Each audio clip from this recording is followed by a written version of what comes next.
around Dodge City and in the territory on West, there's just one way to handle the killers and the spoilers, and that's with the U.S. Marshal and the smell of Gunsmoke.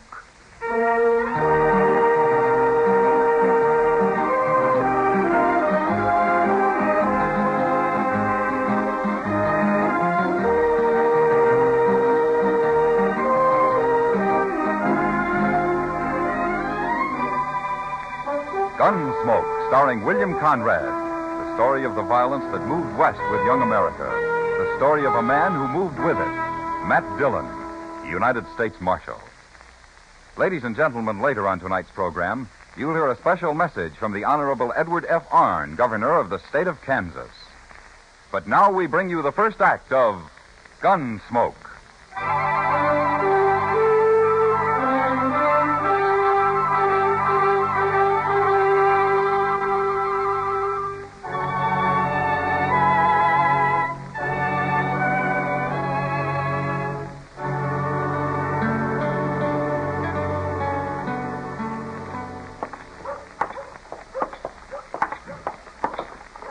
I'll swear it's going to be spring before we know it, Mr. Dillon. Oh, this weather won't hold, Chester. We always got a rip snorter after a spell like this. It sure don't look much like it today. I even heard a meadowlark this morning. It's early for meadow larks, isn't it? Yes, sir, that's what I'm telling you. Spring is downright staring us in the face.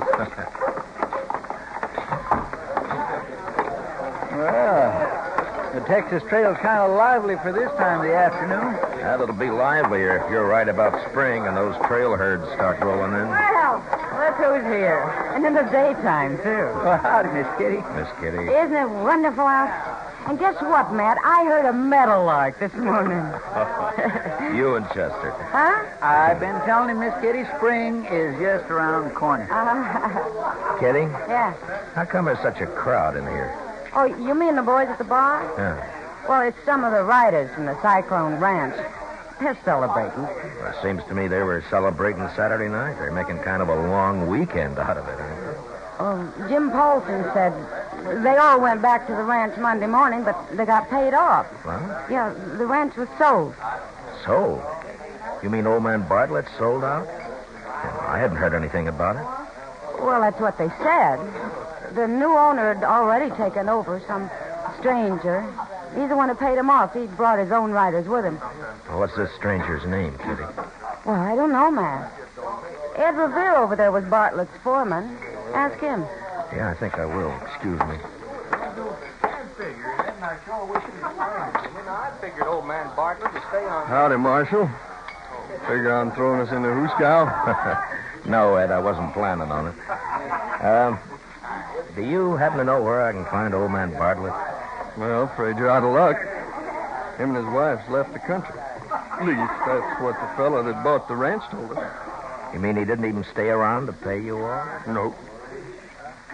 Made up his mind right sudden, I reckon. Guess this fellow Jed Wade made him a mighty good offer. Jed Wade, huh? Yeah. Texas man, more than likely. Ain't from around here, anyways. None of his cowboys, neither. Then you haven't seen old man Bartlett since you left the ranch and came into town Saturday morning, huh? Nary hide nor hair. And he didn't say anything last week about planning to sell? No, didn't. Sure can't figure old man Bartlett selling out. Said he put half his life into that place and planned on living out the rest of it right there. Well, listen, Ed, let me ask you something. Huh? What do you figure about all this? I don't know, Marshal. Except it ain't quite right somehow. You don't think there's something crooked about it, do you? Marshal, I don't know what to think. But it just ain't like Bartlett to run out this way. If there's anything I can do... Yeah, sure. Thanks, Ed.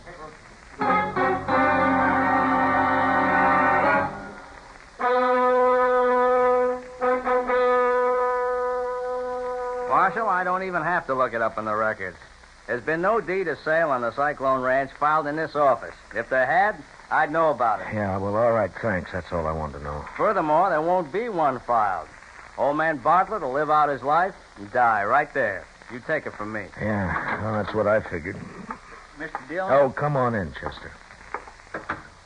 Sorry to interrupt, Mr. Mifflin. Oh, quite all right, sir. I believe our business is completed. Yeah. What'd you find out, Chester? I checked the depot and the stage lines, Mr. Dillon, and nobody in town hasn't seen neither one of them since last week. Mm-hmm. Well, all right, Chester. I guess we better ride out to the ranch.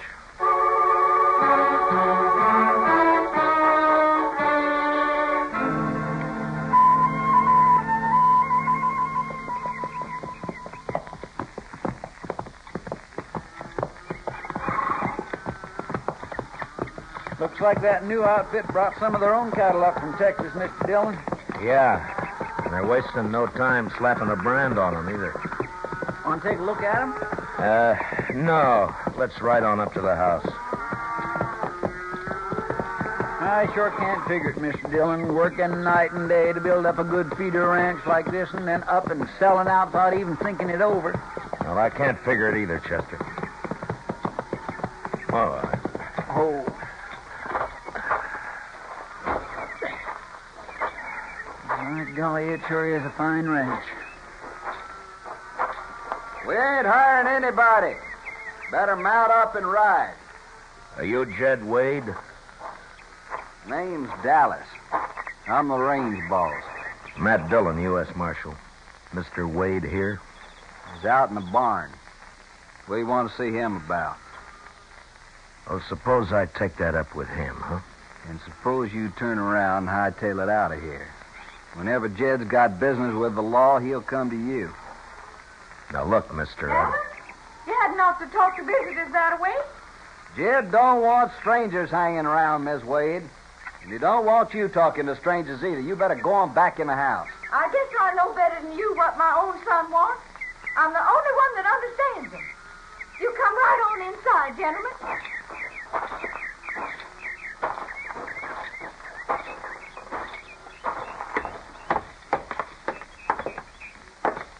Mr. Dillon, did you say that was the name? Yes, ma'am, that's right. This is my partner, Chester Proudfoot. How do, man? How do? You fellas wait right there. I'll go get Jed. I think we'll accept the lady's invitation. After you, ma'am. Why, thank you, Mr. Dillon. Surely does perk a body up to be having callers in her own house. Especially when you live so long from hand to mouth. I understand that you're new here, ma'am. Oh, yes. Yes, we were camped for 3 weeks down along the river. Nary a caller, just living in a wagon. Oh, do be seated, gentlemen. Thank you. Ain't this a real pretty place now? Why, when Jed and Dallas rode back to camp Sunday morning and said they just bought a real bargain, I couldn't dream they meant something like this. A body just can't figure why the owners would ever want to sell it and leave. Would you gentlemen care for some cold buttermilk? No, thank you, ma'am. You didn't meet the owners yourself then, huh? No. They're already gone when I came over. Oh, you mustn't mind Dallas, Mr. Dillon. He's really a good boy at heart. Him and Jed just picked up a habit of talking mean like that sometimes, and seems like people just don't understand it. Mr. Dillon, Jed ain't got himself into some kind of trouble again, has he? Again, Mrs. Wade? Well, it's like I said. People just don't understand Jed lots of times. It ain't easy to bring up a boy alone, and a body don't always know what's the right way to do and what's not. But Jed's real good-hearted down underneath. Once you understand him like I do, why, the way he even talks to me sometimes would make you think that he was... Well, son, What did I tell you about mouthing off to strangers? But I was Go only... back, get in the kitchen. Well, all right, son. You say so.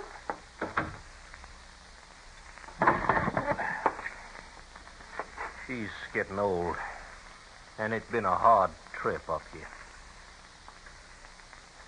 Dallas told me you was here, Marshal. What can I do for you? What do you want? I'd like to see your bill of sale for this ranch, Mr. Wade. What for? Well, I'll tell you after I see it.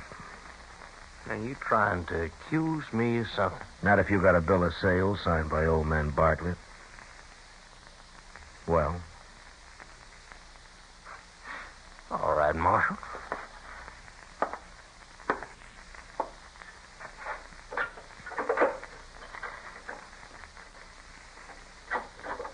There you are. Take a look.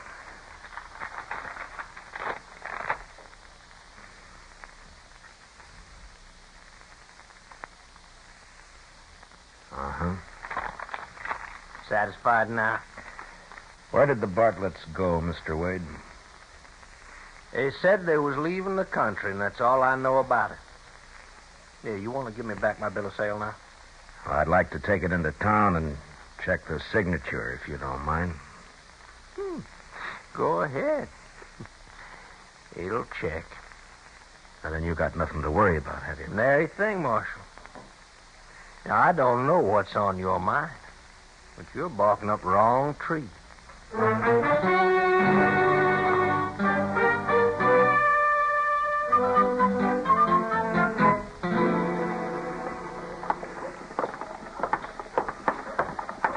If you ask me, Mr. Dillon, I'd say that Wade and his partner are ornery enough for anything. Just plumb cussed, downright sneak-in mean. Maybe so, Chester. But you can't jail a man for meanness, not as long as it only comes out in words. I suppose. There ought to be a law of some kind. Now, take like the way he talks to his mama. I don't see how she can put up with it. She's his mother, Chester. Well, I know that, but there's no... Matt. Oh, hiya, Doc. Just getting ready to close up the office. How about feeding with me? Later, maybe, Doc. Say, Doc, you still got that bill of sale on that horse you bought last fall from old man Bartlett? Oh, sure, I guess so, Matt. Why? Well, I just want to check Bartlett's signature. Why, what do you got there? I know his signature pretty well. Let me take a look at that now, man. Oh, here. See what you think, huh?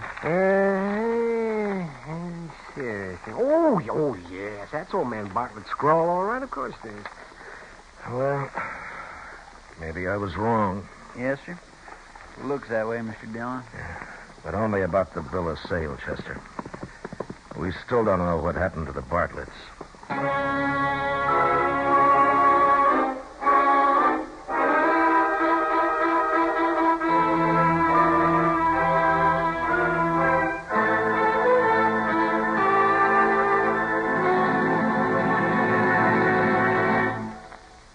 At this time, it is with great pride that Gunsmoke is able to bring you a specially recorded message by the Honorable Edward F. Arnn, Governor of the state of Kansas.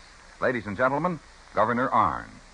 It's a real pleasure for me, on behalf of Kansans everywhere, to congratulate the CBS radio network, the writers, producers, directors, actors, and technicians on the splendid job you are doing with Gunsmoke.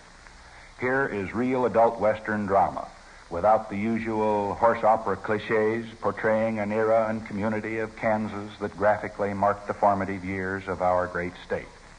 Let me point out, however, the Dodge City of today is a far cry from the Dodge City so vividly brought to life in Gunsmoke.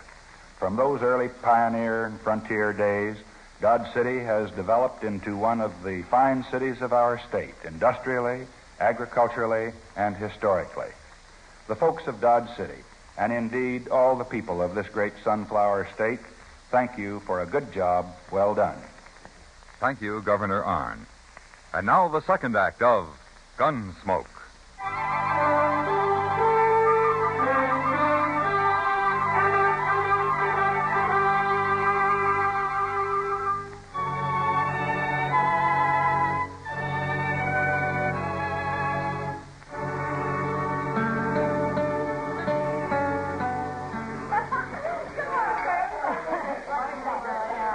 Big crowd in town tonight, Mr. Dillon.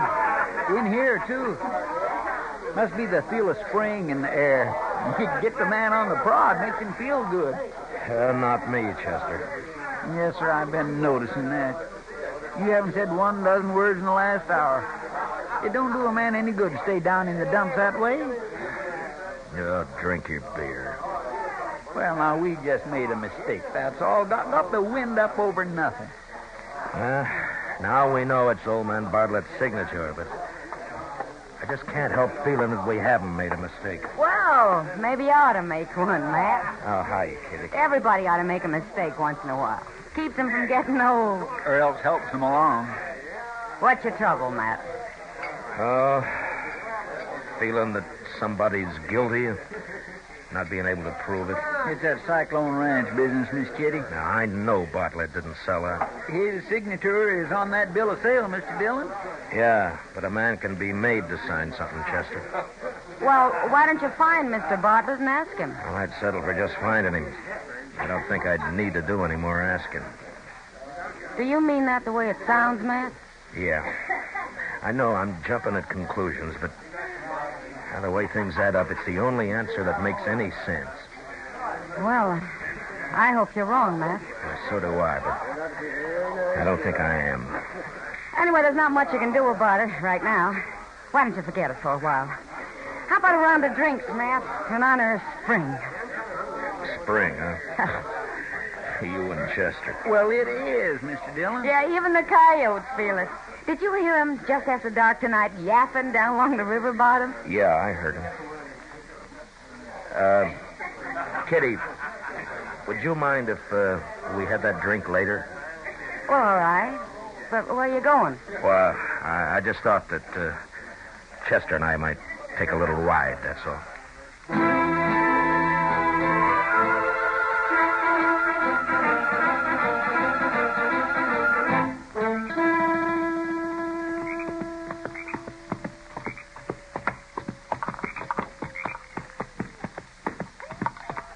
Hold up a minute, Chester. Yes.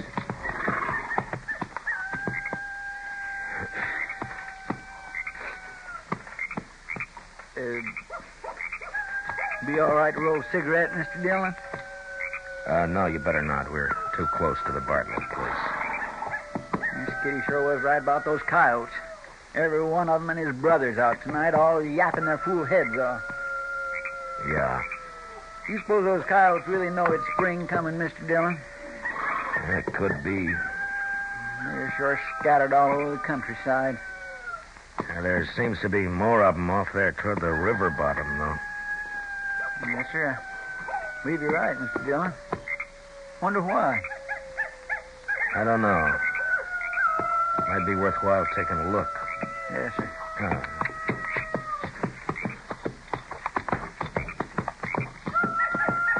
You know, it sounds to me like most of those coyotes are up around those river bluffs there by the bend. Yes, Mr. Dillon, I believe it does just that. Come on, Chester, let's ride over that way. They're on the other side of that willow thicket. All right.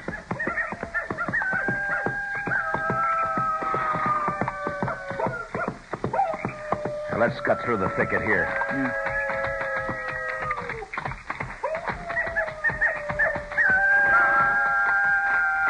They must be awful interested in something, or they sure wouldn't let us get this close.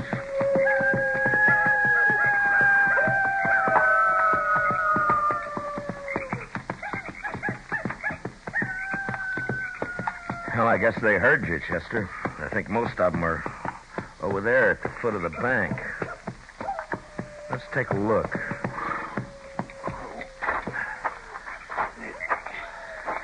Come on. Chunk of the bank's caved off there, Mr. Dillon. Yeah. Yeah, but the coyotes didn't do it. They've been trying to dig something up, not bury it. I wish there was more moonlight. Yes, sir. Well, if you'd have told me what we were up to, I could have brought a lantern. Well, I didn't know we were going to run into anything, Chester. Yes, sir. See if you can find a stick and let's scratch around in this loose dirt, huh? All right, sir.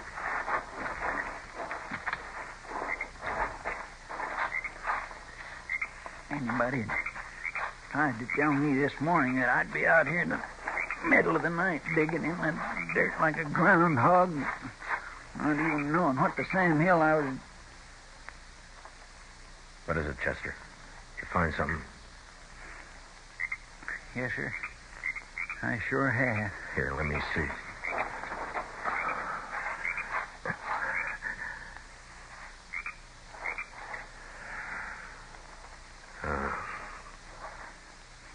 Mighty lucky hunch you had, Mr. Dillon. Well, now we know why nobody saw the Bartletts leave town. Who killed him? They killed both of them. Yeah. After they made him sign that bill of sale. Hit the dirt, Chester.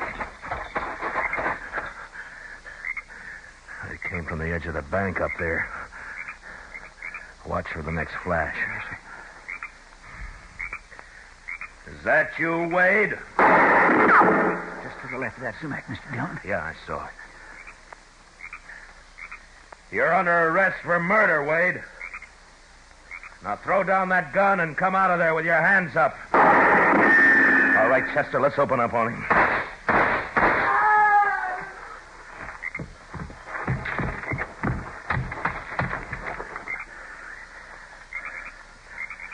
Careful, Chester. He may be faking it. Yes, sir.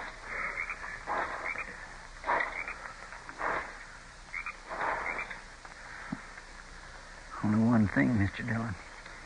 It's not Wade. It's Dallas. Then let's go find Wade.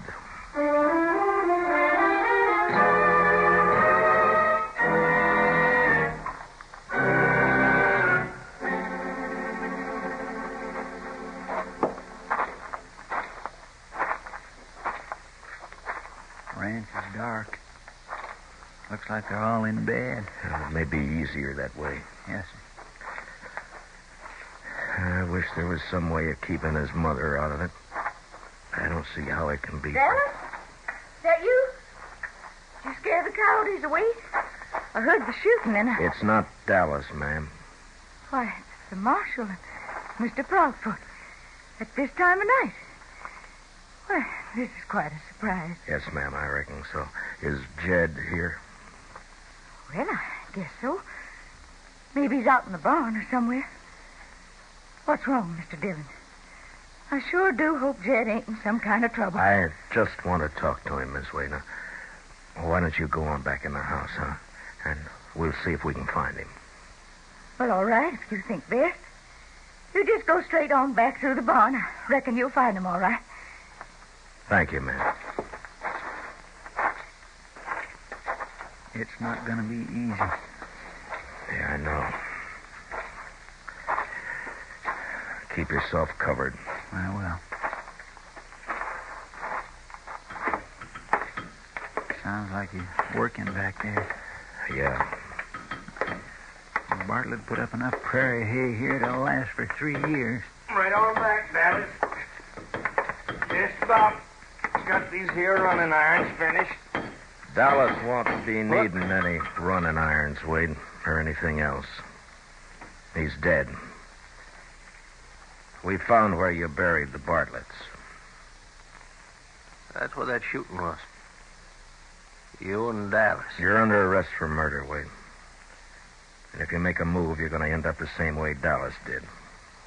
How could I do anything, Marshal? I've got no gun. I noticed it hanging on the wall there behind you. You leave it there. Sure. Now lay down that hammer and stick out your wrist. Sure. Anything you say. He smashed the lantern, Mr. Dillon. Don't watch it, Chester. You'll have his gun now. That's right, Dillon. Get back, Chester. Get back toward the door. I can't see a thing in all this smoke. Yeah, that haze is dry as powder. This burn's going to go up like a tinderbox. Wade, you haven't got a chance. Now come on out of there while you still can. Why don't you come back here and get me? You crazy fool. Come on out now. The heat's getting awful bad, Mr. Dillon. Yeah, I know. Back toward the door, Chester. We're going to have to get out of here. Let's go on. Take it in. Hold tight, Chester.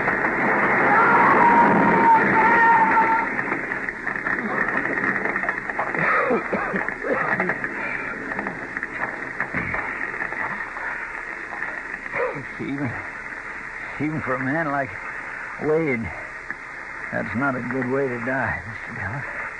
Oh, no way is when you come right down to it, Chester. Jed! My son Jed! He's in there already. He's there in all that fire. I'm sorry, ma'am, You but... got to do something. You got to go get him out of there. No, I'm afraid there's no use, I'm ma'am. going in myself. No, it's too late to help me.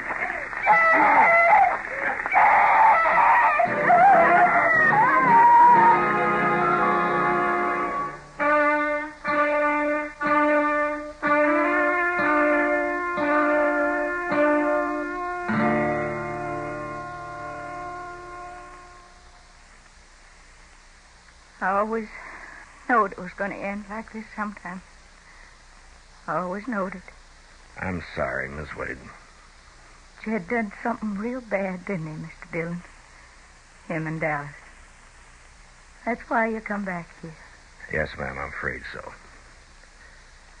They killed the people who owned this ranch. They buried them down along the riverbank. Those boys done a lot of bad things, Mr. Dillon. But I don't hold with killing. I'm sorry it had to happen this way, ma'am. Mr. Dillon, I'd like to ask a favor. Oh, why, certainly, ma'am. I come out here in a wagon.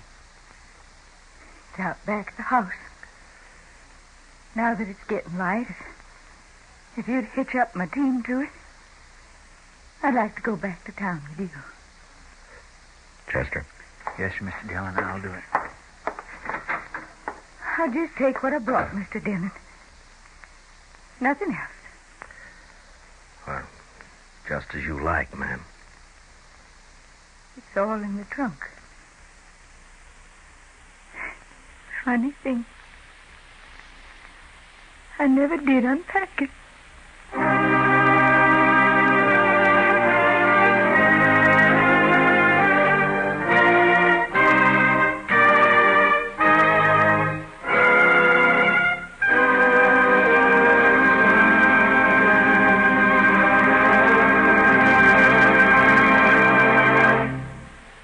Gunsmoke, under the direction of Norman MacDonald, stars William Conrad as Matt Dillon, U.S. Marshal.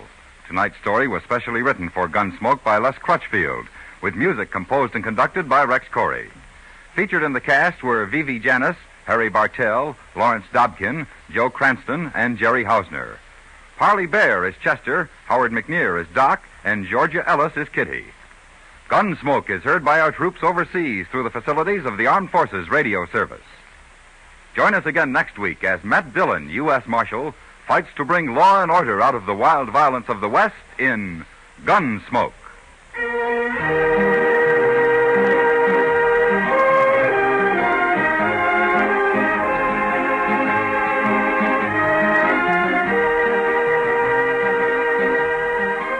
Tomorrow night, Theater of Stars brings you Dana Andrews as a New England fisherman of the old school in a colorful, exciting drama of the clipper ship days titled The Token. Hear what happens when a determined young lady steals her sister's betrothal token and then sets out to steal the stalwart young fisherman as well.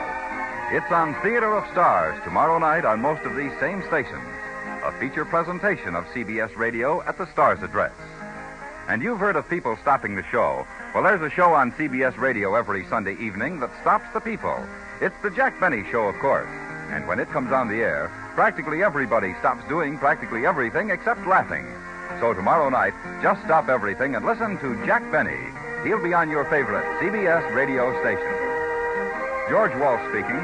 And remember, Eve Arden as our Miss Brooks also teaches you how to laugh Sundays on the CBS Radio Network.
Gunsmoke, brought to you by Chesterfield.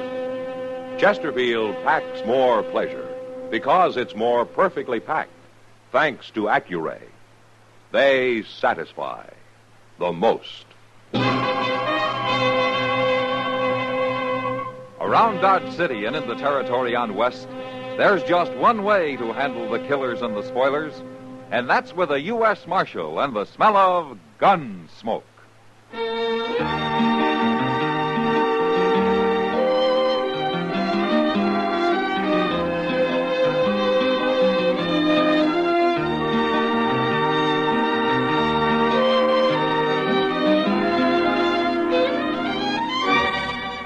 Gunsmoke, starring William Conrad. The transcribed story of the violence that moved west with young America. And the story of a man who moved with it. I'm that man, Matt Dillon, United States Marshal. The first man they look for and the last they want to meet. It's a chancy job, and it makes a man watchful and a little lonely.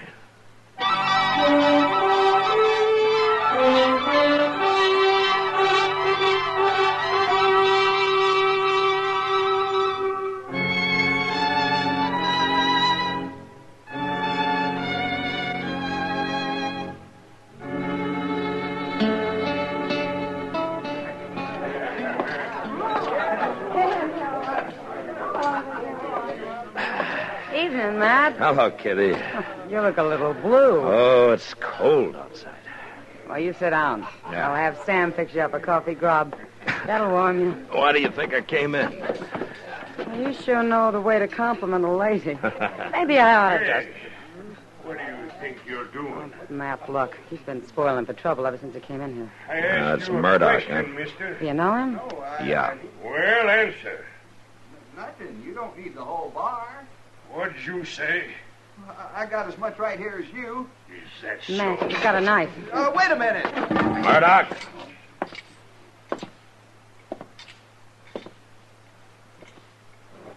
Put it up.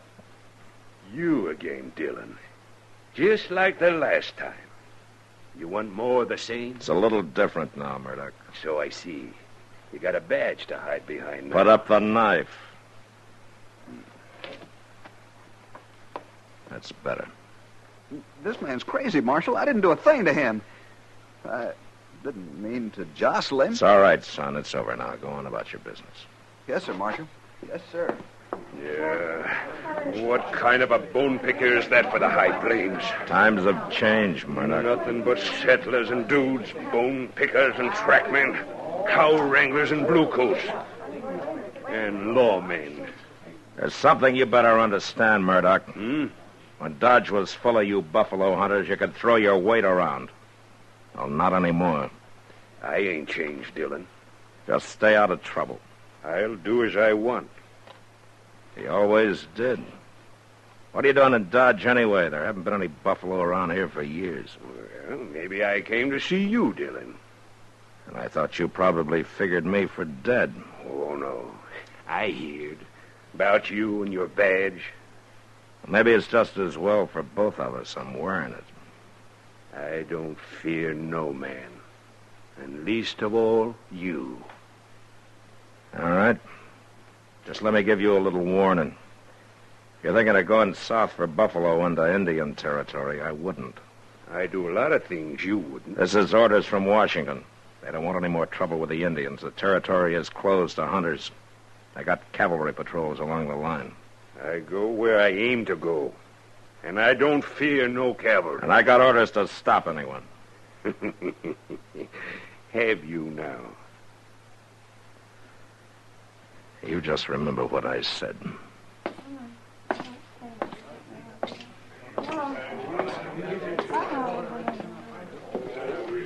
Matt, he's dangerous. There's a crazy look in his eyes. You know, Kitty, when the buffalo herds were running, Dodge was 2,000 like him, and not much else. Well, who is he? He's the one the Indians call Long Arm. His name's Jace Murdoch. Oh, I've heard of him. Yeah. Almost a legend on the frontier. Been on the plains maybe 30 or more years. Beaver trapper, buffalo hunter, Indian scout. He lived with the Indians a long time. Matt, what's between you and Murdoch? A grudge? That's the kind of a thing a man doesn't like to talk about or remember, Kitty. When he takes a beating. You? I was just in from Missouri. Pretty green. Murdoch and some of his crowd were in town on a spree. When their fun threatened to include scalping a hide freighter they didn't like, I stepped into it. Like I say, I was pretty green. They beat you, Matt? Left me for dead down by the river. You watch out for him. He's a troublemaker. Yeah. But right now, I want to find out why he's here.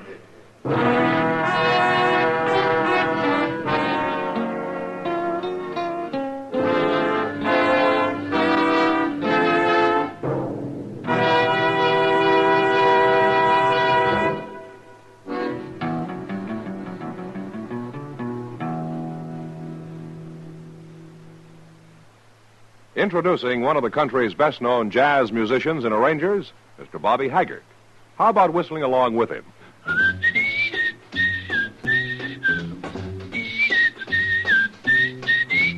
Packs more pleasure, packs more pleasure. Chesterfield packs more pleasure because Chesterfield's more perfectly packed. The more perfectly packed your cigarette, the more taste and mildness are released for you. Chesterfield, made by exclusive Accuray, has an open, easy draw that unlocks all the pleasure of fine tobaccos. Now, Accuray ensures an even distribution of tobacco from one end of your Chesterfield to the other. Chesterfield is firm and pleasing to the lips, mild, yet deeply satisfying. Chesterfield packs more pleasure because Chesterfield's more perfectly packed. To the touch, to the taste, Chesterfield packs more pleasure because it's more perfectly packed. By Chesterfield, mild, yet they satisfy the most.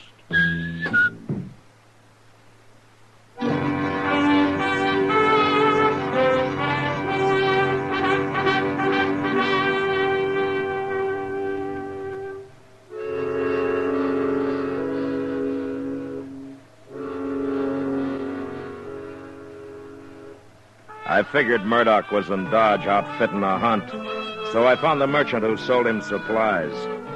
He couldn't tell me much, except that Murdoch had an Indian with him for a skinner, and that they were camped somewhere outside town. Took me a while, but I found the camp. And when I came up, the Indian was alone.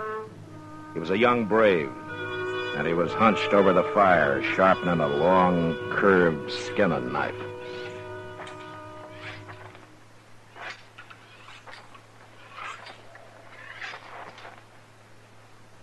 It's all right. Go on.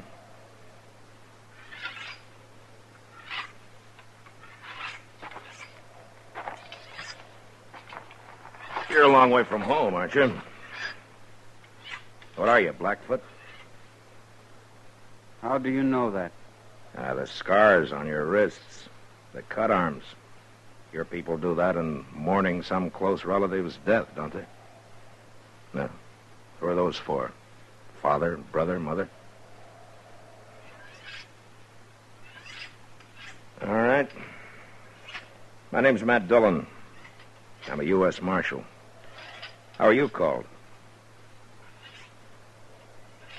Oh, what does Murdoch call you? When he is not angry, Injun. And when he is? Dog eater. Ah. And he knows his Indian insults. What do your people call you? It means golden calf. Now, you're a breed, aren't you? I'm an Indian. And then what are you doing here, so far from your tribe, skinning buffalo for a man like Murdoch? In the lodges at night, my people speak of the pale warrior with the long arm. Jace Murdoch, huh? When he was with us, his medicine was good. The plains were dark with buffalo. They gave the Indian all he needed. Food, clothes, beds, lodge skins. Now we do not have good medicine. The buffalo are gone. So you came looking for Murdoch, for Long Arm, to take him back? Yes. But he would not go, so I stay with him. And now you're going on a buffalo hunt with him into treaty territory, huh? He does not tell me where he goes. But I'll tell you. He's going to hunt among the few small herds that are left, given by the treaty to the Indian. I do not know that. Well, it's true. And if you do this, you're robbing your brothers of the little that's left to them. That's enough, Dillon. Hello, Murdoch. Stand up, dog-eater. Don't hit him again, Murdoch. I'll do as I please. You've got no right to come snooping, Dillon. Asking questions, trying to turn my skinner agin me. And the way you treat him, you'll turn him against yourself. And he may not be so friendly once you two are alone down in the Indian nations. I don't fear no Indian. Least of all him. I know him. Lived with him plenty of years. So I heard. They thought you were good medicine then, huh? Sure. I brought him the long arm. The first gun they ever seen. Gave him more meat than they ever seen, too. Sure, I was good medicine. Yeah, but you've changed some. I'm not so romantic as I was. I can take him or leave him alone. Besides, Injun's day is done. A man don't need to walk easy with him no more. I wouldn't be too sure of that. With this, I can be sure. Well, you still shoot a big 50, huh? Yeah. And I can load and fire as fast as another man with one of them new repeaters. And I can drop a buffalo near a mile. Or a man. Hey, killed an Injun once at 1,200 yards. Like to took off his head. You enjoy killing, don't you, Murdoch? Oh, I don't mind it. You know, 30 years on the plains have done something to you. Something crazy. Maybe you were a pioneer once, opening up the West, a loner doing what you had to do, making your own law. But your day's finished, Murdoch. You have to abide by the law now. Are you through, Dillon? I see by your outfit you're going light and fast. That must mean south. Well, I'm warning you, don't try it. I'll go where I aim to go. No cavalry will stop me. And I just hope you try. All right, if that's the way you want it. You cross that line and I'll come after you.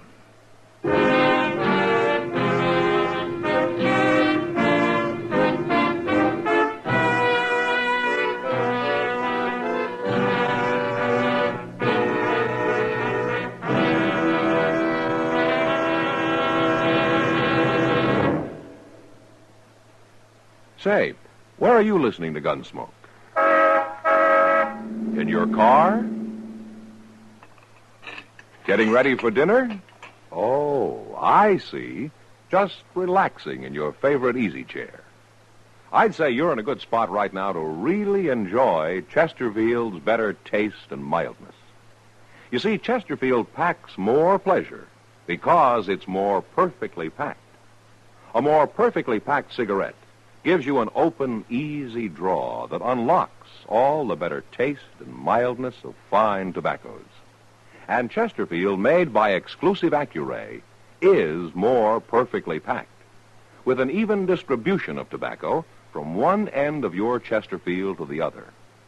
Firm and pleasing to the lips, mild, yet deeply satisfying. Remember, to the touch, to the taste. Chesterfield packs more pleasure because Chesterfield's more perfectly packed. By Chesterfield. Mild, yet they satisfy the most.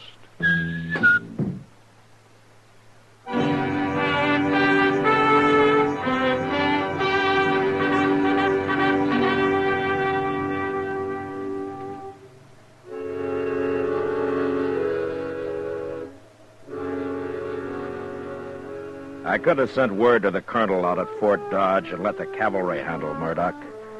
But this was something personal. It was a job I wanted to do myself.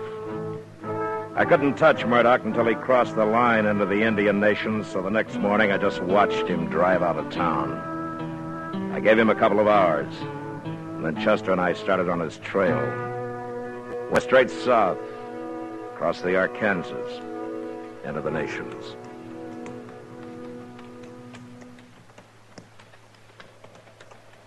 I don't know, Mr. Dillon. It seems almost too easy.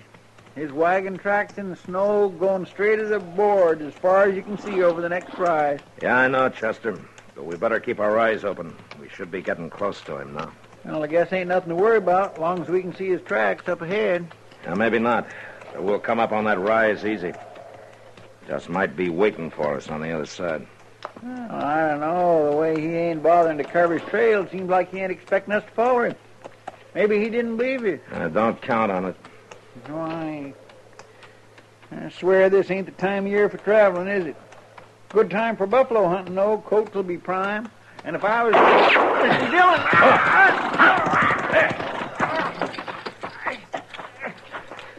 Chester, you hit?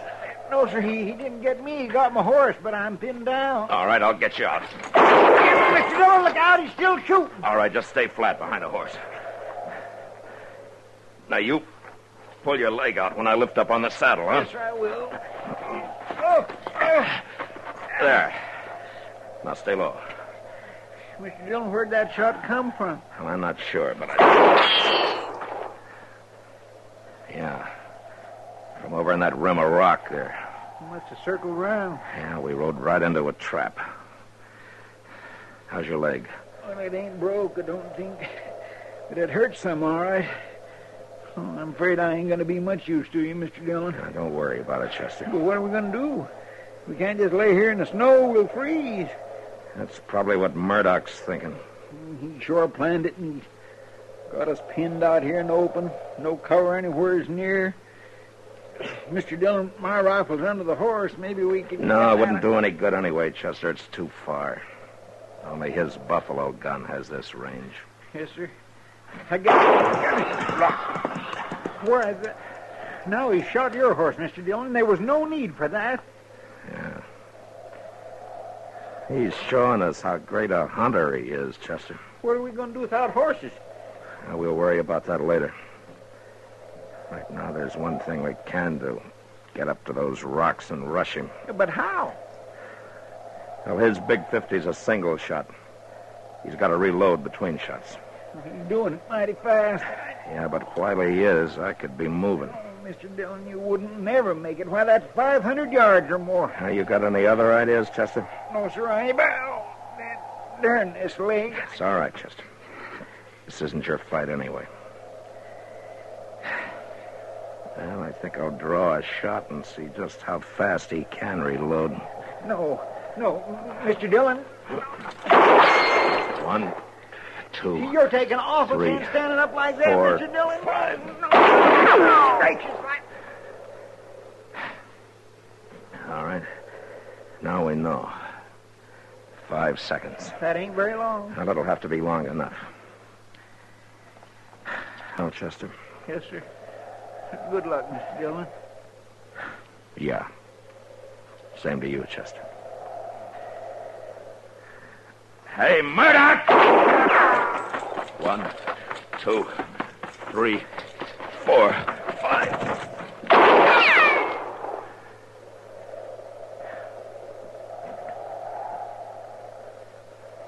Not like hunting buffalo, is it, Murdoch? 1, 2, 3, 4, 5.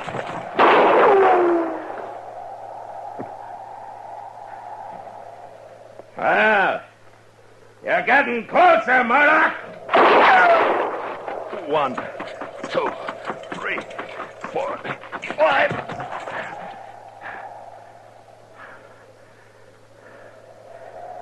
Oh, maybe he's caught on. Hey, Murdoch! You couldn't be out of ammunition, could you? Huh. I wonder. Hey, Murdoch! I lay there half covered by the snow, knowing Murdoch might easily be holding me in the sights of his rifle. But I also knew I couldn't lie there much longer. I'd freeze before darkness could give me the cover I needed. Then I saw movement among the rocks. It was Golden Calf. He walked to the rim, then started down toward me. The body of Jace Murdoch, lifeless in his arms. I got up and went to meet him. And as I approached, Golden Calf stopped, and after a moment, he placed the body gently on the ground.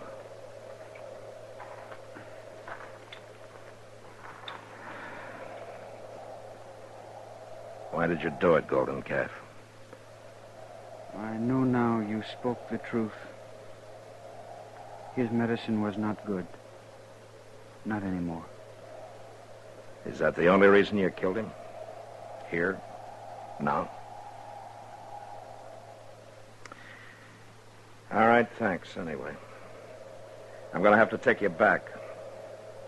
But nobody will convict you for saving the life of a U.S. Marshal. Well, we're going to have to bury him. Yes. Here, wait a minute. Let me see your wrist. That's a new gash. Was Murdoch a relative of yours? He was my father. I am Golden Calf, the son of Long Arm. Oh. Well, all right, Golden Calf. Let's get started.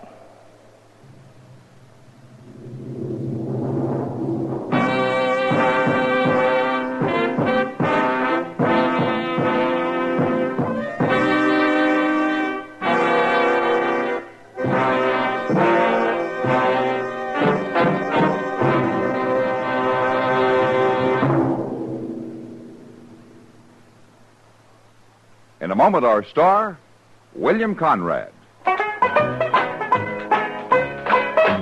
Chesterfield packs more pleasure because Chesterfield's more perfectly packed.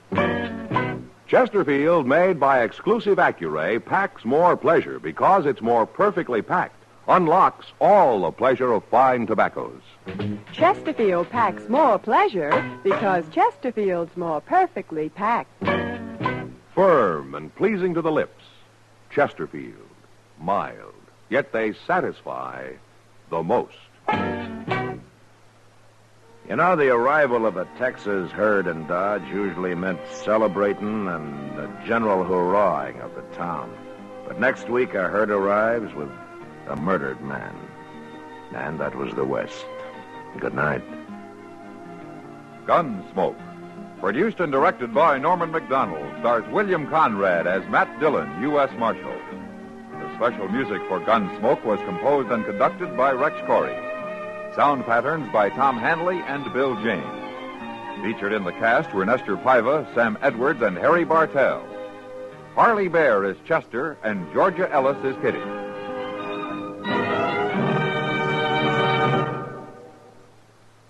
Smokers, this is it. L&M filters. So good to your taste, so quick on the draw. Make today your big red letter day, your L&M red letter day. Superior taste and filter, it's the miracle tip. Make today your big red letter day. Change to L&M today. L&M, so good to your taste. So quick on the draw. Get L&M today. Relax with L&M. So good to your taste, so quick on the draw. Join us again next week for another specially transcribed story on Gunsmoke.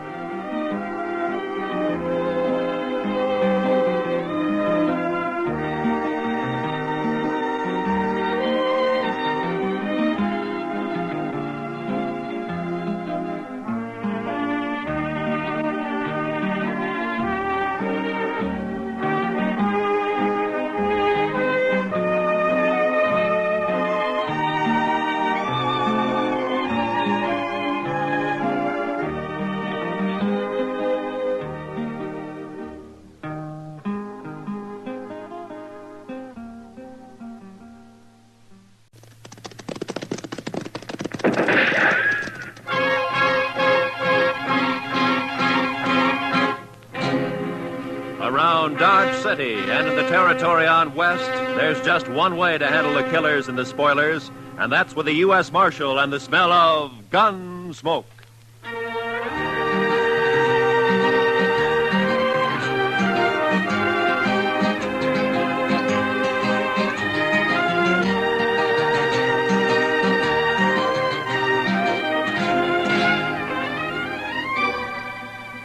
Gunsmoke, starring William Conrad, the transcribed story of the violence that moved west with young America, the story of a man who moved with it, Matt Dillon, Dillon, United States Marshal.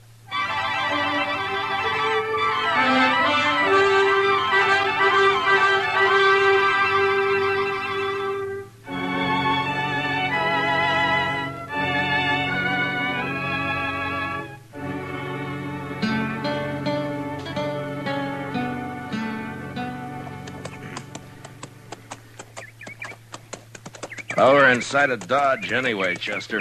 There's Ellen Henry's homestead.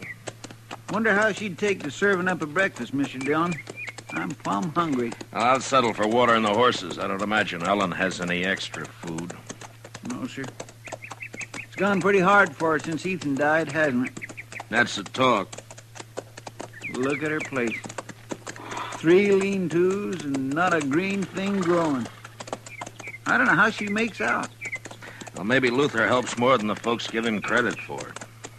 For a son, he's not much good to my way of thinking. I don't know when he turns a hand for his mother between stops at the Texas Trail and the Long Branch. At least not much like his father was. Or Ellen either, for that matter. It's a mite early. Nobody's stirring. Oh, we better just water our horses and ride on, Chester. Yes, sir.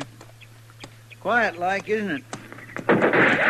Whoa. Hey, where'd it come from, Mr. Dillon? From the house, I think. Luther? I don't know. You're trespassing. Get off my land. It's Marshal Dillon, Ellen. We just stopped to water our horses. I recognize you. The trespassing still goes, Marshal. You're awful quick to fire, Ellen. Ethan and me never took to folks arriving unannounced. I still don't take to it. Well, that's no cause to be firing on us that way, Miss Henry, especially since you recognized us. Quit whimpering. If I'd aimed to hit you, I'd have hit you. All right, Ellen. Get off my land and stay off. Just don't you get in any trouble with that rifle, Ellen. I expect you'll hear about it if I do, Marshal. Now get. I don't always aim high. Come on, Chester.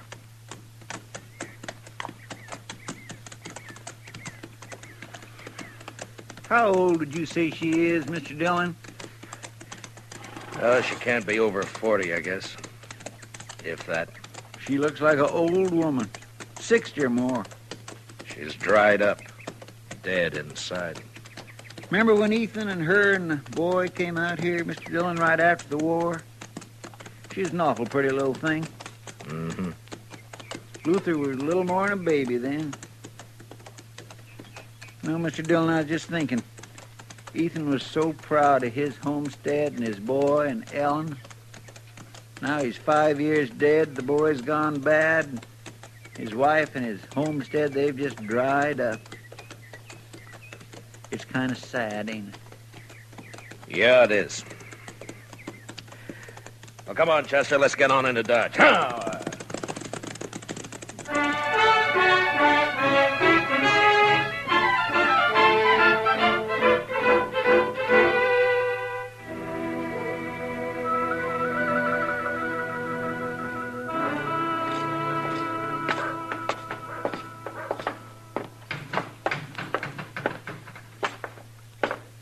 Morning, Marshal. Morning, Chester. Mitch. Oh, Mitch. Well, what'll it be? Set up a bottle of rye, will you? Yes, sir, Marshal Dillon.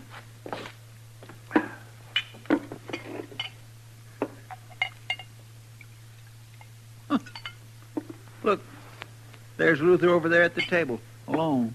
Yeah, I saw him. Thanks, Mitch. Wait here, Chester. Yes, sir. Mitch, could I have a little sugar in there, please? Mind if I don't get to my feet, Marshal? I got the feeling if I tried to stand up straight, I'd fall over first thing I knew. Sit still, Luther. I just don't have a lot of choice about it, Marshal. I was out by your place this morning, Luther. I hadn't seen your mother in a long time. Wish I could say the same. A woman shouldn't have to run a homestead alone. Not when her son's big enough to be a real help. Is this a lecture, Marshal? A do-good talk? Put your own name on it, Luther. I can't make you feel what you don't feel. But in a way, you're responsible for your mother and what she does. I'm real lucky, Marshal. I can quit listening any time I don't want to hear something. Between the old lady and people like you, I quit listening an awful lot. Get it straight, Luther. I don't care what happens to you. I done something wrong? You accusing me of something unlawful, Marshal? No. But if you have any feeling left for your mother or what happens to her, you'll do something about her. Living out there alone so much, she's gone a little crazy.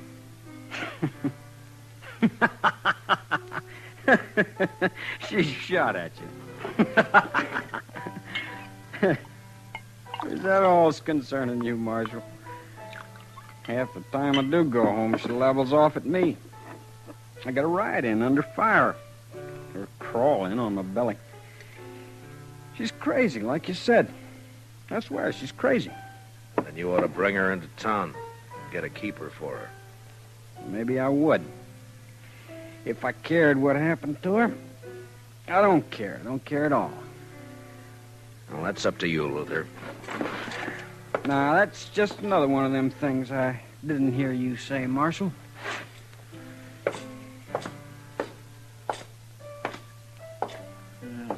Luther's just plain drunk, isn't he, sir?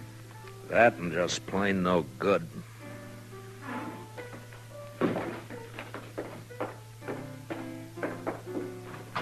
Well, whatever you said drove him right out of here, Mr. Dillon. Mm-hmm. Well, we haven't been in the office since early yesterday, Chester. All right, sir. Only what? Well, sir, Mitch has got a catalog in the back room, and he's not busy, and he says it's just full of things you can order straight from St. Louis. I thought well... You got extra money, have you, Chester? Oh, no, sir. Well, that is not really extra money, Mr. Dillon. It's just that... Well, Mitch swears you can get underwear from this catalog that don't rub your skin raw, and I'd like to take a look at it. All right, Chester, I'll wait. Yes, sir. Thank you. Oh, Marshal. Oh, hello, Cass. Now, what's on your mind? Talk I heard, Marshal. It's private, like maybe we go to your office. We can do our talking here. I thought you was always of a mind to get me inside there, Marshal, where you could turn the key on me. Maybe I will someday, Cass. Now, come on, speak out. Yeah, I heard talk at Luther Henry Road cattle off Carnes' place last night. Saw you talking with him just now. Wondered if you'd heard the same. Haven't heard a thing, Cass. Odd you wouldn't know. I was out of Dodge last night, all night. I wonder if it's so. Luther didn't give himself away when you talked just now. You're the one who's heard the talk, Cass. I got my rights. I can ask questions of you, Marshal. If a man's herd ain't safe, he's got a right to know. Are you worried for Carnes or for you? If Carnes' cattle can be rode off, mine can. No? I didn't know you had much of a herd. What a man has is his own business, Marshal. I'm asking about Luther and the other rider. They say there was two. If Luther's wrong with the law, I'll get him. Is there anything else on your mind? Thanks, Mitch, for letting me see the book. Not a thing, Marshal. But I don't much like your attitude. I can't see that worrying me too much, Cass. All right, Chester, let's go. Yes, sir.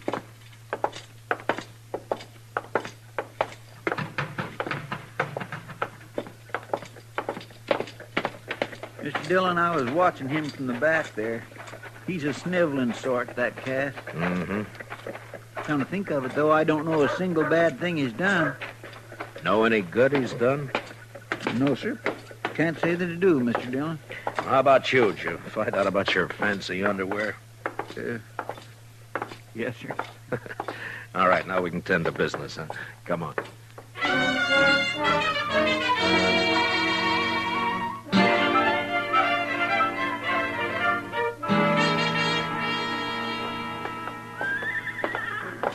Hello, Marshal.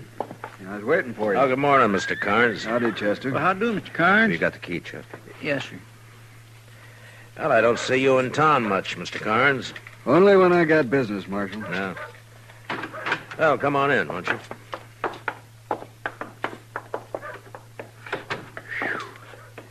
My, it's close in here. We've been away a day and a night, Mr. Carnes. Sure gets close that way. I'll just open up the back. Won't you have a chair, Mr. Carnes? I don't have a long piece to say, Marshal. It don't take long to say some of my cattle were stolen last night. Yeah, I heard. So soon? Yeah, Cass Stetter told me about it a few minutes ago. Well, I don't know how Cass come by the information, but it's true. This is the second time it's happened in the last few weeks. You don't keep much cattle, do you? Hardly any. I suppose 100 heads is the most I ever had at one time. Mm-hmm. But last night I lost 5 or 6, about the same time before. Cass was of the mind that Luther Henry did it.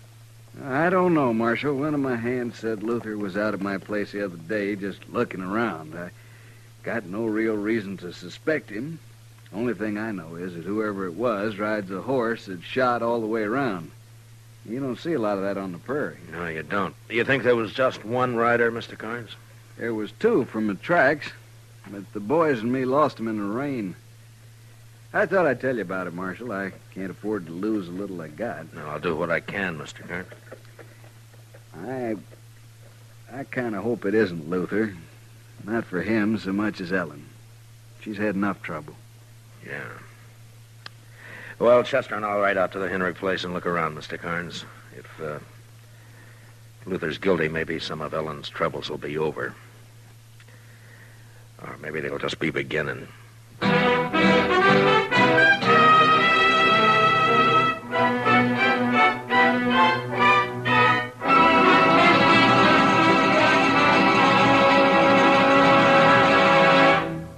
We will return for the second act of Gunsmoke in just a moment. But first, in the 17th annual poll of Noted Daily, CBS Radio won 12 first places.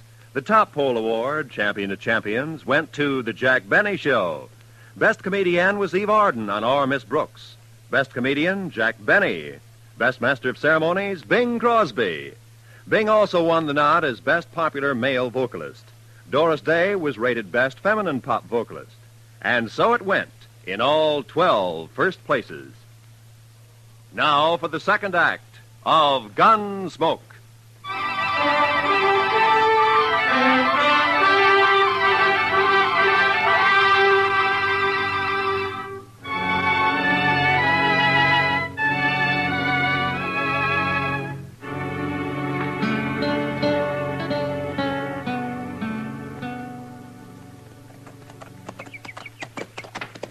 I swear, Mr. Dillon, I feel like I was riding right into the camp of the enemy, coming back to Ellen this way. You think we should be flying a white flag as we ride up, Chester? No, I'd feel a little safer to tell the honest truth. She's got no reason to fire on us. But I'll agree, that's a pretty small comfort. Oh. Look yonder, Mr. Dillon. I think I saw her peering out. It's all right, Chester. Come on.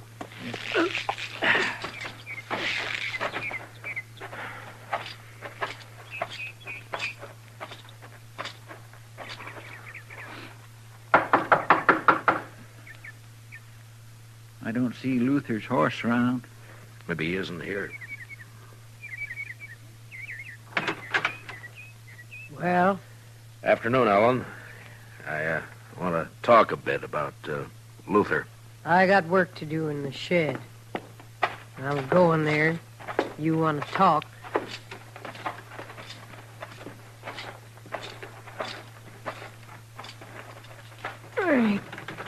Let me help, Ellen. I'll get it.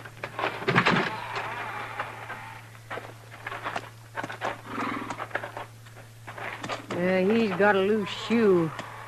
I aim to fix it. Well, we could be a hand, Ellen, if... Yes, I'm proud to. I aim to fix it myself. All right. He wouldn't have shoes if I waited for a man to shoe him. Easy. Easy now. Easy. Oh. You come to talk, Marshal. Yeah, about Luther. Come on. Open. Huh. 2 nails clean out. No wonder it's loose. Carnes lost some cattle last night. 2 riders got off with 5 or 6 head.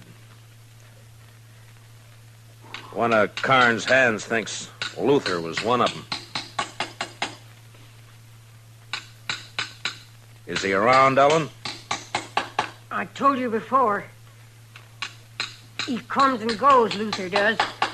Well, have you seen him since we were here this morning? Don't recall that I have, Marshal. I got other things to occupy my thought, like trying to get together enough money to go back to my people. What to do with those nails? Here they are, ma'am. Oh. I'd admire to help you, Miss Henry. I'll do it. That's a fine horse, Ellen, a real fine horse. Shot all the way around. Come on, boy.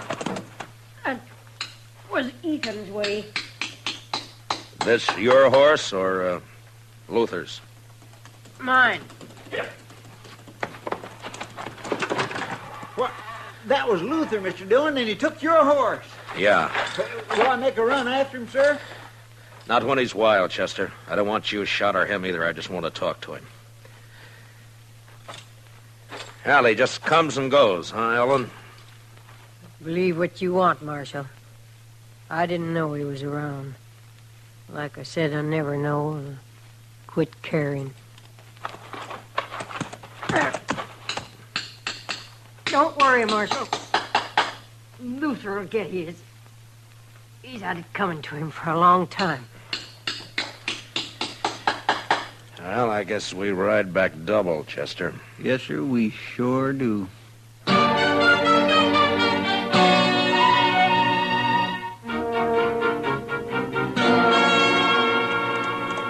Luther sure cut out quick, Mr. Dillon.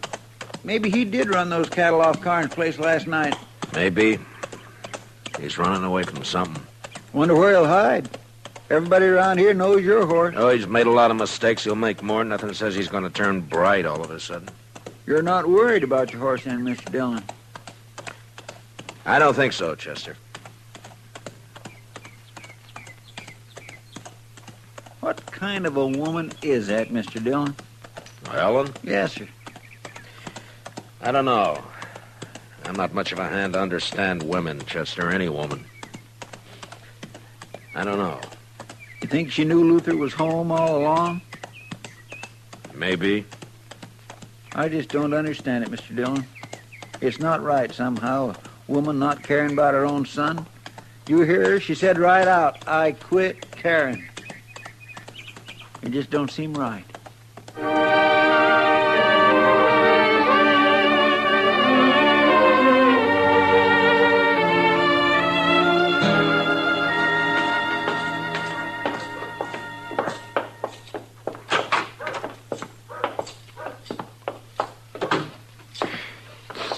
Still might close in here. I believe I'll leave them back windows up a spell, Mr. Dillon. I think I'll go up to Emil's blacksmith shop, Chester, and see if he has a horse to spare. All right, sir. There's some paperwork to catch up on if you get the time. Yes, sir. Of course, you'll want to write that place in Chicago about your underwear, the first thing. Yes, sir, Mr. Dillon. I'll be back, Chester. Well, I may not need that horse after all. How's that, Mr. Dillon? Ellen Henry's riding up the street, leading my horse. Well, bless my soul, it sure is. There's something thrown across her saddle. Mr. Dillon, it looks like... Wait here, Chester.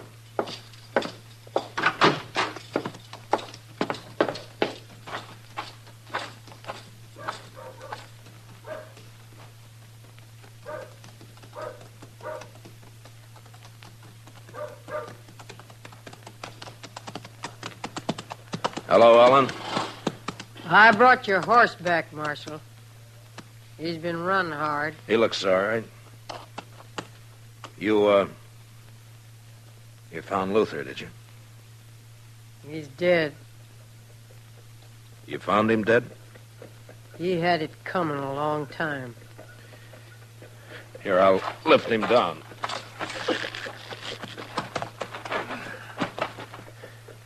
Chester! Easy. Easy, Darryl.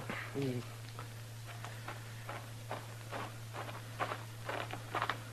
Yes, sir, Mr. Dillon? Chester, take the body up to Doc's, will you? Yes, sir. Miss Henry, I'm real sorry. I'll be going now, Marshal. Well, I'll take my horse then, Ellen. You got any plans for burying Luther? Put him in any ground you like, only don't tell me where it is or when you do it. You know how he died, Ellen? He was shot. Look, it's near dark, Ellen. You could put up in town for the night if you'd... Don't put him near Ethan, Marshal. I wouldn't want that. Come on!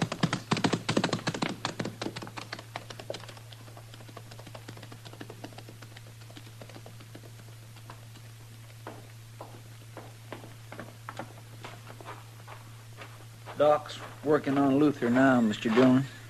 He's just plumb full of holes. Yeah, I know. Poor Miss Henry. Even though she don't act like it, I just know she feels terrible. Yeah, she's grieving her heart out. Where are you going, Mr. Dillon?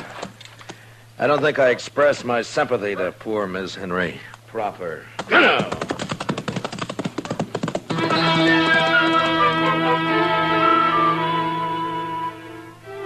I followed Ellen Henry west toward her homestead. The sun was down now, but I could see her ahead riding hard. There were clouds to the south and the smell of rain on the easy wind that blew in little circles around me.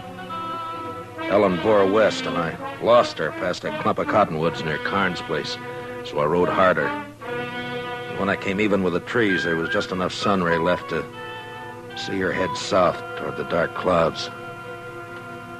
She wasn't going home. It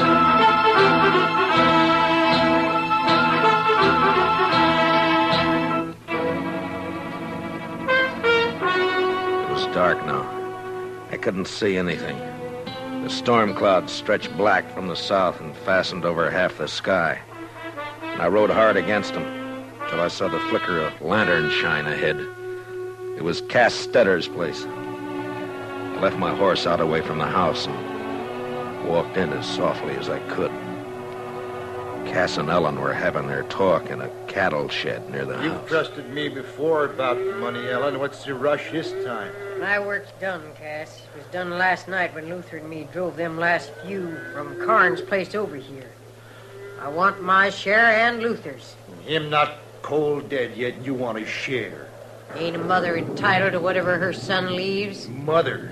You never had no mother feel for him, and him no love for you either. Huh. Ain't you the one to talk about love, though? It takes courage to love with all of you. When the love goes, they take it and bury it in the ground. There's nothing left but hate.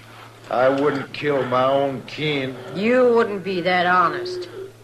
You won't even steal cattle yourself. You buy it off of them as has the courage to ride in and rustle. Yeah, well, how'd it feel, killing your own, Ellen? Like it'll feel killing you, Cass. If you don't give me the money here and now, like nothing at all. Luther's dead and gone because he tipped his hand, showed his face around Carnes' place, talked big in the saloons. He was no use. No use at all. There's no woman in you at all. I've been dead 5 years. And your time's running short, too, Cass. I'm in a hurry. Too late to hurry, Ellen. What's he? Too late to move for guns, Sue. Well, I'm sure glad to see you, Marshal. How are you, Cass? Oh, I sure am. I guess I called a trick on Luther all right, didn't I? Yeah, you were a big help. You and Luther stole the cattle, Ellen, and brought them to Cass for pay. Is that it? Only sometimes, like now, we didn't get paid. Don't believe her, Marshal. You wouldn't take the word of one as murders your own son, would you? I don't have to, Cass. Carnes' brand won't be hard to find on any cattle you got here. Cass was just slow to move 'em on, Marshal. If he'd have gone on toward Abilene with him last night like we planned... You're lying, Ellen Henry. You're lying. Now get your horses. both of you. Why are you taking me, Marshal? Well, there's some kind of a law, Cass, about buying and transporting stolen cattle. Yeah, Marshal knows his law, Cass. You know what she did to Luther, don't you, Marshal? Yeah, I know. Now, come on. You'd like it better, wouldn't you, Marshal? If one of us made a move, so you could use your gun. I said, come on, Ellen. I think I'd like it better if you used your gun, Marshal. I ain't going to get back east now anyway. You'd be taking a coward's way out, Ellen, if you made me kill you. Ah. I said, get your horse, Cass. Now make your choice, Ellen. But I don't think Ethan would think much of you. All right, Marshal. I'll go. But mind what I said. Don't put Luther near Ethan. They wasn't the same kind.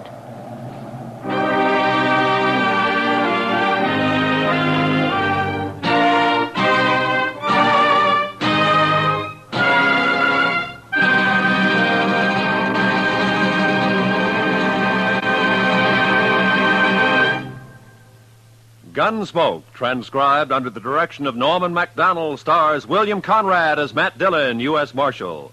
Tonight's story was specially written for Gunsmoke by Kathleen Height, with music composed and conducted by Rex Corey.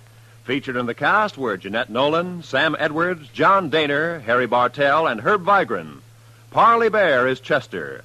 Gunsmoke is heard by our troops overseas through the facilities of the Armed Forces Radio Service. Join us again next week as Matt Dillon, U.S. Marshal, fights to bring law and order out of the wild violence of the West in Gunsmoke.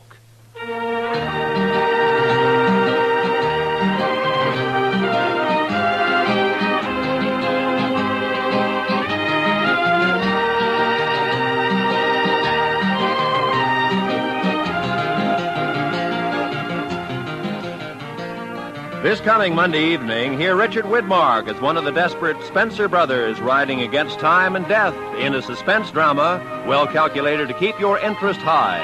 Also Monday night, you'll want to hear CBS Radio's Lux Radio Theater starring Joan Fontaine and Joseph Cotton in the strange drama September Affair. Remember, both this Monday night on most of these same CBS radio stations. Suspense and Lux Radio Theater. This is Roy Rowan speaking. America now listens to 105 million radio sets and listens most to the CBS Radio Network.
City and in the territory on West, there's just one way to handle the killers and the spoilers, and that's with a U.S. Marshal and the smell of gun smoke.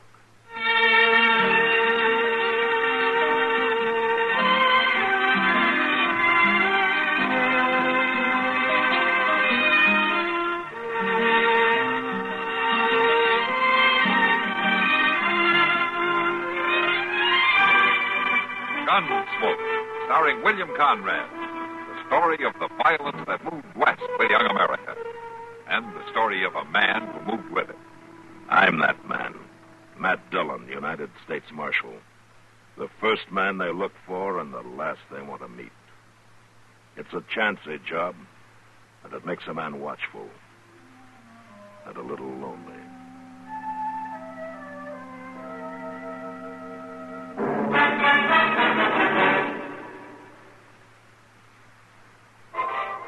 People today go more, take their pleasures with them.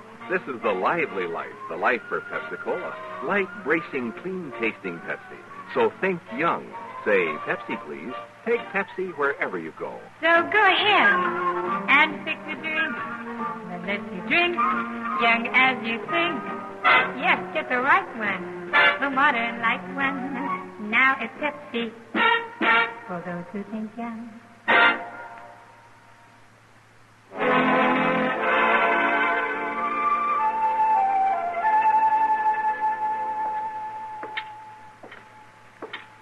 Well, now, Marshal, you've come ask what I want for supper? Huh? Or did you just come to see am I comfortable in your jailhouse? Come on out. Where are you taking me? I'm letting you go. Come on out. You letting me go? After all them things you said I'd done? Well, Marshal, that's one on you. Come on. Get out of there. Oh, sure, Marshal. I'll go, all right. I told you all along you weren't going to hold me. You remember I said that? You remember, Marshal? I remember. Well, maybe next time you ain't going to be so quick to haul a man. You listen to me, Bernie. I'll haul you in every chance I get, and the quicker it is, the better I'm going to like it. You just have to let me go. Don't count on it. If I catch you hanging around Dodge, I'll arrest you for disturbing the peace, and that's a charge I can make stick by myself. Well, you can't do that. You just try me. Now, go on, get out of Dodge while you still can.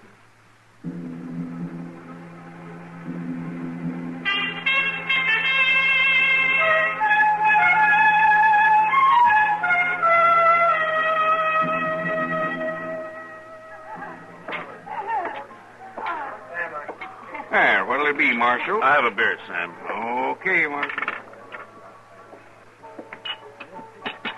There you go. Thanks. Oh, hello, Matt. I didn't see you come in. Yeah, you look mighty interested in that poker game over there. Oh, yeah. I always get nervous when the stakes get that big. Everybody paid off, though. No trouble. This time, anyway. Yeah, I'm glad to hear it. You want to sit down? You haven't been in here for stuff. No, thanks, Kitty. I haven't got time right now. Well, I guess I'll have to be grateful for small favors. Huh? How's that? That I catch a glimpse of you at all. Oh, now, Kitty. Here comes Doc. Oh, yeah. I'll be here, Doc. I see you. I see you. You don't suppose I could miss the sight of your big frame cozying up to that bar? Hello, Kitty. Hello, Doc. Have a drink? Yes, I don't mind. A beer for the Doc, Sam. Sure, Miss Kitty. Oh, there's nothing like beer to wash the prairie dust down a man's throat. Are you just off the road, Doc? 9 miles out, 9 miles back. There's a new baby at the Lurie place. Here you are, Doc. Oh, thank you. How's Molly, Doc? Oh, she came through fine. She doesn't really need me at all. She knows more about it than I do by now. How many does this make it? 7. And I suppose I'll be going out there again this time next year. You ought to give him a bargain rate. No, not for that trip. Oh, say, on the way, I passed Art Burney, riding hard for his old man's place. Yeah. I thought you had him locked up. Well, I did, Doc. I still ought to have him locked up. What happened? I got a wire from Abilene saying to release him. They've arrested another man for the murder. They're bringing him here. Well, then Art has a right to go free, doesn't he? That's what they told me. You still think he's guilty, man? I'll say this. I sure don't think he's innocent. Oh, you had to let him go? Yeah. For now, I had to let him go.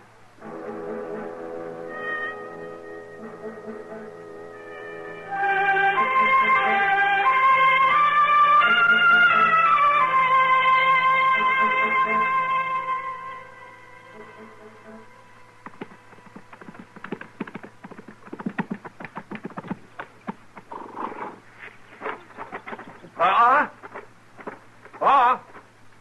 Me, Pa. Quit your bellering. Come in the house. Sure, Pa. I told that big marshal he weren't never going to hold me. He let you free, did he? He sure did, Pa. He sure did. I knowed he would. Ain't no jailhouse going to hold Art Burney, Pa. You know that. You feel proud. Well, sure, Pa. Figured to make you prideful, too. Me riding away laughing at that marshal. You know why they let you go? They just couldn't hold me at all, Pa. I'm too smart for them. They let you go because they arrested your brother, Junius. If what? They took in Junius over to Abilene. For that same shooting? For that same shooting. Well, there ain't no sense in that. Old June wasn't no nearer than 10 miles to the hold-up that night. I figured you'd know that for sure. Well, Yeah, I know it, Pa. But they can't hold old June. Who told you they went and locked him up? Maybe there's some mistake. There's no mistake. Old Brackett come by. He was in the telegraph office in Dodge when the wire come in. They got Junius. So they let you go free. Well, that ain't right, Pa. It just ain't right. Old June didn't have nothing to do with it. He can't even shoot straight. Then you better fix things, Ark. Oh, sure, Pa. I'll fix things. You better fix things so nothing happens to your brother, Junius. Well, ain't nothing gonna happen to old June, Pa. I'll see to that for certain. It ain't fit that a man pays for what he never done. That's the truth, Pa. And it ain't fit neither that a man lets another man do the paying. Well, I'll get him, Pa. I'll get him. You know I always took care of old June. You bring him home. Well, sure, Pa. I'll bring him home.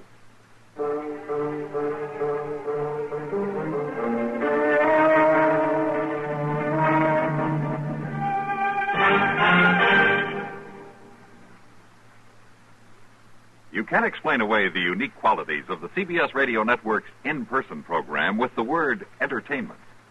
True, there are highly entertaining facets to the program.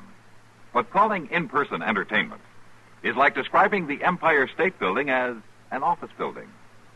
Fact is, Monday through Friday evenings, CBS Radio airs on in-person intimate word portraits, sketched by artists with highest authority on the subjects they discuss.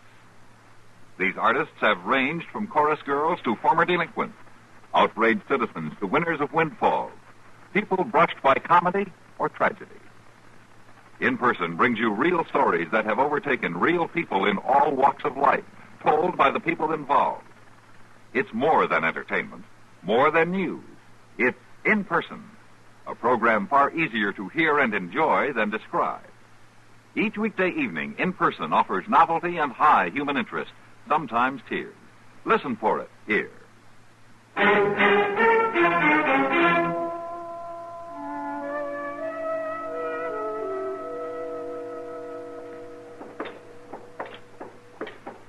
A breakfast sure tastes better when you don't cook it, Mr. Dillon. I like 'em better cooked myself.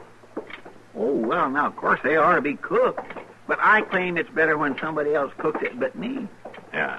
See, Mr. Dillon, what I mean is, I don't think that anybody... All right, Chester. Never mind. You might as well go down and pick up the mail, huh? Yes, sir, I'll do it. I'll be in my office. All right, sir, I'll bring it right there.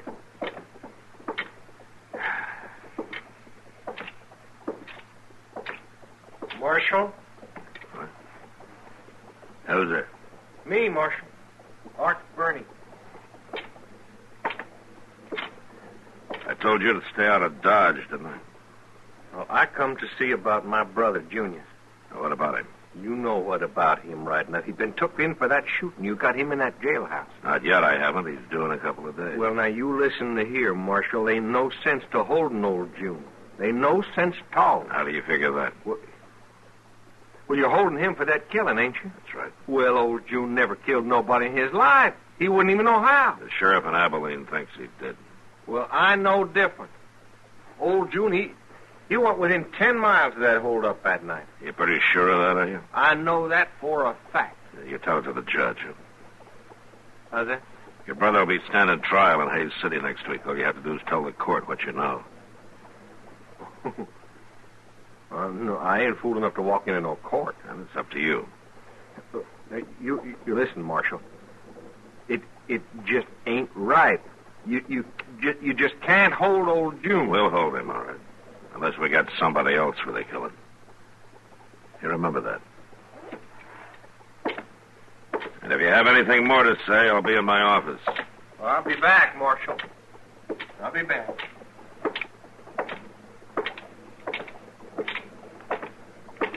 Mr. Dillon! Mr. Dillon! Huh? Yeah, Chester. Mr. Dillon, there's this telegraph just come in. Oh, thanks. Will I go get the horses? What? Well, Mr. Dillon, if we're going to take the prisoner off the stage at that relay station, we got to hurry. You should take more time reading my telegrams, Chester.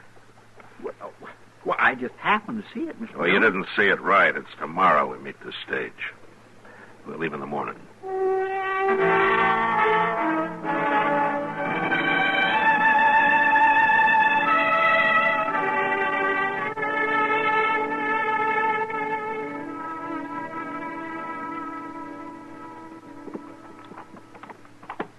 Sure must be in a hurry to get this fellow, Mr. Dillon.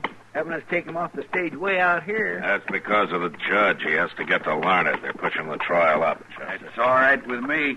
Well, most prisoners ain't in such a hurry as you. Well, if you ain't done nothing, you ain't got nothing to worry about. Ain't that so, Marshal? Yeah, if you can prove it to the judge. He'll believe me, Marshal. A man like a judge with all his learning is bound to believe me. I ain't never been one to lie much. The judge has to believe the evidence. They tracked your horse, Junius. Well, that don't say I was riding him. You better find out who was riding him, then. Well, I won't have to find him. He'll come if I need him. He'll come. You'll need him. Mr. Dillon, look yonder. From the dust it's raising, somebody sure is riding at us in a hurry. Yeah. Let's wait and see who it is.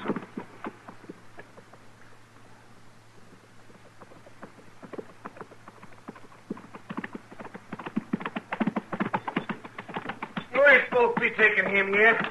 Hello, Ark. You said he'd be in dock for a spell. They moved the trial up. Well, he ain't going to stand no trial. I told you, Marshal. I told him, Junius, how he could fix it. Ain't nobody going to go to no court. You let my brother Junius go, Marshal. Let him go right now. Marshal, I'm warning you. And I'm warning you, Ark, don't you draw on me ever unless you mean it. Well, I mean it about freeing June. All right, Ark, draw. Well, go ahead, draw. That's all right, Ark. No need for shooting. You come along to the trial. You can tell the judge. I'll wait, Ark. I can wait. Don't worry, June. Don't you worry about a thing.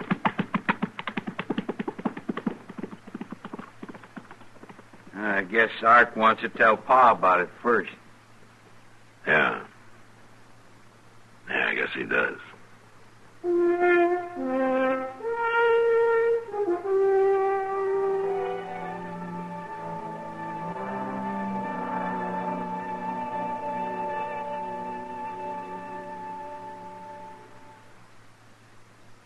The present estimated teacher shortage across the nation is 135,000. That's how many teachers' jobs await right now, with every reason to believe the number is on the rise. This poses an important question for high school students and college undergraduates. Tomorrow's citizens will be forced to cope with this problem if it is not solved in the near future. Tomorrow's citizens can best contribute to the solution by embracing teaching careers. It's as simple as that. More teachers graduating from our colleges are literally the only way this critical shortage can be eliminated. During the month of April, observed for the fourth year as Teaching Career Month, educators join in urging more students to look into teaching. Added to the personal rewards in teaching, there is an important intangible, the importance of being needed. Consider seriously your increasing value to your community as you become a teacher, school administrator, or professor, serving your nation's needs as you grow in ability and stature.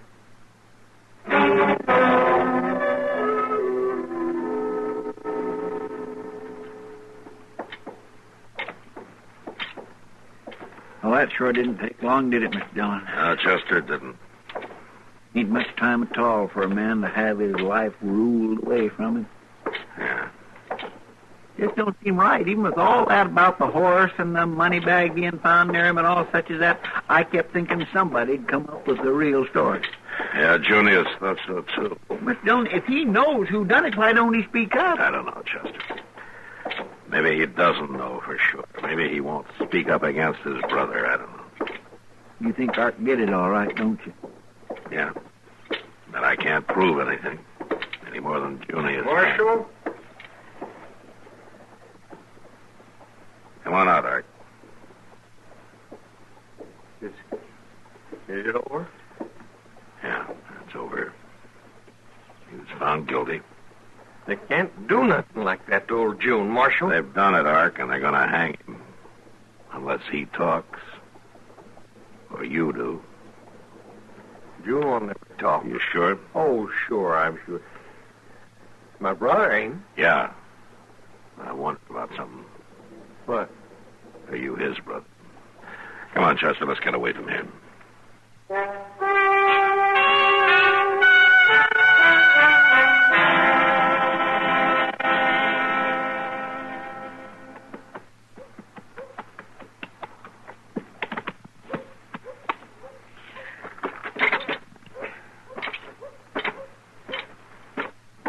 Hello, Matt.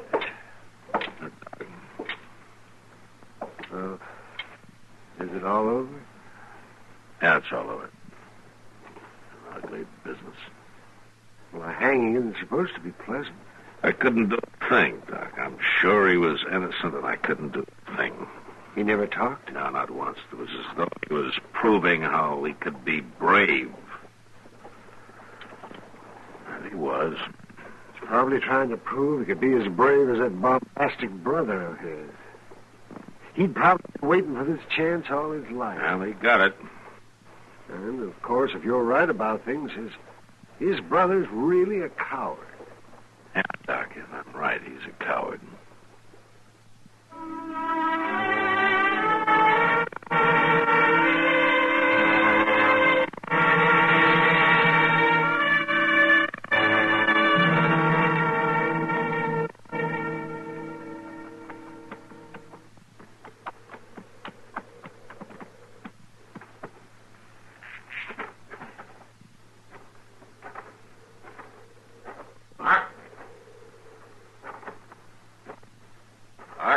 Don't ask me, Paul. Don't ask no question. You left your brother. Your brother's dead. Yes, I left him. He's dead. Couldn't rightly help it. You could help it. No, Paul, I tried. Rode to Dodge, I rode to Hayes City. I talked myself blue with that Marshal. But you never talked straight. Well, I told him Junior's never done it. Did you tell him how you knowed for sure he never done it? Paul. Did you speak up in court where it counted? Listen, Paul, no way I could have done that unless... Unless what? You know, Paul. You tell me, Arp. Unless they'd have hung me instead. I figured. I had to hear it from you, but I figured. Now, you hear me, Ark? You hear me good? We Bernies ain't never been much, but we stood for our home. Listen, Paul. I ain't your pa, not no more. Ain't no son of mine who won't stand up for his brother. I tried. I just couldn't do it. You keep the horse. You get right on him, you ride on out. Don't you never come back. Paul. Go on now. Don't you never come to my door again. But it's the home place, Paul. I'm your son. I ain't got no son.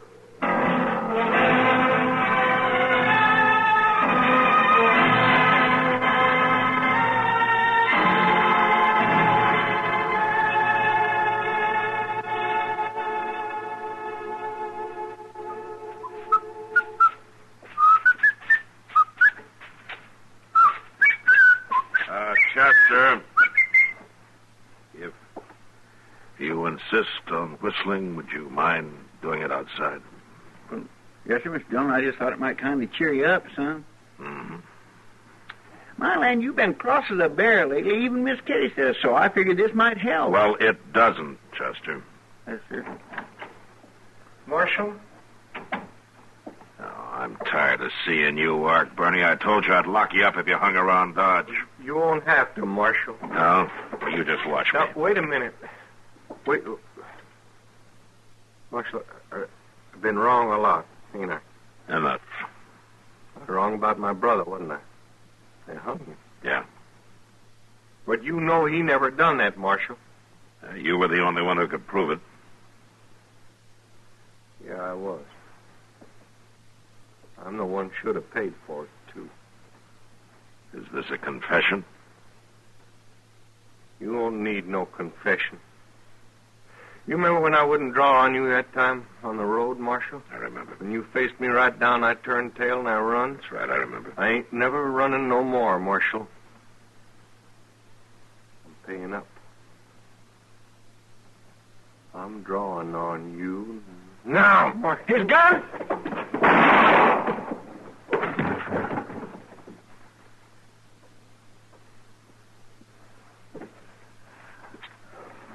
Marshal, tell my pa that I tried to square it. You tell him He's dead. Yeah. Hand me his gun, Chester. Yes, sir.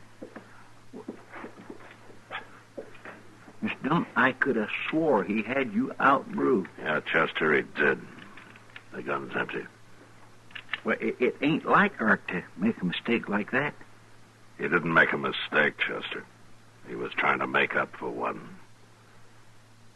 He was paying up the only way he knew how.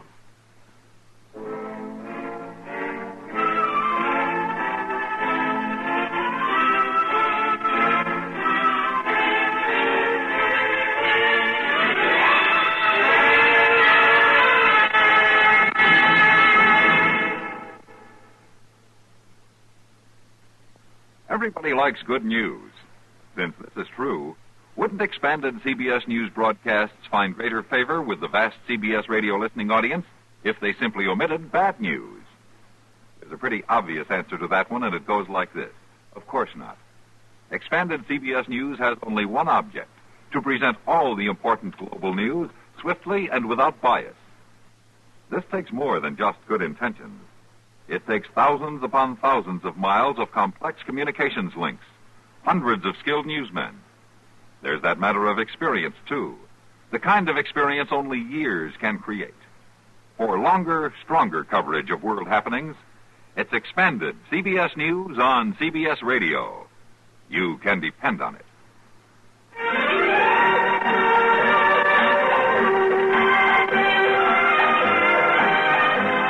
Gunsmoke. Produced and directed in Hollywood by Norman Macdonald, stars William Conrad as Matt Dillon, U.S. Marshal.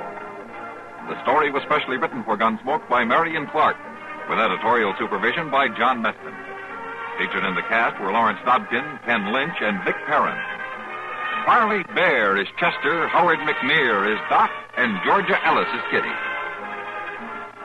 This is George Walsh inviting you to join us again next week when CBS Radio presents another story on Gunsmoke.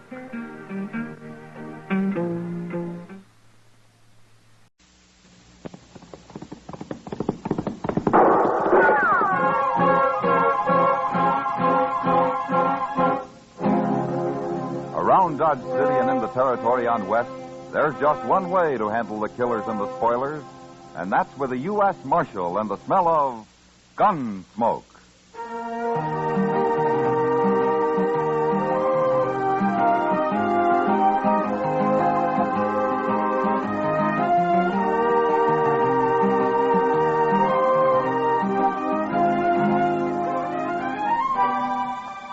Gunsmoke, starring William Conrad. The story of the violence that moved west with young America. The story of a man who moved with it. Matt Dillon, United States Marshal.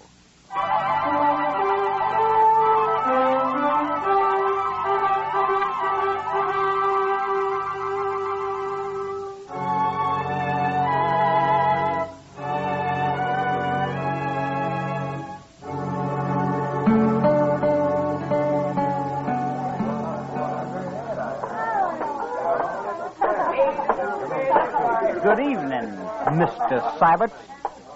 Oh, hello. Hello, Henry. Have a drink? No, thank you, sir. Well, what do you come into a saloon for if you ain't going to drink? No offense, Mr. Syberts. I just don't feel like a drink. Well, man's free to do what he feels like, Henry. Up to a point he is, sir. You're all alike, you Southerners. We keep our word. to men and to women. Now, is that what you're here for, to see I don't run off? No man's going to shame my sister, sir. Oh, what are you talking about? I'm going to marry her in 2 days. Yes, sir. You are. Now, look, Henry. We postponed the wedding last month because I had to go to Abilene on business. I run a big ranch. It takes a lot of hard work and time. And the ranch comes first. Can you get that through your head? I understand. I just hope for your sake you don't have to go anywhere this time. Polly wasn't proud having to call off the wedding last Well, month. suppose you leave that to me and Polly and keep your puppy nose out of this. I don't care for that remark, Mr. Syberts. Oh, no? Well, then let's see what a young Confederate gentleman does about something he don't care for. Go ahead. You're wearing a gun? You can't bluff me, sir. All right, hold it, you two. Oh. Get this little whippersnapper off of my back, Marshal, before I shoot him. That's enough, Syberts. I don't want any fighting here. Especially between prospective brothers-in-law. You two ought to be ashamed of yourselves. Now, Henry, you go on. Get out of here, huh? Go drink someplace else tonight. I'm not drinking, Marshal. You're still ahead. Get out anyway, huh? All right, sir. But don't you forget what I said, Mr. Syberts. Oh, those hot-headed Virginians. I don't know if I ought to marry into a family like that or not. Well, marrying's your problem, Syberts. Just don't kill any of them, that's all. Have a drink, Marshal. I got one at the table over there, thanks. Well, later, maybe. Maybe.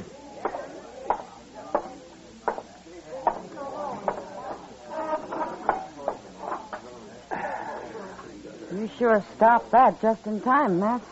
Yeah. That kid wouldn't have had a chance against Nat Syberts. No, but he'd have tried it anyway. They're going to make a real happy family. Now, they'll get along. Syberts and Polly, anyhow. They will if Henry and his father give him a chance. It's too bad Mrs. Troyman isn't still alive. She'd handle it better. They're nervous about the wedding, that's all, Kitty. And about Syberts' money. They need it bad. They used to be rich, Kitty. Back in Virginia. Sure, before the war. What about now? Why do you think they're so happy to be able to marry Polly off to a big rancher like Syberts? You know it as well as I do, Matt. Yeah, except for Polly. I think she's real fond of Syberts. Sure. And he's fond of her, too. After all, she's a woman, isn't she? Yeah, I know. But maybe you'll settle down now and quit running around so much. I hope so, for her sake. When's the wedding, Matt? Day after tomorrow? Yeah, that's what they say. You're going, aren't you? Yeah, I suppose I'll go. I love weddings. Oh, great heavens, Kitty. I nearly forgot. What? I saw Polly on the street the other day, and she asked me to tell you that you'd be welcome at the wedding if you want to come. She did? Well, I've only met her at the store and around. Seems she likes you. Anyway, that's what she said. Well, gee, Matt. You think I should? Well, you were invited by the bride. I don't know why not. Well, maybe I better think it over. She's got enough trouble as it is. But anyway, I feel kind of good, her asking me. They're just people, Kitty. Like anybody else.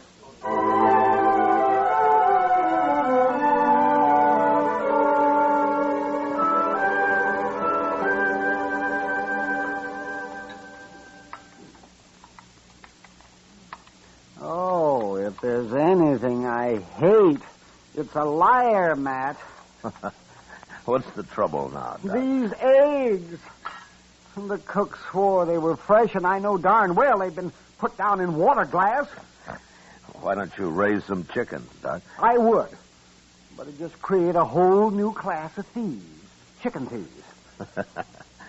You're in for a bad day, Doc. You started feeling this way. I'd sooner trust Crazy Beulah over there than most people I know around here. Crazy Beulah? Oh, yeah. I haven't seen her in a long time. That's the funny thing about her, Matt. She's still sort of pretty. Till you look in her eyes, she is. You know, Doc, I can't help feeling sorry for her. Well, I know, but there's nothing anyone can do to help her. No, I guess not. She came to see me a couple of weeks ago. Had the ague. No? And she paid my fee, too. And if Crazy Beulah can pay up, you'd think the more prosperous citizens around here could, too. Oh, I sometimes wonder about these people, man. Really, I do.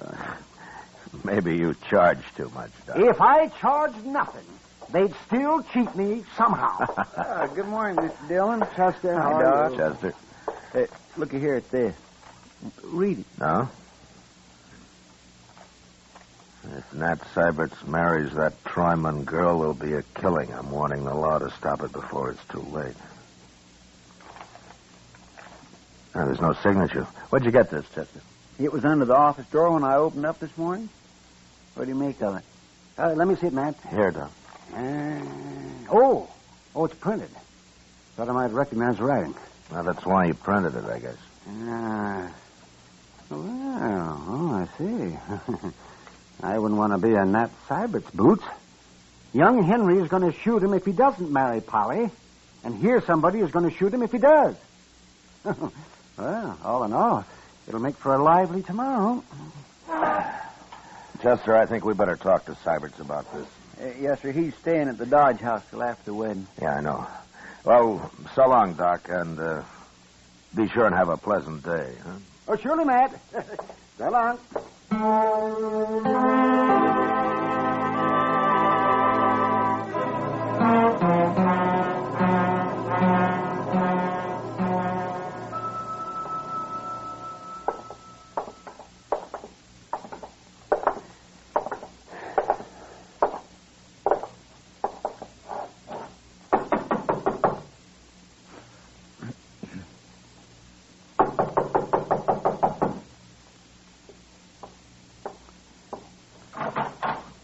Well, Marshal, Chester.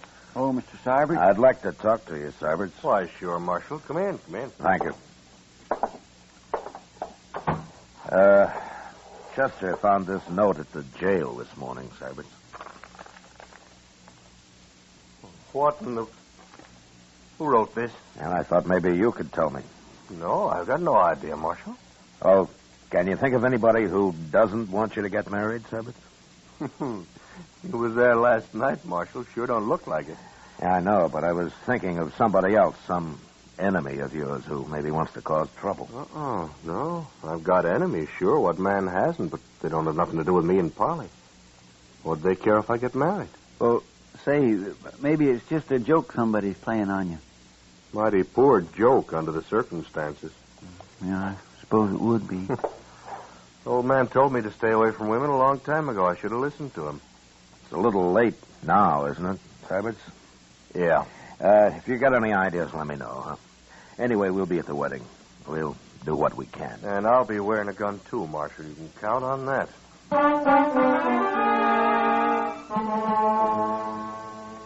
Nat Syberts was a little wild, maybe, and he had a reputation with the women, but at the same time, he'd worked hard, and everybody felt that once he settled down, he'd probably be as steady as the next man. In any case, I didn't like the idea of a groom having to wear a 6-gun at his wedding, and even less the fact that a shooting might take place in a church. So I went out to see the Troymans. Polly came to the door and ushered me into the front room where her father and Henry were sitting. Can we fetch you something, Marshal? Glass of bourbon? No, thank you, Mr. Troyman. It wouldn't be very good bourbon, I'm afraid. Prices up, money's down. Things haven't been easy lately. Not for this family, anyway. Please, Father. Polly, I hate to bother you this way, but, well, it's important. Nothing's happened to Matt. If he's run off, I'll... Quiet, Henry. Now, let the marshal speak. No, he's all right, Polly. I just want to know if you can think of anybody who'd try to put a stop to the wedding tomorrow. Try to stop it? That's right, Henry. But, Marshal, I don't understand. Well, somebody's threatened to, Polly. I don't know who it could be, and neither does Nat Syberts. I talked to him about it, too. This is about as strange, huh? It sure is. Is this true, Marshal? And it looks that way, Polly. But who'd not want us to get married?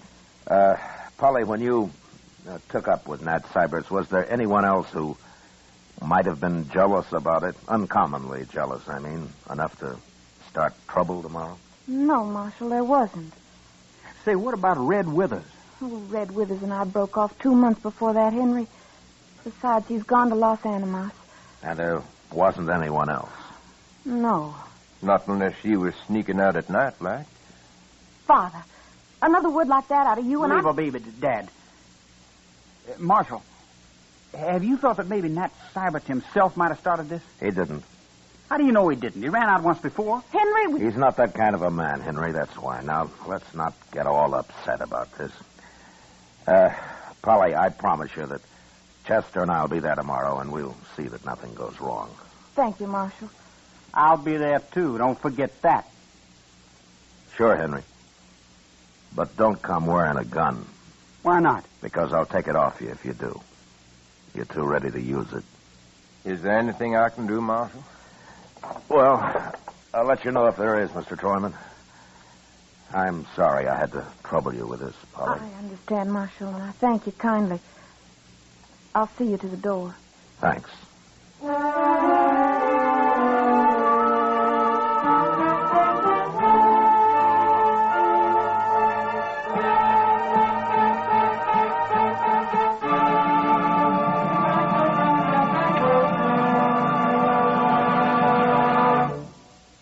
We will return for the second act of Gunsmoke in just a moment. But first, with the arrival of warm weather, people tend to forget their troubles and other people's troubles, too. We go off for the pleasures of the beach, the forests, and the countryside. By all means, let's get the most that life has to give. But let's keep the need of the Red Cross, the continuing need for blood, somewhere in our minds. At least once this summer, give a pint through your local chapter. Don't forget, disaster waits on no season. Give blood during the summer, too. Now the second act of Gunsmoke.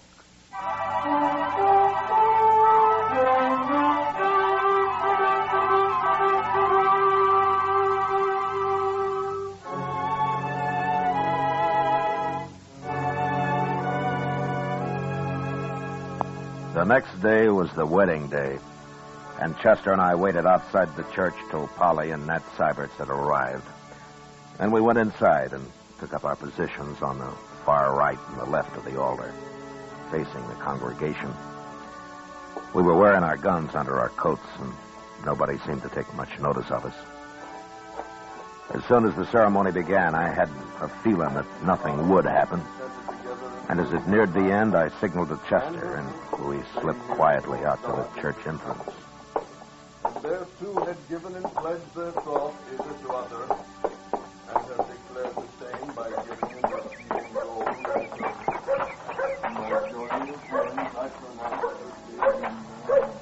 All I could see in there was a lot of real friendly faces, Mr. Dillon. Yeah. There's nobody outside here. That's Mr. Seibert's buggy right there, isn't it? Mm-hmm. He's driving Polly out to the ranch right after the ceremony, Chester. She didn't want a celebration of any kind. Well, it looks like there won't be any trouble after all. I sure hope not. On their wedding day and all. That's over. They'll be coming out now. Yes, sir. We'll stay close to them till they drive off. It could happen right out here, you know. Yes, sir. I'll watch whichever way you're not watching. How will you know which way I'm watching unless you spend your time watching me, Chester? What? Oh, well, now, I didn't exactly mean to... Oh, looky, here they come. Oh, my, don't they look proud.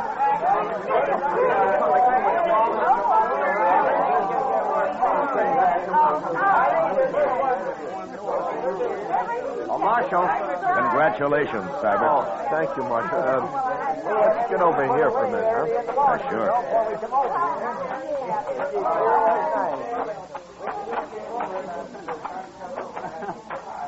I guess that warning wasn't much to worry about after all. It looks that way. You got nothing but friends here, as far as I can that see. sure unsettles a man, though, a note like that. I think you can forget about it now, Seibert. I'll forget it when I find out who wrote it, Marshal. Look, that's what I wanted to ask you. What? If you learn anything about it, let me know. You promise me that? What would you do if I did find out? I'd kill him. That's what I thought. Look, Seibert, you're married now, and you got more than yourself to think about. I'm a peace officer. I'm paid for it. It's my job. And if I find out who wrote that note, I'll run him out of the country. And I'll try to keep you from finding out who it was. I'm not a boy, Marshal. I'm not sure I appreciate your trying to protect me. Well, what about Polly? Polly? Yeah. Yeah. Think I see what you mean, Marshal. You're just not used to being married, Cyrus. No. But go on. Start getting used to it. Polly's looking for you over there. Thank you, Marshal. Sure.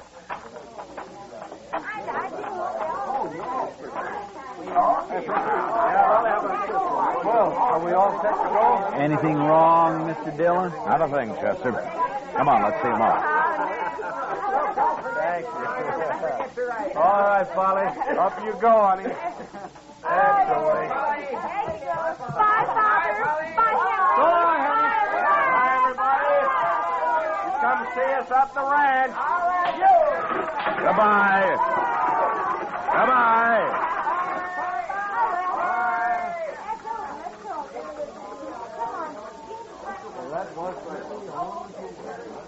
Oh, my goodness, Mr. Dillon. What, Chester? Oh, I'm just like an old woman at a wedding. You know, they ought to have more weddings here. Well, if you like him that much, Chester, why don't you do something about it? Well, what could I do? Get married. Huh? Me? Get married? Well, why not? Oh, now, Mr. Dillon, you know I can't do that. Why, I don't make enough money to keep body and soul together just for me, let alone a wife and a lot of kids and in-laws and all that. My goodness. Well, you could start with just a wife. Did you hear that? Yeah. It's down the road Cyberts took. Come on, grab a horse. Anybody's horse, Chester. Pardon me. Come on. Come on.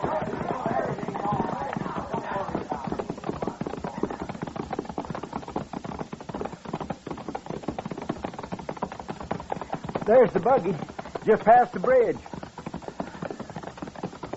I don't see nobody else. Ease up, Chester, so we don't scare the horse. Yes.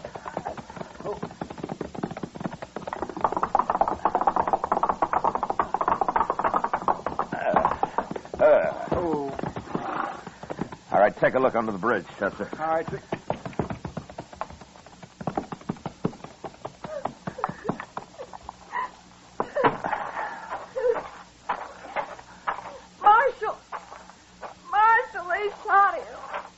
Is he dead, Polly?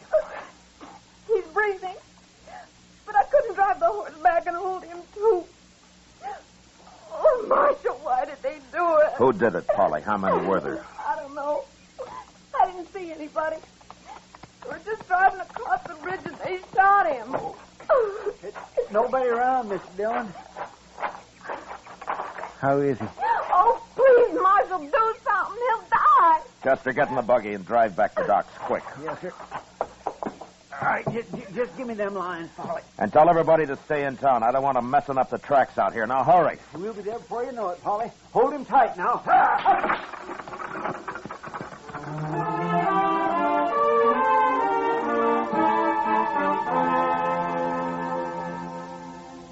As soon as the buggy had gone and the dust had settled, I looked around. Everywhere, but could see no one. Then I walked back and followed Chester's horse tracks down off the wagon road. His were the only marks on that side of the bridge, so I crossed over to the other side. And there I found the footprints of what must have been either a child or a woman. They led off in the direction of a small cabin about 300 yards away. And I followed them, gun in hand, at a slow trot. When it was clear that whoever it was had gone straight to the cabin, I left his trail and approached the door from a right angle.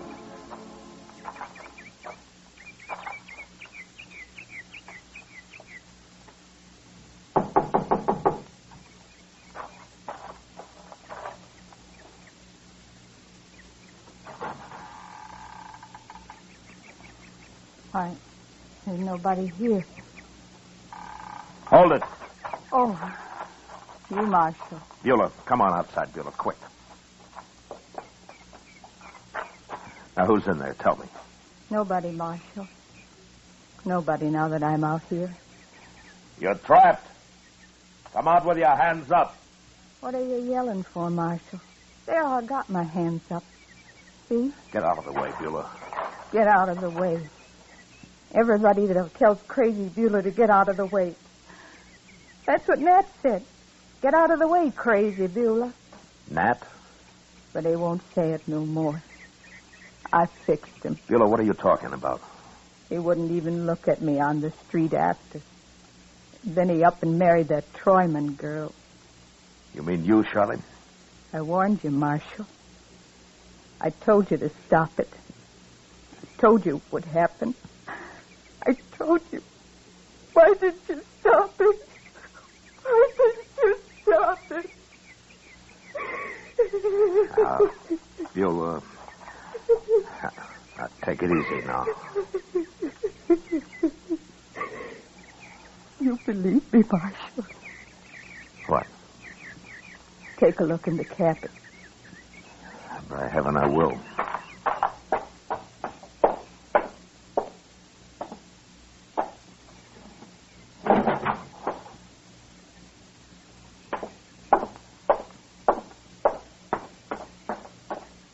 What's this all about, Beulah? There's nobody in there. Now my rifle. Well, where is it? Right there by the door.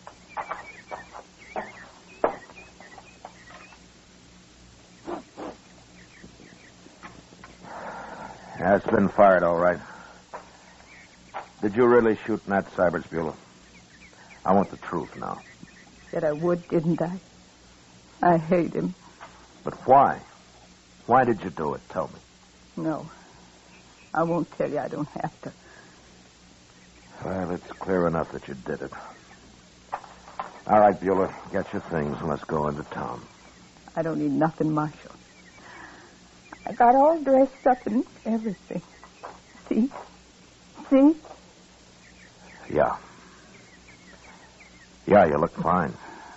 I feel better now, Marshal. Now that it's all over. He's dead. I feel a lot better.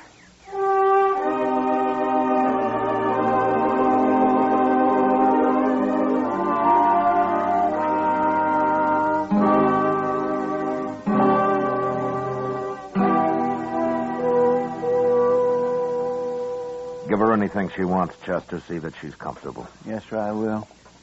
It sure beats all, though, don't it? Yeah.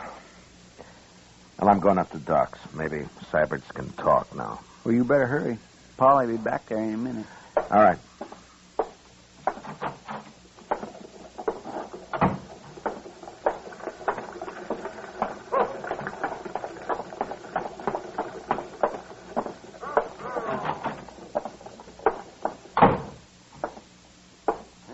Hello, Matt.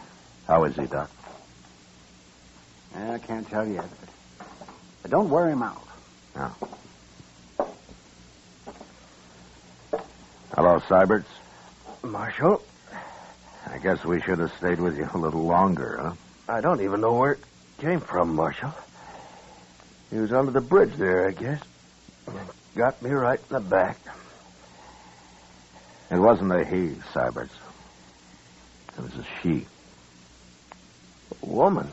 Crazy Beulah. I just locked her up. Well, how do you know it was her, Marshal? I trailed her to her cabin, and she admitted it. Did she say why she did it? She said you wouldn't look at her on the street. Told her to get out of the way or something. Doesn't matter much. Unless you want to tell me. Well, just that I got drunk one night, Marshal, and she kind of chased after me ever since, and I tried to keep out of her way. I see. Well, what are you going to tell Polly? If I live. If you live. I don't know, Marshal.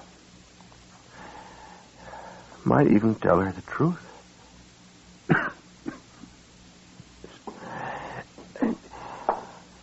All right, Matt. Now, that's enough. Now. Yeah, sure, Doc.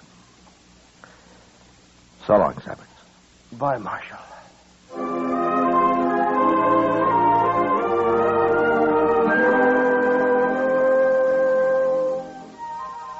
2 days later, Doc announced that Nat Syberts would live. And the next day, they moved him up to the Troyman house where Polly could nurse him. I never did know if he told Polly what it was all about. Maybe he didn't have to. Crazy Beulah never asked about him, never mentioned his name again.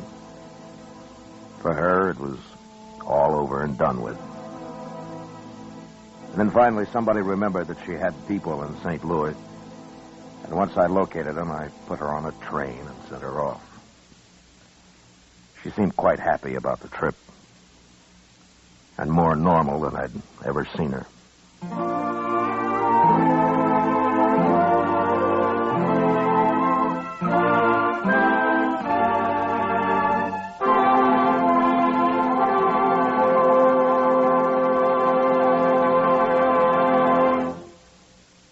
Gunsmoke, under the direction of Norman MacDonald, stars William Conrad as Matt Dillon, U.S. Marshal.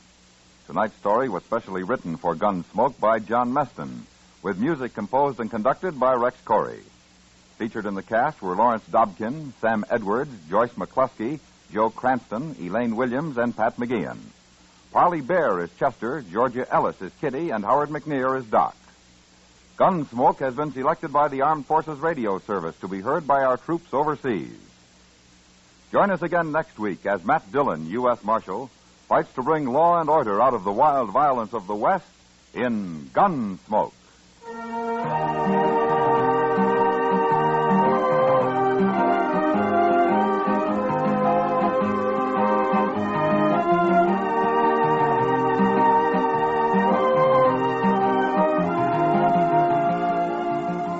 Beginning next week, Gunsmoke will be heard a half hour earlier over most of these same stations. Remember, Gunsmoke, a half hour earlier beginning next week. Every Sunday evening, listen for a new drama of escape at the Star's Address. This is George Walsh speaking. Sunday nights, Dick Powell is rough, tough Richard Diamond, private detective on the CBS Radio Network.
Around Dodge City and in the territory on West, there's just one way to handle the killers and the spoilers, and that's with a U.S. Marshal and the smell of Gunsmoke.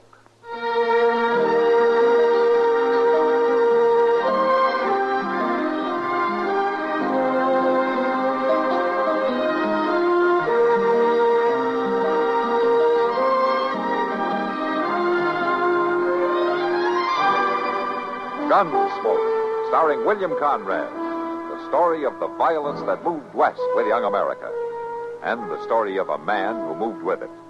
I'm that man, Matt Dillon, United States Marshal. The first man they look for and the last they want to meet. It's a chancy job, and it makes a man watchful and a little lonely.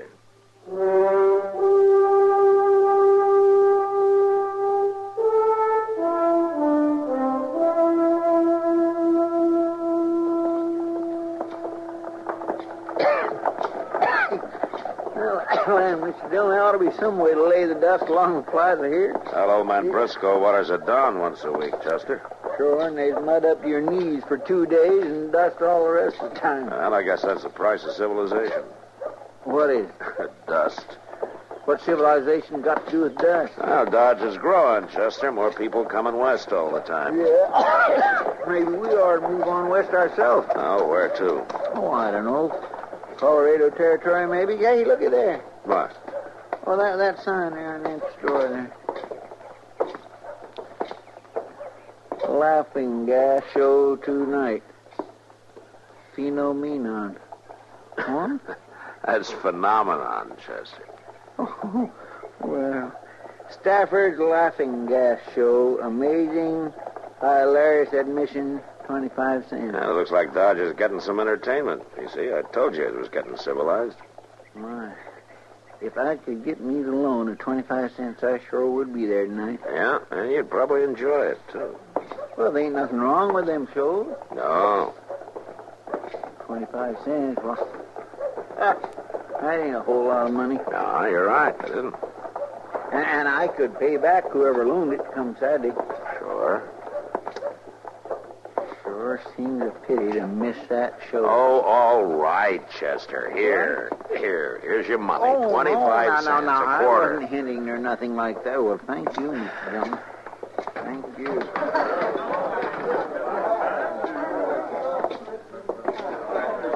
Well, hello, Matt. Chester. Chitty and I began to think you weren't coming. Sit down. Thank you.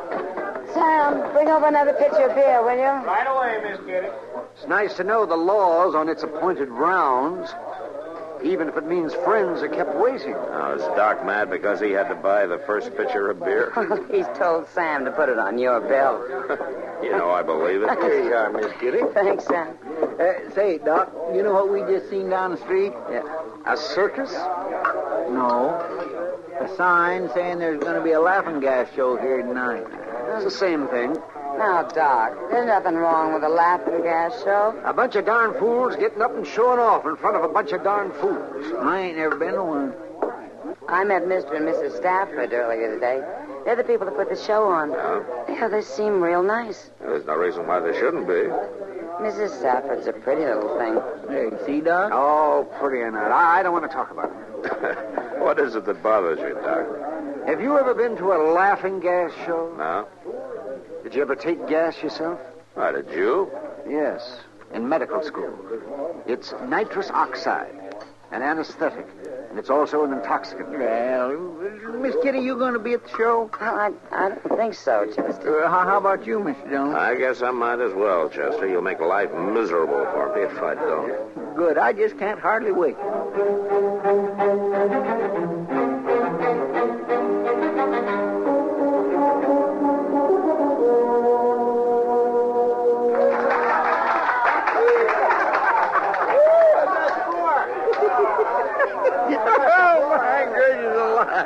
Oh, sounds like you're enjoying it, Chester. Oh, Mr. Dillon.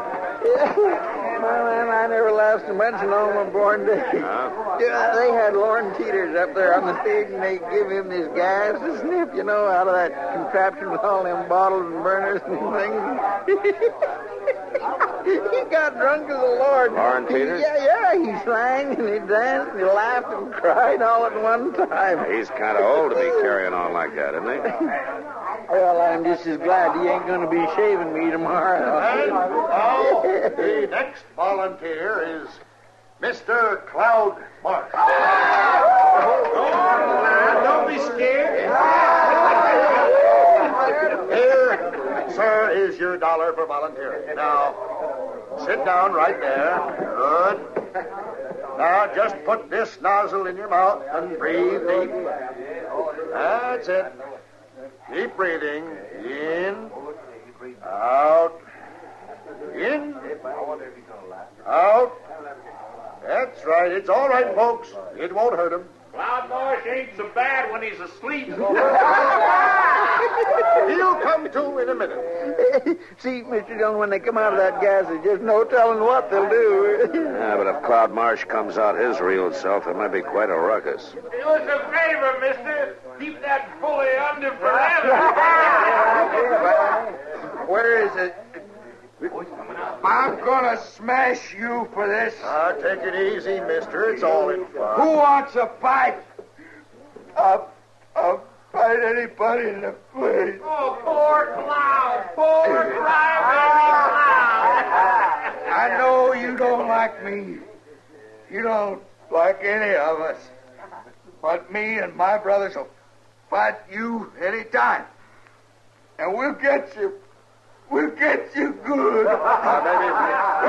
Maybe you better go. I ain't going nowhere.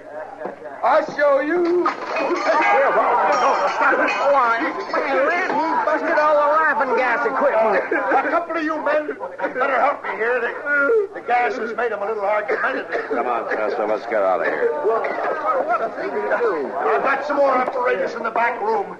The show will continue in just a moment. Well, that doggone Cloud Marsh starting to rook us like that. Well, Stafford said you become your natural self. And he sure did. Them Marsh boys just wants to fight all the time, don't they? And there could be trouble from this, Chester. Well, why? My gracious, he's the one that started everything. But a man like Cloud Marsh can't take being laughed at. Yeah, he'll make trouble, sure.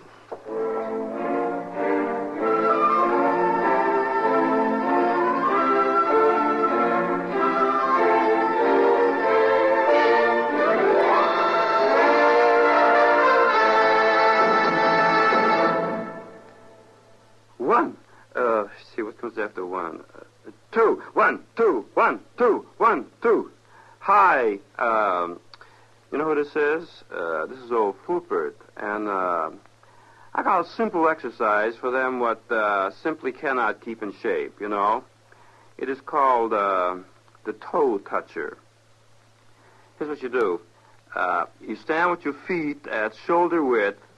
I mean, don't put your feet on your shoulders because it's impossible. It's not worth the time you're going to waste, you know. Just stand with your feet at shoulder width and your hands over your head, see?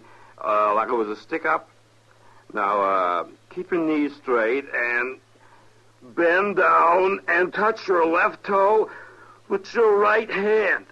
Now, your right toe with your left hand. And now, back to hands over your head. This is a stick-up, remember? Whew. Well, that's all there is to it. Of course, I don't care if I never do it again.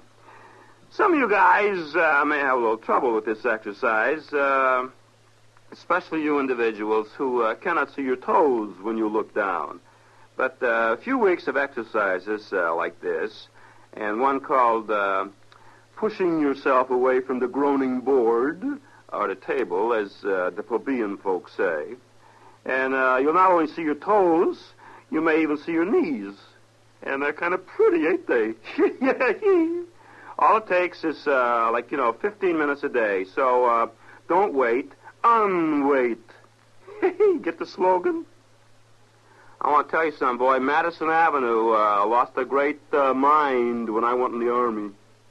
So get your service pamphlet on physical fitness today.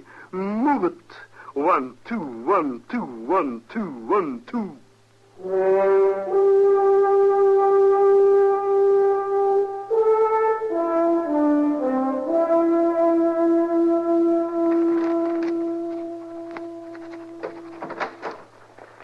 Hello, Matt.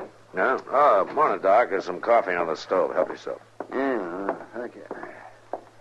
And how was the show last night? Well, I got there late, so I didn't see it all, but Chester said I was fine.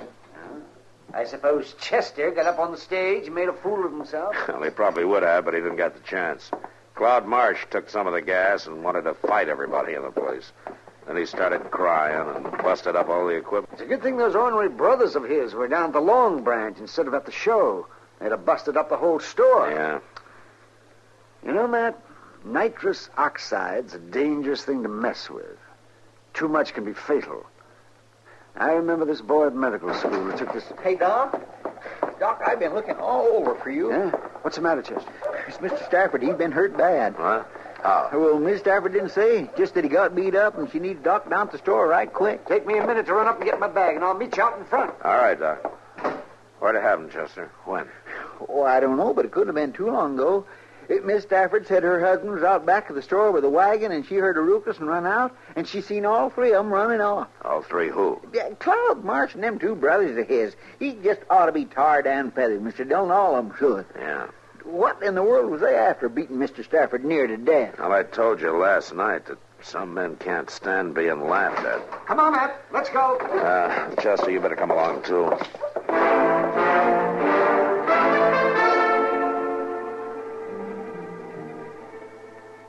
There's nothing to do now but let him rest, Mrs. Stafford. How long's he going to be like that, Doc? Unconscious, I mean. He's had a bad concussion. Sometimes it takes only an hour or so, and sometimes days. Just have to wait and see. But isn't there something I can do for him? Just let him rest. Miss Stafford, are you ready to swear out a complaint against the Marsh brothers? Earl and me don't want no trouble, Marshal. Yeah, but they almost killed your husband. We sign a complaint now, and the Marshes would really come after us. Earl wasn't always a man to run from trouble. What? I know who Earl really is, Miss Stafford. I've known ever since you first came to town. But how? He's Ernie Stubblefield, isn't he? That's all behind us, Marshal. He's forgot about being Ernie Stubblefield. Matt, what's this all about? Well, Earl Stafford's real name is Stubblefield, Doc. He had quite a reputation up on the Red River. 4 killings. And he did some time for the last one. Marshal, after Earl got out of prison, he come to me in Missouri. He was sick with himself. Sick with all the fighting and killing. He pleaded with me to marry him so we could start over. And when I found out he really meant it, we got married. As Mr. and Mrs. Stafford, huh? As long as he was Ernie Stubblefield, there'd be no peace. Yeah. Does he still have his gun? He keeps it in the trunk, but he's changed. He'd never use it. Not no more. I see. No, you don't. If he ever used that gun to kill another man, even in self-defense, the whole terrible business would start all over again. So he ain't going to use it. Never. Sure. Well, I take it you're not going to sign a complaint then, huh? Marshal, I ain't going to sign nothing. All right, ma'am. But I'm still going to throw Cloud Marsh in jail until you leave town.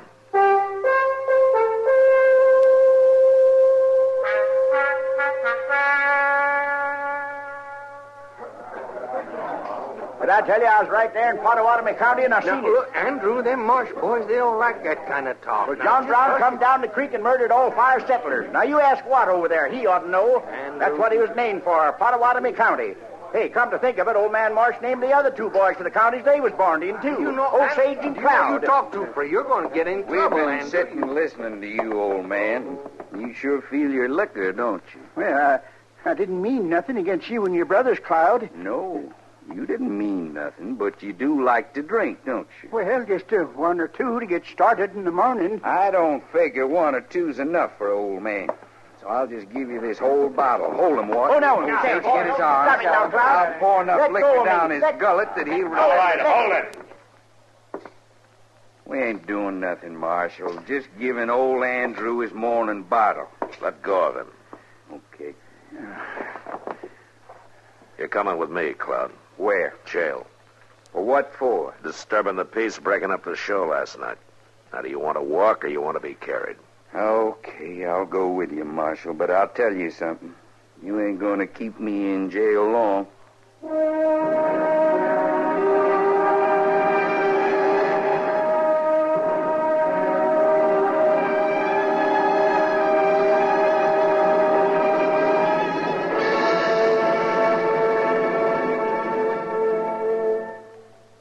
Myron J. Bennett again with another little-known item of American military history. The general wished he had said it, and the reporters gave him credit in the headlines. But it was somebody else who made the greatest ad lib of the First World War. Lafayette, we are here. It happened when the first American expeditionary forces reached Paris, and the French asked General John J. Blackjack Pershing to deliver an address commemorating the event at the tomb of the military hero Lafayette. Pershing, however, designated Colonel Charles Stanton to handle the oratory, and the colonel duly delivered and concluded his speech. We pledge our hearts and our honor in carrying this war to successful issue. Then, remembering the Frenchman's great help and friendship for America in Revolutionary days, he saluted the tomb and called out, "Lafayette, we are here." General Pershing was persuaded to speak briefly after that, and somehow the newspaper men put the famous line into his remarks. But the general himself later wrote, "I have often wished it could have been mine." But those words were spoken by Colonel Stanton, and to him must go the credit. Incidentally, Lafayette is buried in American soil that he brought back to France after the Revolutionary War.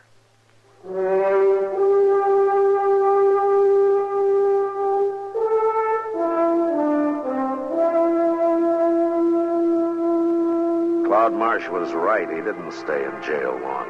Within an hour, Watt and Osage walked into the office with a writ from Judge Bent. They paid his bail, and I had to turn him loose. There was nothing I could do. I had hoped to hold him in jail till the Staffords got out of town, but since I couldn't, I told Chester to keep an eye on him. Well, nothing happened all that day, and that evening I was sitting over coffee with Doc and Kitty at Delmonico. Well, nothing like a good dinner to cheer you up. Even if it is a little greasy.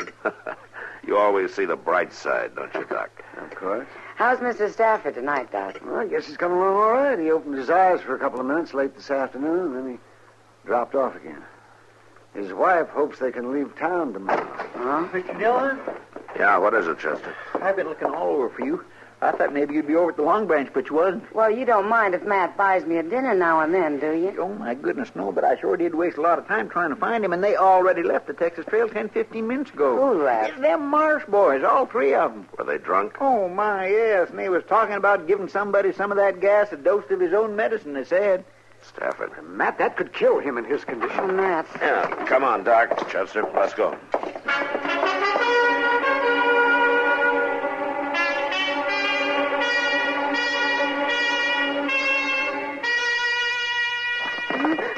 Yesterday, I put on a show for you. Now you're going to put on a show for us, Mrs. Stafford. Oh, please. You may sing, you may dance, you may make a fool of yourself. Ain't no use calling him laying there unconscious in the back room like he is. He ain't about to help you none. Don't do this, please. It was mighty thoughtful to leave all the equipment out here on the table, Mrs. Stafford. Now, sit down. Sit. You take this mouth. No, please. No. That's it. Breathe in, breathe out. Now, don't act like that. You need a little more gas to put on a good show for you. Let me go. Why, you just ain't nowhere near happy yet, Mrs. Stafford. Give me another one. All right. Turn around, Cloud. Well, looky there. Old man Stafford got up out of bed. You filthy pigs. Now, that ain't no way to talk. You let go of my wife. Cloudy's got a gun. Earl, don't shoot. Don't worry. He ain't going to. Don't shoot. He ain't got the strength. Stand away from her. Not likely. Don't you forget, I got a gun in her back. All right, hold it, all of you. I'll handle this, Stafford. You stay out of it, Marshal. Put up your guns, both of you. There's three of us, Marshal. Don't be a fool, Cloud. Now turn her loose. All right. I'll turn her loose.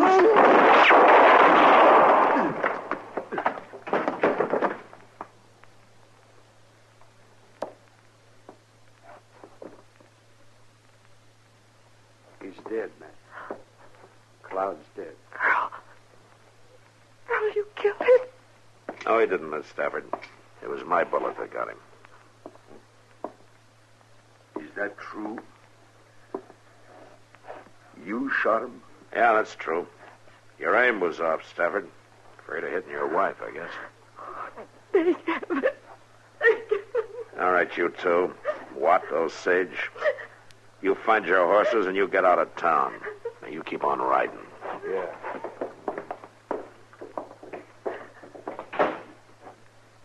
Mrs. Stafford. better get Earl back to bed. Yes.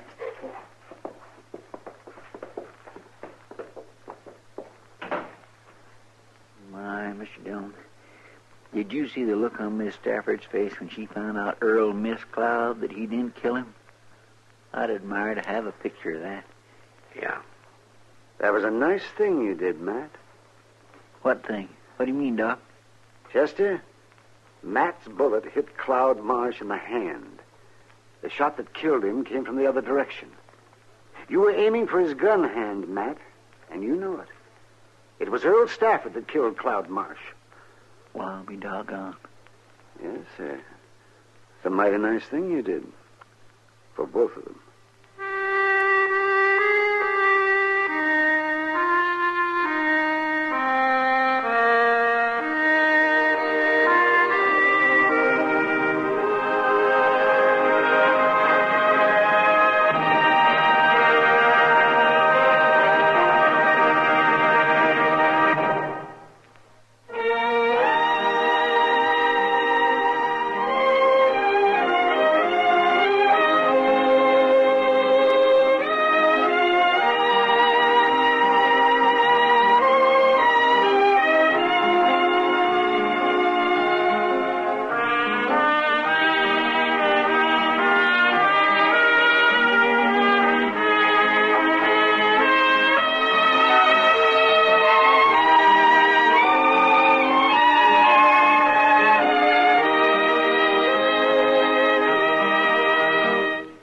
Gunsmoke. Produced and directed by Norman McDonald.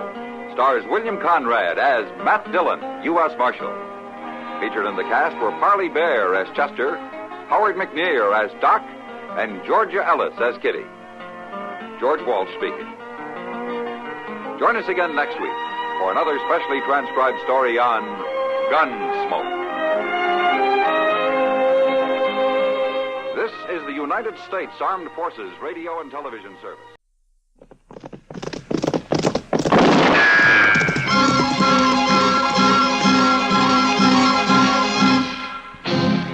Around Dodge City and in the territory on West, there's just one way to handle the killers and the spoilers, and that's with a U.S. Marshal and the smell of gun smoke.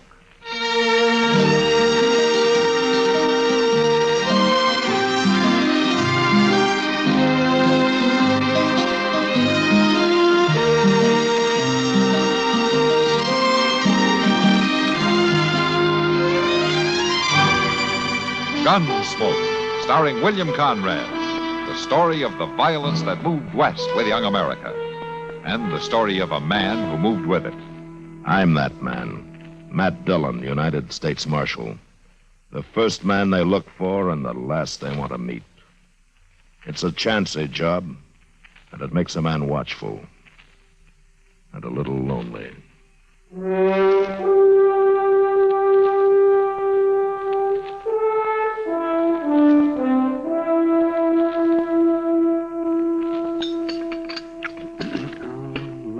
Chester, if you put any more chili powder on those eggs, you'll go up in smoke. Well, I like 'em good and hot, Doc. Oh, for heaven's sakes, Chester. Hey, pour me some more coffee, will you, Doc? Eh?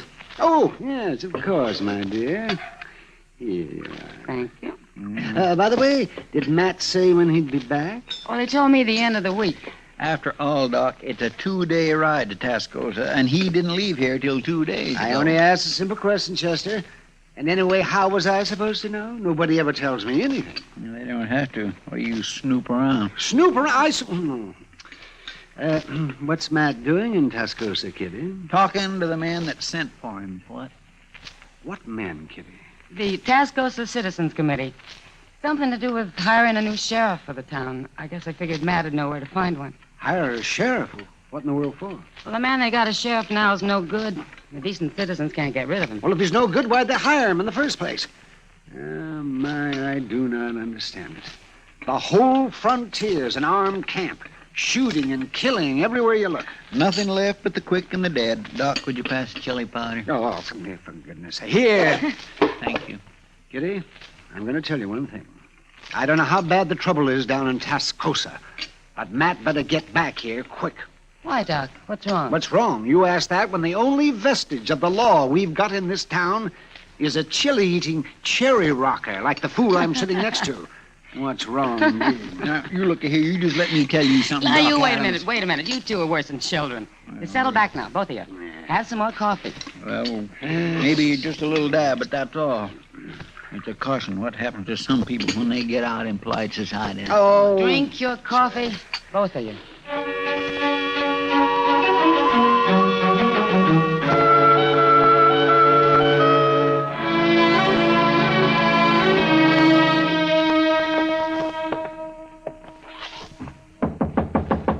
Yeah, come in. Your name Dillon? Yeah, that's right. A marshal from Dodge, huh? Yeah. I'm Clegg Rawlins, Marshal. I'm the man the Citizens Committee wants to get rid of. What's on your mind, Rollins? Now, a while back, they brought me here to Tascosa to kind of clean it up some, and I did that for them. Now, all of a sudden, they want me out. I call that downright ungrateful, Marshal. Yeah, go on. I suppose they give you the money at the meeting last night? Money to hire a new sheriff here? That's right.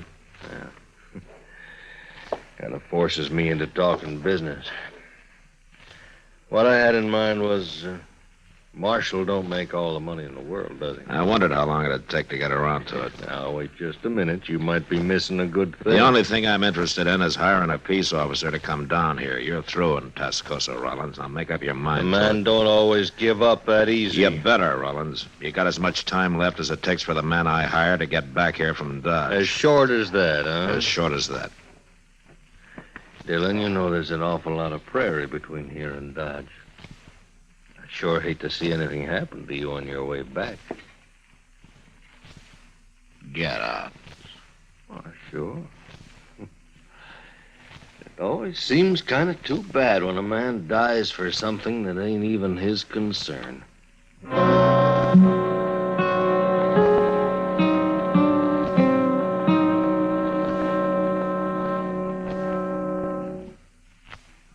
This is Bill Goodwin. You know, someone once said humor is the true democracy, and that's why we Americans can smile when we tell the stories of the legendary heroes who helped to build our country's great industries and institutions, such as the hero of our armed forces, Kilroy. Since the beginning of World War II, Kilroy has popped up everywhere from Africa to Australia, from Kwajalein to Korea.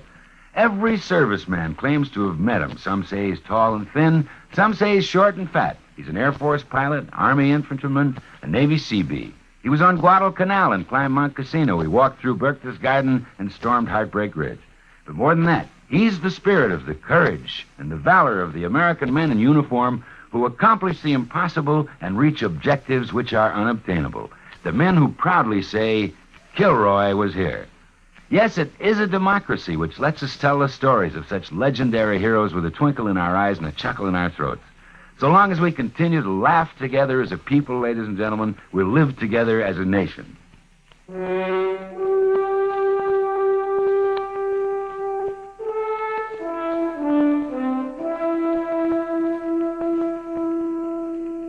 Next morning, I was in the saddle before dawn, and by the time the sun was up, I'd covered a good 15 miles.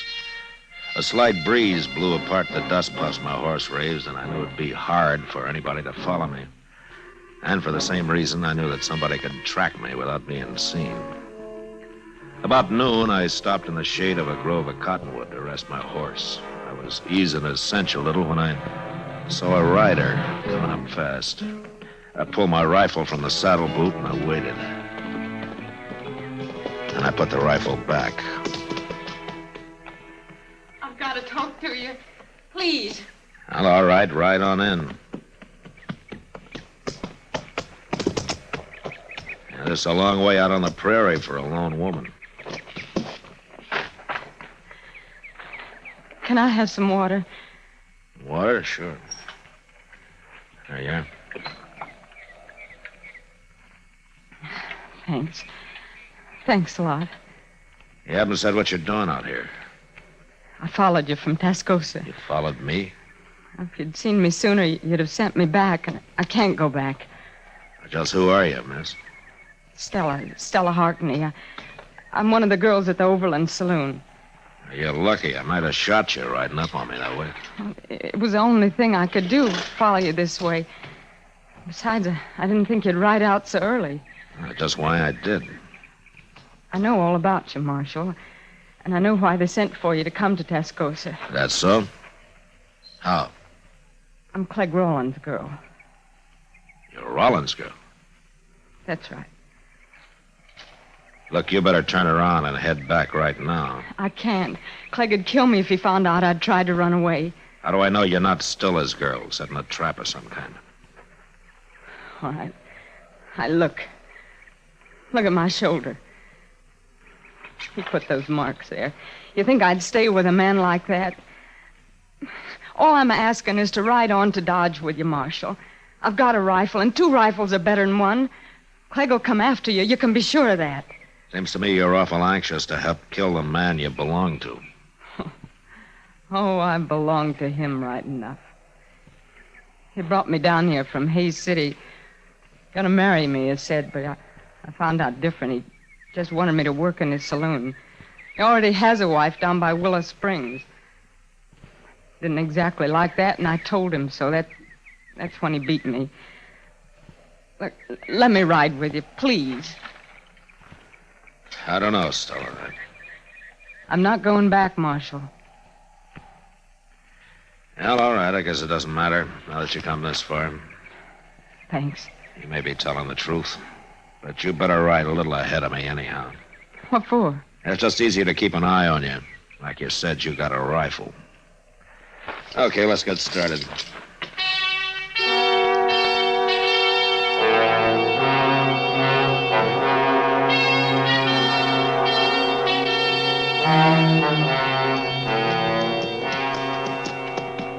You pretty tired, Stella? I'll make it. There's a nester's cabin not far from here. If we can find it before dark, maybe he'll put us up for the night, huh? Sure feel good to walk around. Yeah. You saddle weary? Well, dance hall girls don't do too much riding, Marshal. Get out! Just lie still now. Don't make a move. Where are they? Where did they shoot from? It's off to the left somewhere, I think. Yeah. They're probably in that clump of box elder over there. Dirty cowards. I can't get them from here with a 6-gun, and I can't get to the horses for a rifle. Look, if we play dead, maybe we can draw them out. Marshal, I'm sorry. Just lie still and don't talk. Yeah, here they come. 2 of them. Just hold still now. I've seen those men before. They work for Clegg. Stella, when I give the word, you yell as loud as you can, huh? Scream. It'll throw them off. You ready? All right, now.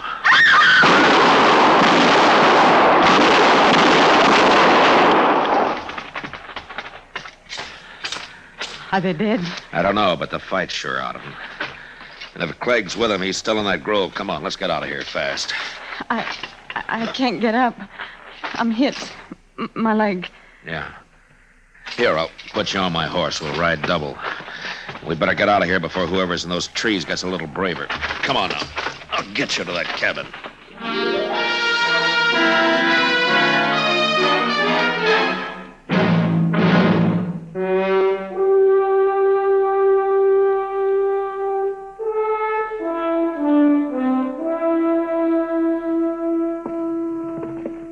There you are, miss.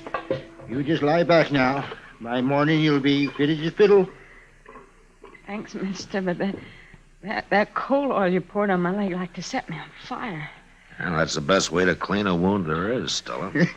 Less than it's whiskey, of course, but that would be pure waste, wouldn't it now? You two can afford to make light of it. It's me who's got the bullet. Well, I'm going to have to feed my pigs. Having company like this has thrown me clean off schedule. I'll be back directly. Marshal? Yeah. Having me along's caused you a lot of trouble. Slowed you down.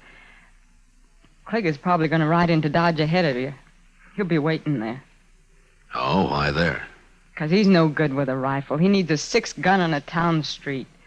Well, maybe he won't try again, Stella.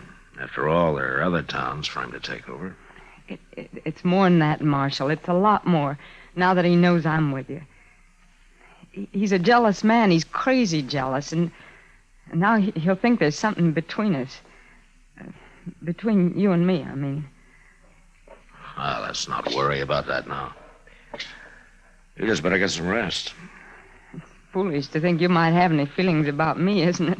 Not knowing me any longer than you have. Now, Stella, I don't suppose any man could take to a woman he'd known for only one day, could he?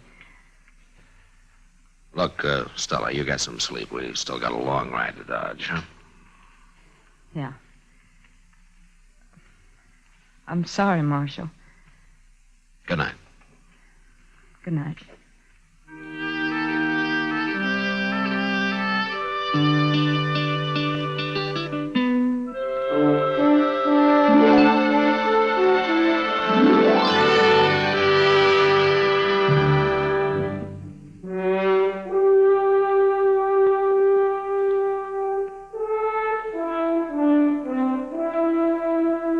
Next morning, Stella's leg wasn't anywhere near well enough for her to ride, so I borrowed a spring wagon from the nester, and we started out for Dodge. It was a rough trip and a slow one. Stella sat there, not saying much, just staring ahead. Once or twice I saw a dust cloud on the horizon, and I knew if it was Clegg Rollins, he'd be in Dodge long before I would. It was nearly dusk by the time we drove down the plaza and stopped outside Doc's office. And it was a half hour later before Doc had clean bandages on Stella's leg. Then I waited with her while he went out on another call. Marshal. Yeah, Stella. I had a lot of time to think today while we were driving in. It was a rough trip for you. Not so bad, but what I wanted to tell you was I'm not going to stay in Dodge. Oh? Where are you going? Oh, I don't know. Abilene, maybe, even St. Louis. As soon as I'm well enough, I'm taking the Santa Fe out of here. There's no reason for you to leave, Stella. Yeah, yes, there is.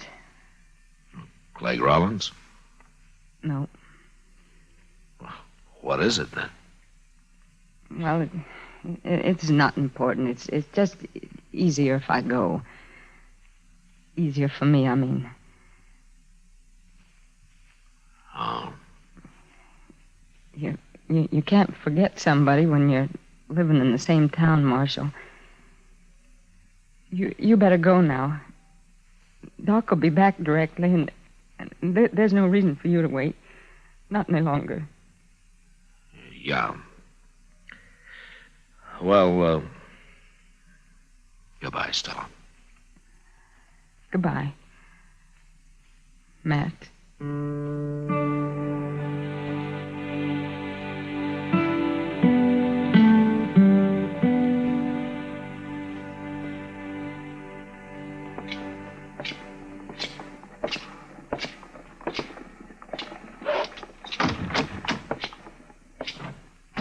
Marshal.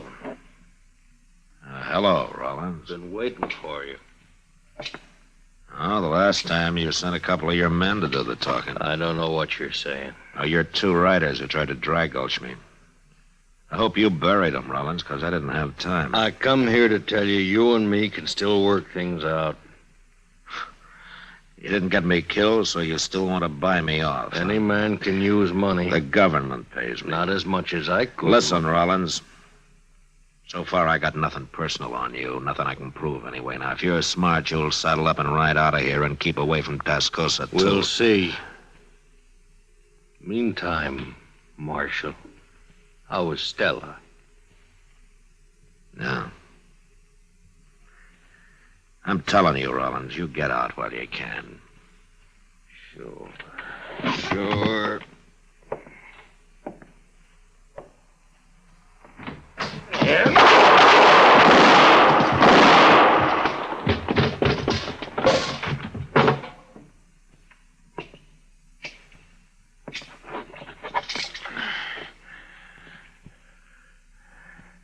Mighty fast, Marshal. You shouldn't have tried it. Yeah, I know that now. I just thought maybe.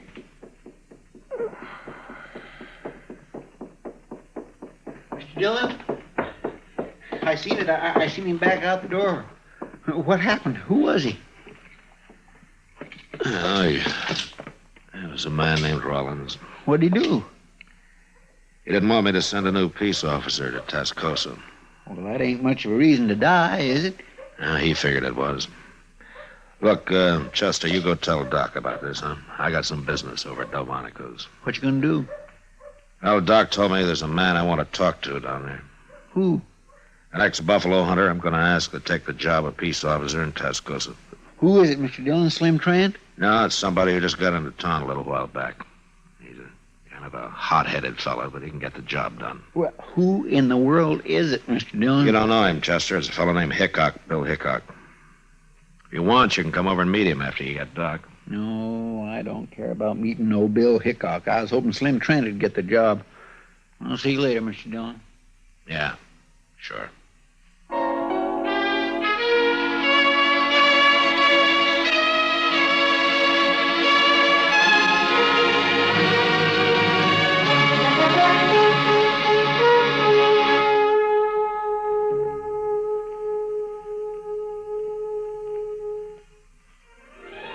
Gunsmoke. Produced and directed by Norman McDonald, stars William Conrad as Matt Dillon, U.S. Marshal.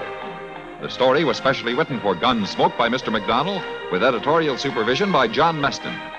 Featured in the cast were Virginia Christine, Lawrence Dobkin, and John Daner. Harley Bear is Chester, Howard McNear is Doc, and Georgia Ellis is Kitty. Join us again next week for another story on Gunsmoke.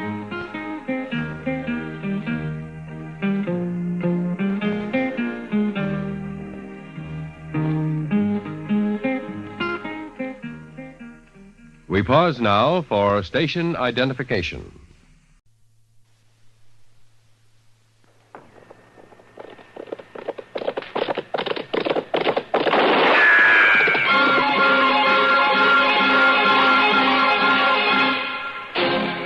Around Dodge City and in the territory on West, there's just one way to handle the killers and the spoilers, and that's with a U.S. Marshal and the smell of Gunsmoke.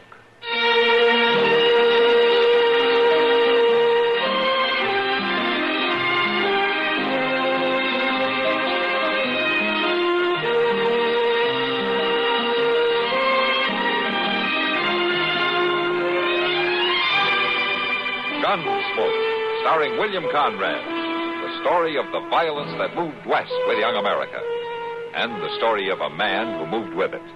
I'm that man, Matt Dillon, United States Marshal. The first man they look for and the last they want to meet. It's a chancy job, and it makes a man watchful and a little lonely.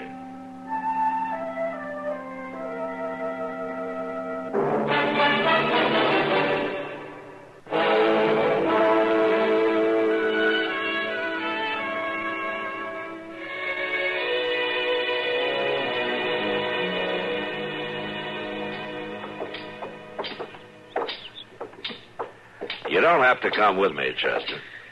I'm coming, Mr. Dillon. Keeping up as best I can. Well, if that's all the gumption you got, you're better off back at the office. Well, just let me rest a little bit, Mr. Dillon. What's the matter? Are you sick? I just ain't got no spunk to me these days. What, have you seen Doc? Oh, land, no. Last time I asked him to give me a tonic, he wanted to charge me a whole $1 for it. And at that, he wouldn't make no guarantee he'd cure me. Look, Chester, I'm only going to the telegraph office. There's no need for you to come along. No, I don't want to shirk my job. Will you go back to the office and lie down? Oh, I couldn't do that, Mr. Dillon. Lying down's the best cure I know for being tired, Chester. No, sir, it ain't. Pardon me. That's one of the worst things a body can do. Lay himself down when he's tired. It isn't. It is for me. I get to hear myself breathing so hard, owing to how tired I am. And it just clean wears me out listening to me breathe. Well, no, I do declare. What? Look yonder. There's that nice little Miss Curtin loading her wagon over to Jones's. Yeah? Now, where at is Rob Curtin? He ain't loading up his own wagon. Well, I don't know, Chester, but Well, you may be able to stand by and watch a lady do a man's work, but it's something I just cannot abide. Poor little thing like that. Lifting and hefting them big, heavy things. Now, then, Miss Curtin, you just leave them feed sacks to us. Miss Curtin? Oh, Marshal, Chester. Oh, they are mighty heavy. For a little bit of a thing like you, maybe, but for me,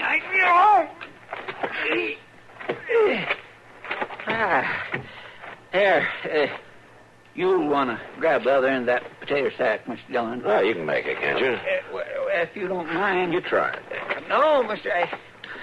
That'd be better for you. All right. Here we go.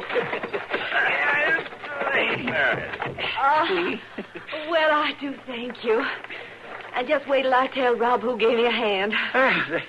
Anything else to go in, Miss Curtin? Well, not that I know of, Chester. How is Rob, anyway? Fine as silk, thank you, Marshal. Good. Well, you can see for yourself. Look here, Rob, all the nice help I've had. Hello, Marshal. Rob. Chester. Well, now, I didn't know but what you was home ailing or maybe working. One or the other. Guess you two took care of all the heavy stuff. I was waiting on Jonas. He went out back to fetch me these nails. I'm much obliged to you. You folks just never get out our way. I'll be pleased if you'd come take supper with us sometime. That's very kind of you, Miss Curtin. We better be starting back. Thanks again for the help. Don't mention it, Rob. I suppose it's worth a small mention, all right. We'll hope to see you soon now. All right. Yeah. Well, aren't you going to wave to him, Chester? Oh, I'd like to, Mr. Dillon. I declare I am just clean played out.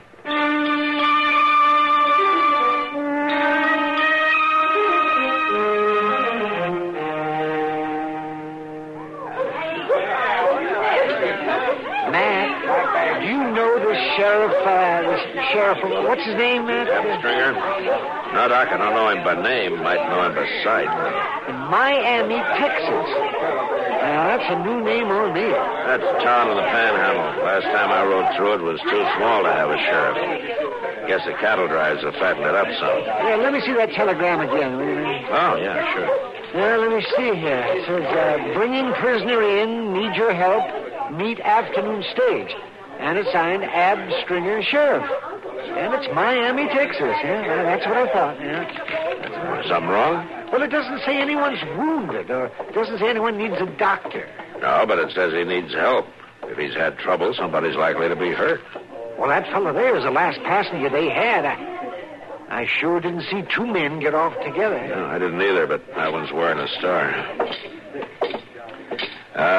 You Ab Stringer, mister? Well, you're bound to be Marshal Dillon. Yeah, that's right. This is Doc Adams. Proud to meet you, sir. Yes, sir. Well, where is he, Stringer? Where's who? Well, the telegram here says you're bringing in a prisoner. Do you mind if I look at that? No, go right ahead. Thank you. Well, I declare. Oh, I do declare. Well, one thing, he got my name right. I got to give him that. Well, you sent this telegram, didn't you? Oh, I sent you a telegram, all right, Marshal Dillon, but, that fool, Slim Ballou. You know him? Telegraph operator down at Dalhart? No, I can't say. Well, I've known him. I known him years, We was jawing about me taking a fella prisoner, all right, and I guess that's what blew old Slim off of the track. No. Well, then you haven't got a prisoner then, huh? Well, I not only haven't got him, Marshal, I'm counting on you to help me get him.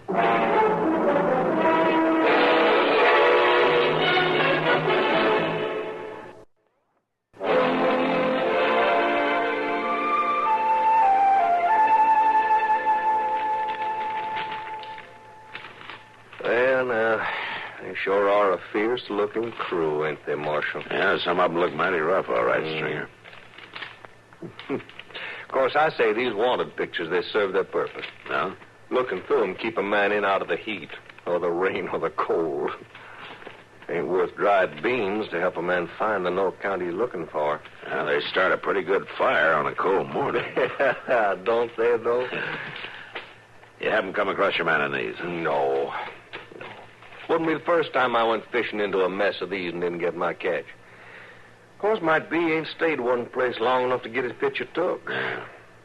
Yeah. That name you gave me, Sam Frazier, it doesn't mean a thing to me. Well, changing your name is just like rolling over in bed, Marshal. There ain't another thing to it. Changing your face, that's another story that comes a mite harder. Yeah, but I've seen them try. Oh, yeah, many's a time. And they get by with it now and again. You know, I found out a long time ago, if a man sets out to fool you, and he's half bright about it, he can get the job done. But you know this Frazier. You'd know him outside. Oh, and he'd know me. Well, here's the latest batch of wanted posters. Thank you. If he isn't in them, we'll have to try something else, I guess. Yeah. We're used to that, you and me. Is that a fact? Yeah. Always trying something else. Yeah, that's the job. No, sir, Marshal. No, sir. You just ain't got a picture of Sam Frazier in your collection. Uh-huh. Well, if you're pretty sure he's in Dodge, you better have a look around, I guess. Now, Marshal, I didn't come all this way on pretty sure. I know he's in Dodge. Or was. Tall, sandy-haired fellow. About 30, huh? That's Sam. Yeah. And about half the other men in Dodge. Well, just this one tiny difference in Sam, Marshal. He robbed a bank and killed a man.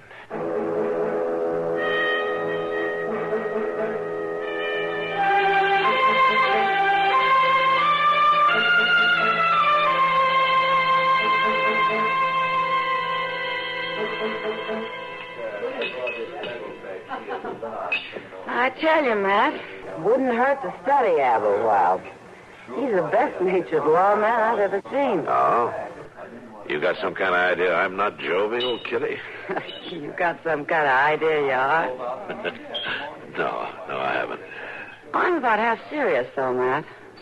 Last night, he was the last to walk out of here on his own 2 feet. Sam Noonan carried the other 2 out. And who were they? Ruth Connors and Ed Crouch. Stringer spent most of the evening with them, did he? It didn't seem to me he was playing any favorites. One time or the other, he played a hand of poker or had a drink with everyone here. Why? I was just thinking. Ruth and Ed both fit the description of the man Stringer's trailing. Tall, sandy-haired, about 30. Oh, what had keyed him from arresting one of them, then? Nothing if he was the right man. Kitty, the name Sam Frazier. Does that mean anything to you? Not a particle. As long as I've lived here, I can't remember anyone named Fraser. Where's Ab today? He hasn't been in here. Well, he went off early this morning with Doc on some calls. Had an idea. Since he can't seem to find this Frazier in town, he might have hired on with some spread near here. Not a bad idea. Well, the man wanted for murder likely wouldn't stick in a town like Dodge too long. Well, I'll be darned. What's the matter? Rob Curtin just came in. I bet he hasn't been in here 3 times since he and Sarah got married. Doesn't look like he'll make any money off of him. He's not stopping at the bar. Hello, Rob. Oh. Good to see you. Miss Kitty, Marshal. How are you, Rob? Sarah asked me to drop this by for you, Miss Kitty. Huh? It's that mending she was to do. Well, thanks very much for bringing it in. Will you have a beer with us? Oh, thank you, no. I got to get back home. I just came in to switch those nails I bought from Jonas the other day. Seeing I was coming, Sarah said I should bring this by. Well, you tell her I'll have more for her to do next time she comes in. If she's got the time. Oh, Sarah makes time, Miss Kitty. I don't know how she manages. She says she just can't abide idle hands. She'll be coming into town tomorrow or the next day. Fine. Sam will pay you, Rob. Oh, much obliged to you. Rob, you don't have any new hands at the ranch by any chance, do you? Same old hands, Marshal. Mine and Sarah. You run that spread alone? Well, now, you see something wrong in that? No, nothing except the hard work of it. Oh, we're willing for that, Sarah and me. Well, afternoon to you.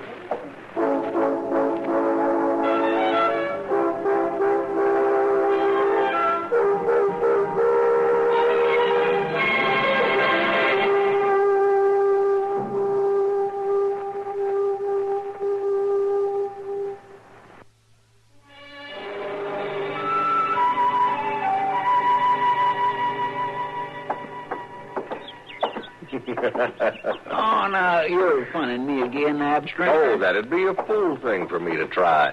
It's the truth, Chester. Just ask Marshal Dillon. He's been all through that part of Texas.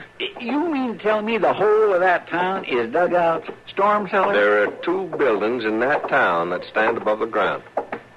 That's what I'm telling you. A man riding through at night would swear there's no town there at all. And riding through in the light of day, he'd be sure of it. Well, that makes folks living like sacks of potatoes. Of course, that's cool living, dug down in the earth that way. And a panhandle summer will give you cause to want cool living. But it's the winds, you know. It's the cyclones. That's how come they live that way. Well, a cyclone can't blow away what's not standing there in the first place. I can see that. Sure. Now, some folks say that's how come nobody can talk a Texan down. Because, you see, anybody learns to talk against the wind like that, he ain't going to be out-talked by no mortal man. Well, now... Ab, you got me so I don't know what's joshing and... Well, that don't really bother you, does it, Chester? Oh, no, sir, I can admire it. All this laughing and funning, seeing you got troubles you're hiding. Well, everybody's got troubles right enough. Yeah, but you just ain't one bit closer to finding that Sam Fraser now, are you? Well, I haven't found him yet. But now, you know, with all this looking behind me, I must be getting closer. Now, wouldn't you say? I do declare you got a way of seeing the bright side, for sure.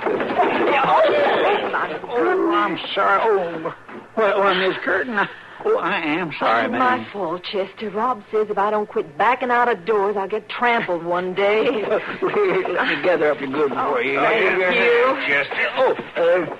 Miss Curtin, this here is Mr. Ab Stringer. Well, you're mighty kind to help, Mr. Stringer. I'm very pleased to meet you. That's Mrs. Curtin, is it? Yes, sir. Mrs. Curtin. Right. Won't we should just put these parcels in your wagon for you, ma'am? Well, if you don't mind. Seems like you load my wagon more than Rob does lately, Chester. Oh, he ain't with you today, huh? No, he's at the ranch. I had just these few things to get and some errands to run. Rob says there wasn't any man's work to it. Now, you tell the marshal I was serious as could be about you taking supper with us. Just any time you're out our way. Oh, yes, ma'am, I'll do that. I'll remind him, sure. Oh, and I thank you kindly for your help, Mr. Stringer. I'm glad to oblige you, lady, ma'am. Here, allow me to give you a hand up. Well, thank you. Here's your lines, ma'am. Next thing you know, you'll be driving me home. Goodbye to you. Goodbye to you. Goodbye. Now, I declare, if we don't get back to office, Mr. Dillon will think we walked clean out of town. You go on, Chester. I'm just going over to the stable for a spell. Well, now, you ain't thinking of riding off and leaving us now. If I told you, Chester, you'd swear I was funning you again.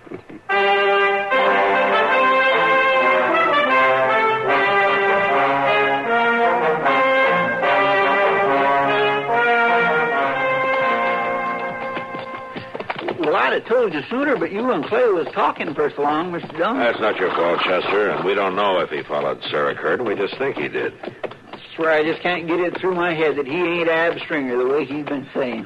Clay says he can't be, and he ought to know. He's just up from Texas. He was there when they found Ab Stringer's body. And they're pretty sure this fellow we've been calling Ab was the one who killed him, huh? Well, Ab Stringer was bringing in a prisoner, and this man we know showed me Ab's credentials. So he must have killed him and stole his papers. Just don't see how it could be. I swear I never met a nicer fellow. And I sure never laughed so much. Yeah, he's kept us all laughing, Chester.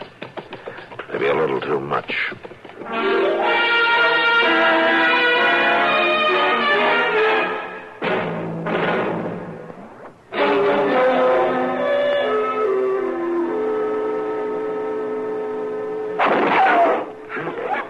Of heaven, Rob, what is this all about? You shouldn't be out here in the barn, Sarah. He'll kill you, too. All you got to do is fill out the money, Sam. I don't have to kill you. He keeps calling you Sam. Tell him you're not who he thinks you are, Rob. Tell him. You spare my wife, I'll give you the money. I ain't got nothing against her. I'm coming out. You wait where you are. It'll take me a minute to fetch the money. 1 minute. And then I start shooting again, Sam. Rob Curtin, will you tell me what this is about? What money is there? Why does he call you Sam? Well, it is Sam. A long time ago. Before you, Sarah. I was Sam Fraser. And this money, it's not mine. Well, if it's his, why do they have to have a gun to get it from you? It's not his, Sarah. Rob, then why? What is it? I don't understand. Sarah, there isn't time. Maybe later. Maybe I can help you understand. Now, you stay here. You lie down flat while I take it to him. I want to help you, Rob. Let me help you. Then you stay there, Sarah.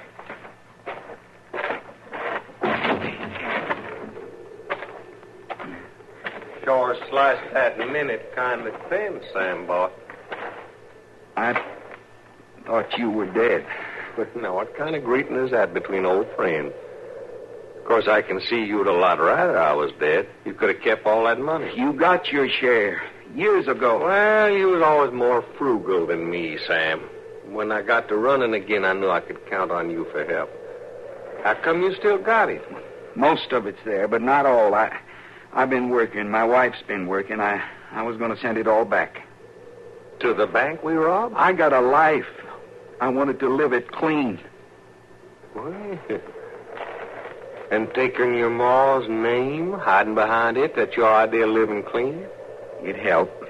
Till now. Well, Sam, we killed a man. I know. I'm paying for that every day and night of my life. The minute I heard that name meeting your woman, I knew my worries was done and gone. You can live with what's past, can't you? The killing, the taking of the money. I got more killings than that to fret me. But I can live with them all fine. Now I got this money. There's blood on it. But not enough, Sam. The way you're thinking, you're going to worry yourself to death, and I got to spare you that. I haven't even got a gun. So I see, Sam boy. So I see. Goodbye, Sam boy. Stringer, hold him right there. Well, Marshal Dillon. Hey, we had an accident here. I saw the whole thing, Ab. Oh? The only accident was that I couldn't stop you in time. You're going to jail for murder. Now, look here, Marshal. Rob Curtin was I said Sam... you're going to jail. Now get your hands up. Not hardly.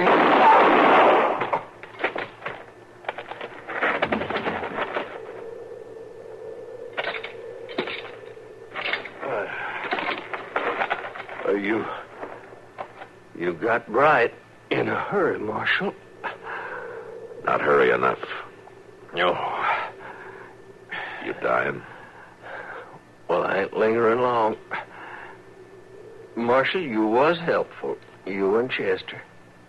Mind, I told you, if a man sets out to fool you and is half bright about it, he can get the job done. And I...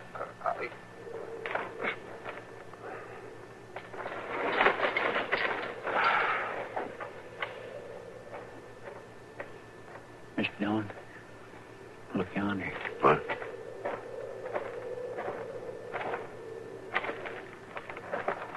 Sarah, you shouldn't have come out here. Leave me be. I've seen it all. Yeah. They're both dead. Sorry I was too late. No matter. Not now, anyway. I'll take care of Rob for you. You'll do no such thing. Your Good has killed him. You'll not touch him now. But you can't manage it, sir. Oh, you come here now is more gall than I understand. And telling me what I can manage. You got no idea of that, Marshal. Sarah, I'm sorry. I didn't know who he was. I lived 3 miles from Rob and didn't know who he was these 2 years now. I lived with him night and day these 2 years. He was Rob Curtin, and that's all he was. There was no Sam Fraser about him. He had that money. He offered it back. Your friend, Chester's friend, your Good has let him kill my Rob. Your Good has given you leave. It's not going to be easy living with it, sir. I hope it isn't. I hope you crawl with it the rest of your days. I'm sorry, Sarah. I'm terribly sorry.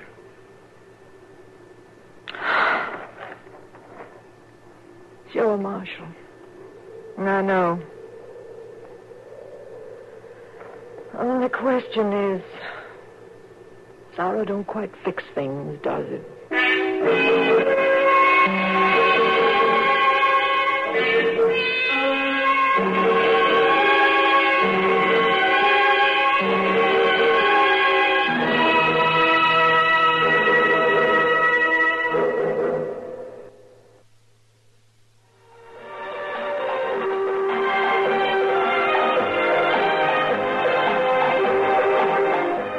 Gunsmoke. Produced and directed in Hollywood by Norman Macdonald, stars William Conrad as Matt Dillon, U.S. Marshal. The story was specially written for Gunsmoke by Kathleen Height, with editorial supervision by John Meston. Featured in the cast were Lawrence Dobkin, Vic Perrin, and Gene Bates. Harley Bear is Chester, Howard McNear is Doc, and Georgia Ellis is Kitty.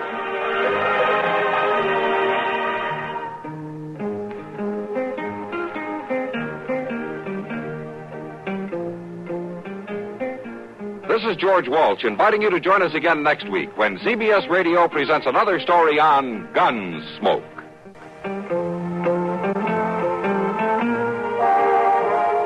Latest news.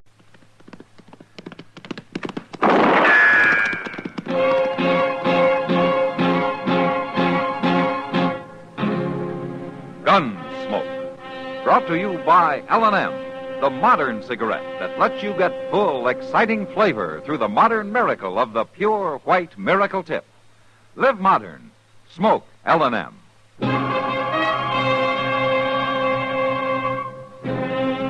Around Dodge City and in the territory on West, there's just one way to handle the killers and the spoilers, and that's with a U.S. Marshal and the smell of Gunsmoke.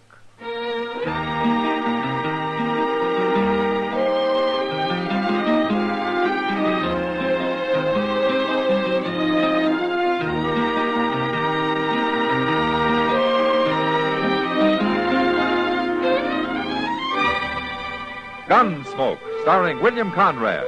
The transcribed story of the violence that moved west with young America. And the story of a man who moved with it. I'm that man.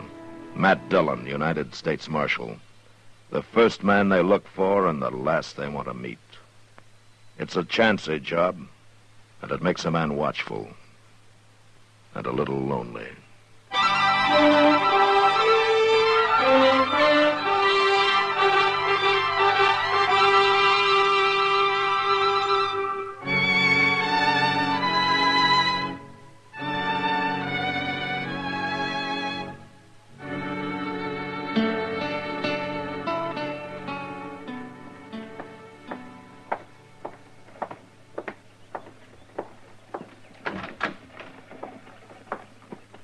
Mr. Dillon?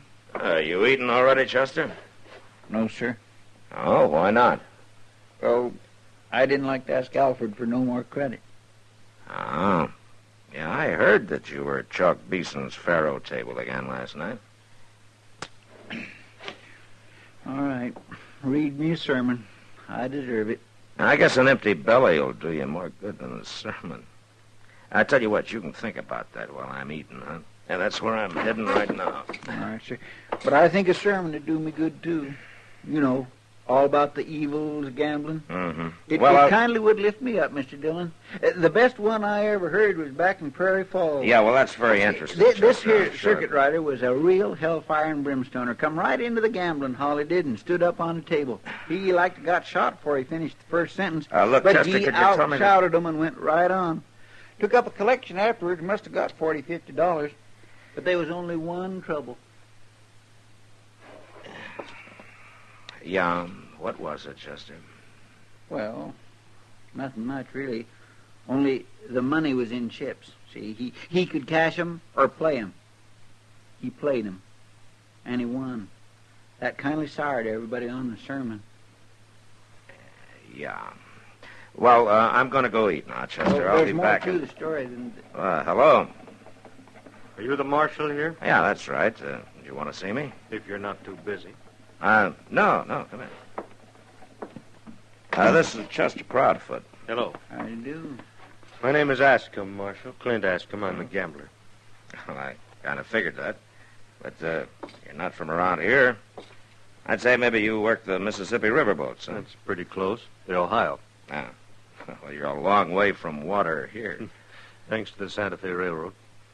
But that's only a temporary necessity. I have a matter to settle. Oh, well, how can I help you? I'm looking for a man. I've traced him to this vicinity. Uh-huh. You know his name? That's all I know. His name is Cass. Jameson Cass. Old Jim Cass? Well, I never figured him to get mixed up with gambling and such. You do know him, then? Yeah. Well, maybe you can direct me to him, then. Well, he has a place out in the country. Those aren't very explicit directions, Marshal. No, they're not. But they're all I'll get?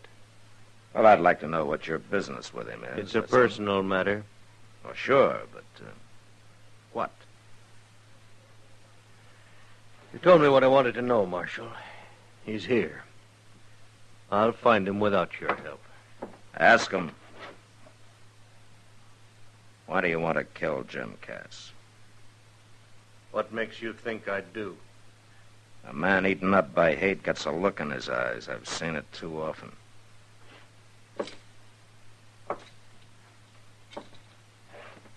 Now, why? I've got reason. Better be a good one. You say you've never even seen Jim Cass? Nope. Well, he's a peaceful little man. He doesn't even wear a gun. And murder is illegal around here. I'll remember that. You better remember something else, too. Jim Cass is a friend of mine. You go anywhere near him, and it'll be a pleasure to run you clear out of the country. It wouldn't do any good, Marshal. I'll get him, sooner or later. Good afternoon. Well, what in the world? He don't mean that. I'm afraid he does, Chester.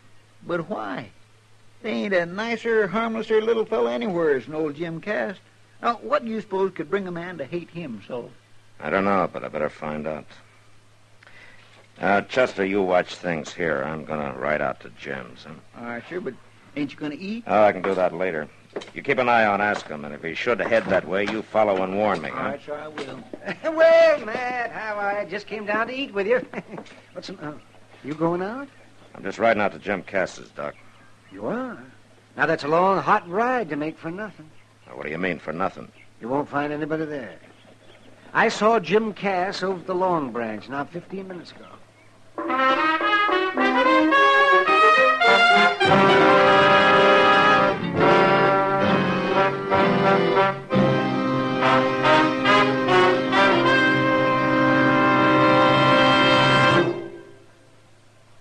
Free yourself of old-fashioned ideas. Why don't you live modern? Live modern. Live modern. Free up. Freshen up your taste. Smoke an L&M. Today, all over the country, more people are changing to L&M than to any other cigarette. And it's all because only L&M gives you full, exciting flavor through the pure white miracle tip. L&M draws easier, tastes richer, smokes cleaner. So free up, freshen up your taste, live modern, change to L&M. Make today your big red letter day and start to live the modern way. Live modern. Smoke an L&M. It's America's fastest growing cigarette.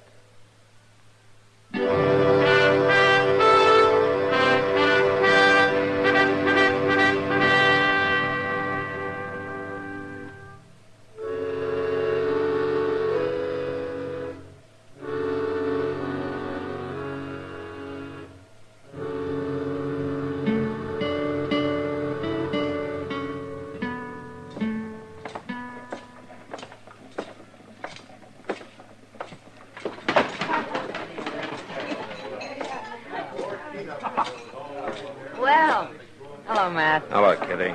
Have you seen Jim? Oh. Marshal? Following me? Well, I might be, ask him. Kitty, can I talk to you for a minute?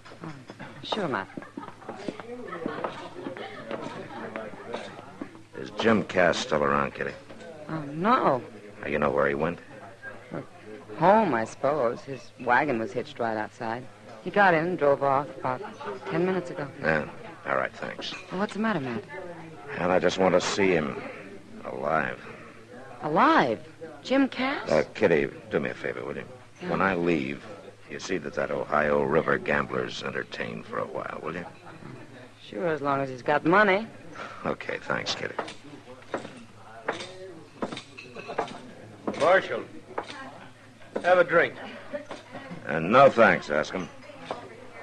Marshal, I've never had any trouble with the law. I don't want any now. This has got nothing to do with you. A deliberate killing is the business of the law anywhere, ask him. He'll have his fair chance. Sure, house odds, huh? I told you Jim Cass is not a fighting man. So you'll do his fighting for him? If I have to. I'm sorry, Marshal. Sure. But you won't stop it, will you? No. You must have a powerful hate. I have. I could lock you up, you know. Mm-hmm. And postpone it for a few days, that's all. And as for running me out of town, I'm leaving anyway, to go out to Cass's. If you want to warn him, you'd better go now. So you can follow me? I can find him without your help. Ask him, I'm going to warn you. You harmed Jim Cass, and I'm going to jail you or kill you. Fair warning, Marshal. If you can do it. I can do it.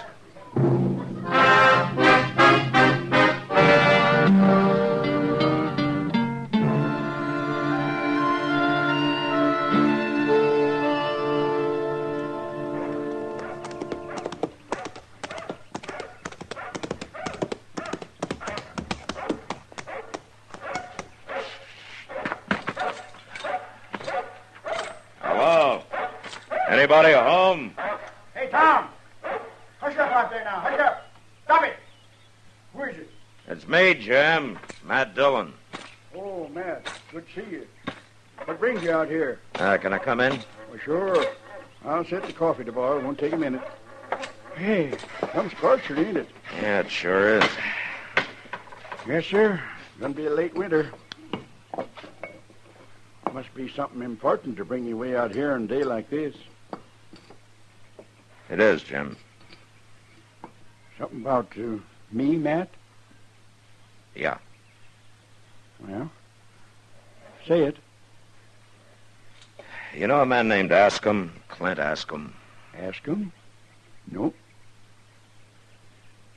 A gambler, slick, young, dark-haired? Oh, no, not likely. From Ohio, riverboats. No.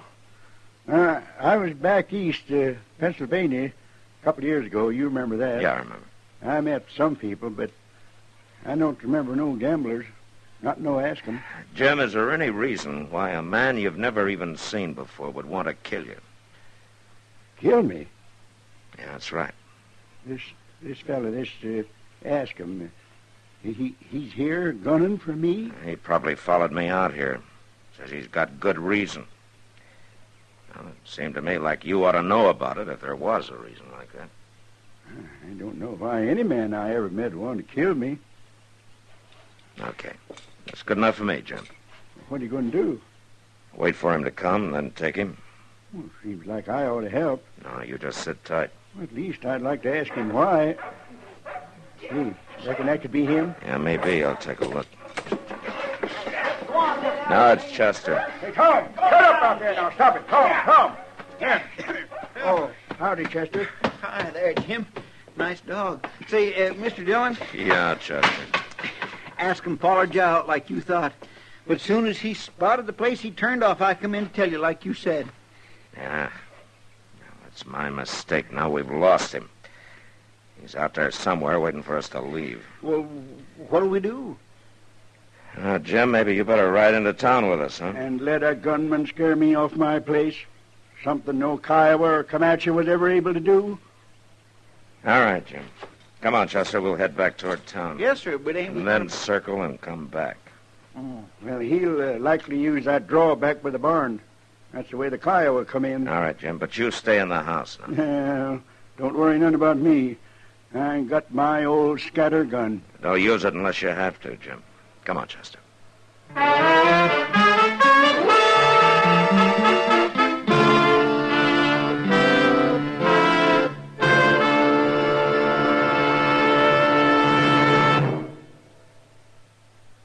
Free yourself of old-fashioned ideas. Why don't you live modern? Live modern. Live modern. Free up. Freshen up your taste. Smoke an L&M. Only the modern miracle of the pure white miracle tip can bring all of L&M's full, exciting flavor through to you. And that's the big reason why today more people are changing to L&M than to any other cigarette. Remember, L&M draws easier, tastes richer, smokes cleaner. So live modern. Change to L&M. Make today your big red letter day and start to live the modern way. Live modern. Smoke an L&M. It's America's fastest growing cigarette.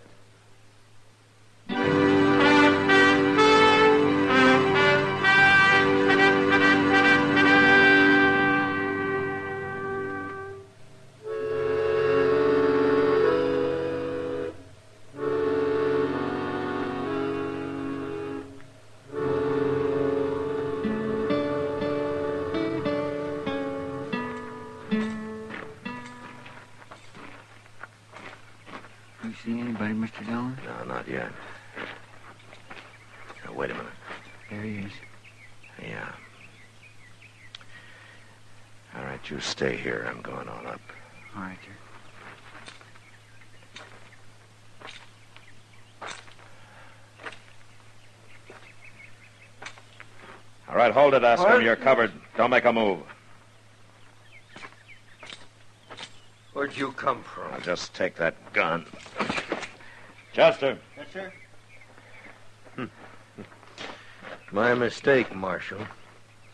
I guess I underestimated you. I guess you did, Askham. Chester, get the horses and we'll get out of here. Jim, I told you to stay in the house. Man comes to kill me, I gotta ask him why.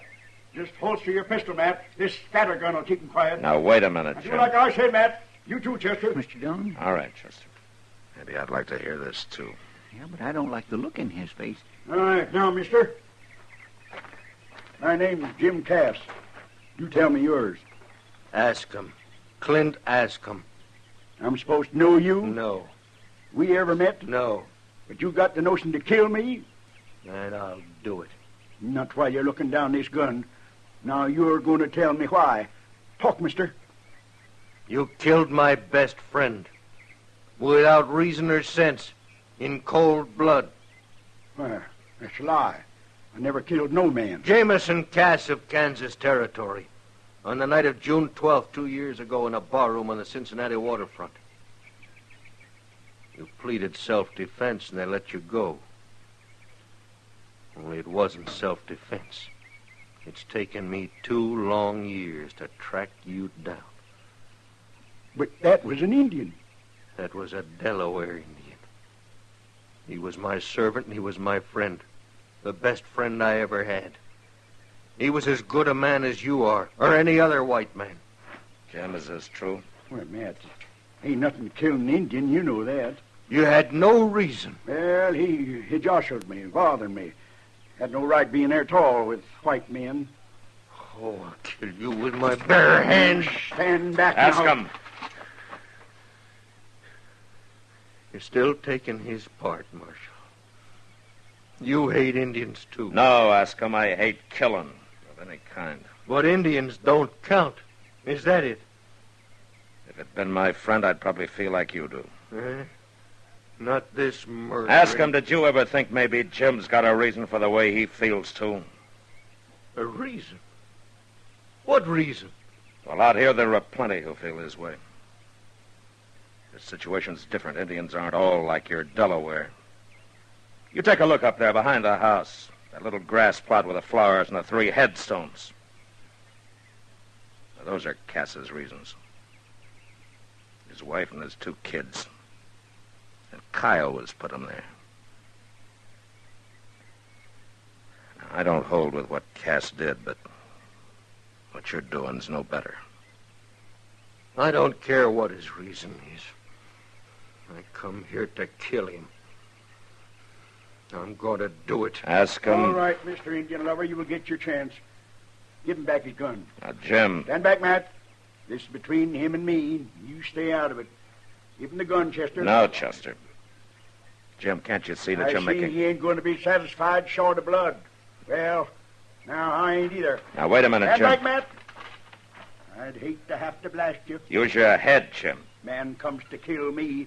It's him or me. Mr. Dillon, that's a shotgun. Stay back, I told you. Put it down, Jim. Matt, I won't be stopped. Mr. Dillon, look out.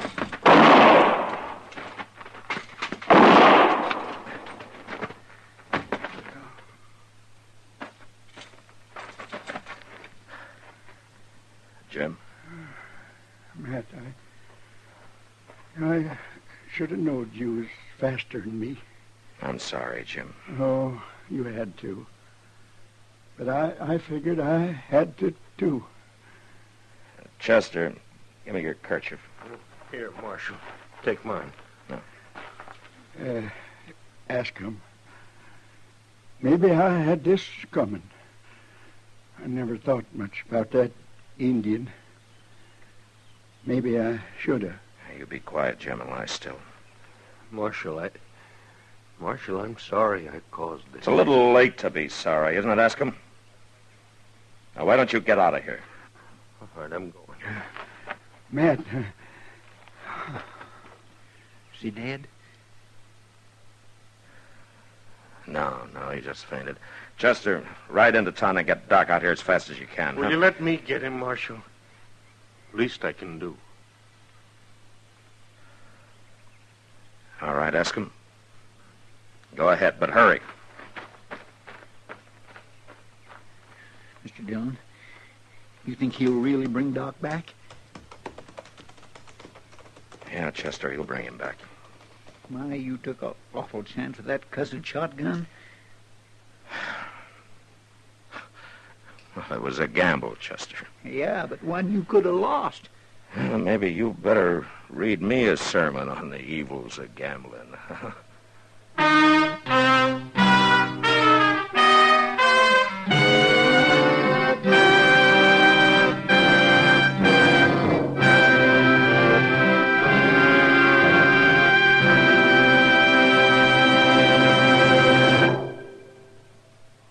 In a moment, our star, William Conrad. When your child raises his hand in the classroom, does the teacher have time to answer his questions? How many questions go unanswered in your schools because teachers in crowded classrooms just don't have the time to get around to each child? This is only one of the serious situations that's going to be faced again and again this year in schools all over the nation. Every child deserves the best possible educational facilities. Though a good deal has been done since the post-war years, increased enrollments for this term threaten to wipe out all gains. Our schools are packed by the largest enrollment in history. There will be critical shortages in schoolrooms, staff personnel, and transportation unless you do something about it. Join and work with your local civic group and school board now. Through the PTA and other groups, you can take action to improve the schools in your own community and help find more qualified teachers who are so desperately needed. Don't waste time. Your child's education is at stake. Don't leave it up to the next fellow because you're the person who can help improve our schools. This has been a public service message by CBS Radio. And now, William Conrad. You know, the frontier's so its share of needless killings. But next week, Dodge City watches the most useless of all. Because of a bullet fired 2 months earlier, 3 men die. And that was the West. Gunsmoke. Produced and directed by Norman McDonald, stars William Conrad as Matt Dillon, U.S. Marshal. The script was specially written for Gunsmoke by John Dunkel, with editorial supervision by John Meston. The music was composed and conducted by Rex Corey. Sound patterns by Tom Hanley and Bill James. Featured in the cast were Lawrence Dobkin and Ralph Moody. Harley Bear is Chester, Howard McNear is Doc, and Georgia Ellis is Kitty. Join us again next week for another specially transcribed story on Gunsmoke.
Around Dodge City and in the territory on West, there's just one way to handle the killers and the spoilers, and that's with a U.S. Marshal and the smell of Gunsmoke.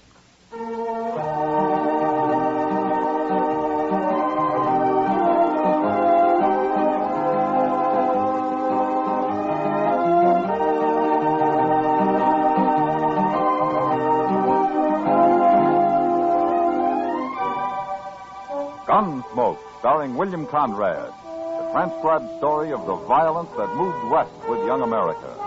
The story of a man who moved with it, Matt Dillon, United States Marshal.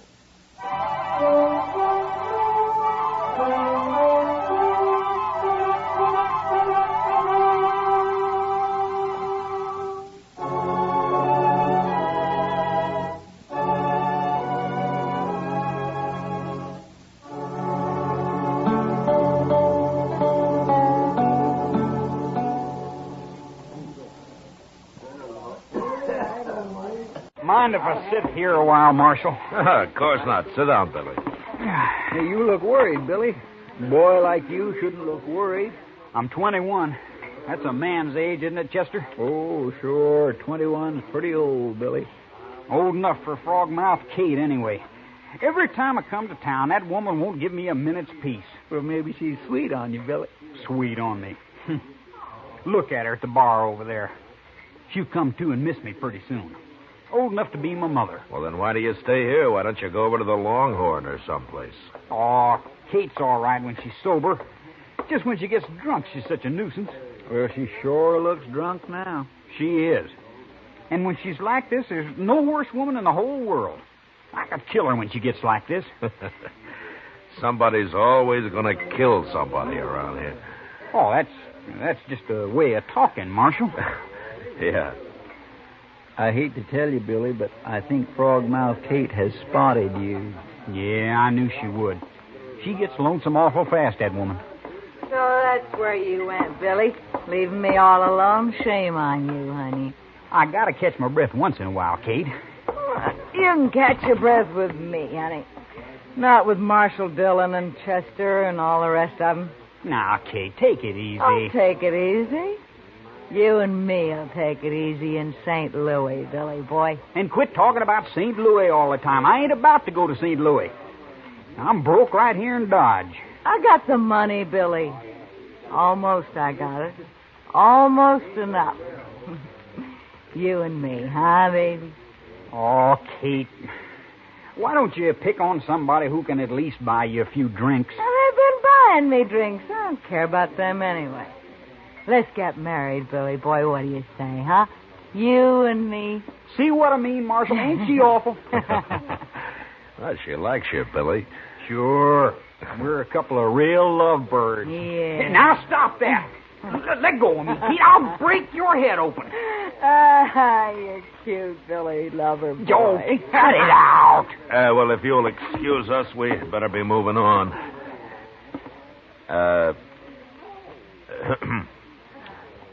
Chester? Well, all right, Chester. Yes, sir. So long, Billy. Kate? Now, you never mind them, Billy boy. They're just a couple of crooks like everybody else, except you, sweetie. You and me, huh?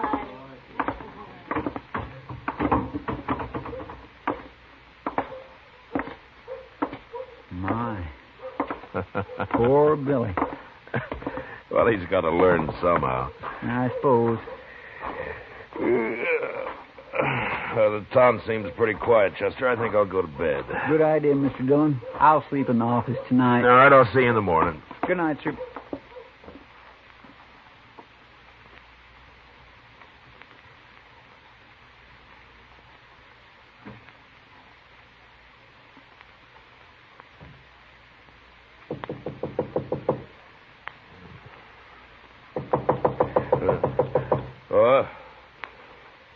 Well, who is it? It's Chester, sir. Open up.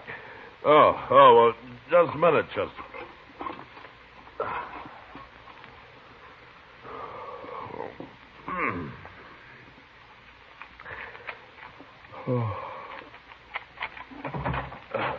What is it, Chester? There's been a shooting, sir, in that rooming house next to the AFRTS. What? Well, I'll get dressed. Come on inside. It's been raining a little, Mr. Dillon. Yeah, good. Light that lamp there, will you, Chester? Yes, sir. They sent for Doc, and he woke me up on his way out. He know what it was all about? No, sir. He just said it was in that rooming house. Yeah. What time is it, anyway? Oh, it'll be daylight soon. Must be about 4:30. 4:30. It's pretty late at night for a gunfight, isn't it? Yes, sir. That's what I thought. There. All right, Chester, I'm ready. Blow the lamp out. Yes, sir.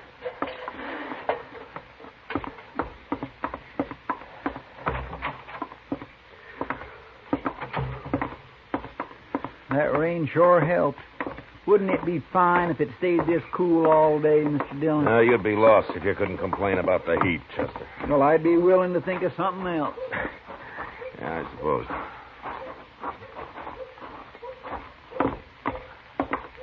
Ma Torvitzer still runs this rooming house, doesn't she? Last I heard, she did. Yeah.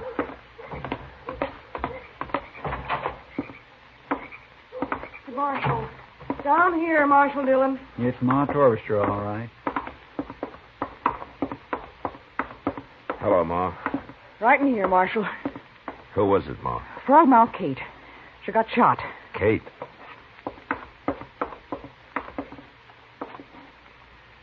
It's no use, Matt. She hasn't said a word, and she's not likely to now. Who did it, Ma? Oh, I was asleep, Marshal. Heard a shot and come right down. I sent everybody else back to bed and told them to stay there. You don't know who did it, then? He must have jumped out that window right there. You go get him, Marshal. He's got a head start already. Who, Ma? Well, that kid, Billy Daunt. Must have been. Well, why do you think it was Billy? Because he was drinking with her all night over at the AFRTS, that's why. Been with her all yesterday, I heard, too. Couldn't be nobody else. He stole her money, too. How do you know he did, Ma? Oh, she showed me once. She kept it right under the mattress there, and it's gone. She had quite a lot of it saved up, too. Everybody knew that. She's planning on going back to St. Louis with it. She wanted Billy to go with her, but I guess he couldn't wait, the little rat. I sure hope I see him hung. Chester, start looking for him. I'll join you in a few minutes. Yes, sir. I'll go out back first. She's dead, Matt. Oh, that poor girl. It's a wonder she lived this long, being shot so close up. She didn't say anything, huh, Doc? Not a word, Matt. She was unconscious the whole time. Yeah. Well, I'll chip in toward burying her, Doc, seeing as how she was sort of broke when she died. Nonsense. Kate was a good girl, and I'll be responsible for her getting a fine burial. Finest there is. But you catch that devil Billy Daunt, Marshal. Don't you let him get away. We'll find him, Ma. Well, you sure better. Well, let me know if you hear anything. I'll see you later, Doc. Sure, Matt.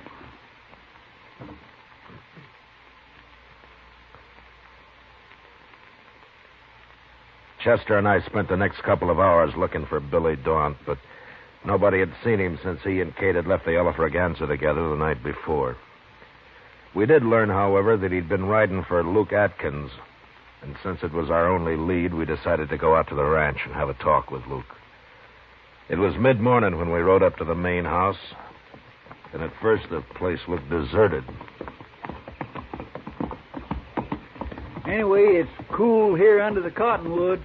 Maybe Luke's out on the prairie somewhere. Well, if he's smart, he's keeping away from the sun right there in the house. Oh. Now, leave the horses, Chester. They'll stand. All right, you...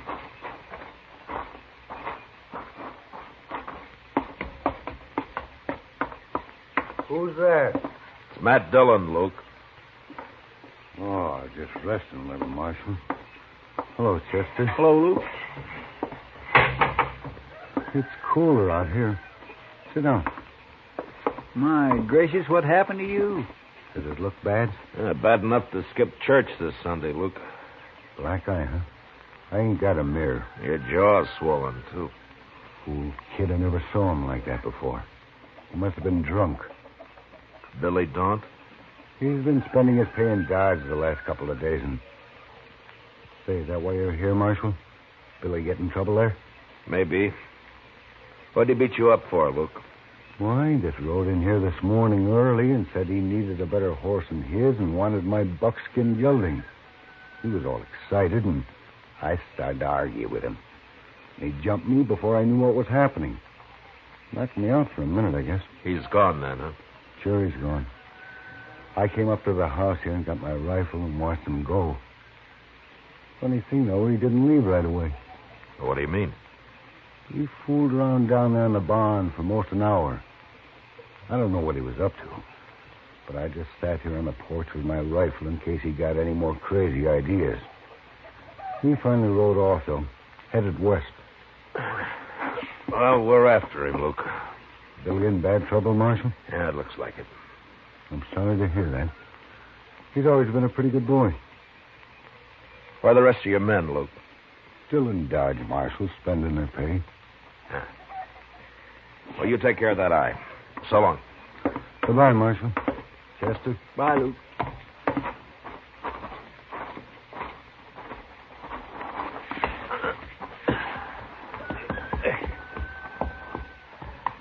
Come on. Well, there's not much question about Billy now, is there? Yeah, there sure isn't.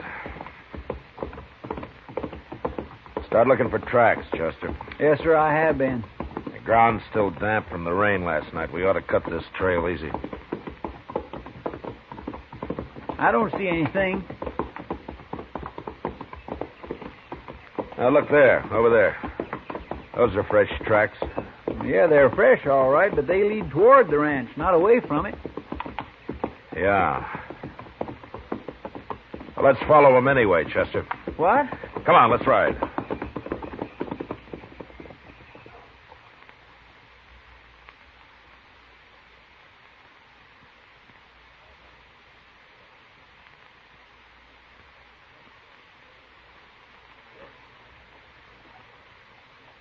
Chester figured either Billy was riding backwards or I was crazy.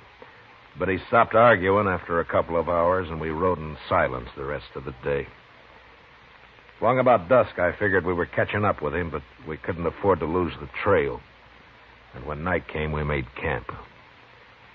Next morning at daylight, we went on. By noon, it was clear Billy hadn't taken any rest at all. A couple of hours later, we began to wonder how much longer his horse could hold out. This is the doggonedest hunt I was ever on. Billy just isn't very smart, that's all. Well, I must be half crazy. Beating up Luke Atkins like that? When a man's in a panic, he'll do almost anything, Chester. Well, you'd think he'd at least have sense enough to rest his horse now and then. And that'll be easier for us if he doesn't. Chester. Look up ahead there. Hey, by heaven, it's a horse. Yeah. Huh.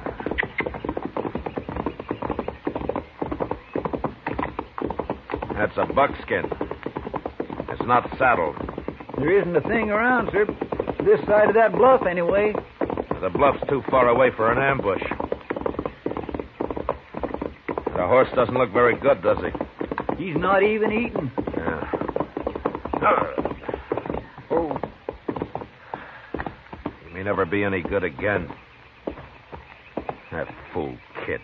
Well, he can't be very far away, unless he's found another horse. Look at the buckskin's hooves, Chester. Why, he isn't even shod. Yeah, Billy pulled his shoes when he left him. He sure made a mistake, though. What do you mean? That's what he was doing in Luke's barn, putting the shoes on backwards. Now he's pulled them. It wouldn't fool anybody. All it did was help wear his horse out even more. He had me fooled for a while. Anyway, we'll catch him pretty soon now. Yeah, well, his tracks lead toward the bluff there. Probably into that clump of trees. Well, if that's where he is, he can see us. All right, we'll ride in from different directions. You can't get both of us. Okay, sir.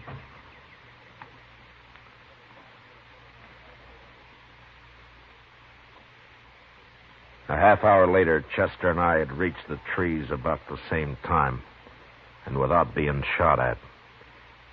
There was a spring there and a tiny cabin, deserted. One set of footprints led up to the place, and two sets led away from it. Billy had taken whoever lived there along with him. Figuring there wasn't too much hurry now, we watered our horses and let them breathe for a while. The way I figured, Mr. Dillon, Billy was here about dawn this morning. Well, they won't be far away, not more than 15 or 20 miles at the most. Unless he's found a horse. Well, that's why he's carrying his saddle, isn't it? Yeah. Only Billy isn't carrying the saddle. What? He's saving his strength. Whoever was in this cabin is doing the hard work. You mean Billy took him along just to carry his saddle? Yeah, he found himself a pack horse, Chester. Mr. Dillon, I'm getting to have less use for Billy Don every minute. Come on, let's ride him down before it's too late for this poor fellow, whoever he is. All right, Chester.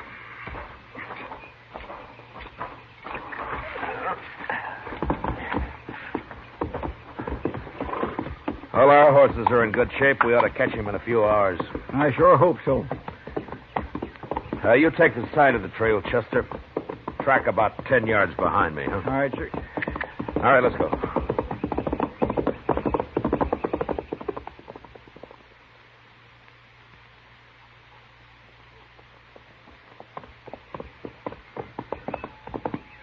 Don't bother to watch the trail anymore, Chester. It's headed right for that nester's shack there.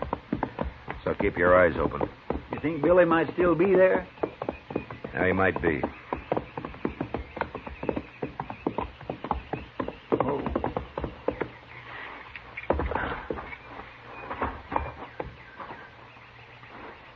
Maybe he's inside, Mr. Dillon. Yeah. Let's spread out a little. All right, sir. No, wait a minute. The door. Who are you?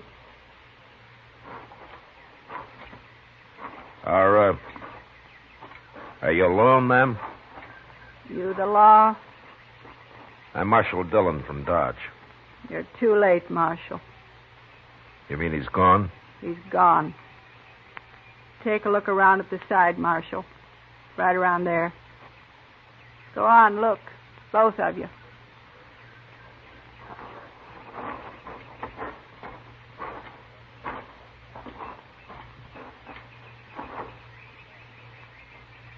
Oh, my goodness, Mr. Dillon. Yeah. He was killed with a knife. Yes, sir, he sure was.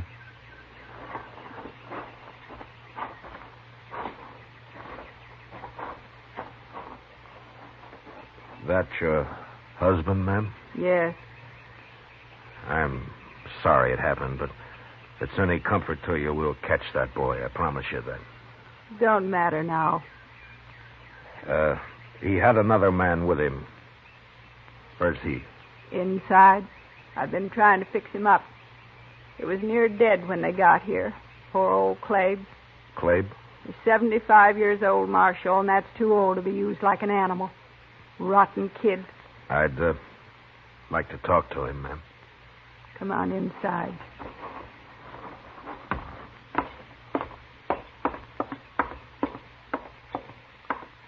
It's all right, Claves. Marshal Dillon from Dodge. We've known Clave for 10 years, Marshal, ever since we've been here. Never hurt nobody. Sure. Can you talk a little, Clave? I'll be all right, Marshal. I'm just kind of wore out. 20 miles packing a saddle in this weather. Fast, too. Had me walk fast. How long ago did the boy leave here? 3 or 4 hours, Marshal. Took our mule, but he won't get far. Oh? Why not? Mule's too old. After 10 miles, just quit. Your husband tried to stop him, is that it? Yeah. Got mad when he saw what the boy had done to Clave. And the boy knifed him. Never gave him a chance.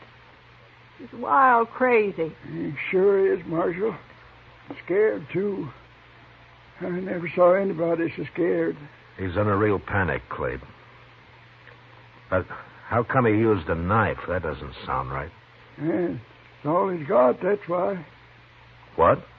He ain't armed, except for that knife. He doesn't have a gun? He took our rifle, but there's no ammunition for it. We run out. Took it anyway. But when he came to your place, Clave, didn't he have a 6-gun? No, sir. Just that knife, that's all he had. I got an old Navy pistol, but it's busted. I ain't been able to get it fixed. I sure don't understand it, Mr. Dillon. He's like a wild animal, that's what he is. He oughtn't to be loose. He won't be for long, ma'am. Clave, I hope you'll be all right. I'm just plumb wore out. Clave's going to stay right here, Marshal. Too old to be living by himself anyway. Good. Well, we'll be going now, ma'am. But we'll bury your husband first. Now, if you'll just show us where you'd like to have the grave. Thank you, Marshal.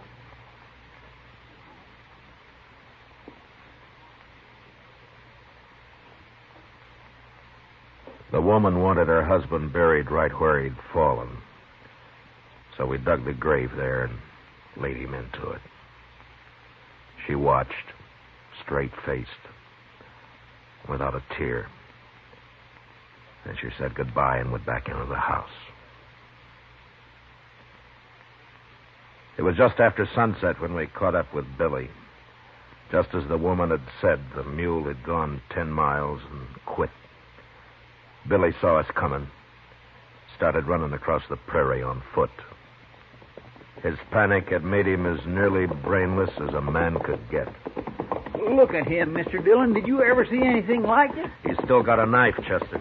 Hold it, Billy. You can't get away. Right up on the other side of him, Chester. Yes, sir.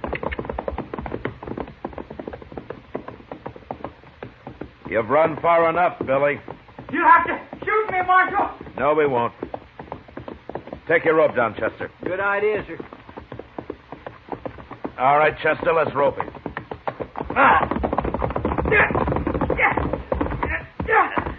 We both got him. Now stay on your horse, Chester. Just keep your rope tight. No. I'll cut you, Marshal. Let go of the knife, Billy. All right, Chester, slack up a little. All right, drop your rope, Chester. I'll tie him up with it. No, you don't. Go me. You're a wild one, Billy. You'll never get me back. Not alive, you won't, never. I think we will. Let's make him walk back, Mr. Dillon. I won't walk.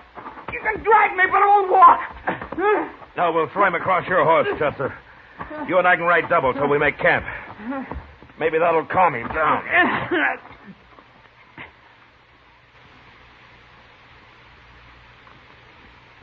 That Billy won't eat a thing, Mr. Dillon. He's just been crouched over there looking like a cornered animal ever since I woke him up this morning. Still pretty spooky, huh? Oh, he sure is. Well, let's go talk to him.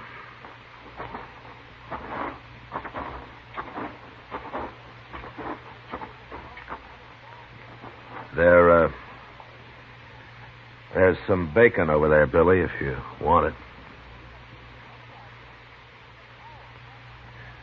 Aren't you hungry, Billy?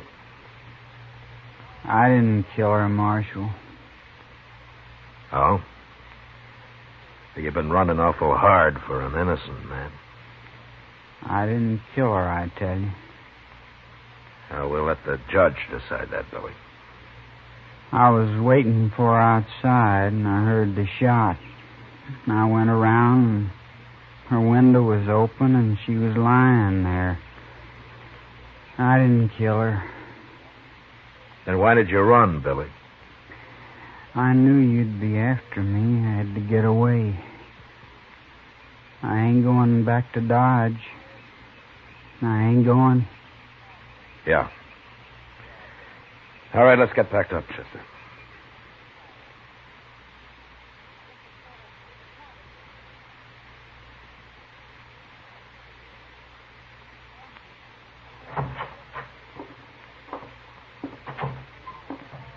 How is he, Chester? He just keeps standing there looking out the cell bars, but he did drink some of the coffee I left him. I don't know, Chester. Sometimes I think just the act of running itself makes a man afraid. The more he runs, the more panicked he gets. Anyway, it ain't healthy. A young boy like Billy. Well, maybe you'll come out of it in time. Morning, Marshal. Yes, sir. Morning, Mr. Green. You're up early, Mr. Green. Well, I heard you brought Billy Dawn in last night, Marshal, so I figured I'd better turn this over to you. A 6-gun. Whose is this? It's Billy's gun, Marshal. I've been fixing it for him. Billy's gun? That's right, Mr. Dillon. Billy didn't have a gun, remember? How long have you had it, Mr. Green? Oh, he brought in the first day he came to town, Marshal. The cylinder was loose, been shaving lead. It's okay now. I fix it fine. You've had it all the time? Yes, sir. I was just keeping it for him until I heard he'd been arrested. I see. Well, thanks, Mr. Green. I'll see that you're paid for your work. Oh, sure, Marshal. That's all right. Goodbye. Goodbye, Mr. Green. Looks like Billy was telling the truth. Yeah. You sure can't convict a man of a shooting if he didn't have a gun. No, sir. But there's that nester he killed. Yeah. And all for nothing. Yes, sir. Well, Chester, it's pretty hopeless now, but let's see if we can find out who did kill Kate. Probably just some thief. Heard about her money. Yeah. Probably.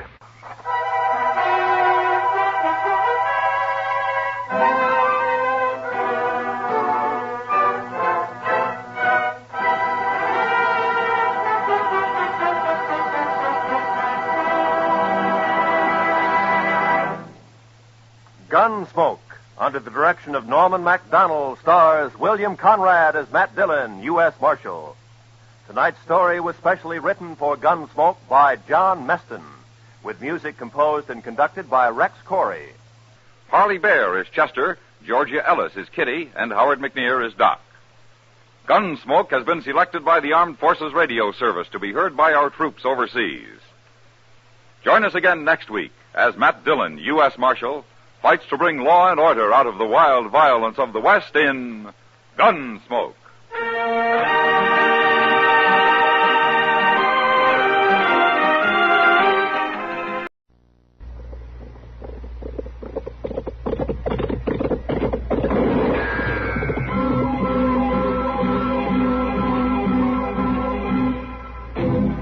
Around Dodge City and in the territory on West, there's just one way to handle the killers and the spoilers, and that's with a U.S. Marshal and the smell of gun smoke.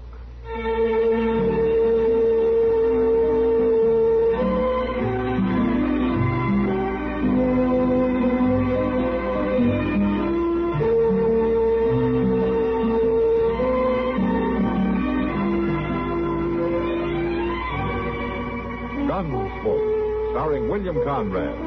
The story of the violence that moved west with young America. And the story of a man who moved with it. I'm that man. Matt Dillon, United States Marshal. The first man they look for and the last they want to meet. It's a chancy job, and it makes a man watchful and a little lonely.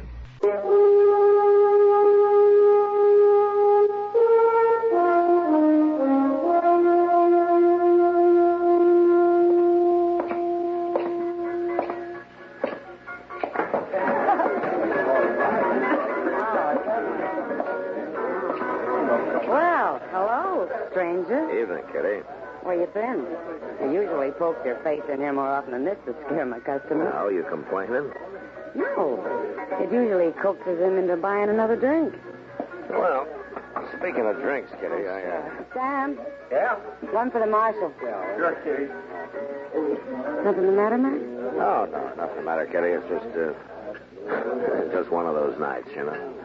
No trouble? No, no trouble. No, nothing. Oh, one of those nights. Yeah. Here you are, Marshal. Oh, thanks, Sam. You know, sometimes, Kitty, I think if I have to play one more game of checkers with Doc. Oh, so that's where you've been. Sometimes you find yourself listening to the silence. Maybe you shouldn't have complained. No, why? Here comes something. Chester with Tom Carl's, and he's probably looking for you. Home, Miss Kitty. Mr. Dillon, Tom Cobb here just in the office. I didn't know if I ought to bother you about it or not. Well, I see you made a decision, Chester. Never mind. Yes, sir.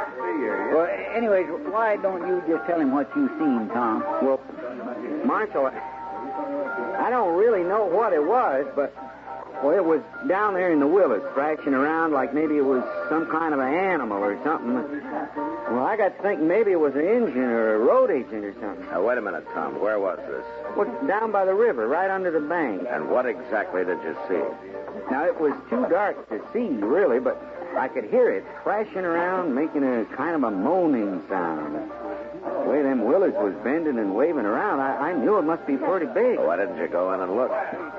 Now, how'd we know what it might be? It was dark. We? Well, me and a young lady.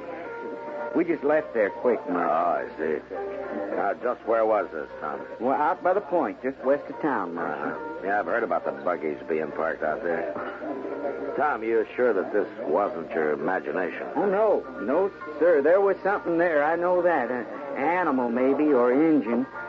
That's why I thought I ought to come and tell you. Are you sure it wasn't some friends of yours playing a trick on you and your young lady? No, ma'am. They'd have showed themselves. I know. I think you ought to go look, Marshal. All right, Tom. Chester, go get a lantern, will you? Yes, sir. Come on, Tom. I suppose it sounds kind of silly. Well, Mark, you were starved for excitement. Yeah. Some excitement, huh? You know what it sounds like to me? No, what? I think you're going on a snipe hunt.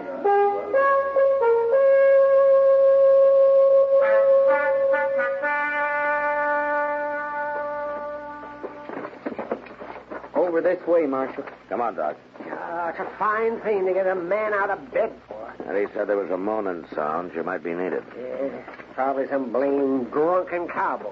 You had nothing better to do. What about sleeping? It's near midnight. You're always complaining about not being able to sleep anyway, Doc. Right down there, Marshal.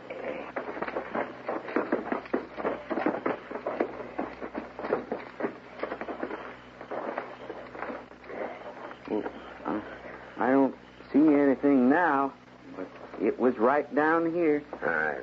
Chester, bring a lantern, huh? Yes, sir. Where we're going to get wet feet. Man can catch you to death on a night like this. Over here, Chester.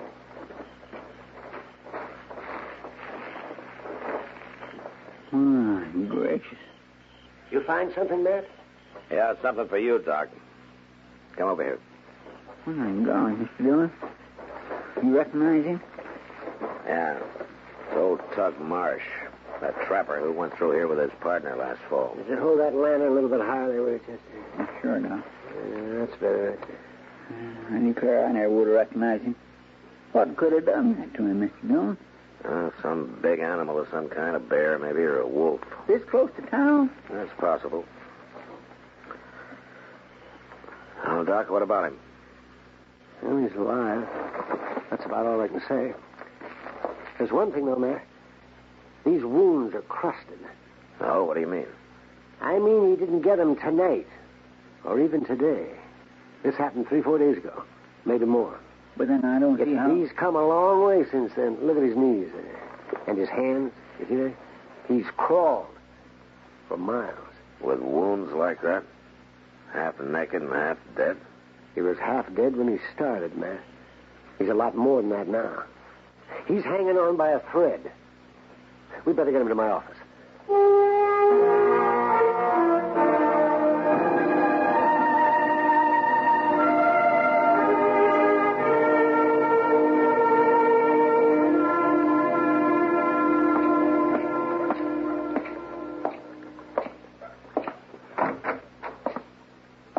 Morning, Matt. Morning, Doc. How's the patient? Well, I don't know how, but he's alive. And not just alive, but kicking, too. Oh? Hey, Doc, I'm hungry. See what I mean, Matt? You saw how he was not 12 hours ago. Who'd have believed it? Yeah. Can I talk to him? Why not? I can't keep him quiet anyway. Hello, Tug. Howdy, Marshal. Why don't you make that dang doctor give me something to eat? I'm making you some soup. Now shut up. Soup? I ain't that in a week, and he gives me dishwater. Well, you couldn't keep anything else down, and you need nourishment. Oh, dang it, if I could just get out of this darn bed. Take it easy, Tug. You've been through an awful lot. You're telling me what I've been through? Now I'm asking you. You want to tell me about it? It ain't no affair of the law. Maybe not. I just happen to be curious. Well, if you had any brains, you could see. I tangled with a bear, that's all. When was this and where? Oh, maybe 6-7 days down the nations, out toward the Cimarron. There you go. Now you eat this, Tug. Dishwater. It's good for you. You need something warm in you. Hey, Doc, you ain't told me. You think you can fix me up? Well, there's nothing to fix up. The scar tissue's already forming. I ain't going to be so pretty, huh? Oh, well, that bear took half your scalp and a good part of your face. So there's nothing I can do about that, Tug. Well, I never was too handsome anyways. But that's all right. I'm a trapper, not a drummer. And them Cheyenne squaws ain't scared off by a few scars. What about my arm? You lost some muscle, but you'll have some movement left. Tug, the main thing is that you're alive and mending. Here, now, take some of that soup. With rest and a little food, you'll be walking around again in a few days. Maybe trapping again in a month.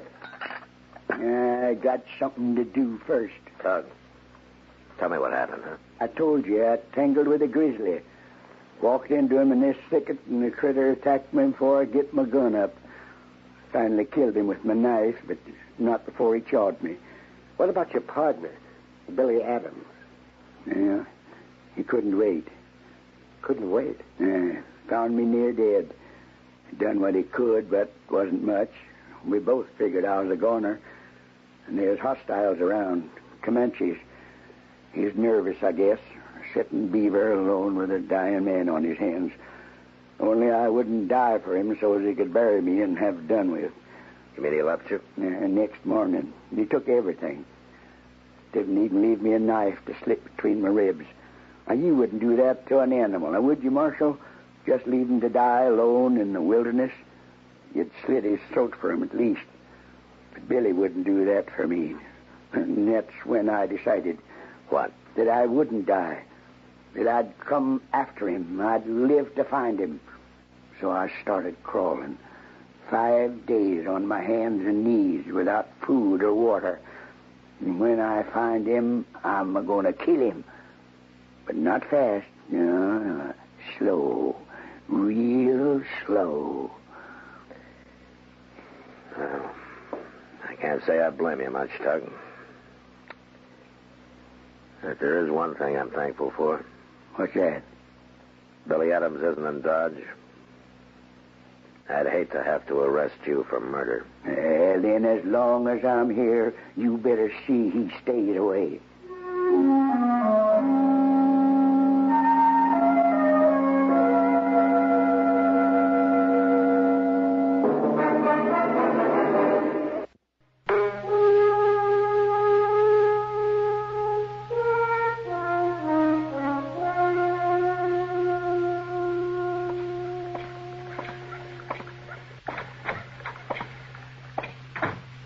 Well, Matt, you're late. The food's getting cold. Oh, sorry, Kitty.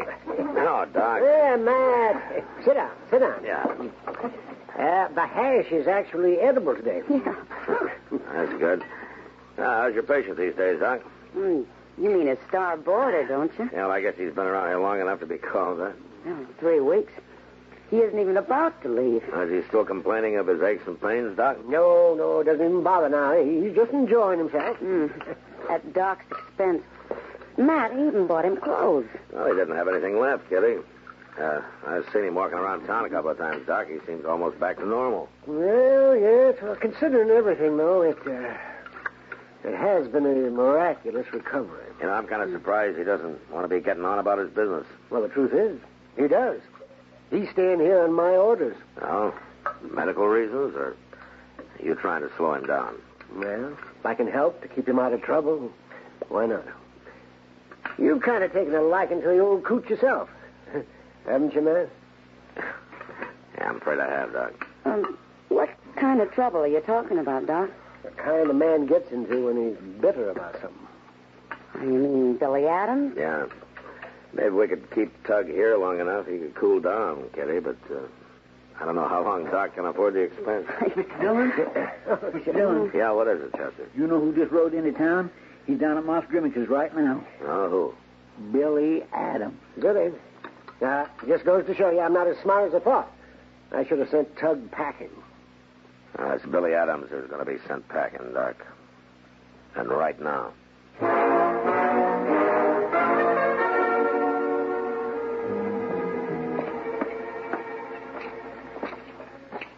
Hey, Moss. Oh. Hello, Marshal. He's out back, shoeing his horse. Huh. You didn't tell him anything about Tugg being here or alive, huh? Wasn't my business to, Marshal. Good.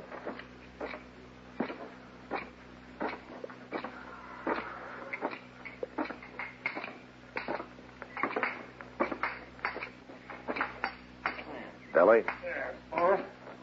Oh, Marshal. What are you doing here in Dodge, Billy? Oh, just passing through. Shoeing a horse, buying supplies. I'm going on west, back to the mountains. Why, Marshal? Well, last time he went through here, you had a partner, Billy. What happened to him? Oh. I didn't know anybody in Dodge heard about that. Somebody from Pueblo come through and told the story, huh? Suppose you tell it to me, huh? Well, just the way you heard, Marshal. Powerful sad thing. Tugg got killed by a bear.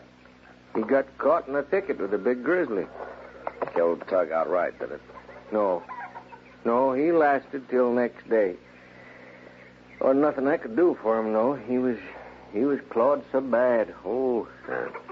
So you buried him, huh? Oh, that's it, huh? Somebody found the body. You know, I felt bad about that, Marshal. I didn't have time to bury him. There was Comanches snuffing around, and I had to get out of there quick without no fuss or no noise. So I left him in that thicket. I figured he'd be just as safe there as in a shallow grave, what was left to him. Besides, Tugg, he didn't put much stock in ceremony. You made just one mistake, Billy. What? You should have made sure he was dead. What do you mean, Marshal? He's alive. Right here in Dodge. He is? Oh, I'm right glad to hear that. Oh, I really am. I'm not so sure you will be, Billy. Maybe Tugg didn't put much stock in ceremony, but he's sure looking for you. Yeah, I guess he would be. And my advice to you is to get on that horse and ride. Well, no, I couldn't do that, Marshal. Why not? Well, I got to see him. I got to explain. Look, Billy, I don't care about you, but I don't want to see Tugg up for murder or see him shot down in No, self-defense Marshal, either. it wouldn't be like that. I think maybe it would. And I'm telling you to get out of town now. All right, Marshal. I'll oblige you. I'll camp just outside town, just west. You tell Tug that, huh? You tell him I'll be waiting right there for him. No. Well, there's things we got to talk about, Marshal. There's money I owe him for his split of the furs and all. I'll tell him nothing, Billy. Listen, Marshal. We was partners, Tug and me. And friends, even if he was a lot older than me. Now, I guess this here is something that's got to be settled between us, one way or the other. I'll be waiting. Mr.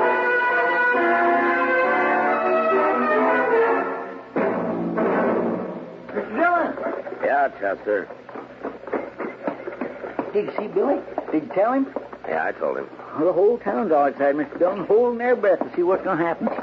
Chester, you didn't tell him. I didn't have to tell nobody. Plenty of folks seen him riding right down Front Street. Well, I suppose Tug knows. I don't know. He's up there, Doc. Is that where you're going? Yeah. You reckon there'll be a shooting, Mr. Dillon? Not if I can help it, Chester.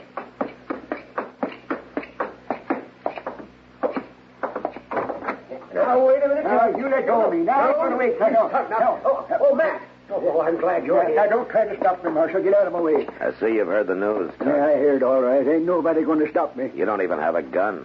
You're going to tackle him with your bare hands? Maybe you will. I could break him in two. Well, he's got a gun, so maybe you better think it over, huh? Nothing you can say is going to stop me, Marshal. Now, wait a minute, you obstinate old fool. Billy was your partner. He was your friend, so he deserted you. All right, maybe you got a cause for a grudge. Maybe. All right. But what good's it going to do for one of you to get killed just to satisfy your need for revenge? Tug, he wants to give you your half of the profits from the furs and trapping outfit. You talked to him? Yeah, I did. And he told me his side of it. He thought you were already dead. Yeah, that's a lie. Maybe it is. But he seemed mighty surprised that you were alive. Sure. And he was glad, too. Glad? I bet. It's true. And he wouldn't take my advice to run away. He's waiting for you outside town. He told me to tell you that he wants to see you, Tug. Yeah. I'll see him all right as soon as I get me a gun. Tug, isn't there anything I can say that'll stop Ain't you? none of your business, Marshal. I got a right to go after him, ain't I? Yeah, I guess maybe you have. All right, then. I'm going to find me a gun. Maxwell, what are you going to do? Not much I can do, Doc. They'll tango sooner or later. I'm just going to be there to see that whatever happens fair.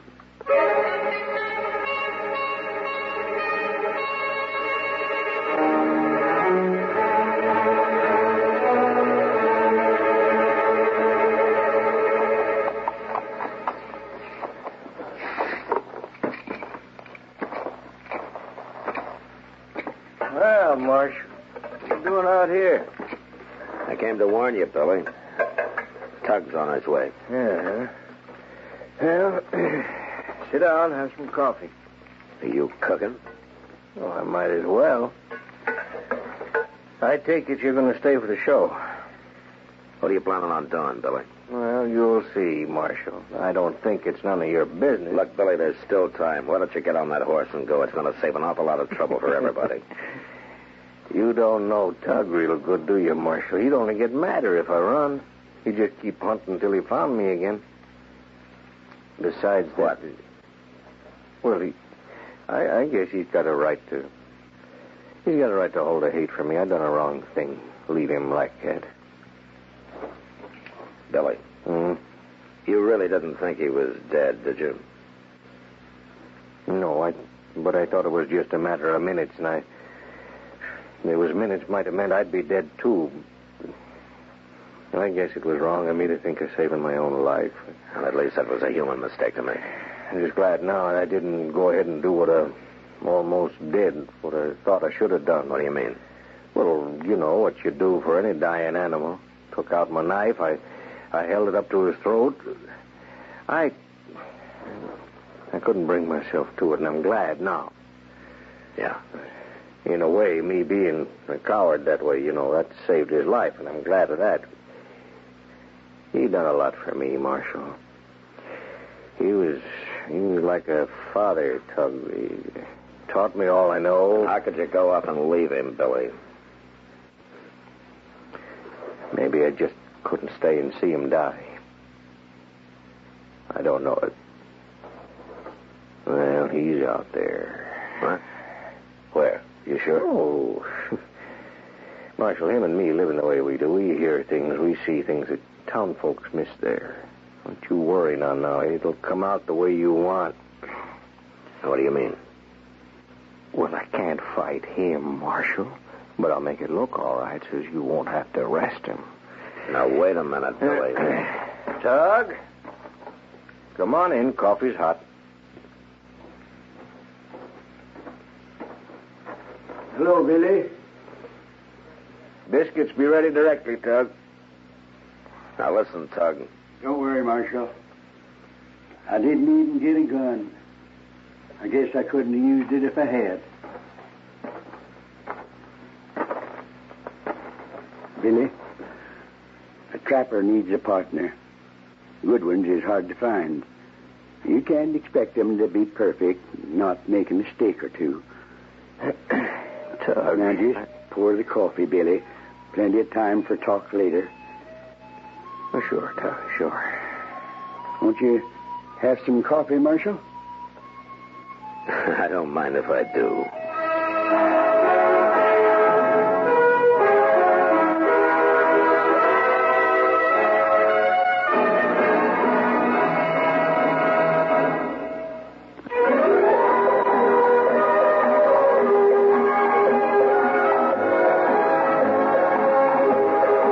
Gunsmoke, produced and directed by Norman Macdonald, stars William Conrad as Matt Dillon, U.S. Marshal. The story was specially written for Gunsmoke by John Dunkel, with editorial supervision by John Meston. Featured in the cast were Ralph Moody, Lawrence Dobkin, and Vic Perrin. Marley Bear as Chester, Howard McNear as Doc, and Georgia Ellis as Kitty. Our thanks to TV Radio Mirror and to you, our listening audience, for selecting Gunsmoke as the best dramatic program on radio for the 5th consecutive year. The results of this annual poll appear in the current issue of TV Radio Mirror. This is George Walsh inviting you to join us again next week for another story on Gunsmoke. This is the CBS Radio Network. And KNX.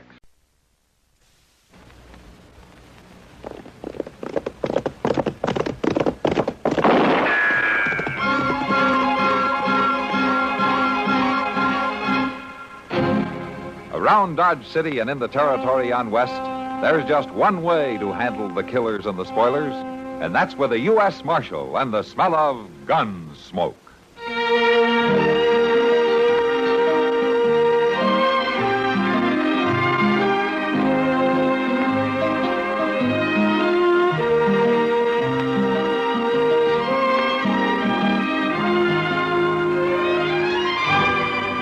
Gunsmoke, starring William Conrad. The story of the violence that moved west with young America. And the story of a man who moved with it. I'm that man. Matt Dillon, United States Marshal. The first man they look for and the last they want to meet.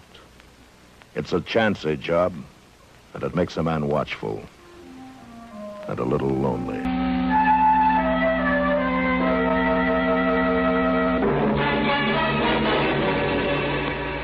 Millions of Americans are now crowding our highways, pushing and impatient to get the most out of this weekend. The hundreds of highway deaths and thousands of highway injuries can be avoided, provided that every single motorist does his bit. That bit means driving safely and sanely all the time. There's positively no excuse for excess speed. By observing all speed limits, you'll get to your destination almost as soon, whereas if you speed, you may never get there. Just as important is the necessity of paying strict attention to traffic signs and those white lines on the highway. They were put there for your protection. Never pass unless you're absolutely certain it's safe, that the road is clear ahead. Never pull out of line, slow up, stop, or turn without first looking in your mirror, then signaling clearly well ahead. And don't be afraid to give the other fellow the right of way. If you let him go, you won't crash into him. At all times, drive with caution and courtesy. You'll live longer.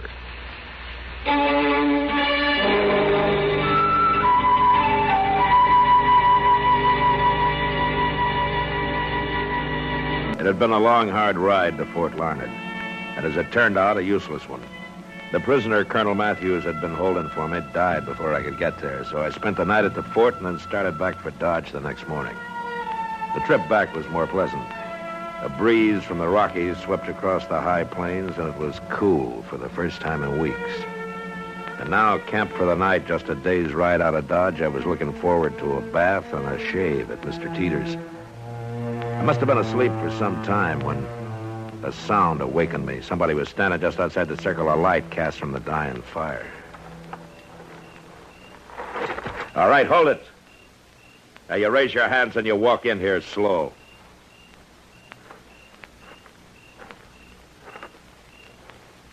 Keep coming. Right up to the fire.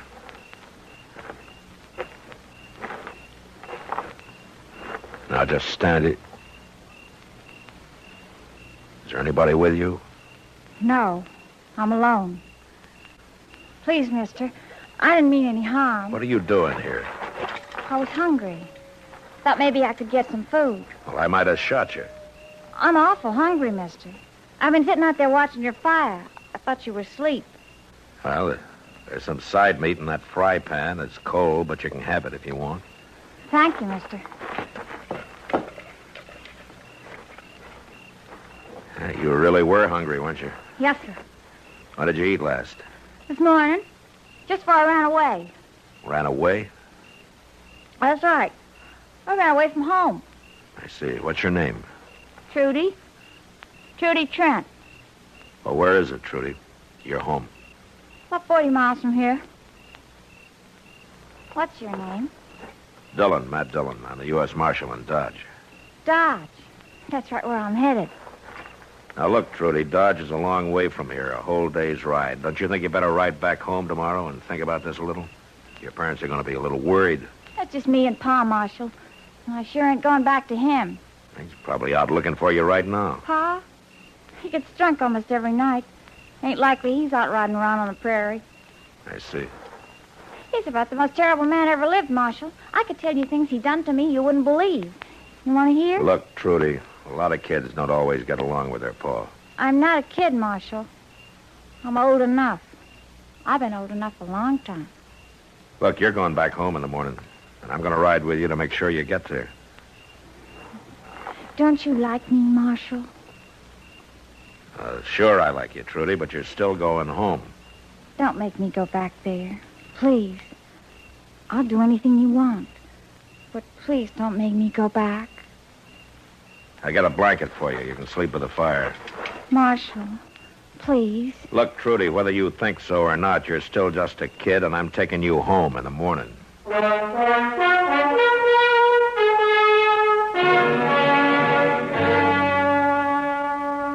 In the morning, I awakened to a clear, warm day, but the blanket I'd given to Trudy lay crumpled and empty on the ground. For a minute, I thought she'd run off.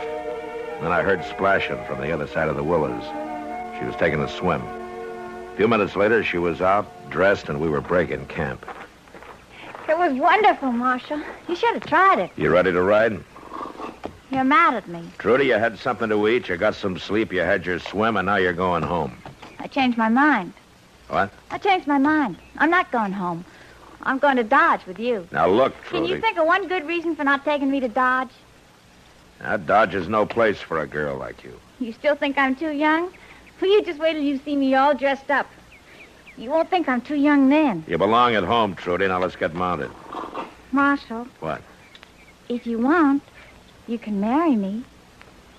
You want to marry me? It's not going to work, Trudy. I told you. You belong at home with your pa, and that's where you're going. And you keep talking about how Dodge is no place for a decent girl. We're wasting time. Let's go.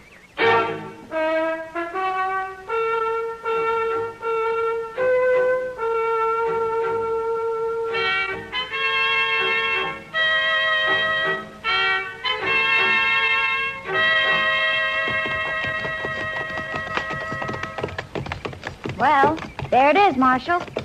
You can see we don't make out too good. This is hard land, Trudy. Any land's hard for Pa. He had a pretty good farm once, but he left it. Why? He had to. The neighbors run him off for stealing stock. He told me about it one night when he was drunk. He laughed fit to kill. Marshal, will you stay the night and think about taking me away with you? We'll see.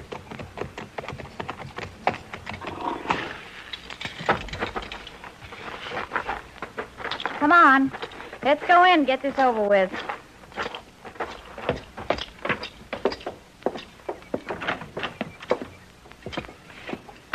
Pa? Hey, Pa. Hey, where'd you run off to, girl? I guess you was worried some, huh? You sass me and I'll fetch you a clout. This is On the Marshal head. Dillon, Pa, from Dodge. What you bringing the law out here for? He brought me home, Pa. You, I run away yesterday morning. Marshal brought me home. I ought to tell you good, girl. Running off that way. Worried about who'd do the chores, weren't you, Pa? Now, don't you talk like that, girl. 'Cause I missed you. I missed you something fierce. I'll bet you did. I worried so much that I didn't hardly eat nothing. But you sure been drinking enough, though. Hey, Marshal, don't you pay her no mind. She's my little girl, and I care a whole heap for her. Listen to him. Don't it make you sick, Marshal? I'll spend the night like you asked, Trudy. Now I better take care of the horses. What's this about spending the night? I asked him to, Pa. Well, where? We don't need him around here. And I'll tell you something else. Tomorrow I'm riding to Dodge with him to stay. You're what? I'm leaving you, Pa, for good and all. No, not hardly you ain't. Don't you hit me, Pa. Now, look, Mr. Trent. Marshal, I'll tell you true. You take her away, I'll come to Dodge. I'll tell people what you done. A young girl like that. Why don't we wait and talk about all this later, huh? When you're sober? Well, I don't know as I aim to get sober. But I know one thing for sure. You ain't taking Trudy away. Never mind him, Marshal. You go take care of the horses. I'll find something for supper. Drunk or sober, I'll say just one thing. Just don't mess with me and my Trudy. Just don't mess.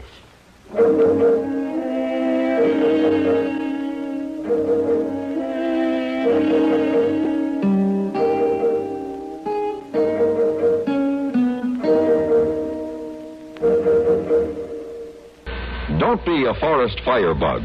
Remember, a careless match, cigarette butt, or campfire left to spread can do more than destroy valuable timber acreage. It can lay waste to private property, wipe out homes, animal life, and human life as well. One cigarette butt thrown from the window of your car, if the wind is right, can lay waste to what nature took hundreds of years to build. CBS Radio and its affiliated stations offer this reminder. When fire saps America's natural wealth by one forest's potential value, our nation is worth that much less in the marketplace of the world. Don't burn out our great heritage. Take every precaution in or near the woods.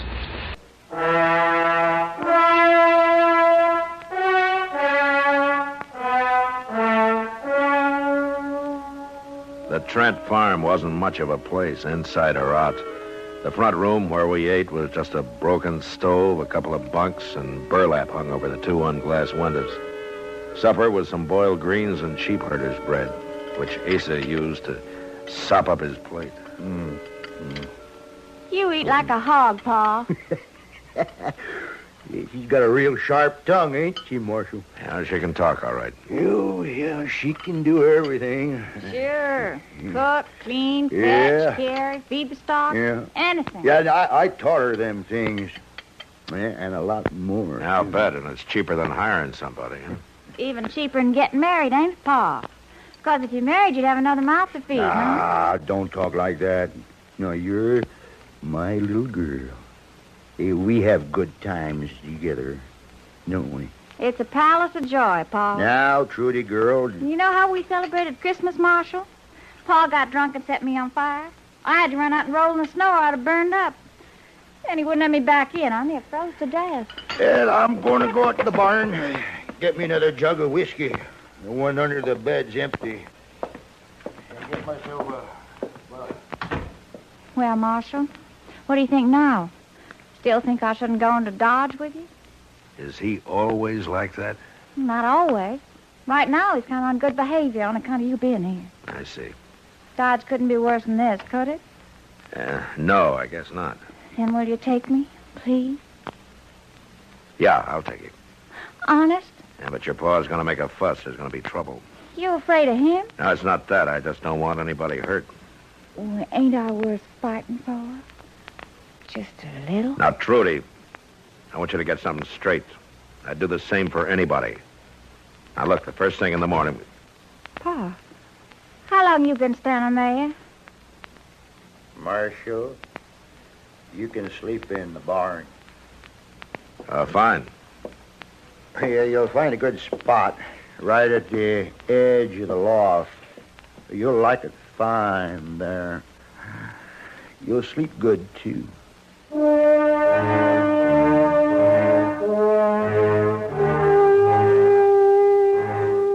barn was warm and filled with a smell of sweet hay.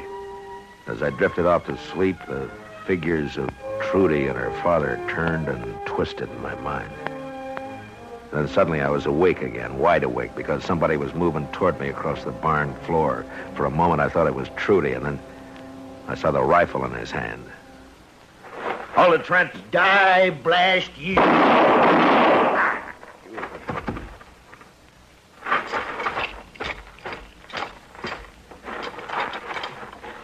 Asa. Asa. Pa! Where are you, Pa? Marshal? In the barn, Trudy. What happened? Did he shoot you? No. I heard him get up and go out, and I followed as soon as I could. Is he dead? Yeah. You shouldn't have tried it. Trudy, I'm sorry. Don't be. He had it coming. You go on back to the house. It'll be dawn in an hour. I got some work to do here. I ain't going to stay on this rotten farm now, Marshal. That's for sure. You get your things together, Trudy. We'll leave for Dodge as soon as it's light.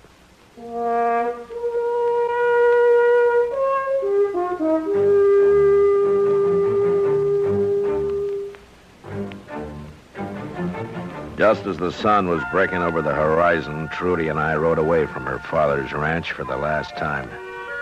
She never once looked back, but I did. The roof sagging at one end, the boarded windows, the unwatered patch of corn, the makeshift barn. A small cross now stood over a stone-covered grave. It wasn't a hard place to leave.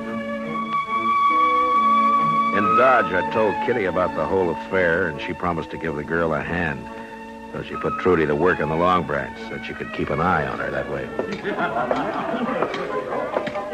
Hello, Matt. Hey, you're doing quite a business. Yeah. Sit down. Oh, thanks. Well, how's Trudy working out? Oh, fine, I guess. What do you mean, you guess? It's a little soon to know yet. That girl's got a mind of her own. Any trouble? With her? No trouble. She's over there at the bar now, talking with Gar Klein. Gar Klein? Yeah, that nice-looking kid there. Oh, who's he? I don't know too much about him. Never used to come in here too much. I think maybe he's in love with Trudy. In love? What's the matter? You jealous? I don't start that, Kitty. Well, I know one thing. The girl's got quite a case on you. She's just a kid. It won't last. I don't know about that. A U.S. Marshal's a good catch for a girl. She meets a lot of men here. Maybe she'll forget about it. From what I can see, Gar doesn't let her meet many men. He's so jealous he won't let her out of his sight. Yeah, I guess they're both pretty young. Don't underestimate young love, Matt. Besides, this has been going on for 3 days now. I saw you come in, Marshal. How are you, Trudy? Gar says he never met you. Hello. Marshal? You new in town, Gar? Gar hasn't been here much longer than I have, Marshal. But he's staying on. Ain't you, Gar? Yes, I am. Well, that's good. I've been promised a job of work out at Emmett Bower's place. Then when I'm able, I'm getting Trudy out of here. Well, the Long Branch isn't that bad. I keep an eye on her when you're not around, Gar. I thank you for that, Miss Kitty. But just the same, a girl like Trudy, She shouldn't have come here in the first place. He's not used to being around a saloon. I guess you're right. Like I say, it wasn't fitting to bring her here at all. Now, don't talk like that. Marshal knew what he was doing. He wanted to bring me here. Didn't you, Marshal? Well, I don't know as I had much choice. But you did bring me. And now you're responsible for me. No, he ain't. There's not any such thing. I'm the one who's responsible for you and me only. Now, you keep away from her, Marshal. You keep away from now on. Come on, Trudy. Well, you see what I mean? All I came in here for was a quiet drink. You know, the next time you better have Sam bring a bucket of beer down to my office. Oh, it's not that bad, Matt. I'll tell you what. This time it's on the house, huh? I guess I'm getting old, Kitty, but somehow it rubs a wrong way to be warned off by a youngster who's not dry behind the ears yet. Yeah, he's just showing off, Matt. And I hope you're right. Well, how about that drink, huh?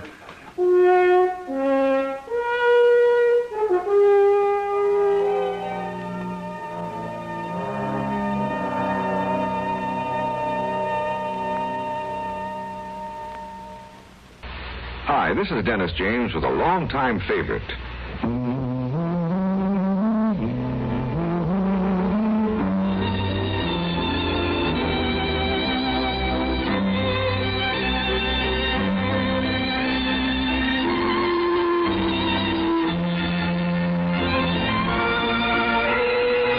Yes, the longtime favorites are usually the best, aren't they?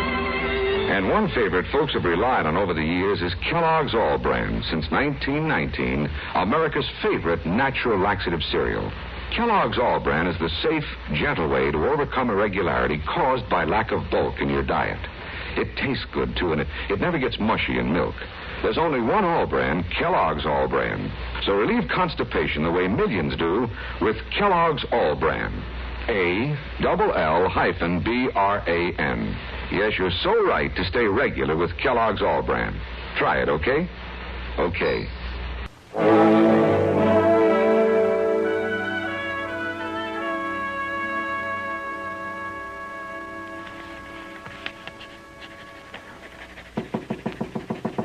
Yeah, come in. Evening, Marshal. Trudy, what are you doing here this time of night? I came to see you. Well, aren't you supposed to be working? I asked Kitty for a few hours off. Said I was sick. I see. You haven't been to Long Branch all night. Well, I've been busy. You don't seem very glad to see me. Now, look, Trudy. Let's get this straight. Marshal, I came here to tell you something. What? I just thought you ought to know now. I'm going to get married. Well, that's fine. To you. Now, wait a minute. I thought you were talking about Gar Klein. Gar? Why him? Because he's in love with you. He got himself a job at Emmett Bowers so he could save enough money to marry you, get you a place. Gar's just a fence-riding cowboy, and that's all he's ever going to be. I'm not going to marry a man like that. Like I said, I'm going to marry you. Trudy, you're a foolish, romantic little girl, and I'm sure not about to get married to you or anybody else, not now or any time. Now, have you got that straight? Little girl, am I? You asked for I'll it. teach you how to talk to a woman. Stop it. Stop that. Take it. I said stop it. Now, you just calm down. You feeling better now? I'll tell you how I feel. I'm going to tell everybody in Dodge you killed my pa, and then you ran off with me. How my pa tried to stop you, and you shot him dead and forced me to come with you. Trudy, you listen to me. You don't really care about me at all. Now, you be honest with yourself. You just want to be a U.S. Marshal's wife. Isn't that right? Trudy, wait a minute. You try and do good for somebody, and this is what happens.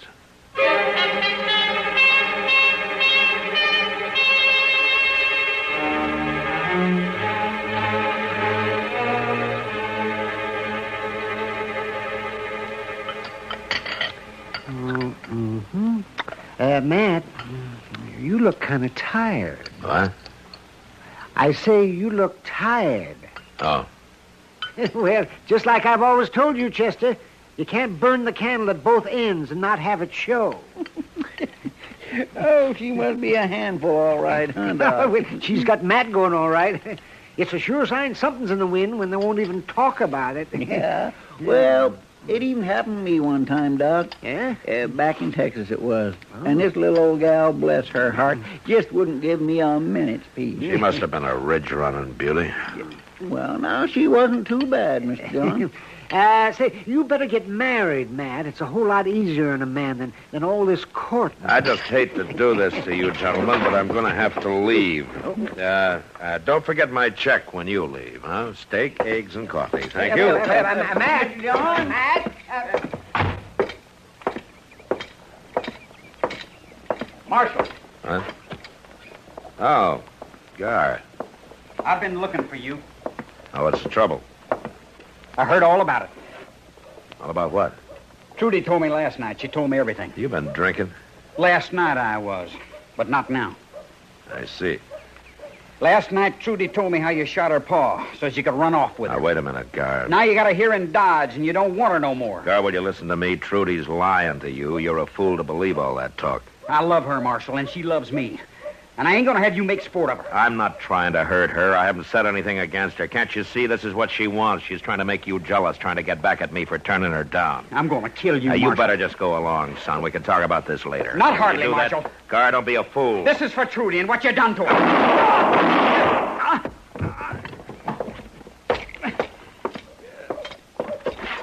Gar. Why don't you finish me off? Why don't you? You're not hurt bad, son. You're going to be all right. What in the world happened, Mr. Dillon? Are you all right, Matt? Yeah. Doc, see to this boy here, huh? And then Chester can take him over to the jail till he cools off. Where are you going? Down to the Long Branch. I'm going to have a talk with Trudy Trent.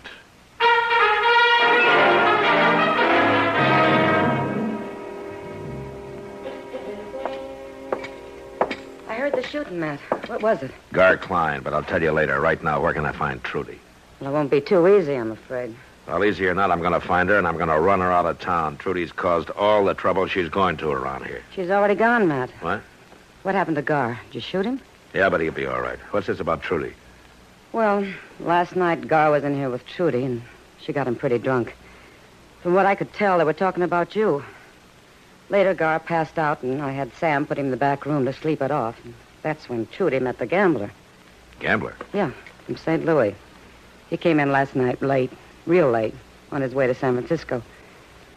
Trudy was at loose ends, and she got to talking with him, and they left together just half an hour ago on the morning stage. I see. I guess maybe he was a better catch than Gar Klein. Well, he looked like he was pretty rich. Fancy clothes and all. So I suppose she figured he was. Better than you, too, since she finally figured out she'd never get you. It's too bad about Gar. But I guess he was trying to do the right thing, at least the way he saw it. Yeah. Trouble is, she never really cared for him at all. He was fighting for just a lot of shadows. Well, maybe that's better than not fighting for anything at all. Yeah, I guess you're right, Kitty. I guess you're right.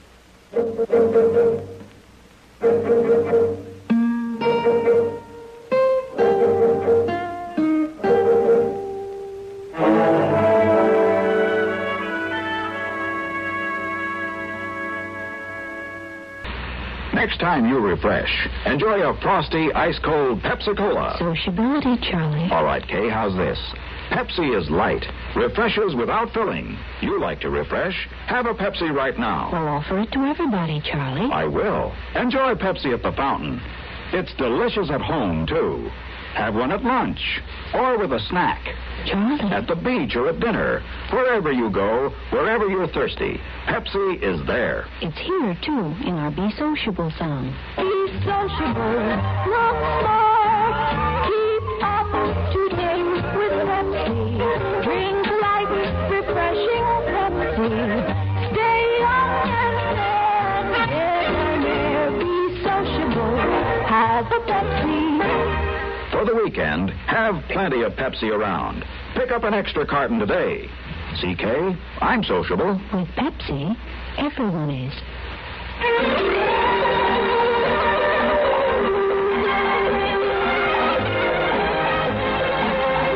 Gunsmoke. Produced and directed in Hollywood by Norman Macdonald, stars William Conrad as Matt Dillon, U.S. Marshal. The story was specially written for Gunsmoke by Norman Macdonald with editorial supervision by John Meston.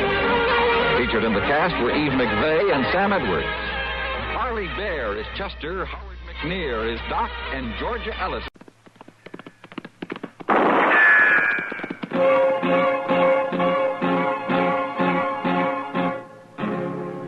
Gunsmoke, brought to you by L&M Filters. This is it. L&M is best, stands out from all the rest.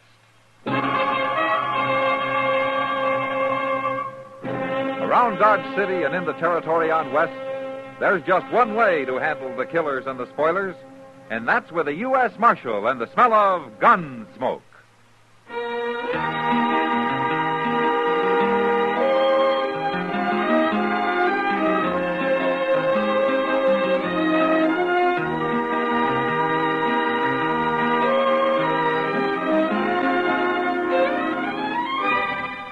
Gunsmoke, starring William Conrad. The transcribed story of the violence that moved west with young America. And the story of a man who moved with it. I'm that man, Matt Dillon, United States Marshal. The first man they look for and the last they want to meet. It's a chancy job, and it makes a man watchful. And a little lonely.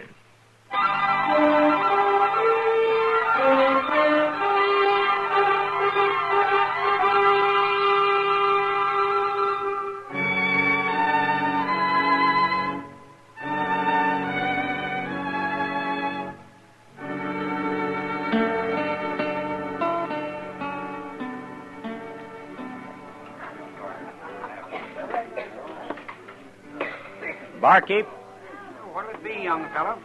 draw me a beer, will you? Got it right here. That looks mighty good. Right, Farm? Far enough. I ain't seen you around Dodge before. No. There you are. Thanks. Take it out of that, will you? Take two out of that, barkeep. Hmm? I'm having a beer, too. Any objections? Give him a beer, barkeep. And that's right smart of you, fella. I ain't looking for trouble. Of course you ain't. Not with Jake Kroll, you ain't. Not with anybody, mister. I said my name was Kroll, didn't I? I heard it. Well, maybe you ain't so smart as I thought. Barkeep, I'll have a shot of whiskey with that beer. What about it, young fellow? You buying him whiskey, too? Anybody drinks with me drinks what I drink. Bring me the beer, barkeep. Okay.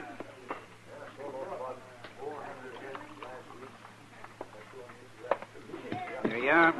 Now, young fella, I'm going to show you what happens to people that don't do as I tell them. Watch how I drink your beer. Sticky wet, ain't it, young fella? Yeah. Yeah, it is. Hit me, huh? Now I'm going to have to kill you.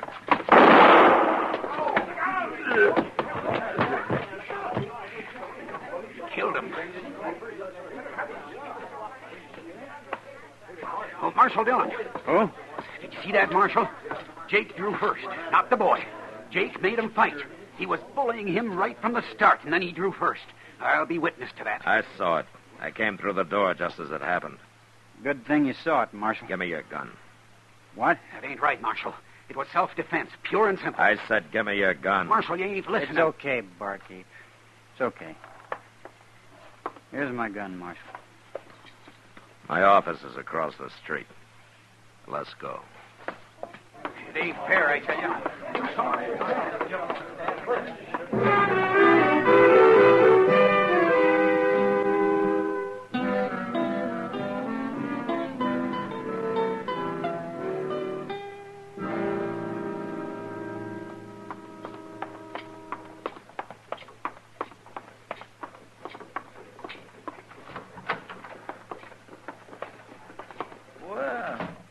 Who's this you got, Mr. Dillon? I don't know, Chester. I heard the shot. Did he fire it? Yeah. Sit on there, fella. Anybody get hurt? Jake Kroll. He killed him. He did? It was self-defense, Chester. Well, then why'd you arrest him? I'd kind of like to know myself. What's your name? Andy. Andy Travis. Where you from? On west of here. I'm just drifting. How old are you, Andy? 20. Where'd you learn to use a gun? What do you mean? Jake had his halfway out of the holster before you even started. He did? Well, say now, you must be pretty fast, He's man. real fast, Chester. That's why I brought him over here. What? I'm not arresting you, Andy. I wanted to see what you're like. What I'm like? Why? It happened to me once, Andy. And it's happening to you. Anybody that can use a gun the way you can has to make a choice. You can go on using it, or you can quit before you got blood all over you. I don't like killing people, Marshal. I've done it before. I had to, same as today. But I don't like it. How'd you get so good? Practice. All my life I've practiced. I don't know why. It was fun at first, but it ain't fun now. It just leads to trouble. That's all I ever got out of it. Trouble. Then why are you still wearing it? I don't know. I wouldn't feel right without it, I guess. Yeah. How long you been in Dodge, Andy? Just got here today. And you've already killed a man, huh? And the barkeep is going to tell everybody in town just how fast you are. And the first thing you know, you're going to have a reputation. It won't be very long before somebody tries to cut you down for it. You're going to have to go on killing the rest of your life.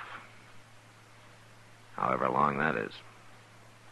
It's too late already, Marshal. No, it isn't. You're not a killer, Andy. I know a killer when I see one. No. No, I'm sure not. But you're going to have to kill. One man after another. I know. Well, I'm not going to watch it. You take your gun off and you leave it off, or you get out of Dodge. You go do your killing someplace else. Marshal, you think I could find a job here? Chester. Yes, sir. Moss Grimmick's looking for a man over at the stable. Yes, sir. On your feet, Andy. I'll show you where it is.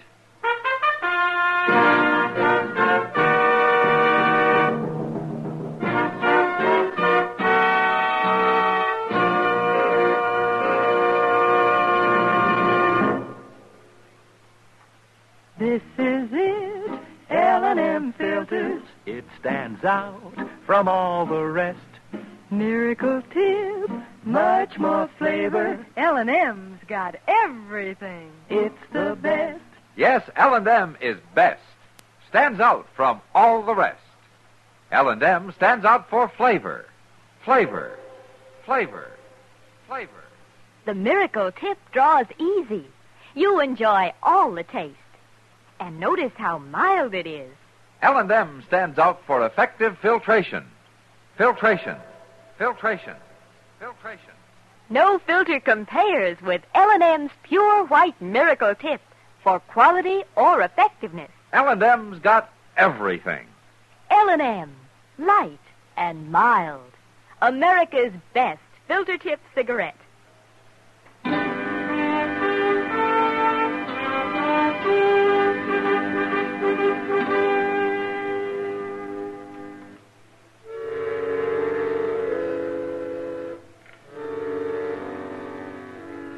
Andy didn't say anything. He just got up and followed Chester out of the office, leaving his gun with me. I unloaded it, threw it in a drawer. And I hoped it'd stay there forever. After a few weeks had passed and it was still there, I began to think that maybe it would. Andy worked out fine at the stable. Everybody liked him. And Moss Grimmick soon trusted him enough to let him run things by himself, while Moss started to get in more fishing than he had in years.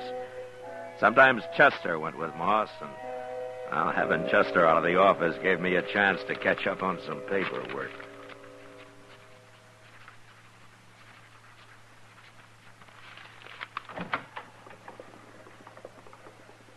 This the marshal's office? Yeah, come in. Marshal. What can I do for you? Remember me. What? Remember me next time you see me. I mean it. Take a good look, Marshal. Who are you, mister? Joe Kite. All right, Kite, say your piece. I did, Marshal. I want you to know me. I want you to know my name. Why? Because I don't want you to shoot me or buffalo me or treat me in any kind of hurry at all next time you see me. Why?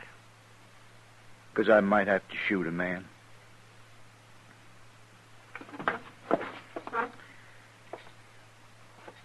What are you talking about? I can't tell you now. I'll tell you after I've done it. Are you drunk? Plumb serious, Marshal. There's no need for you to get all fretted up. I'm not going to do anything wrong. Shooting people around here is wrong, mister. Kite. Joe Kite, Marshal. What are you trying to tell me? That I may have to shoot somebody. But if I do, there won't be nothing wrong about it. And I want you to know in case you come running up with your finger on the trigger of a shotgun or something. You look like a bar bum to me, Kite. I doubt if you even own a gun. Oh, I'm going to get one, Marshal. I see you wearing a gun, and I'll take it off you and throw it away. Now, Marshal, that's no way to Get talk. out of here. All right. But you're going to talk different, Marshal. Keep moving. You'll see. You just wait.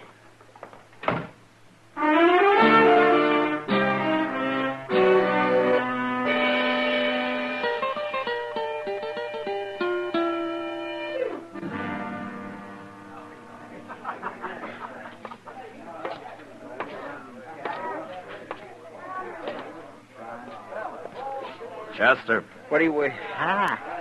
Hello, Mr. Dillon. What are you looking so guilty about? Well, I'm not. Nothing. A man spends all day out fishing. He deserves a little beer afterwards, doesn't he? Yes, sir. Where's Moss Grimmick? Well, he went back to the stable so Andy could get away for a while. Andy's sitting over there with Miss Kitty. Oh. Did you catch any fish? Yes, sir. Yes, we did. We got a whole sack full, Mr. Dillon. All catfish. Good, good. Well, you finish your beer, Chester. I'll be back in a few minutes. Okay, sir.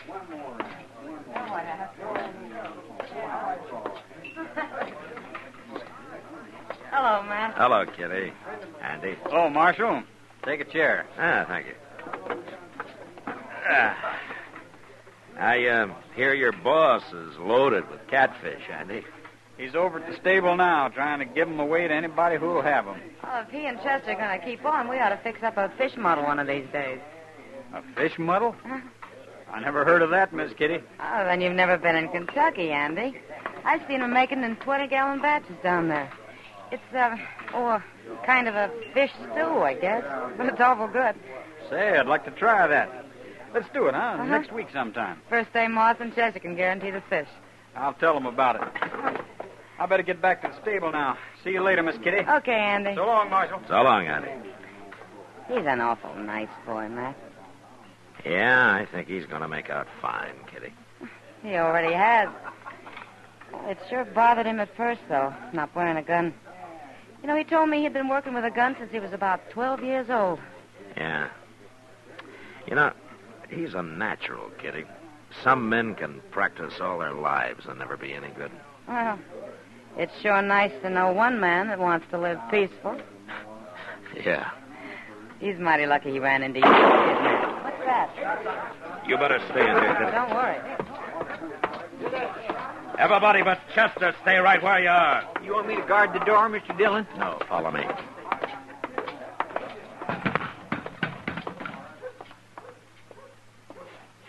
What's Andy? That fella shot him. I never saw that man before, Mr. Dillon. His name's Joe Kite. Joe Kite? Yeah.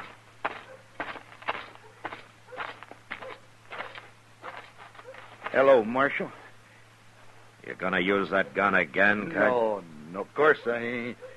That's too bad. I kind of wish you wouldn't. Oh, I told you, Marshal. I didn't do nothing wrong. Now, Marshal, no. Marshal, no. Marshal! Mr. Dillon, Andy's still breathing. Well, I'll carry him over to Doc's, Chester. Yes, sir. When Joe Kite comes to, you kick him into jail, huh? It'll be a pleasure.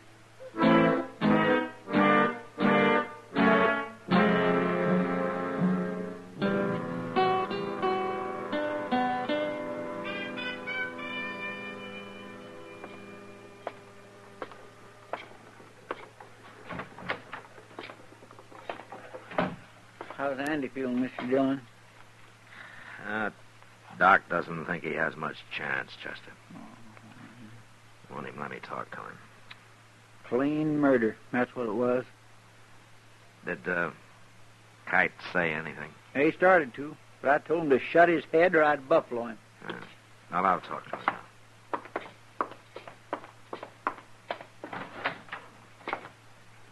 It's about time you came, Marshal. You had no reason to lock me up. You had no reason to hit me either. I told you what might happen. Well, unlock it and let me out of here. You'll get out of there when you go to trial. That's where you're wrong, Marshal. You're going to let me out of here now. Why did you murder him, Kite? I didn't murder him. I told him I was going to take him in, and he resisted. Take him in? I was going to march him right in here and turn him over to you, Marshal. You talking about? His name isn't Andy Travis, Marshal. It's Andy Haycox. So? Of course, you didn't know it, or you'd have arrested him yourself. I couldn't tell you before this, or I'd have lost the reward. $1,000, Marshal. That's what he's worth, and I get it. You don't believe me? You ever hear the Fisher gang up around Laramie? Well, Andy Haycox is one of them, and they're all worth $1,000 apiece, dead or alive. I just come down from Wyoming. They got their pictures up all over. Sure lucky I recognize him, ain't I? You're lucky, Kite. You're real lucky. If Andy had been carrying a gun, you'd be dead. If he'd have been carrying a gun? He took it off his first day in Dodge, and he hasn't worn one since. I don't believe you. Don't you? No, it ain't true. No, he had it under his coat. I stopped him, and I told him to come with me, and why. And then he started to grab for his gun, and I had to shoot him. An outlaw like... Of course he had a gun. I'll ask Andy what he did. If he lives long enough to tell me. He'll lie. You going to take the word of an outlaw against mine? Chester. Yes, sir. I'm going out for a while. I'll be back shortly. What, you mean you ain't going to turn me loose? You're going to leave me in here? You got no right to do that. If he gets too noisy, Chester, club him.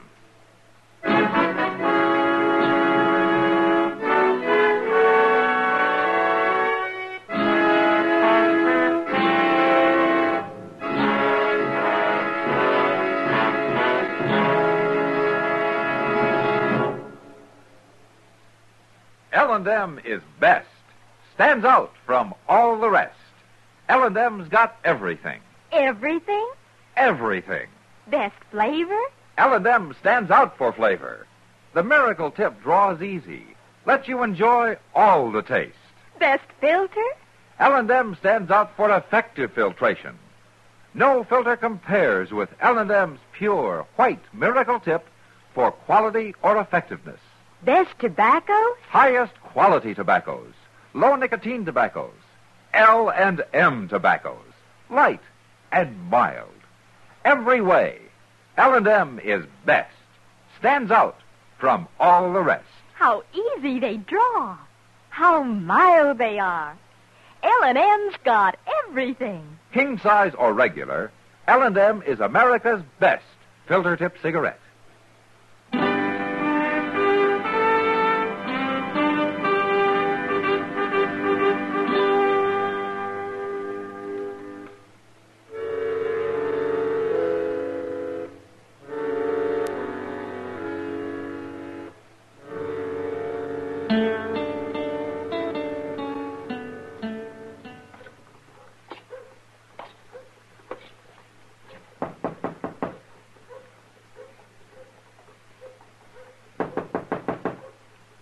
Who is it? It's Matt, Doc.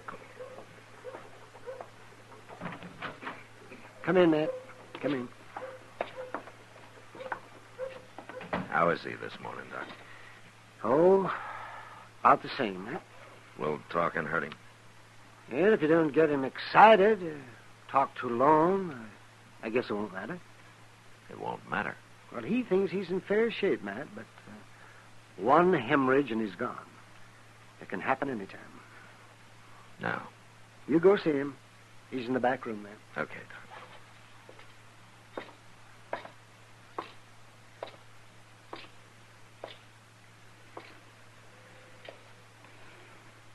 Hello, Andy. Marshal, Well, I hear you feel pretty good. I still got a bullet in me. Oh, well, Doc will take it out as soon as he can. It wouldn't be there if I hadn't forgot I wasn't carrying a gun. I just naturally went for it, and it wasn't there, so he shot me. Yeah. I guess he's told you about me, Marshal. He said that you're wanted up in Laramie. Dead or alive. That's what them posters said. You were part of a gang, Andy. Long enough for him to put up a reward for me. But I quit, Marshal. I quit. What do you mean? Fisher and them fellas. I told them I was through. They tried to stop me, but I said I'd shoot my way out if I had to. So they let me go. You quit the gang?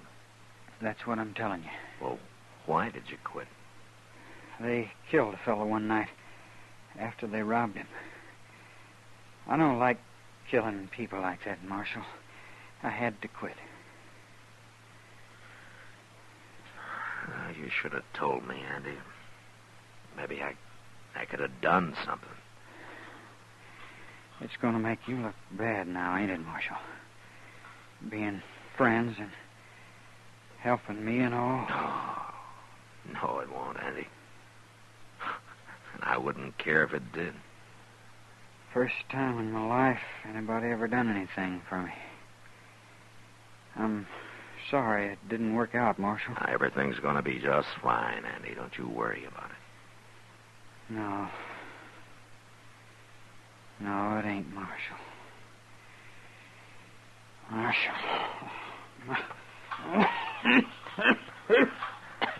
Doc. Doc, come in here, will you?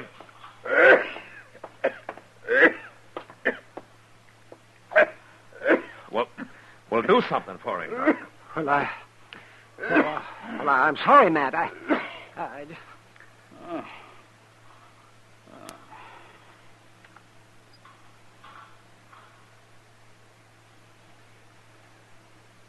He's dead, Matt. Matt?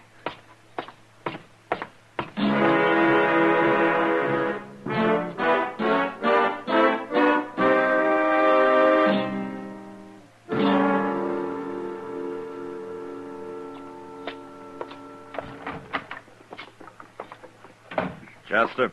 Yes, sir. Bring Joe Kite in here. Okay, Mr. Dillon. All right, out of your cage, Kite. The Marshal wants you. It's about time I got out of here.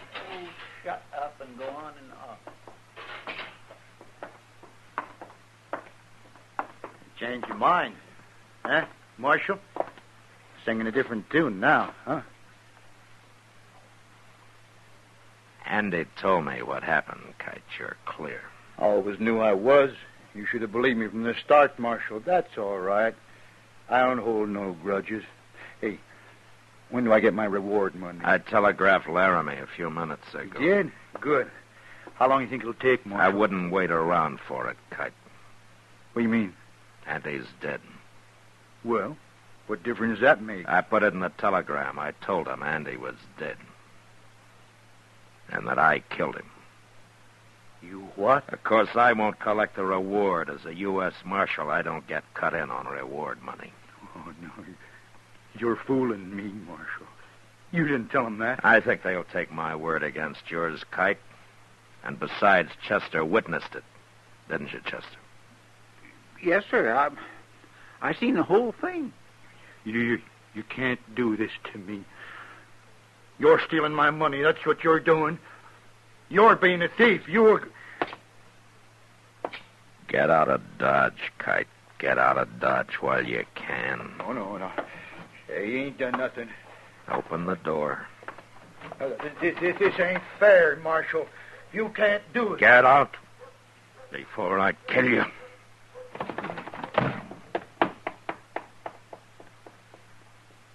Mr. Dillon, I'm sure sorry to hear about Andy.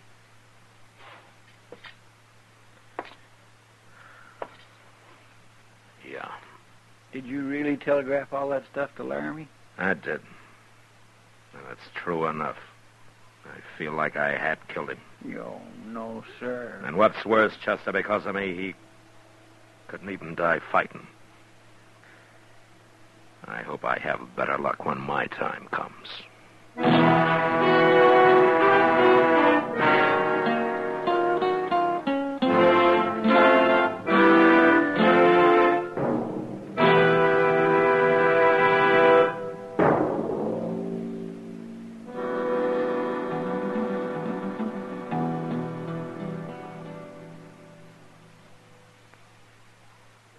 And now our star, William Conrad.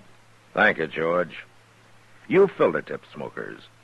When you change to L&M filters, the first thing you'll notice is how mild they are, how easy they draw. Yes, L&M's pure white miracle tip lets you enjoy all the taste. No filter compares with it for quality or effectiveness. Try L&M's right now. They're great.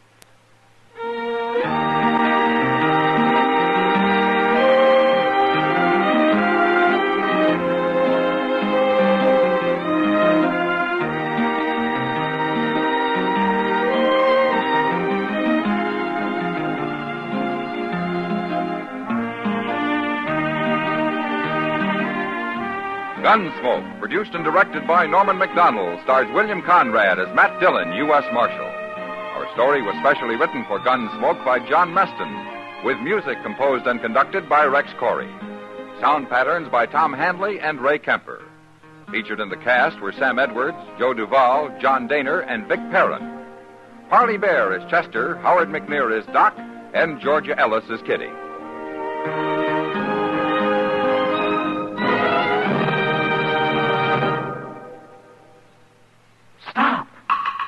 Start smoking with a smile, with Chesterfield, smiling all the while, with Chesterfield. Put a smile in your smoking, just give 'em a try. Light up a Chesterfield, they satisfy. Put a smile in your smoking. Buy Chesterfield. So smooth, so satisfying. Chesterfield. You'll also enjoy Chesterfield's great radio show. Terry Como sings all the top tunes on CBS Radio every Monday, Wednesday, and Friday. Jack Webb stars in Dragnet on Tuesday nights. Check your local listing. Remember, listen again next week for another transcribed story of the Western frontier when Marshal Matt Dillon, Chester Proudfoot, Doc, and Kitty, together with all the other hard-living citizens of Dodge, will be with you once more. It's America growing west in the 1870s. It's drama. It's Gunsmoke. Brought to you by L&M Filters.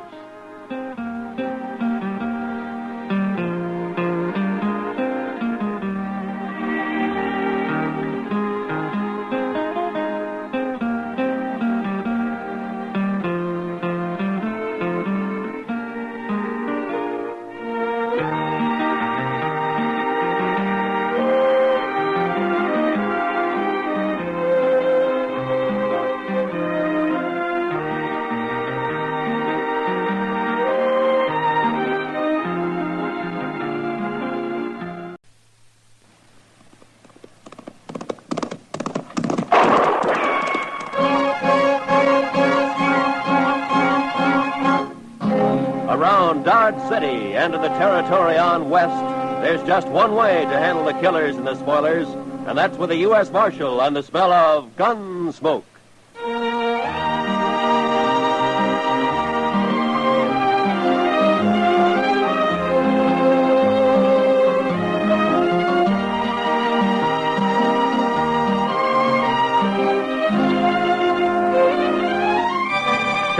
Gunsmoke, starring William Conrad.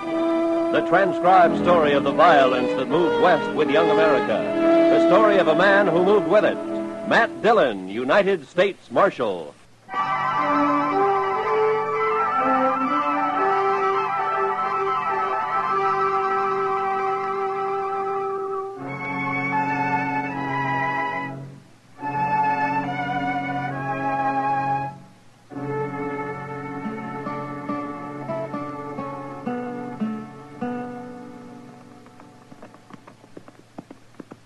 Ain't we never going to make camp, Mr. Dillon? We'll ask whoever's living in that cabin up ahead if there's any water around here, Chester. Most likely there ain't.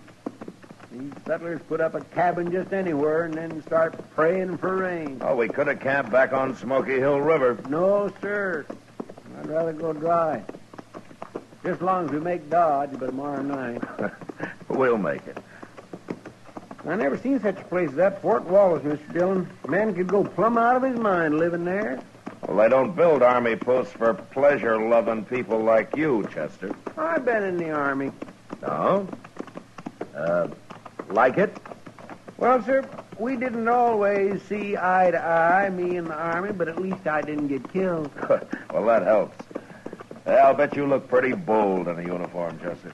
Oh, my, yes. I surely did. I wonder if there's anybody home here. Hello?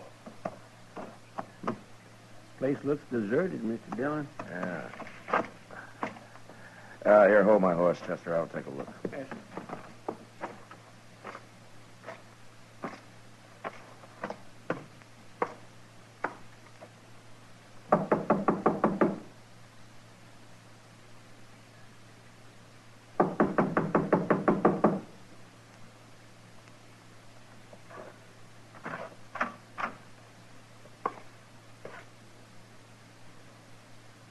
Ain't nobody home? There's a man in here, Chester, lying on the floor. What? He's dead. Somebody killed him.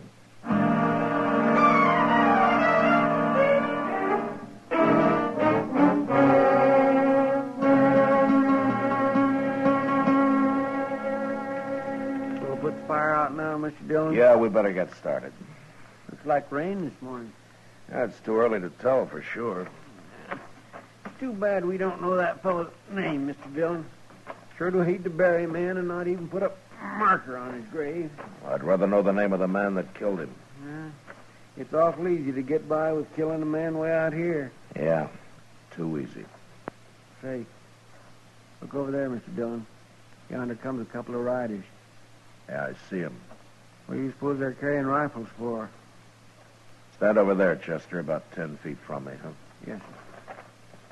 And keep the hair out of your eyes. Yes, I will.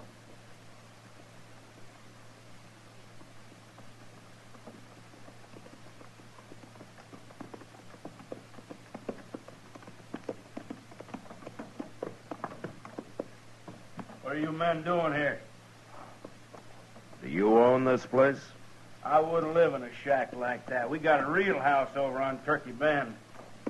But that don't answer my question, mister. What are you doing here? We found a dead man in the cabin there last night, so we stopped to bury him. A dead man? That must have been Riley. What happened to him? He got shot. Who'd have shot a nice fellow like Bob Riley? Maybe they done it, Deaver. They probably did. You think we ought to hang him? It'd be easier to shoot him and leave him here as a kind of a warning. Yeah, good idea, Giles. You move that rifle 1 inch, mister, and you'll die for it. Now go ahead, mister. You're calling it. It ain't worth a chance. All right, mister. Whoever you are, you and your friend get mounted and ride out of here. You're Giles, huh? And Deaver? That's right. We don't want people around here. Might get an idea to settle down. Now, you two start riding, and right now. Chester. Yes? That coffee you made this morning was weak as well water. Get that fire going again and build some more, huh? Okay, sir. Sure got a lot of nerve, mister. He don't even blink, Deaver. Look at him. We'll be by here later, mister. We won't ride up so close next time. You better be nowheres around. Come on, Charlie.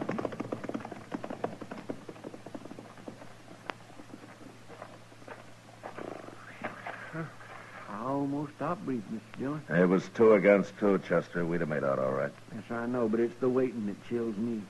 Say, you know something? I'll bet anything it was them that killed the fellow that lived here. Maybe. And I'd sure like to know more about those 2. But right now, we better get started for Dodge. Yes, sir, I'll go get the horses. Chester and I got mounted and rode maybe a mile and a half when we came across a sort of a camp. There was a man there, a tall man with long yellow hair and bright blue eyes that seemed always to be looking into the distance. He had a mule and an old wagon and some hogs that he kept in a well-built, partly covered pen. But he hadn't put up a shelter of any kind for himself, and it didn't look as though he was about to. We got down and walked over to where he was standing by a small fire. Sit down, man. I got no coffee, but you're welcome to that pot of chicory. There's a spoonful of molasses in it. Well, thank you, but we just stopped to say hello. No need to hurry off, mister. My name's Obie Ridgers. Glad to know you, Richards. I'm Matt Dillon, and this is Chester Proudfoot. How do you do? I don't meet many people out here. Are you raising hogs? All my life. Not here, though. Where do you live, Ridgers? You got a house somewhere? Ain't lived in a house since I was 9 years old. I like it outside. I need to breathe. Well, you're outside here, all right. And I ain't going to move no matter what they say. No matter what who says. Them 2 fellas up on Turkey Bend. Giles and Deaver? Them's the ones. Tell me, Richards, there's a cabin about a mile and a half north of here. You know the man that lives there, Riley? He comes by here now and then. Oh, we buried him last night. Somebody shot him. That's bad. That's real bad. You better tell the law about it if you're going anywhere, mister. I don't hold with murdering a man. Well, I'm a U.S. Marshal, Richards. That a fact. Well, now. Don't you ever get into Dodge? Well, never have, but I'm going today. What, in that wagon? It'll take you a week. No, sir. I'm going horseback. Well, I swear I don't see no horse. Well, right out there, fella. Here he comes now. There's Jim Branch leading him. Jim talked me into going to Dodge with him, but I know I won't like it. I'm just doing it for Jim's sake, kind of coddling him along, making him feel good. Where does this Jim Branch live? He's got a little place over west of here somewhere. Jim's nothing but a cowboy, Marshal. He'll be drifting on one of these days, kind of like me that way. Hello. Got company, Jim. You ready to go, Obie? I'm all dressed up like a sore thumb, can't you see? What'd you do, change your socks? This here's a U.S. Marshal, Jim. I forget his name. My name's Matt Dillon. I'm glad to know you. I'm Chester Proudfoot. Well, how do you do? You heading for Dodge, Marshal? Yeah, we'll ride in with you if you like. Good.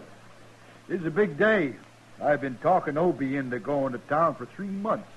He claims he don't like towns. Wait till he sees Dodge. I'm happy right here with my hogs. I don't need no town. Your hogs won't miss you.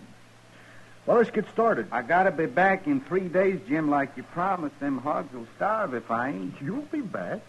Oh, say. What? The marshal here tells me Riley got shot. No.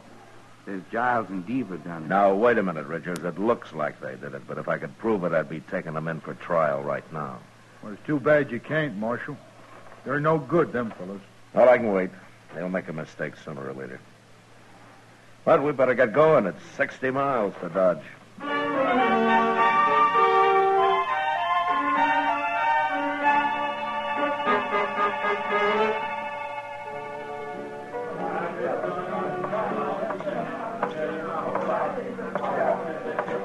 Good evening, Kitty. Sit down, Matt. You want a drink? No, thanks. I just had dinner. That reminds me. Fella brought me a dozen quail today. Oh? I can cook them for dinner tomorrow if you're going to be around. Yeah, that sounds great. I'll be here. They ought to be ripe enough by then. You know, I never saw as many quail as there are this year. Riding in yesterday, we put up clouds of them. That Jim Branch seems like a nice fellow, man. Obie Ridges, too. Yeah, they are, Kitty.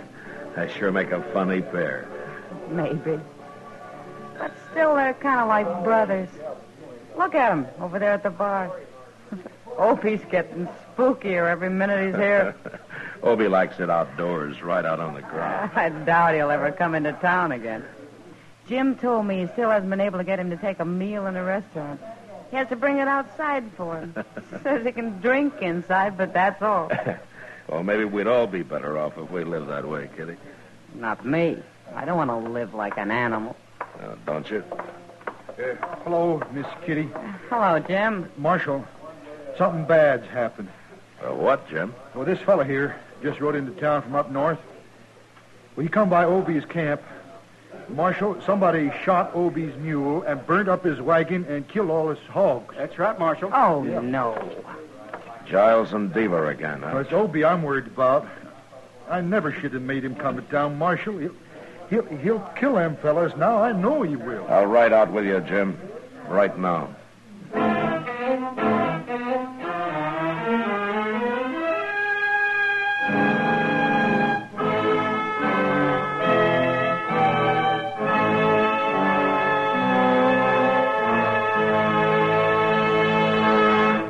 We will return for the second act of Gunsmoke in just a moment. But first... This coming Tuesday night on most of these stations, CBS Radio turns John Lund loose on his latest case of yours truly, Johnny Dollar. In the Woodward Manila matter, Dollar launches a search for a missing man and a missing fortune. And when the chips are all totaled up, the missing man and the missing money, each somewhat depleted, are accounted for.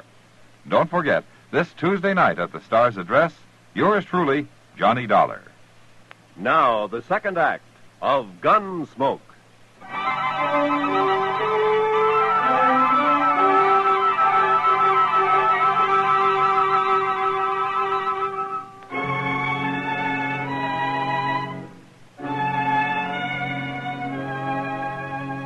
I wanted to ride out to Obie Ridger's camp that night, but Obie insisted on staying in Dodge.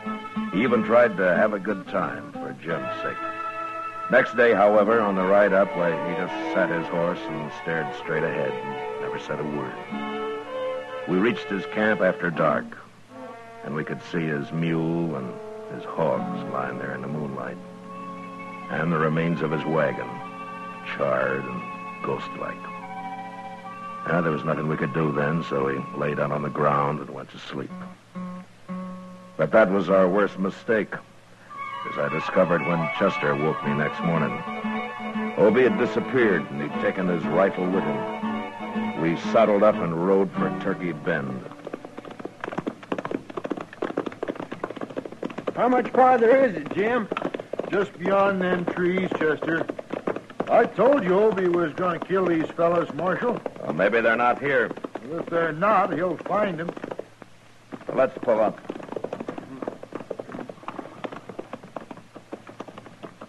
I don't see no cabin. It's right in there. There it is, see? Oh, God. Wait a minute. Look over there, behind that log. It's Obie. Hey, Obie! We better walk over. Okay. Hey, what are you doing, Obie? Down, you'll get shot. Come on, let's run for it.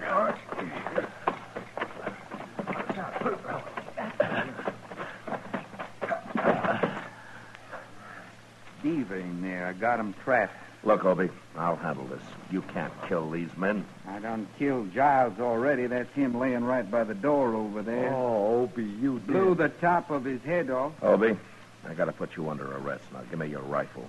Wait till I kill Beaver. I can't hang twice. Give me that rifle, Obie. Now. You mean it, don't you? I do. All right, I won't fight you. Here. But I'd sure like to kill Beaver. Chester, take this rifle and keep an eye on him. I'm going after Beaver. Yes, he'll kill you, Marshal. No. He'll be too curious at first. I'll walk over there with my hands up. But you wait here till I yell.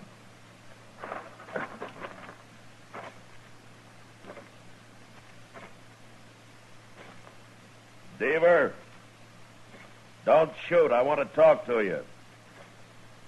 That's far enough. Come outside. Obie's under guard. He won't shoot. I'm a U.S. Marshal, Deaver.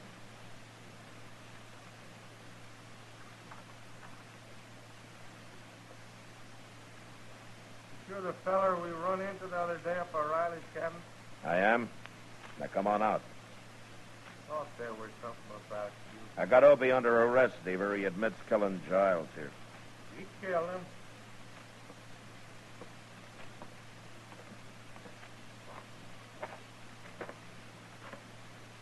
Did you and Giles slaughter his mule and his hogs? There's no reason to murder a man. No. No, it isn't. But tell me about you. Did you murder Riley? Well, wait a minute, You're Mark. going back to Dodge with us, Stephen. Oh, no, not me. Keep your hand away from that gun. Let's see how good you really are, Marshal. No!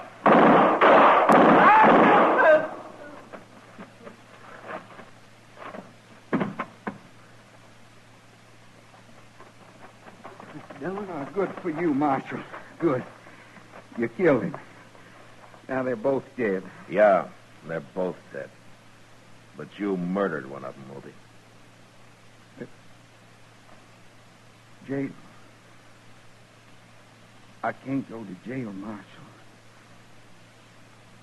I'd go crazy. I'd go crazy in jail, don't you understand? I can't go to jail.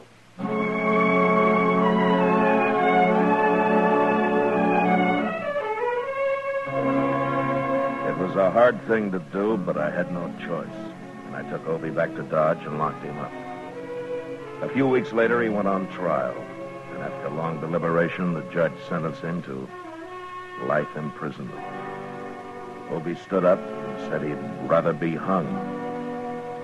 Then I took him back to jail.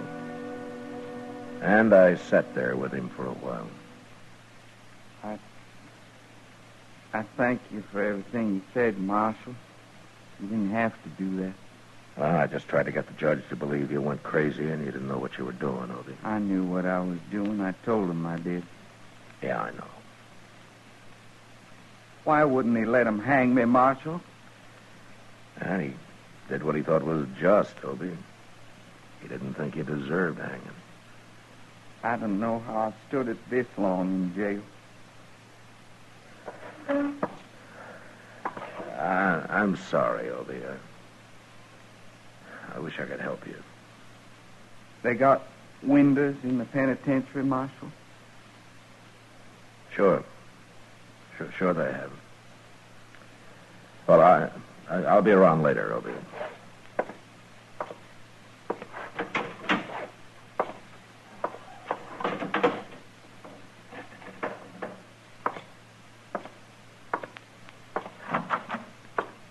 How's it taking it, Mr. Dillon? It's pretty hard on him, Chester. Where's Jim Branch, anyway? Oh, my, I ain't seen him since the trial was over. Well, maybe he'll come around later. I'm going to supper with Doc, Chester. We'll be at Delmonico's. All right, sir.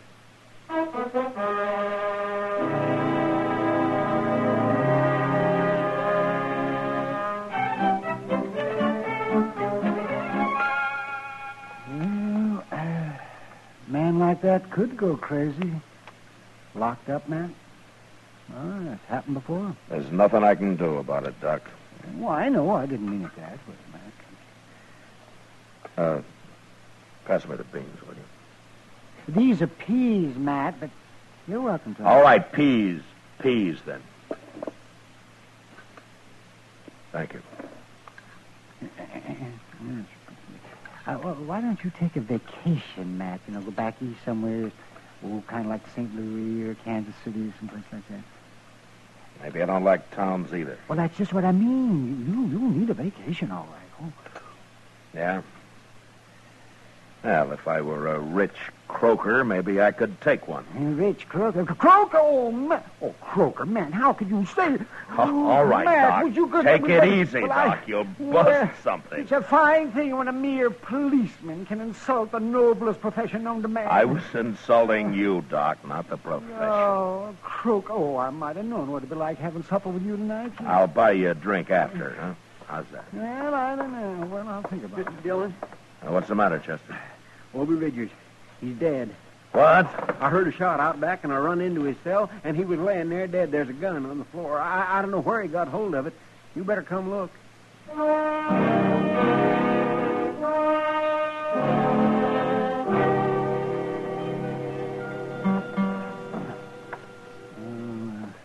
He's dead, all right, man. You think he killed himself, Doc? Well, the gun was held right close to his head. Maybe somebody called him over to the window and shot him. Maybe. But he could have done it himself. The bullet entered right here, man. Yeah. So you're saying it could be either murder or suicide, huh? That's right. Well, why would anybody murder him, Mr. Dillon? It don't make sense. Well, it could be somebody who understood how Obie felt about being cooped up the rest of his life, Chester. And somebody who liked him. A good friend. You mean Jim Branch? I don't know who used that gun, but Obie's dead. And I'm going to find Jim.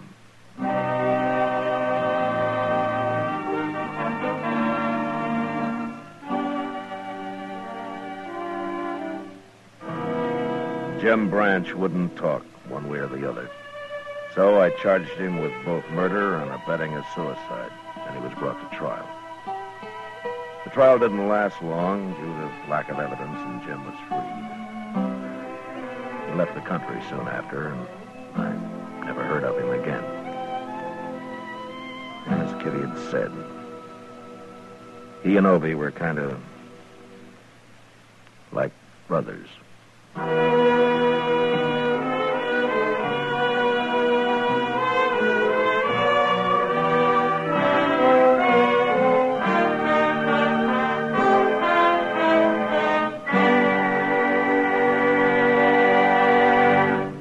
Gunsmoke, transcribed under the direction of Norman MacDonald, stars William Conrad as Matt Dillon, U.S. Marshal. Tonight's story was specially written for Gunsmoke by John Meston, with music composed and conducted by Rex Corey. Featured in the cast were Vic Perrin, Lawrence Dobkin, Jack Crucian, and John Daner. Parley Bear as Chester, Howard McNear as Doc, and Georgia Ellis as Kitty. Roy Rowan speaking. Join us again next week as Matt Dillon, U.S. Marshal, fights to bring law and order out of the wild violence of the West in Gunsmoke.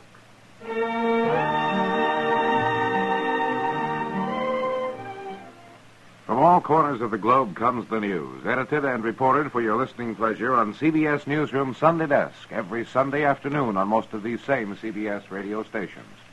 3 top reporters bring you the latest up-to-the-minute news in their specialized fields. Dick Joy tells you about news at home and overseas. Tom Harmon handles sports, and George Fisher reports the Movieland news. That's CBS Newsroom Sunday Desk, tomorrow at the Star's address. Eve Arden as Our Miss Brooks teaches you how to laugh tomorrow on the CBS Radio Network.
City and in the territory on west, there's just one way to handle the killers and the spoilers, and that's with the U.S. Marshal and the smell of Gunsmoke.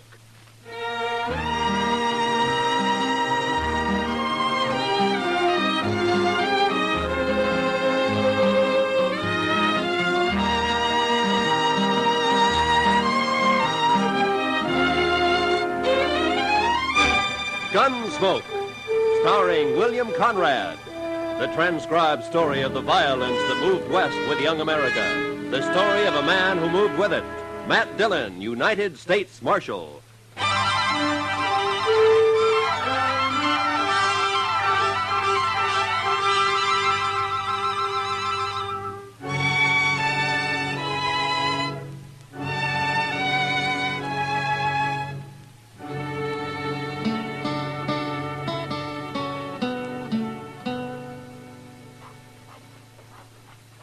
Goodness, Mr. Dillon, come over here at the window and take a look at this fella. I'm busy, Chester. Yes, sir, I know, but you just gotta. Why, he's the doggonest thing you ever saw. Please, Mr. Dillon, before he goes away. Well, I can't write while you're talking. Look at there. See? In the coonskin hat across the street there? Why, he looks to be 8 feet tall. Now, that's 'cause he's so skinny. And that long rifle. Looks like a fish pole. How's he going to shoot buffalo with that? And he's a squirrel hunter, Chester. That's a southern mountain man. Now, that fella he's talking to now is pointing this way. Oh, here he comes. Howdy. Hello. Well, come on in. Be you the... what you call him? Oh, the marshal?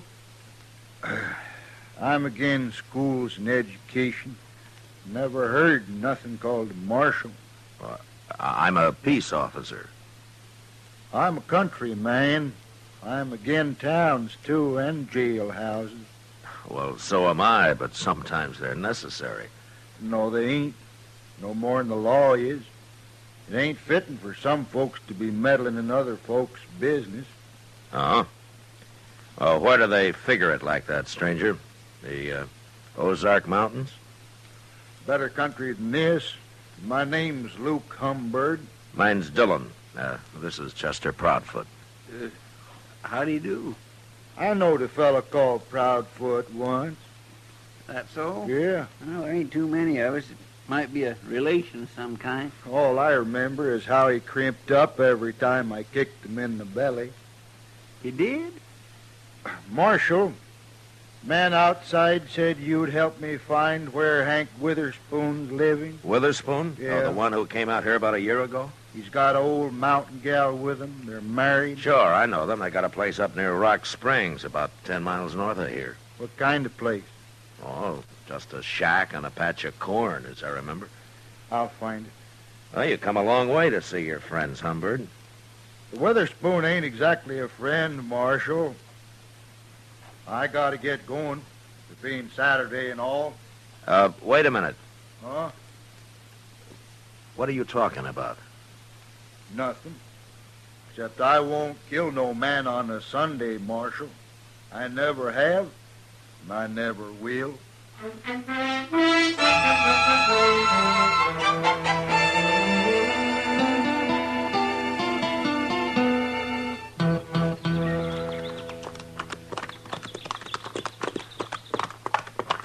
You think Humbird meant what he said, Mr. Dillon? He's too mountain simple to lie, Chester. Yes.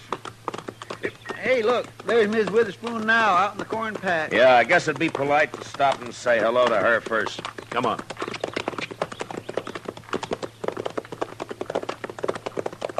Hello.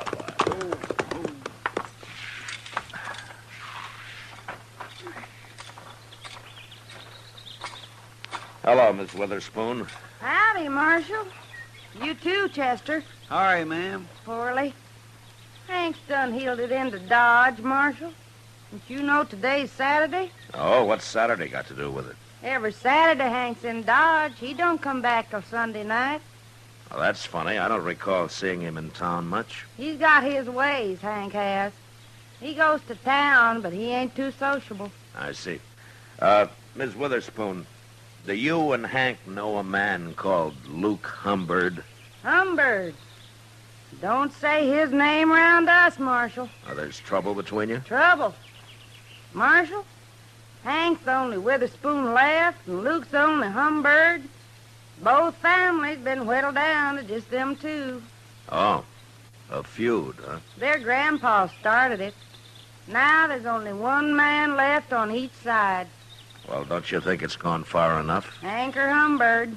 Either one of them could call it off, only they're both too muley for that. Well, didn't Hank come out here to, get away from it?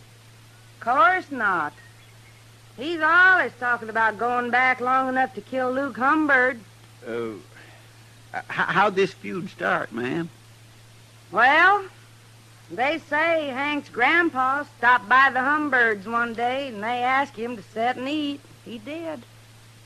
Dinner was slow cooking, and he got to hollering about it.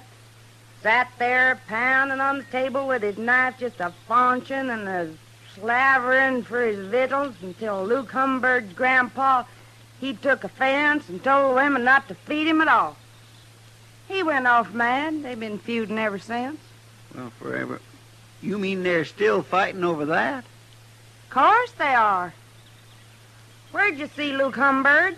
Well, he was in Dodge asking about Hank. That's bad, Marshal. Hank don't even know he's around. Well, that's why I came out here. Hank ought to be told. He's better shot than Humbird any day. Look, Miss Witherspoon, the law doesn't recognize a feud as justification for murder. If one of them kills the other, he's going to hang for it. I never heard tell of no such law, Marshal. You're making that up. No, it's true, Miss Witherspoon. I've warned Humbird, and I'm going to warn Hank. They'll shoot you start meddling. These people just don't understand nothing, Mr. Dillon. I'm worried about Hank. He'll be drunk soon as it's dark. Oh, well, I'll find him. Goodbye, ma'am. You better find him, Marshal. He'll get killed, sure, if you don't. Yeah. Come on, Chester.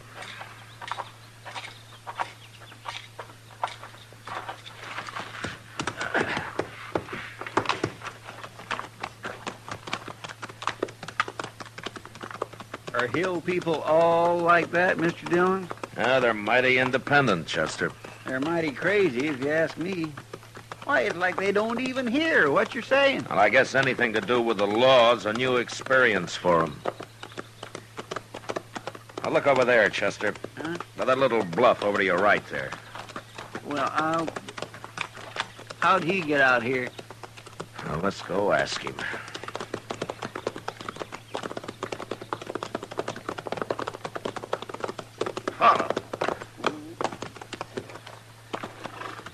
Hello, Humbird.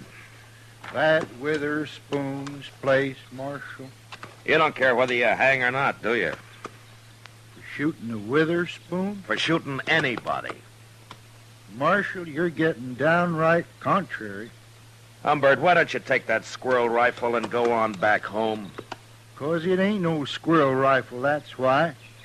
This here is a human rifle, Marshal. Oh, there's no use even talking to him, Mr. Dillon. Where's your horse, Humbird?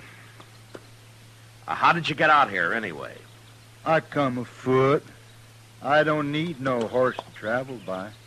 You mean you walked all the way from the Ozarks? 'Tain't far. When they's Witherspoon a-waiting at the end of it. Maybe I ought to just throw you in jail for a while. Well, then nobody get killed, Marshal. At least not till I got out again. But you're being awful meddlesome. I gotta get closer to that house. So long. Now, don't worry. I don't aim to shoot his old lady. Mr. Dillon? Yeah. Maybe it'd be better if you just let them shoot each other and have done with it. Don't tempt me, Chester. Well, let's go find Witherspoon.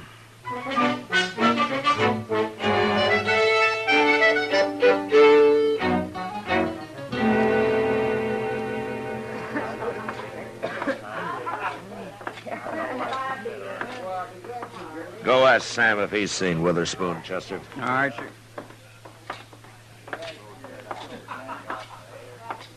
Hello, Matt.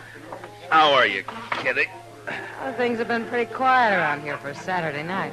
Well, I'm not complaining about it. The Santa Fe agent told me there's a big Texas herd due to be shipped out of here in a couple of days. Well, those boys will liven things up for you. For you, too, I expect. Where you been, Matt? It's pretty near midnight. Kitty, I've been trying to stop a feud. A feud? Yeah. What kind of feud? An old one. There's only one man left on each side. It's been a long time since I've heard of a feud around Dodge. Well, this one kind of got transplanted from the Ozarks. Oh. Say, don't tell me that crazy Hank Witherspoon's mixed up in it. I've been trying to find him all evening. You know where he hides out? I bet you $1 he's right out back, Matt. What? Regular as clockwork. Every Saturday night he comes in carrying a long rifle and buys a bottle of corn from Sam and takes it out back and drinks it.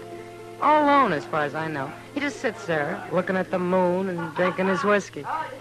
Never causes any trouble, huh? Oh, no wonder I never see him around. Mr. Dillon? Yeah, I know, Chester. Kitty just told me. Go see if he's there.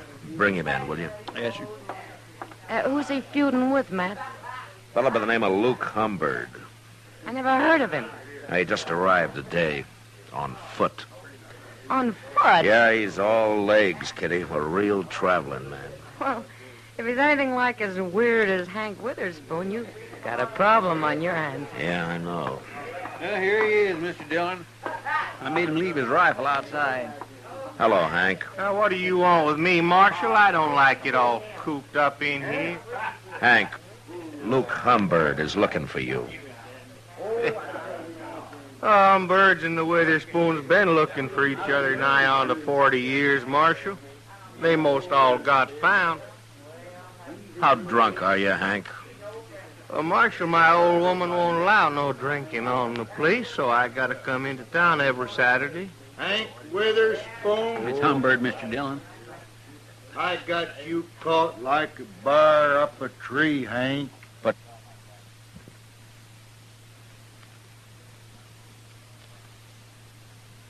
down that rifle, Humbird. If you're gonna kill me, I ain't even got my gun. Put it down, I said. Get out of the way, Marshal. I'll shoot you, too, if you don't. Now, you listen to me. Hey, wait a minute, everybody. I just thought of something. Why don't all you folks stop meddling in this? It's after midnight, Humbird. What? It's Sunday. Sunday? Oh, no. Yeah, he's right, Humbird. Well, of all the gall-blame luck.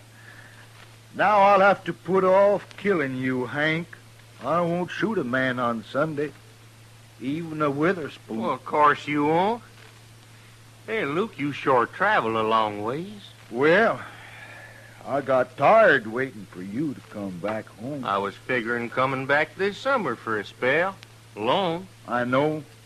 I seen your old lady scratching around in that corn patch. She said she ain't never going back, hard as it is here. Oh, well, fellers can make a crop here sometimes, Luke. Yeah. But it's a hard fight with a short stick. You got no hogs out there. Where are your hogs, Hank? I'll be getting some. Oh. Hey, Luke, I'll tell you something. What? I got me a little jug out back. It's most empty now, but we could maybe buy us another one and set out there for a spell and kind of get soured on the cob. Well, might as well. We can't do no shooting till Monday. Where do we buy this whiskey? I'll show you. Feller over here, he sells it. You'll have to lend me some money, Hank. Sure. I didn't bring none with me. Well, if that don't beat all. Matt, why don't you put them in a cage and send them back where they came from? I'd like to, Kitty. People here are getting quite a kick out of this. Yeah, I know. Those two hillbillies are making me look like a fool, and I don't know what to do about it. Handling them's about as easy as trying to stop it from raining. Well, I'm going to bed.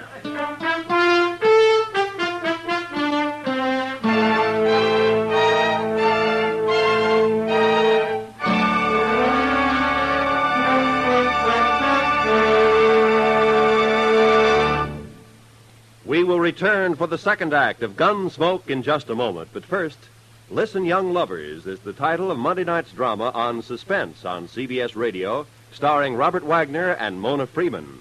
Don't miss Suspense and one of its greatest productions, Listen, Young Lovers, on most of the Stars Address stations Monday night. Now, the second act of Gunsmoke.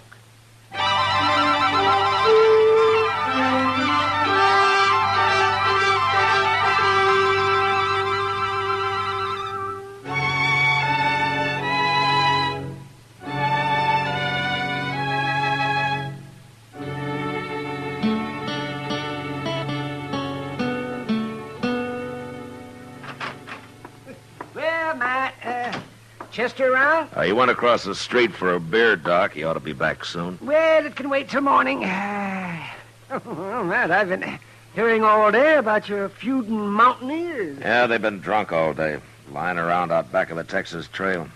The shooting won't start till midnight. Oh, you're going to let them go ahead with it? And I've about decided to throw him in jail. Give me time to think of some way to get rid of him. Well, that's a good idea, Matt.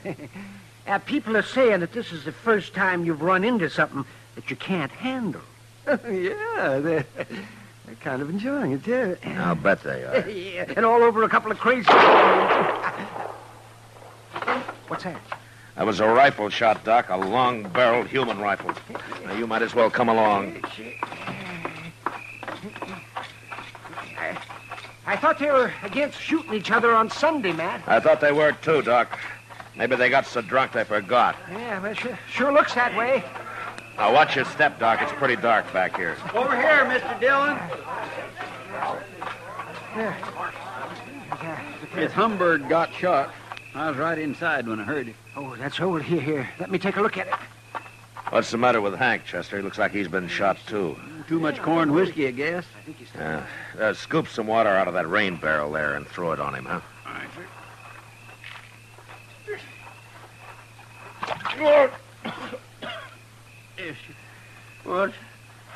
What's that you're doing now, Lou? Give him some more, Chester. Okay. Oh! Hey, now, stop that, I tell you. You're making me all wet. Say, Matt, this man over here is still alive. Let's get him over to my office. Give Doc a hand there, a couple of you men, huh? All right, that's it. Luke, huh? Where at's my rifle? I got your rifle right here, Hank. Did you shoot him, Hank? Well, sure. I was aiming to, I guess. How could you shoot him if you were passed out? Well, I don't know, Marshal. We got pretty drunk. I thought neither of you'd shoot a man on Sunday. Well, no, of course not. Why did you, then? You mean it's still Sunday? Hank, I don't believe you did this. Marshal, you quit messing around. I'll shoot you next. Chester. Yes, sir. Throw him in jail. I'm going to take a look around. Jail? I ain't going to jail. Come on, get moving, Hank. No. Come on, I'll poke this rifle right through you. Quit that. Well, then start walking. If you put me in jail, I'll just bust right out again. Oh, no, you won't. Not if I have to break your leg to keep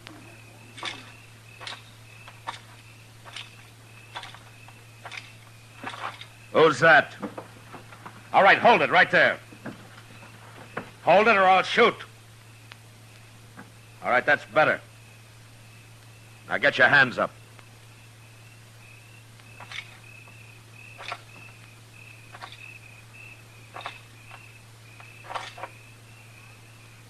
Well, I'll be... I ain't armed, Marshal.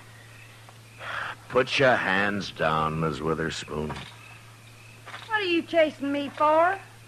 I'm a woman, Marshal. Come along, ma'am. I'll put you in the same cell with your husband.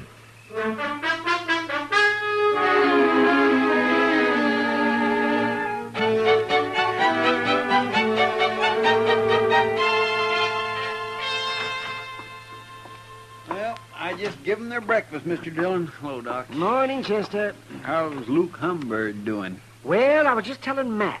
It's like shooting a bullet through water with that man. Oh, he's not about to die.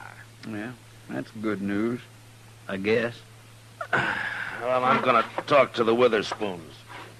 You two waiting here, huh?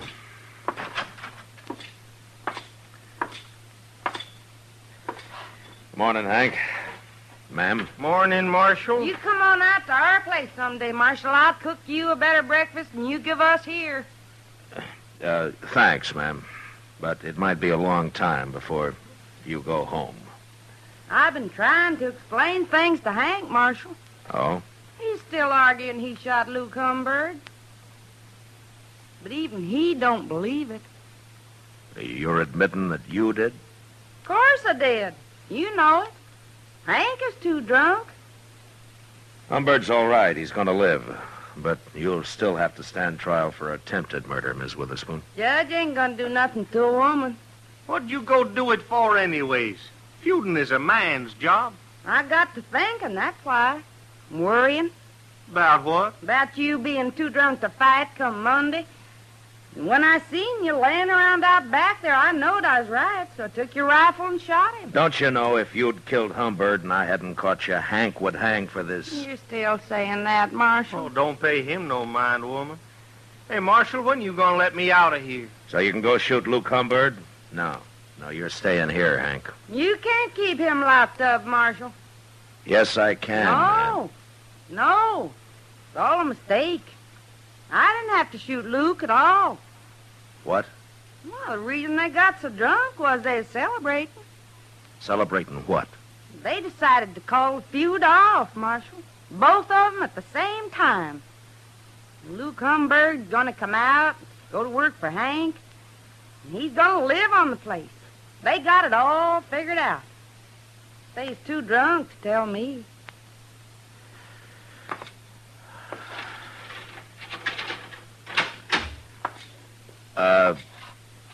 Ms. Witherspoon. Huh?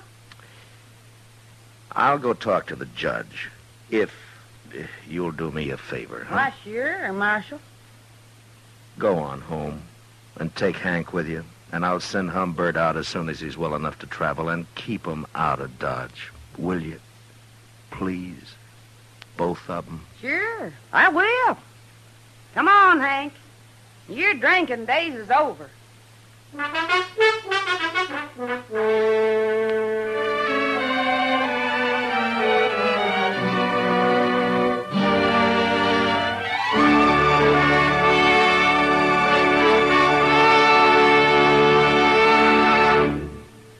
Gunsmoke, transcribed under the direction of Norman MacDonald, stars William Conrad as Matt Dillon, U.S. Marshal. Tonight's story was specially written for Gunsmoke by John Meston, with music composed and conducted by Rex Corey.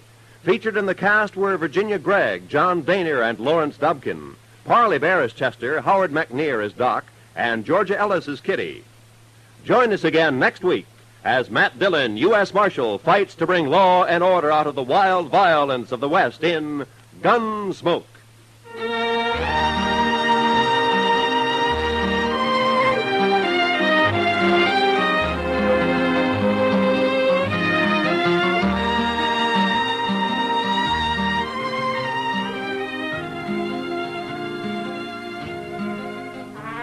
Here's a tip.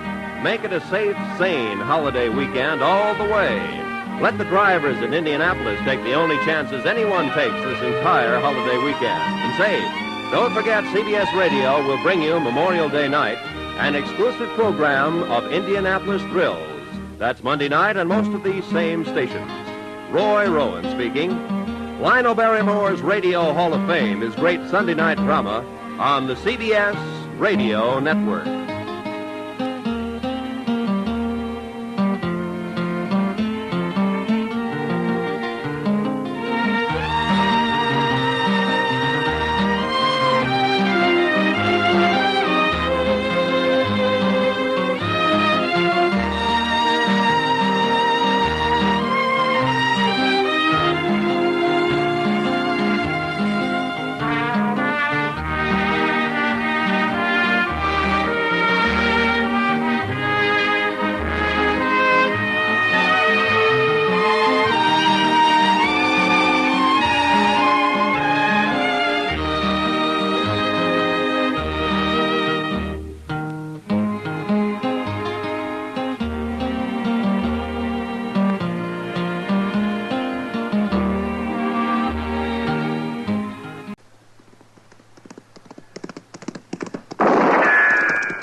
Gunsmoke, Brought to you by Chesterfield. Chesterfield packs more pleasure because it's more perfectly packed, thanks to Accuray. They satisfy the most. Around Dodge City and in the territory on West, there's just one way to handle the killers and the spoilers, and that's with a U.S. Marshal and the smell of Gunsmoke.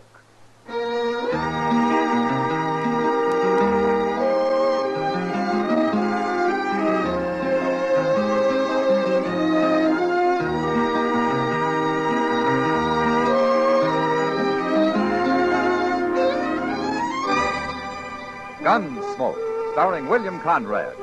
The transcribed story of the violence that moved west with young America. And the story of a man who moved with it. I'm that man, Matt Dillon, United States Marshal. The first man they look for and the last they want to meet. It's a chancy job, and it makes a man watchful and a little lonely.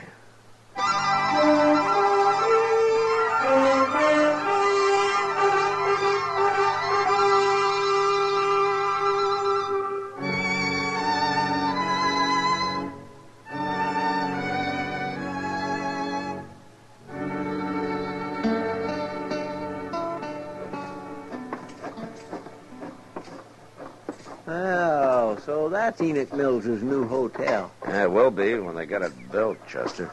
I never heard of a cattle rancher going into hotel business before, Mr. Dillon. Enoch Mills is a man of enterprise. Look yonder at him. He's as proud as a new father, ain't he? Well, it isn't every day a man builds a new hotel in Dodge.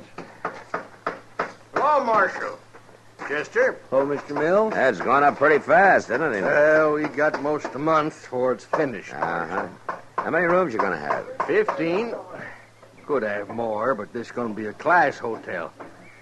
Not some hay tent like Jim Dobie's Dodge house. I bet he's jealous. That Dobie's had a monopoly in this town long enough. You're right about him being jealous, Chester. He's already done everything he can to keep me from building. Oh, what's he done, Enoch? Tried to buy up all the good lumber in town, for one thing. Thought he'd leave me with nothing but a lot of warpy old cottonwood. But I got on to him soon enough. I'm building with the best, Marshal. All of it. Ash, hackberry. Yonder he comes now. He's scouting the enemy, I guess. Yeah. Let him scout. He'll be out of business soon enough. Looks like a town meeting we're about to have. How are you, Marshal, Chester? Oh, Mr. Dobie. We're coming along just fine, Dobie. Of course, it's only a little bitty hotel. You'll never beat me, Enoch. You're getting too old. Old? Dobie, I'll eat the goose that fattens in your grave. Not likely. Anyways, what do you know about the hotel business, Enoch? You won't last a month. Now, look, man. Dodge can use 2 hotels. There's plenty of trade here. Why don't you quit fighting each other? You're just scared of a little competition, Dobie. You ain't slept a night since I started building. You got a ranch to run, Enoch.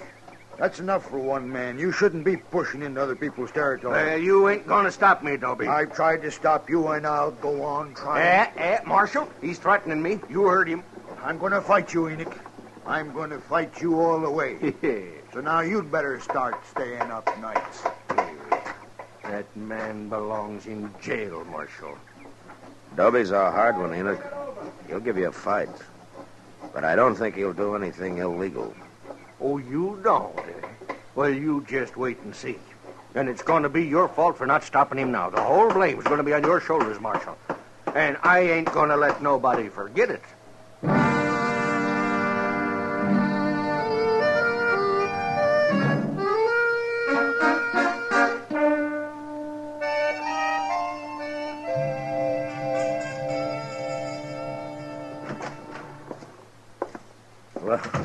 Well, evening, Kitty.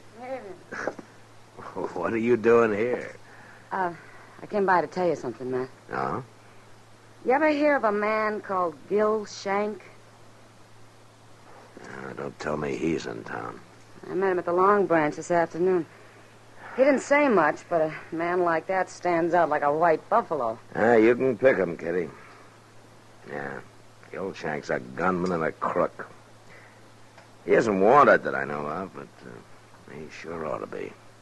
I didn't figure him for a drummer. Well, I think I'll let him stay around a few days. See what he's up to, maybe.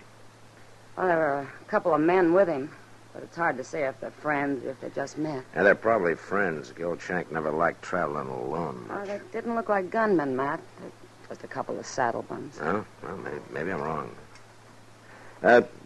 Thanks for telling me anyway, Kitty. Mr. Dillon. Oh, hello, Miss Kitty. Something to scare you, Chester? Worse than that. The new hotel's on fire. On fire? On fire. And old Enoch saying Jim Dobie there. Oh, the place. You better get down there, Mr. Dillon.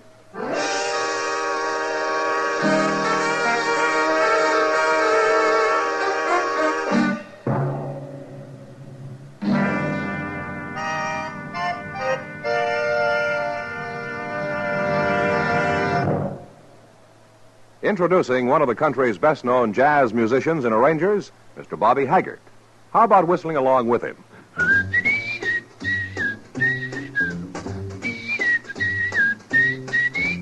Packs more pleasure, packs more pleasure. Chesterfield packs more pleasure because Chesterfield's more perfectly packed. The more perfectly packed your cigarette, the more taste and mildness are released for you.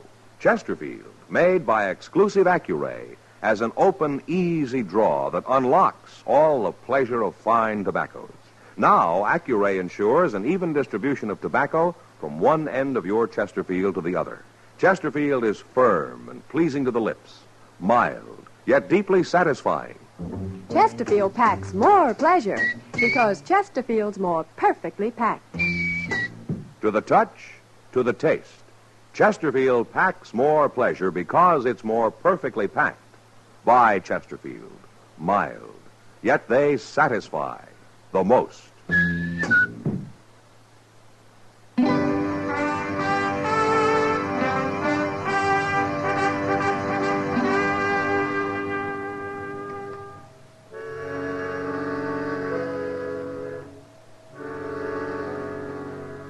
By the time I reached the fire, a bucket brigade had been formed. And there wasn't much to do but get in line myself. Even while we worked, I could tell the fire had been set and that the wood had been soaked with kerosene. It was all over in a half hour, but not because we'd put it out. There was nothing left to burn. Next morning, I went back and had a talk with Enoch. And he'd already bought more lumber, and he had his workmen busy cleaning up. This ain't gonna stop me, Marshal. Takes more than a little arson to stop Enoch Mills. Enoch, I guess there's no need to ask you who you think did it, is there? What?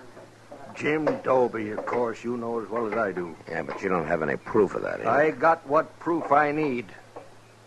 And if you was anything of a lawman at all, Dobie'd be in jail right now.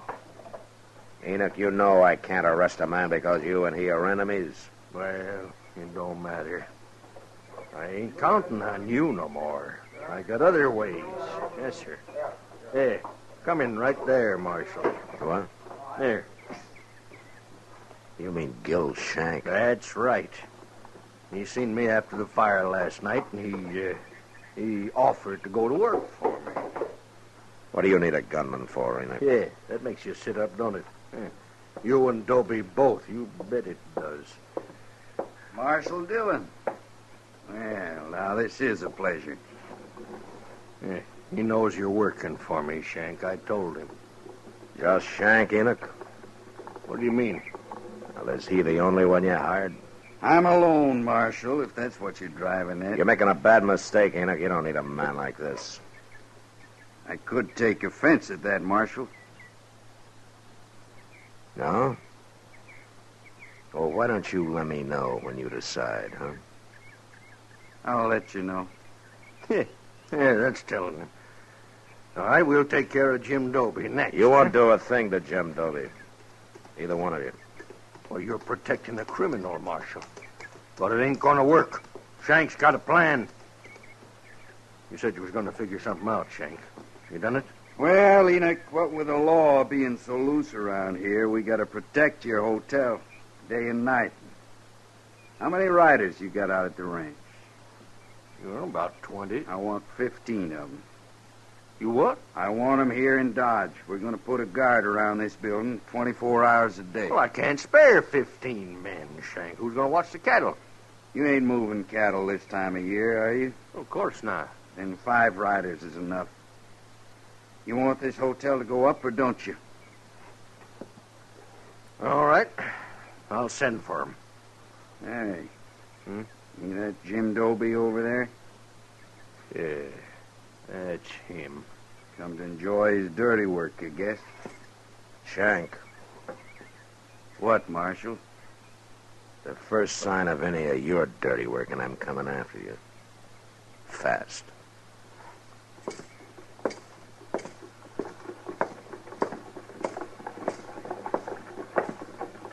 Morning, Marshal.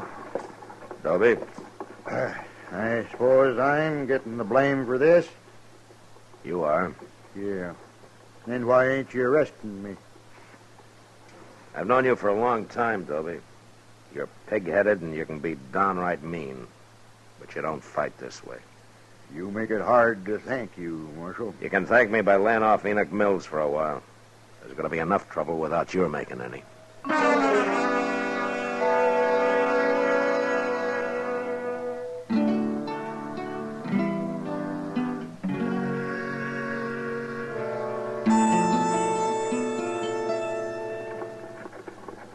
Well, maybe there ain't nothing going to happen after all, Mr. Dillon.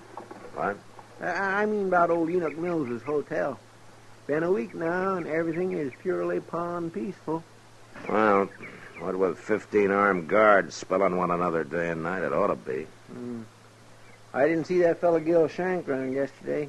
Oh, Enoch said he rode down to Tascosa. What for, to hold up the bank? It wouldn't surprise me. No, hardly. Well, here's Mr. Botkin. No? Well, morning, Marshal. Morning, Chester. Morning, Mr. Botkin. You look like you're dressed for traveling. Well, a banker doesn't do all his work behind a desk, Marshal. I've been looking over some land up north the last couple of days. Oh, did you have a good trip? Fine, except for crossing the Pawnee. It was almost in flood. And how'd you make it? Well, I was lucky, Chester. Some cowboys were taking a herd across, and they gave me a hand. Swimming a herd across the Pawnee this time of year? Yes. Must have had 1,000 head, Marshal. Well, who was it? I don't know anybody moving cattle now. They were strangers to me. Huh. What was the brand? I'm afraid I'm not much of a brand reader, Marshal. Oh, you think you could draw it for me? Come over here in the dirt, Mr. Bucket. All right.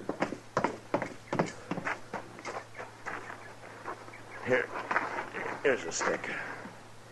Now, what did it look like? Well, there was a circle here and a line through it, like this.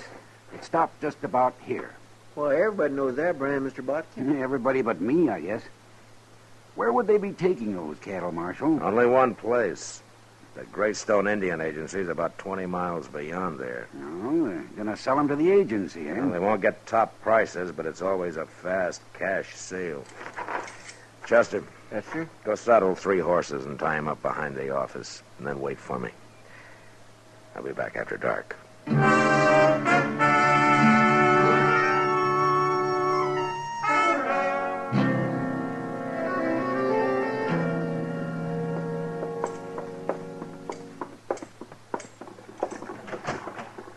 Go ahead, Enoch. Don't know what you're bringing me here this time of night for, Marshal. Well, I got everything ready, Mr. Dillon. Ah, good, Chester. You got everything ready for what? Well, I don't know exactly, Mr. Mills. I think you're both crazy. Well, now here, that's no way to talk. Nobody's done nothing to you. I suppose burning my hotel down was nothing, huh? It wasn't a hotel. It was only the frame of one. Chester, I'm beginning to think you and the Marshal was in on it. Both of you. You're such big friends of that Jim Doby. You'll believe most anything, won't you, Enoch? Anything but what you tell me, Marshal Dillon. Yeah, I guess that's true. Yeah, it's sure enough true. All right, I'm getting out of here now. I got nothing to say to you, and you got nothing to say to me. Don't know why I come here in the first place. Wait a minute, Enoch. Well, make it fast. I will. I was going to try to explain something to you, but I can see that it'd be a waste of time. You all through? No, I'm just getting started. All right, give me that gun, Marshal. I'm going to keep it for you, Enoch. Right here in my belt. You arresting him for something, Mr. Dillon? No, I'm not arresting him, Chester. I'm kidnapping him.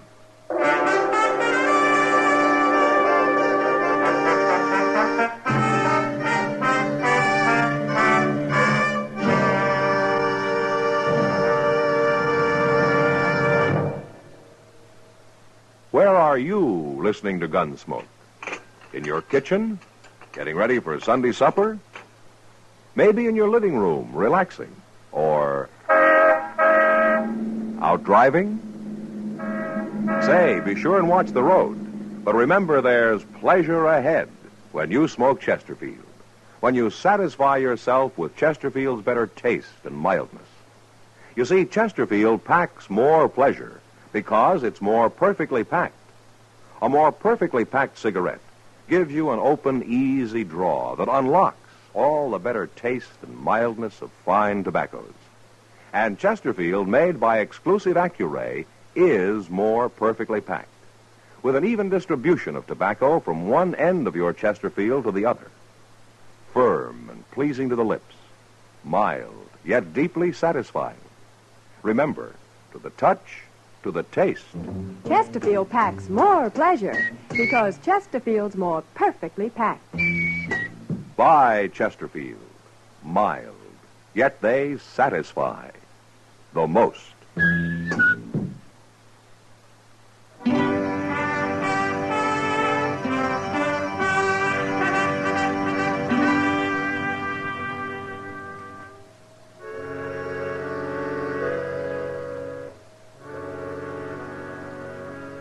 Enoch Mills was about as mad as any man I'd ever seen.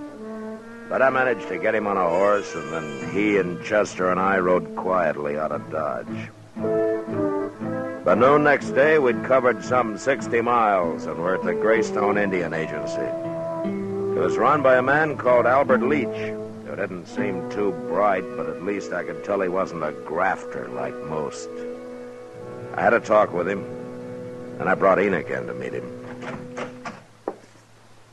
Come in, gentlemen, come in. Have a chair. You give me a chair, mister. I'll bash both your heads in with it. Now, really, Mr. Mills. How come you know my name? Marshal Dillon told me. This is Albert Leach, Enoch. He runs the agency. I don't care who he is or what he runs. If he's got anything to do with whatever it is you're up to, Marshal, he's going to end up in jail, too. Good heavens. Don't worry about it, Leach. Enoch was up all night. I think I put him in a bad temper. Look, Leach, I want you to tell him how many cattle you bought yesterday. 1,012 head. Mm-hmm. And you paid? $15 a head. Well, then you robbed somebody. Any cow can walk's worth $20. The government never pays over 15, Mr. Mills. Which is why I never sell to the government. We haven't got much time. Have you paid for those cattle yet, Leach? No, the boss will be here any minute to collect the money. In fact, that's him riding in now. Yeah. All right, you pay him, Leach, and we'll wait in the other room. I understand, Marshal. Come on, Enoch. You're getting yourself in deeper and deeper, Marshal. But I've about decided you won't go to jail. I'm just going to lock you up in a madhouse. Quiet now, Enoch. Just listen.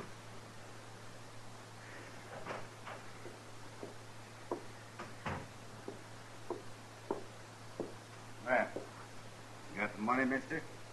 Are you the boss of that outfit? Enoch Mills is the boss. I run it for him. What? Be quiet. Come on, give me the money. I ain't got Well, all that's day. Gil Shank.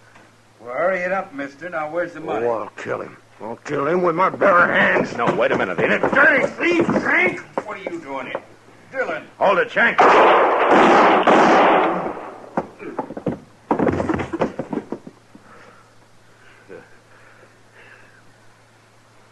Yeah, you killed him, Marshal. You're not hit, are you, Enoch? Yeah? No, he missed me. That's what he wanted my men guarding the hotel for. That rotten criminal. He had some help. Now, we're going to be a long time finding him. I don't care about them. You got him. He set that fire, Enoch. He planned the whole thing. You had it figured out. Why didn't you tell me? You won't believe anything I say. Remember? I've been a fool, Marshal. Looks like I owe you an apology. Never mind me. What about Jim Doby? You've given him a bad name. I don't know, Marshal. I never should have started that hotel in the first place. I'm a cattleman. I'm no innkeeper. You mean you're not going to finish it? Oh, I'll finish it. And then you know what I'm going to do? I'll go to Jim Doby and I'll ask him to run it for me. You think he'll do it, Marshal? Yeah, he'll do it, Enoch. And whenever you come to town, he might even let you stay there. If you behave yourself.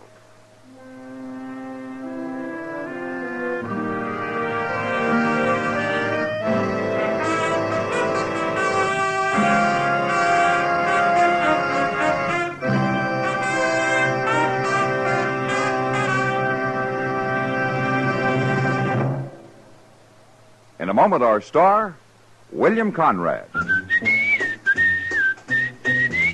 Chesterfield packs more pleasure because Chesterfield's more perfectly packed. Chesterfield, made by exclusive Accuray, packs more pleasure because it's more perfectly packed. Unlocks all the pleasure of fine tobacco. Chesterfield packs more pleasure because Chesterfield's more perfectly packed. Firm and pleasing to the lips. Chesterfield. Mild. Yet they satisfy the most.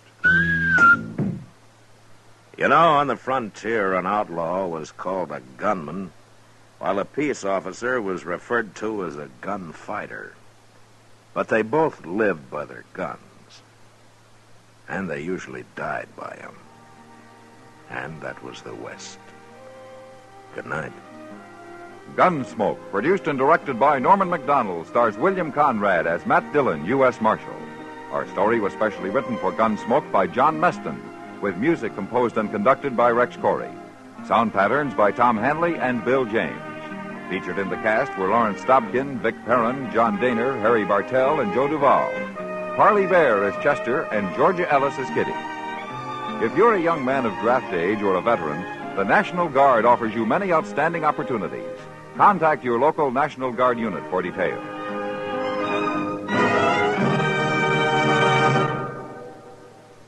Smokers, this is it. L&M filters. So good to your taste, so quick on the draw. Make today your big red letter day, your L&M red letter day. Superior taste and filter, it's the miracle tip. Make today your big red letter day. Change to L&M today. L&M, so good to your taste. So quick on the draw. Get L&M today. Relax with L&M. So good to your taste, so quick on the draw. Join us again next week for another specially transcribed story on Gunsmoke.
Dodge City and in the territory on West, there's just one way to handle the killers and the spoilers, and that's with a U.S. Marshal and the smell of Gunsmoke.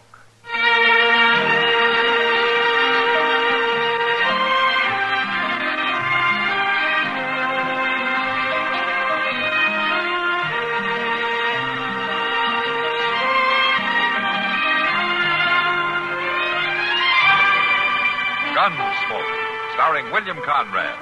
The story of the violence that moved west with young America. And the story of a man who moved with it. I'm that man. Matt Dillon, United States Marshal. The first man they look for and the last they want to meet. It's a chancy job, and it makes a man watchful. And a little lonely.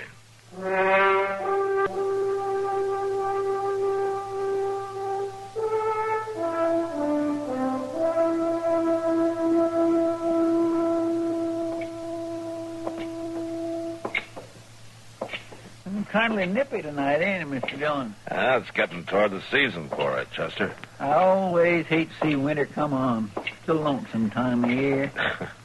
You know, I remember you saying last spring that you hated to see summer come on because you didn't like the heat. Well, yeah, but at least it ain't lonesome. There's always something going on in summertime. Yeah, dust and flies, mostly. Well, come on, let's go over to the jail. Huh? Well, anyhow, it don't snow and freeze up everything in the summertime. You got me there, Chester. I sure can't recall ever hearing of any snow in the summer in Dodge. Oh, my goodness. Another bunch of cowboys come to eat up the town. Yeah, it sounds like they're feeling pretty good, too.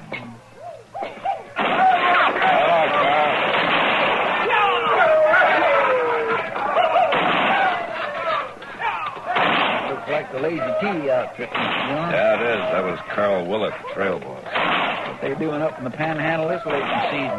Well, I heard they were going to try to make a second drive this year. I've forgotten about it. Well, they're going to have a mighty hard time finding buyers. Most of the cattle agents has gone back east. Yeah, they probably contracted the herd when they were here in the spring. Come on, Chester. Well, ain't you going to stop them shooting that way? They're not doing any harm, just letting off steam. They'll quit pretty soon and settle down to spending their money.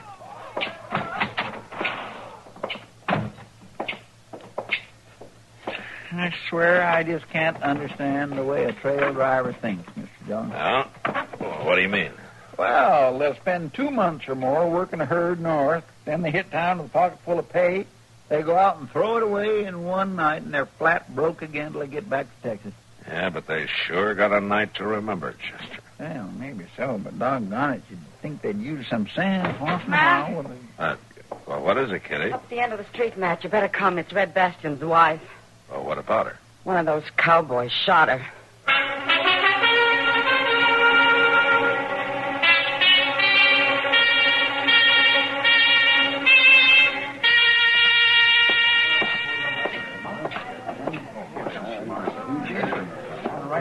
Yeah, will you let me through here, please? Will you? Please let me through here. Get through here. Stand back now, will you? Will you? Please, will you stand back? Doc. Oh, hello, man. You need any help? Well, no. How bad is she? Well, it's hard to say until I get the bleeding stopped. Bullet grazed the side of her head. She's still unconscious. Her husband's over there. I guess he can tell you what happened. I haven't even had time to find out. Well, I'll go talk to him. You holler if you want me, huh, Doc? All right, man. Fred? She gonna be all right, Marshal? Doc's doing his best. How'd it happen? Them halfway drunken cowboys. They ought to be run out of town and kept out. Did you see which one it was? No, it was too dark. Anyhow, I was across there by the stable when it happened. Yeah. Where was your wife? Melodia was there on the seat of the buckboard. She was holding the horses while I went to fetch some harness I bought. We were just fixing to go back out to the farm. I see. I heard them whooping and hollering and firing their guns. I come running out. Then Melodia yelled and fell off the seat. By the time I got there, found out what had happened, they'd rode on past. That's a bad thing to have happen, Red, even though it wasn't on purpose.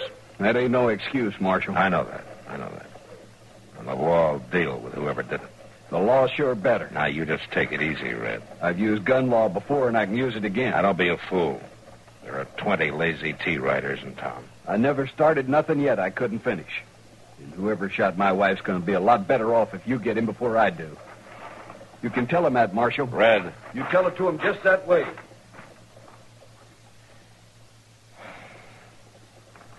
Marshal? What? Oh. Hello, Carl.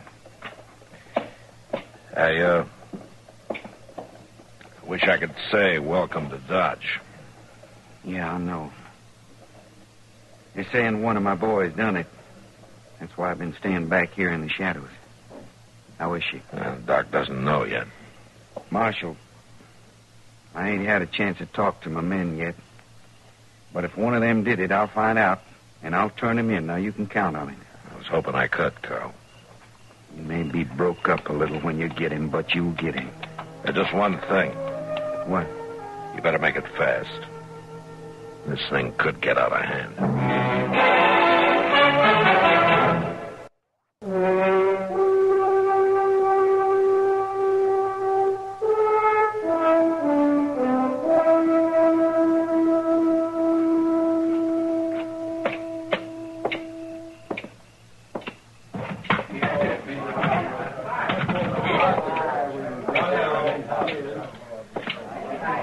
Over here, Matt. Huh? Oh, all right. Hello, Kitty. You look like you could stand a drink. Yeah, I think I could.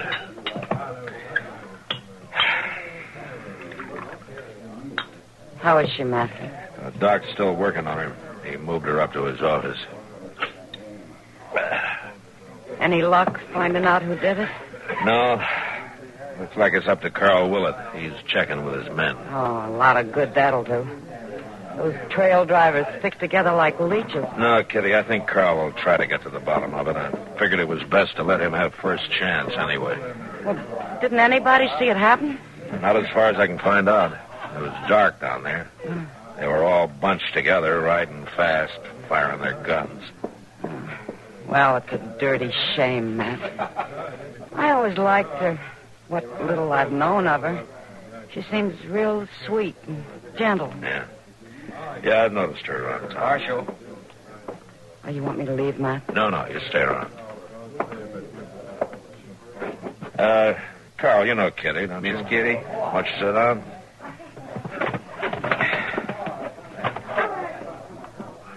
You, may be sorry you invited me, Marshal, when you hear what I got to say. Oh. None of my boys shot at her. They was firing in the air. Yeah. That's what they say, huh? Marshal, I've rode with them men.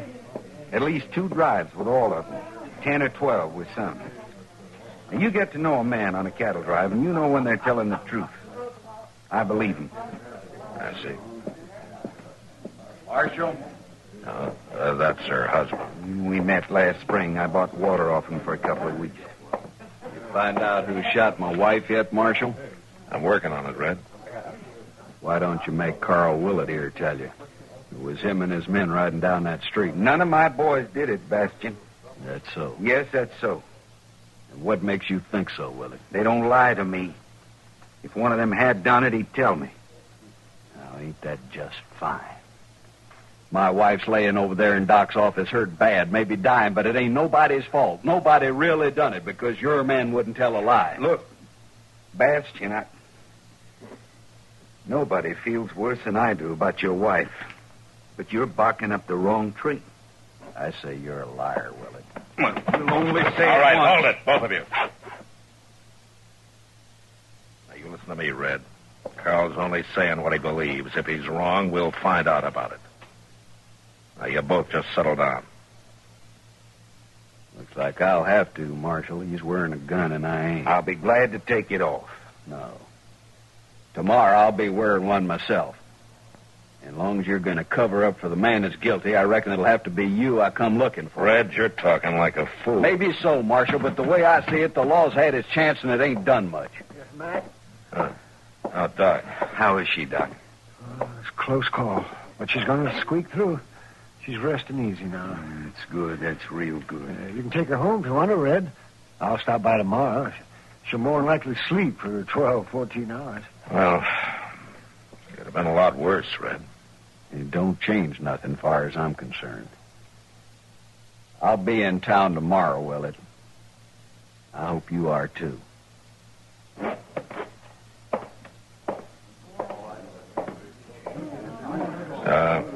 Carl, I want to see your men first thing in the morning. All of them. Over to jail.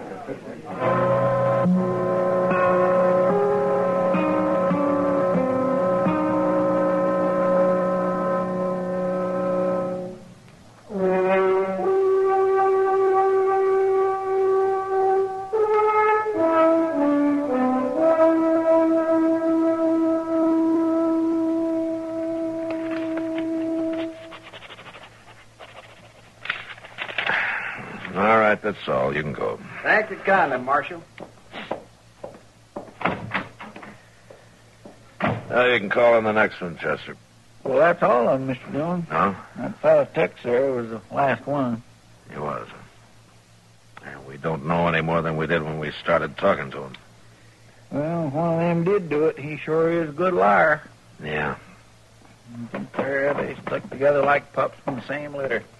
They all fired in the air. They couldn't possibly have hit her, and they don't know nothing. Every story just alike. Without a witness, about all I can do is slap a fine on them for disturbing the peace and let it go at that. Well, that won't satisfy Red Bastion, Mr. Dillon. I'm afraid it won't. Of course, now he's had a chance to sleep on it. He might have simmered down some. Yeah.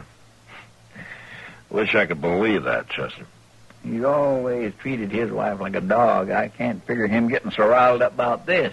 Well, I guess it's a matter of pride with him. Matt, Red Bastion's down the street there. And Carl Willett's standing on the porch of the Dodge house. He's been there all morning. He says he didn't ask for the fight, but he won't run from it. All right, come on, Chester. Thanks, Kitty. If Red had just hold off a few days, we might still get to the bottom of this. Think he'd be happy his wife's gonna get well? I've never seen that man happy in his whole life. There's Red in the street in front of the Dodge house. Yeah. Willett, come on out here. Red, wait a minute. Bastion, you're acting like a fool. Oh, my goodness. Come on, Chester.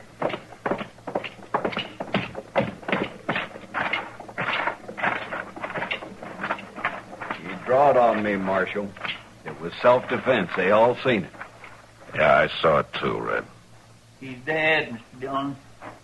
That's too bad. I was just going to talk to him. Sure you were. That's why you pulled that old trick on him.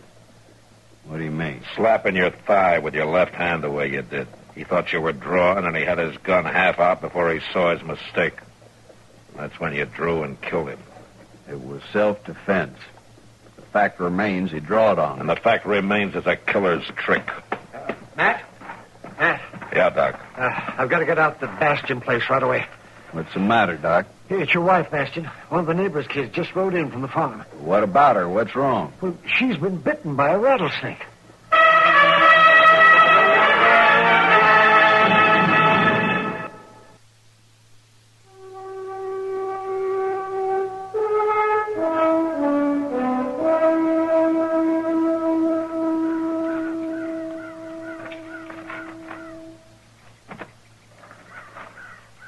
Doc's sure taking a long time in there.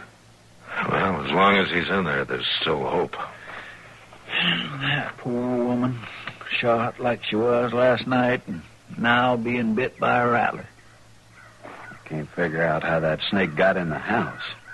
Ain't nothing like that happened before. Well, cool weather's coming on. The snakes are starting to crawl into warm places to hibernate, Red. It's sure the granddaddy of all of them. Pretty near 6 foot long. Yeah, he was a big one, all right.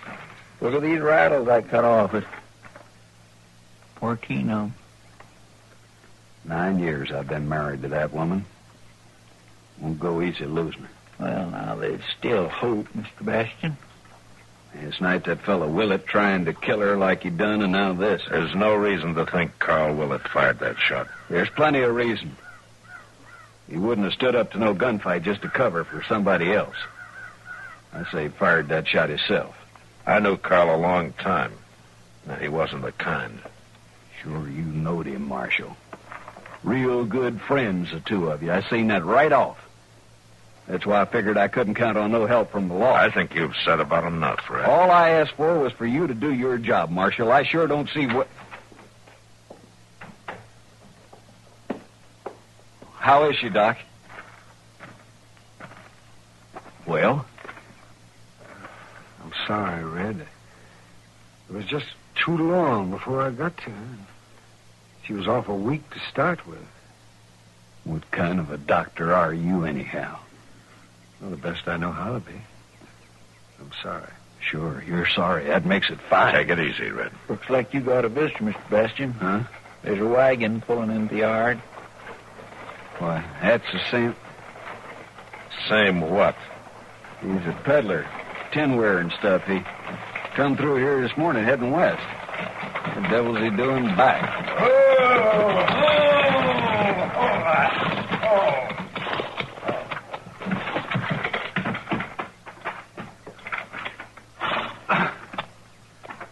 Well, now, I'll sure bet you didn't expect to see me again.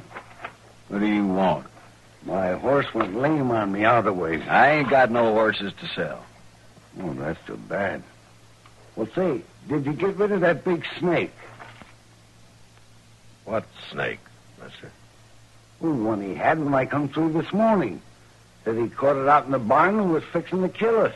Hold it, Marshal. Don't move. You know there are 4 of us against you, Red.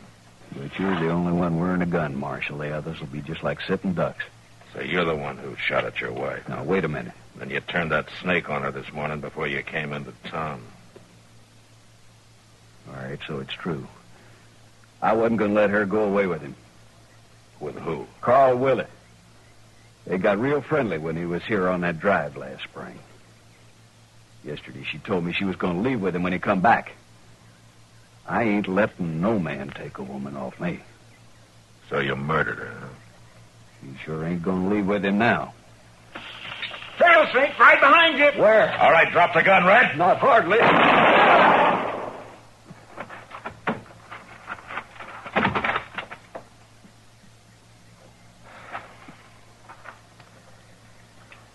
Thanks, Chester. That was just an old Indian trick, Mr. Dillon. Huh? Well, what do you mean, Chester? An old Indian trick. Well, Doc, you just stick a snake's rattle on the point of your knife and snap the handle with your thumbnail. See? Yeah. Well, may be an old trick, Chester, but it sure worked.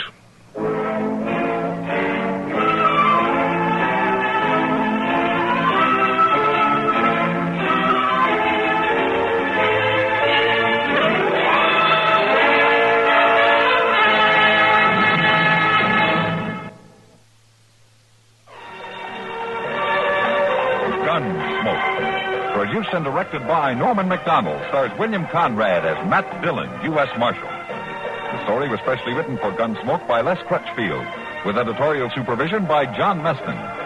Featured in the cast were Vic Perrin, Harry Bartell, and James Musser.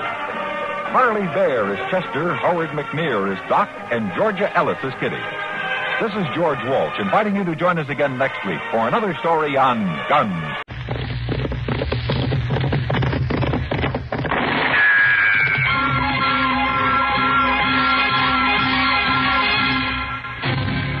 Around Dodge City and in the territory on West, there's just one way to handle the killers and the spoilers, and that's with a U.S. Marshal and the smell of Gunsmoke.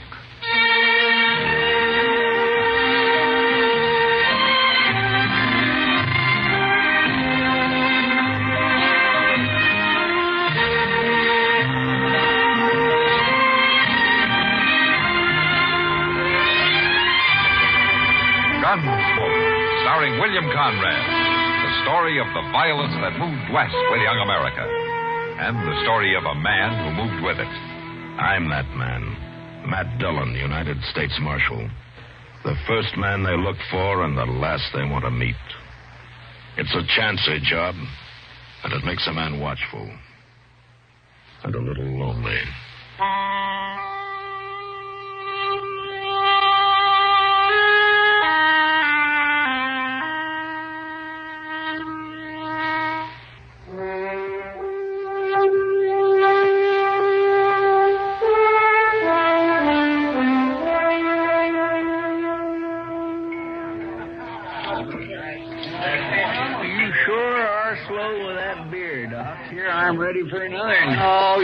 had enough last night, Chester.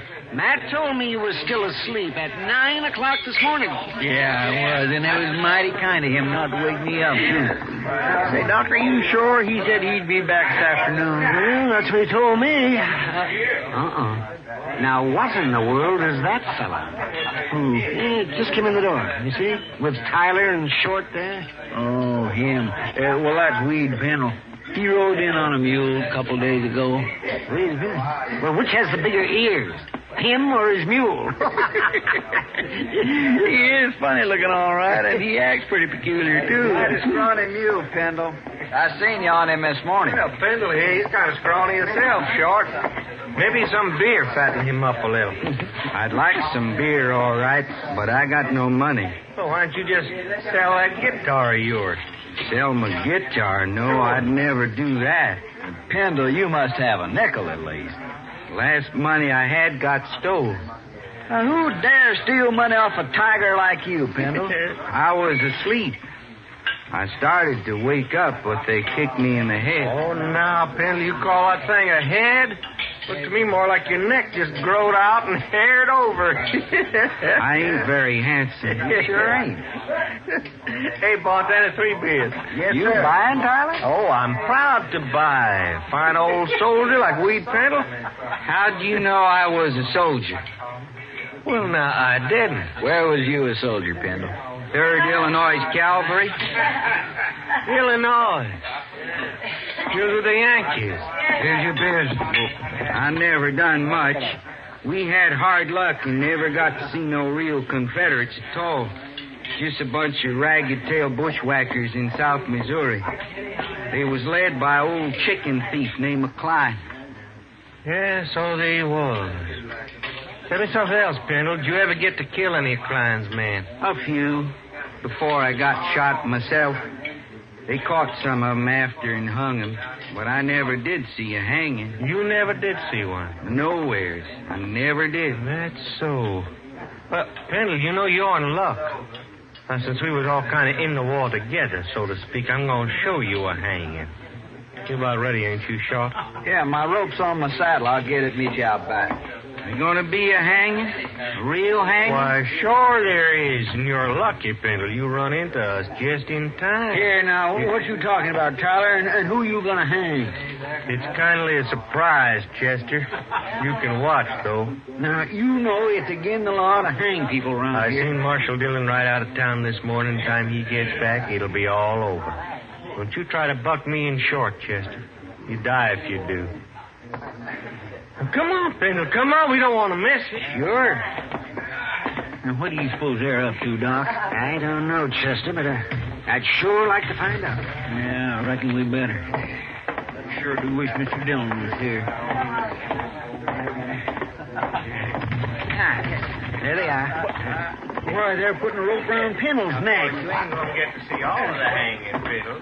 Only just the start of it. What are you hanging me for? I ain't done nothing. You was in the 3rd Illinois Cavalry. Well, sure I was. We was fighting under that old chicken thief, Klein, in South Missouri.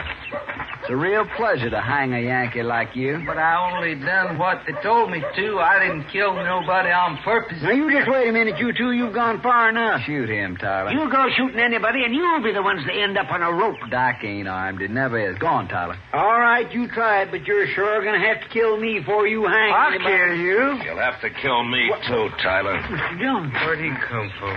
Take your rope off that man's neck, Short, and you do it quick. Sure, Marshal. Sure. I told you you shouldn't hang me. We were just funning him, Marshal. We wasn't going to hang him. What's this all about, Short? He's a Yankee, Marshal. Killed a lot of us in Missouri during the war. We was going to scare him and then run him off. You forget about that. You forget about the war, too. It's over. Next time I catch you up to anything like this, you'll go to jail. Go to jail? Over a dumb Yankee who don't own nothing but a skinny mule and a guitar? Get out of here, Short. You too, Tyler. Well, this Yankee better get out of here, too. Clean out a dog. Shut up. Get moving. See you later, Penny.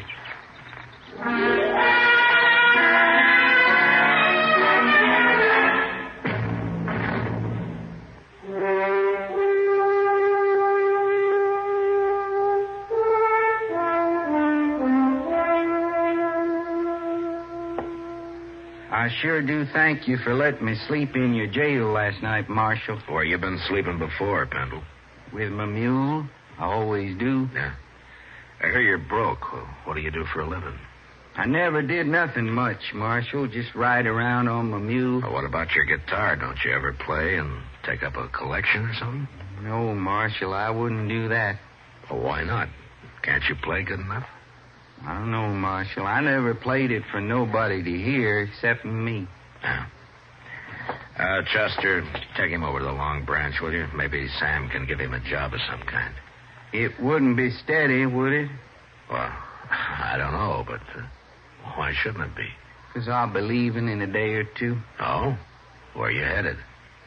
Nowhere.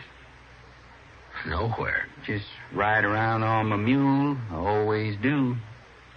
Where you from, anyway, Pendle? I was born San Benito.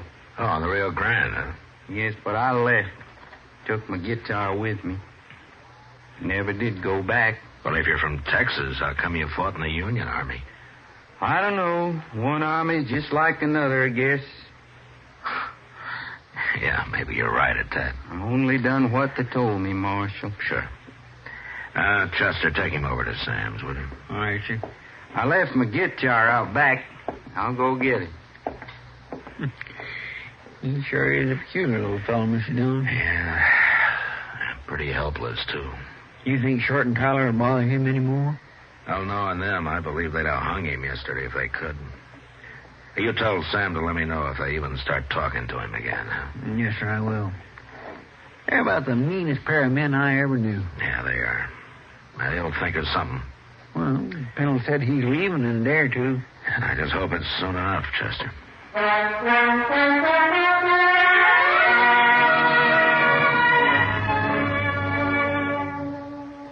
Sam gave Weed Pendle a job sweeping up the saloon and let him live in a tiny shack out back.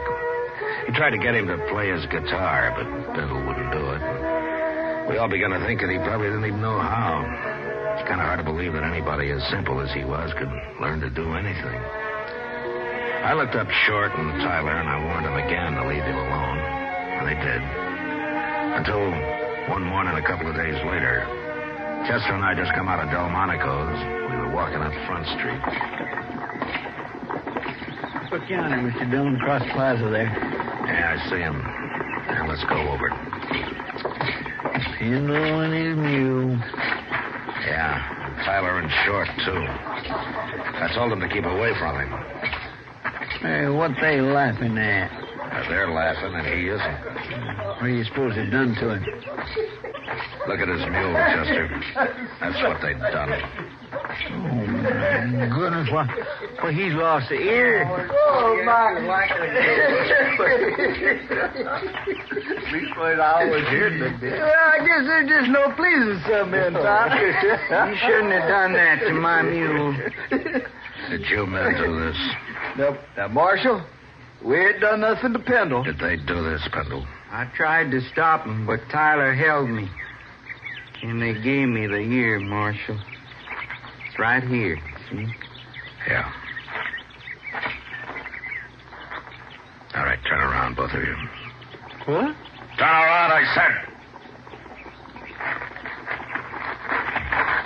Now take their guns, Chester. Yes, sir. Can't do nothing to us, Marshal. We didn't hurt Pendle none. I don't like what you did to his mule. Here. I got him. All right, you can turn around now. I ought to cut an ear off each one of you, but I can't do that, so I'll do the next best thing. Hey, look, you can't. Leave them there, Chester. Pendle, I'm sorry about your mule. He ain't much of a mule anymore. Well, you go take care of him, huh? And maybe these two will leave you alone now. Poor mule.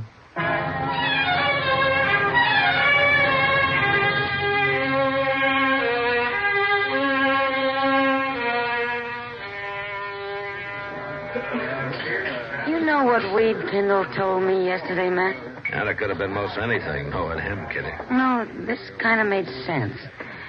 I asked him if he was ever lonely. He said, no. He never stayed anywhere long enough to get to know anybody that well.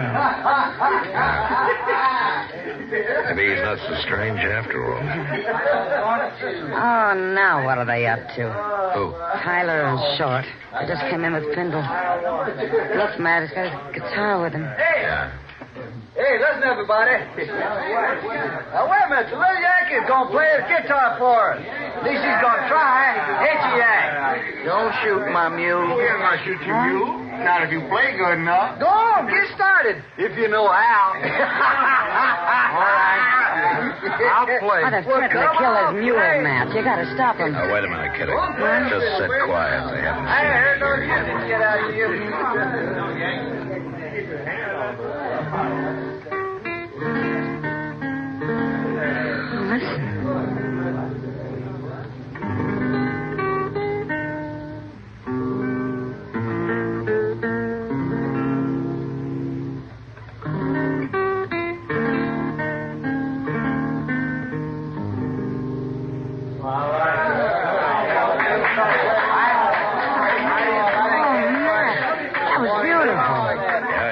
Surprise everybody. Tyler and Short don't look too happy about it. The crowd's with Pindle. Good. And those bullies are leaving. They'd better.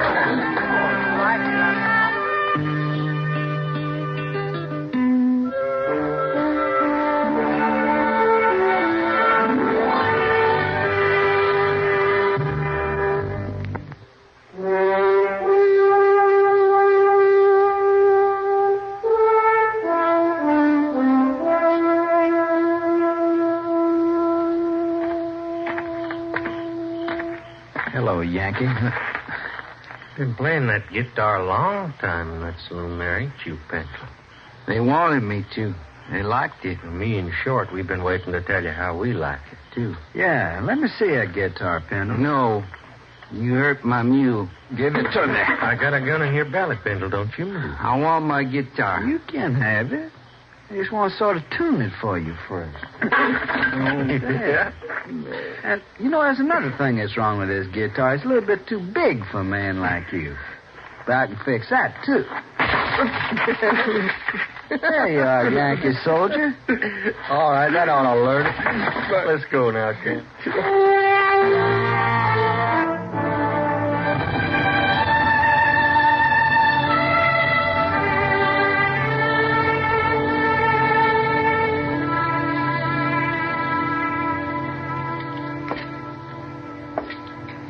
Are they both dead, Doc?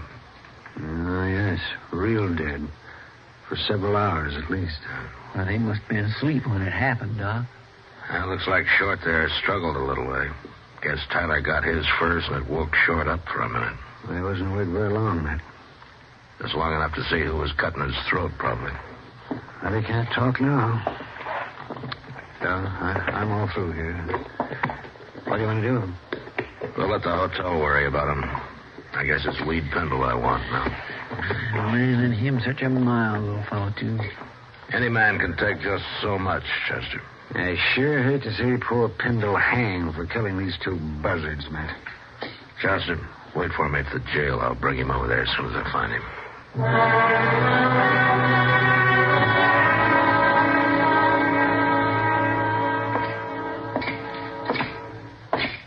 Sam. What'll it be, Marshal? Where's Weed Pendle? I just sent him out back for a bucket of sawdust. What do you want him for? Short and Tyler got their throats cut early this morning. That's good. I guess their smashing his guitar was too much for Pendle. That's so. There he is now. Pendle, come over here. Yes, sir. Morning, Marshal. Morning, Pendle. Pendle, where was you last night? I don't know. Here, I guess. You don't know? Wait a minute, Marshal. Where was you after they wrecked your guitar, Pendle? Well, I sat in the alley a while, then I come back in here. That's right. And he was so broke up about his guitar, I didn't want to leave him alone, so I put him on the floor of my room. Ain't that right, Pendle?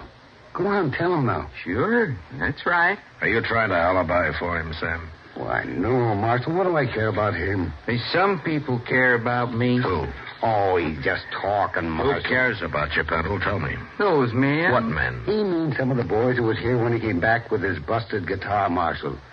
Just told him how sorry they was, that's all. Mm-hmm. They liked his music, didn't they? They like to hear me play. Who was in here then, Sam? Well, now, Marshal, you know how it is. I'm busy pouring drinks, and I don't pay no mind to who's here and who ain't.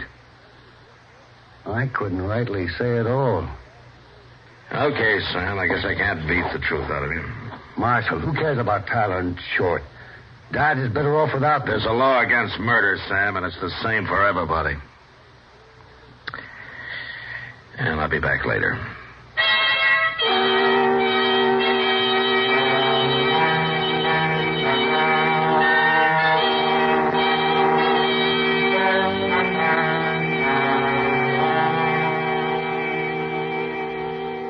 What you going to do now, Mr. Dillon? Well, I've done all I can, Chester. The whole town's just plain quit talking. Nobody knows anything. I reckon they're all protecting Pendle. They are. But he didn't do it. Well, who did? And if I could prove who did it, Chester, I'd have him in jail. You know that... Chester, come over here a minute.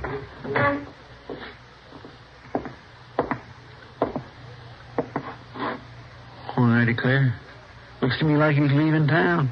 Yeah, I told him he could go. He looks funnier than ever on that poor old one-eared mule. Yeah. Dodge treated Pendle pretty rough. It sure did. Poor old fella. Looks kind of empty like without his guitar, don't he? Yeah, maybe he'll find another one somewhere. Anyway, they sure like to hear him play in this town. Sam, I figure. A couple of the other boys in particular. Yeah, they liked it just fine.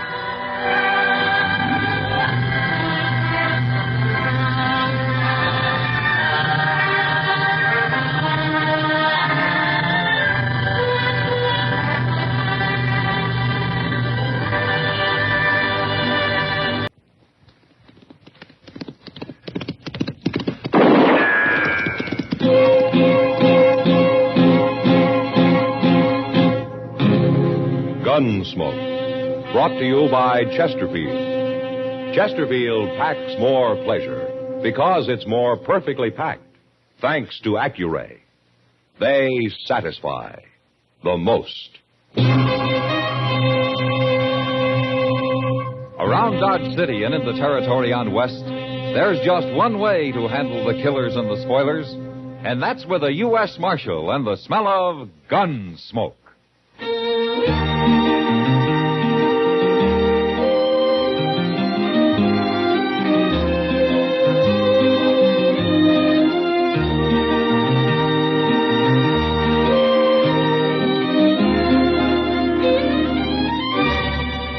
Gunsmoke, starring William Conrad. The transcribed story of the violence that moved west with young America. And the story of a man who moved with it. I'm that man, Matt Dillon, United States Marshal. The first man they look for and the last they want to meet. It's a chancy job, and it makes a man watchful and a little lonely.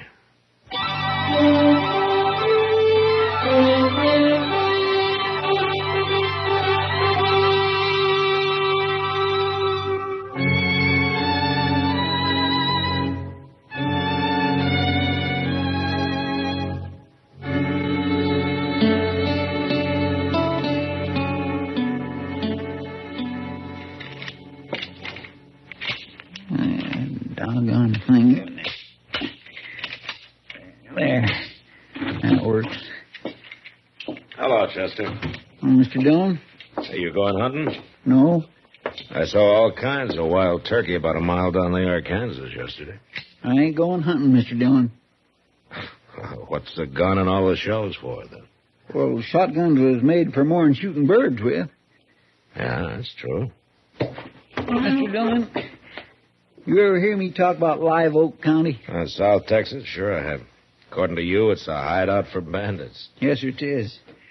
And they've got a saying down there that if the law ever did catch any of them, there ain't enough good men around to act as a jury to try the bad ones. Well, that's very interesting, Chester, but you're a long way from Live Oak County now. Well, part of it's moved up here. What? Asa Ledbetter. He's in Dodge. Asa Ledbetter? Is he an outlaw? No, sir. But I seen him at the Long Branch, and there's only one thing he's here for, Mr. Dillon. Well, what? To kill me.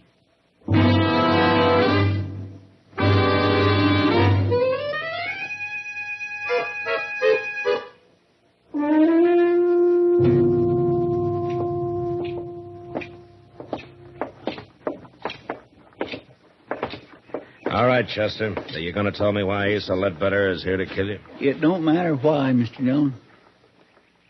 Okay. I'm going to go in there and talk to him. I'd as soon you didn't. I don't like people getting killed in Dodge, Chester. Even you. Now, you wait here, huh?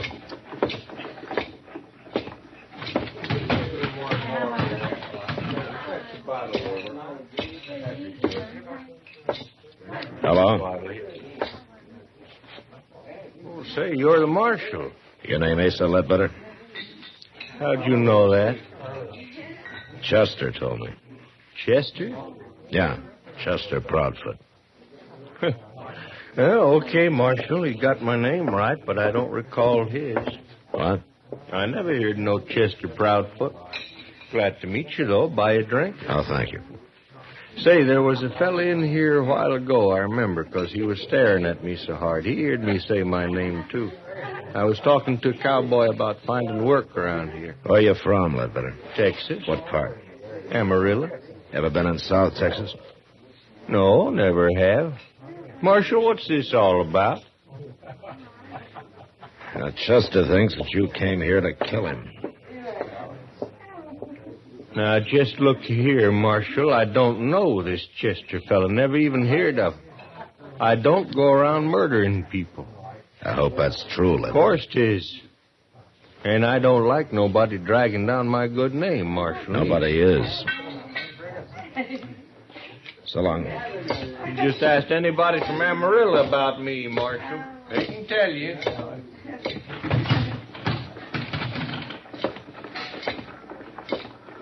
Chester? I feel like a darn fool standing out here. Are you sure you haven't got Asa Ledbetter mixed up with somebody else? Not hardly. He claims he never heard of you. He's been looking for me for years. Why, Chester? It don't matter why, Mr. Dillon. If I'm dead, all that matters is I'm dead. Why don't you take a few days off, huh? Go fishing or something. You don't believe me, do you? I didn't say that, Chester. Well, you'll be sorry, Mr. Dillon. You'll be real sorry.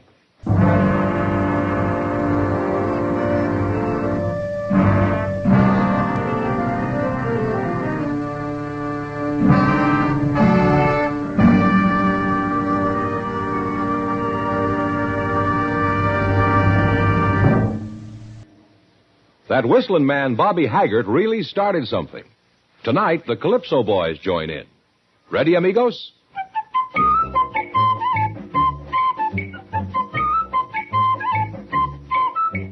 Packs more pleasure. Packs more pleasure. Chesterfield packs more pleasure because Chesterfield's more perfectly packed. It stands to reason a cigarette made better and packed better, smokes better, tastes better. And Chesterfield is more perfectly packed by Accuray. This electronic miracle removes human error in cigarette manufacture. So Accuray Chesterfield is firm and pleasing to the lips, mild yet deeply satisfying. Yes, Chesterfield gives you something no other cigarette can give you. Chesterfield packs more pleasure because Chesterfield's more perfectly packed. To the touch, to the taste, Chesterfield packs more pleasure because it's more perfectly packed. By Chesterfield, mild, yet they satisfy the most.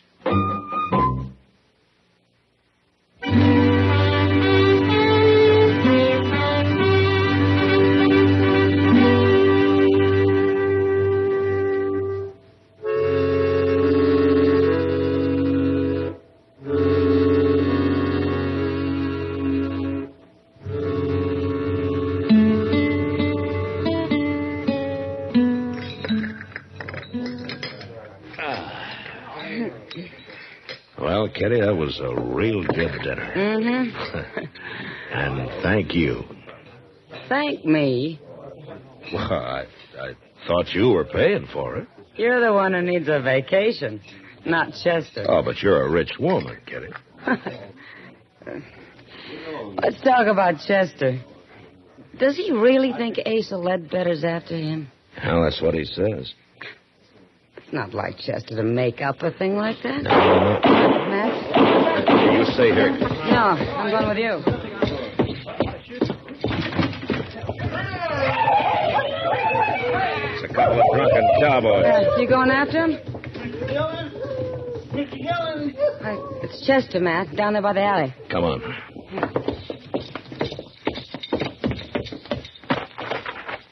What's the matter with his arm? Looks like he's been hurt. Yeah. He shot me, Mr. Dillon. He shot me. One of those cowboys? No, Asa Ledbetter. What? I seen them cussed cowboys coming, so I ducked in the alley here.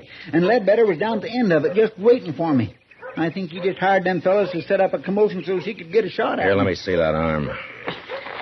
The bullet went right in here, Mr. Dillon. It didn't break nothing, though. Ah, Chester, you've been hurt worse than this a dozen times. Now, look, if you ducked in the alley, you were probably facing the street, weren't you? Yes, it was.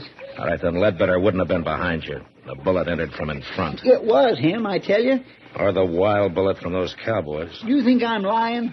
Well, I think you're worrying yourself into seeing things.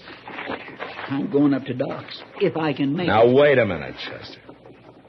Where's Ledbetter staying? Well, he told me the Dodge House, Matt. All right, I'll go talk to him. Sure. You go talk to him. How many times do I have to be shot around here before anybody believes me?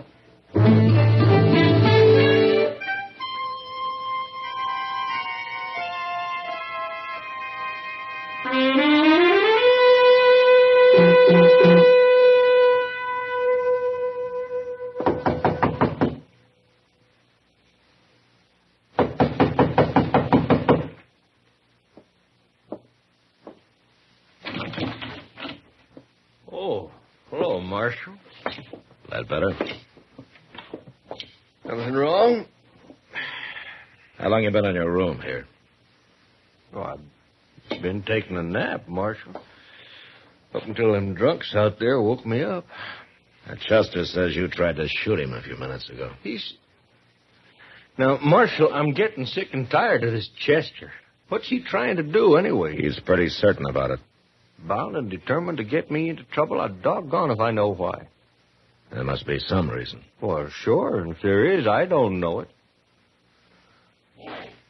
I'll be glad when I find me a job and get shut of this town. Never did hear nothing good about Dodge anyway. We try to keep it peaceful. Oh, sure, but it's like you say. Probably ain't enough good men left to act as jury to try the bad ones. Oh? Just where do they say that, Ledbetter? Oh. I don't know. You heard it before, ain't you? Yeah, I've heard it before.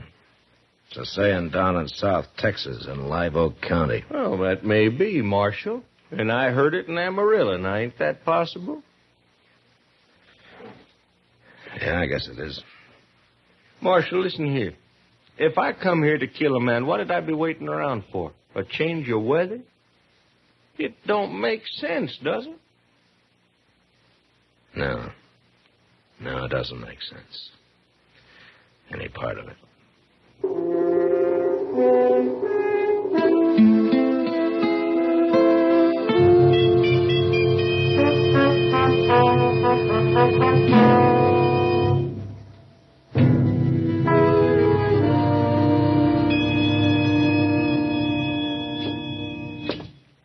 How does it look, Doc?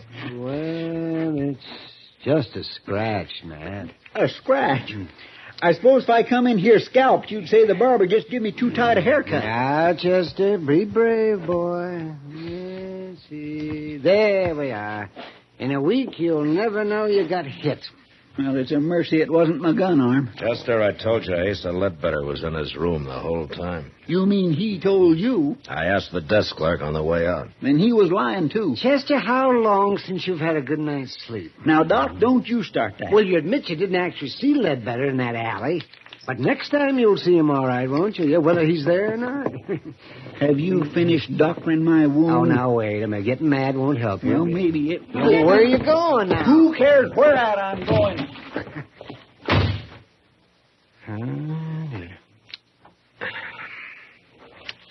He'll get over it, Doc. Yeah, I hope so. The only thing I can figure is that he's got this Ledbetter mixed up with somebody else. Yeah. But it'd certainly help if he'd say why he thinks he's after him. Because... Matt? Yeah, what is it? Come over here at the window. Huh? Quick. What's going on? Look, down there in the street. I'd say it's a Ledbetter. And Chester's standing there about to shoot him. I'd better hurry, Doc.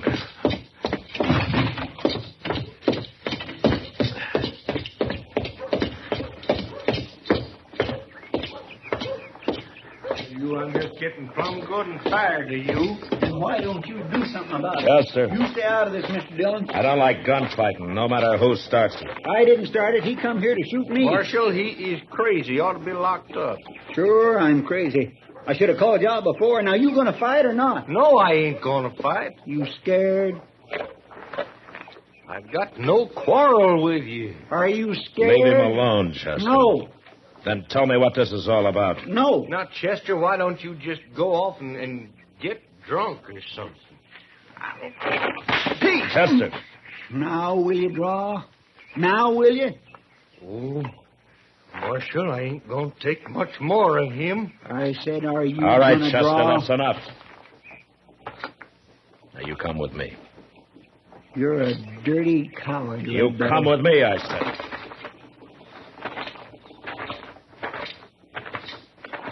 You're with him, ain't you? You and Doc and everybody. Maybe you are crazy, Chester. Sure. Oh, sure. Oh, where you going? I'm going to get me a drink. Alone.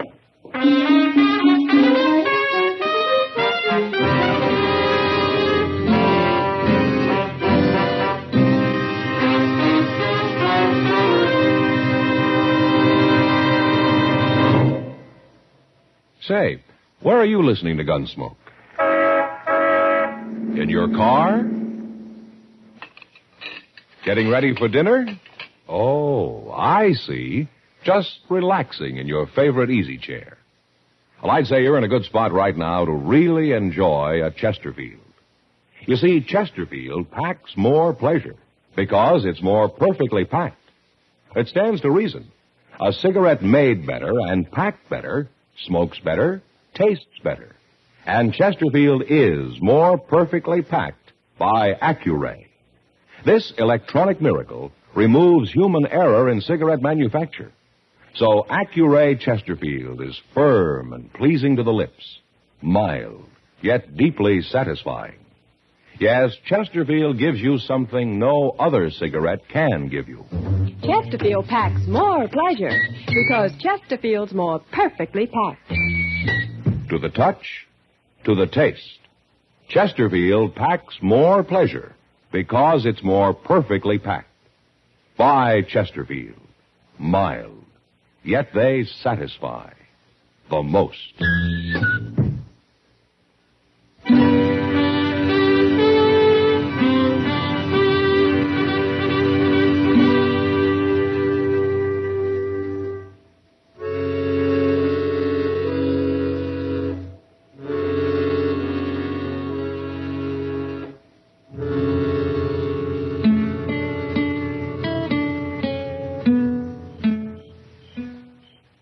Doc? Is that you, Doc? Oh, man. Why, it's 3 o'clock in the morning, man. Yeah. You been on a call? Well, I haven't been romancing the ladies. Yeah, is Chester asleep? Yeah, he's asleep. But not in the office. Why not? Where is he? I locked him in a cell out back. You locked him in... What? He got drunk, Doc. By sundown, he was as drunk as I ever saw him. Well, maybe he needed it, Matt. Maybe it'll bring him out all this. Well, something's got to. Yes, it does. Well, I'm going to go to bed, Matt. You better go, too. Yeah, I am, Doc. I think I'll use Chester's bed in the office tonight. I'll see you tomorrow. Yeah, good night, Doc.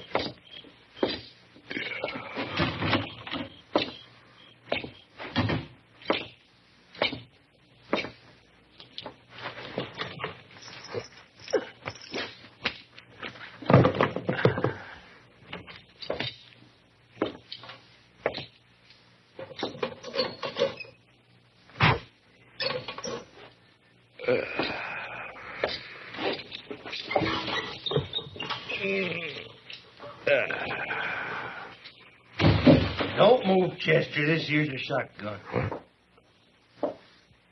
All right, now get off that bed and get over to the window. Go on.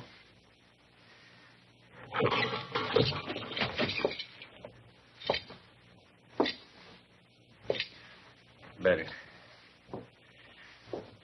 I'm going to sit down here and light the lamp now. But you just stand steady. The shotgun's right across my knees.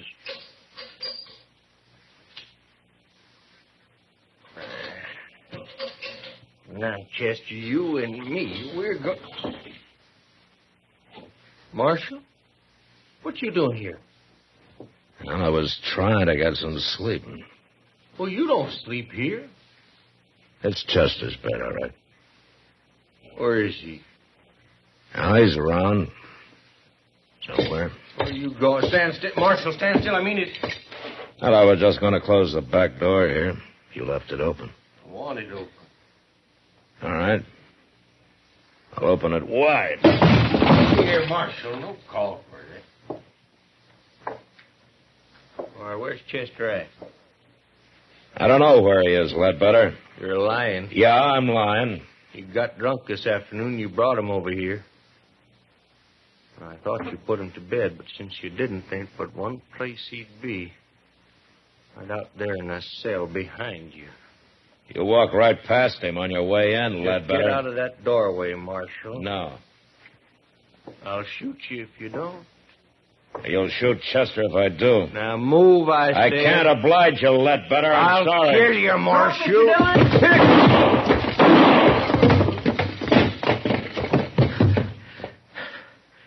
Don't shoot again, Chester.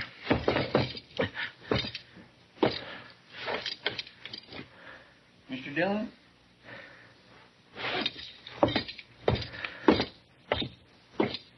Is he dead? Yeah. You hit him in the head with the first shot, Chester. Pure luck. I heard you kick that door. It woke me up. So I wonder anything could wake you up tonight. Well, I don't feel so good, but I ain't drunk no more. Say, you got me locked in here. Yeah, I thought of that, but I forgot to take your gun away from you. That was mighty careless of you, Mr. Dillon. Well, it doesn't matter now. You knew I had it. You were going to let him shoot at you so as it'd wake me up and I'd have a chance at him.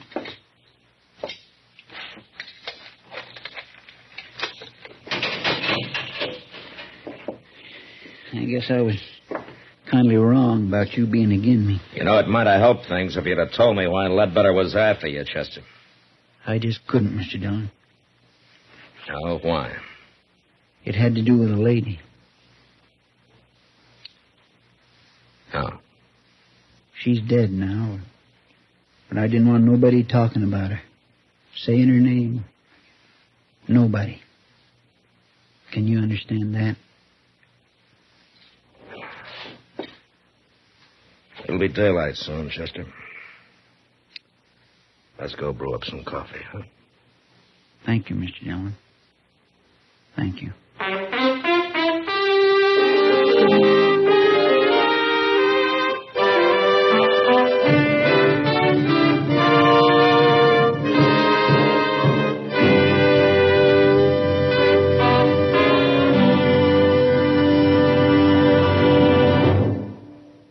In a moment, our star, William Conrad. Vacation coming up soon? Here's how to pack more pleasure. Make sure you have a couple of cartons of Chesterfields in your suitcase or in your car's glove compartment. A touch tells you Chesterfields are firm, packed full. Your taste tells you they satisfy the most. So when you do your vacation shopping, ask your dealer for Chesterfields by the carton. You know, the early frontier years were lusty and brawling, and men happily fought each other as a matter of course.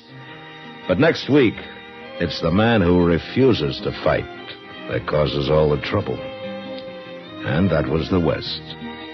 Good night. Gunsmoke. Produced and directed by Norman McDonald, stars William Conrad as Matt Dillon, U.S. Marshal.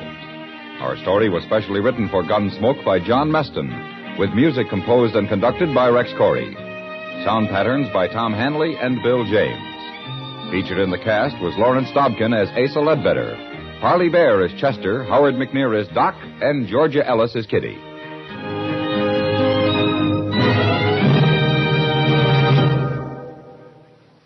Live modern. Smoke L&M. Live modern. Change to L&M. Yes, have an L&M. No other cigarette you can buy, plain or filter, gives you the full, exciting flavor you get through the pure white L&M Miracle Tip. Through the modern Miracle Tip, L&M tastes richer, smokes cleaner, draws easier. So light up, free up, let your taste come alive. Live modern. Smoke L&M. Join us again next week for another specially transcribed story on Gunsmoke.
Dodge City and in the territory on West, there's just one way to handle the killers and the spoilers, and that's with a U.S. Marshal and the smell of Gunsmoke.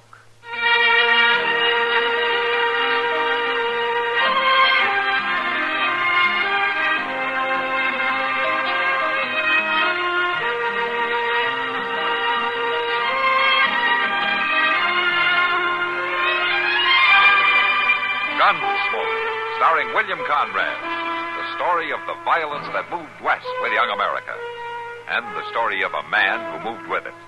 I'm that man, Matt Dillon, United States Marshal. The first man they look for and the last they want to meet.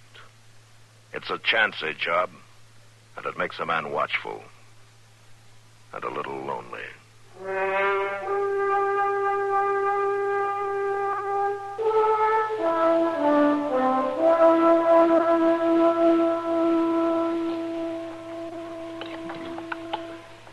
Well, you better eat up, Matt. Won't find food that's even this good when you get to Larned. Larned's a poor town, then, Tuck. Ain't none of my business, Mr. Dillon, but why ain't Miss Kitty coming back from Larned on stage same way she went up there? Why do you have to go fetch her? I'll tell you why, Chester. It's the idea of having a U.S. Marshal come up and escort you back to Dodge. The reason, Chester, is that there won't be another stage for a week, and Kitty has to get back here before that. Well, that's the reason. And I suppose it'll be a nice ride for the two of you at that. Yeah. Oh, Matt, you have to admit it's mighty courtly of you. Squire and Kitty home through the countryside. It's going to be a long, hot ride, and you know it. Oh, now, Matt, it isn't the weather that counts. It's the company. Where are you going, Mr. Dillon? I'm going back to the office. Well, ain't you going to eat your dessert? Looks mighty good. Plumb full of sugar. You eat it, Chester. Well, now, I sure do think. Things are too sugary around here for me already.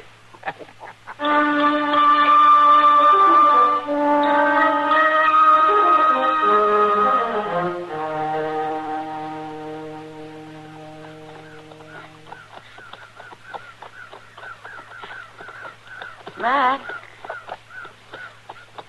Matt? Huh? What?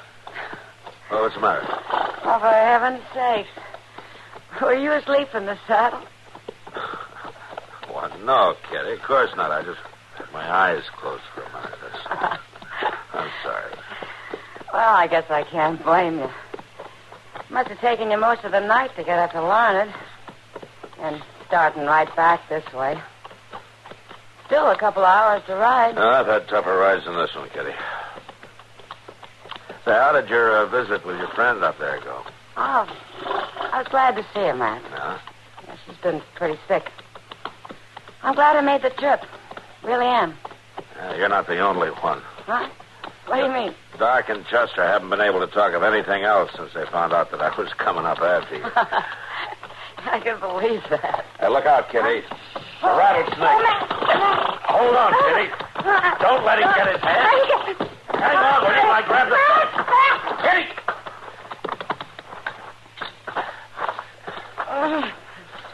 Kitty? Kitty, are you hurt? I don't know, man. Sorry I couldn't hang on. I'm a very good rider. Well, never mind that. Any bones broken? I don't know. I don't think so. Here, let's see if you can sit up. Sure. Come on. Oh. Dizzy. I can't sit up. My head. My head. Now, take it easy, Kitty. Here, let me have a look. Yeah, you bumped it, all right. Must have hit a rock. Matt? Are you there? Yeah, sure, Kitty. I'm right here. I can't see very well. Dark. What? No, don't you worry, Kitty. You're going to be all right. You get me home? Yeah, I'll get you home.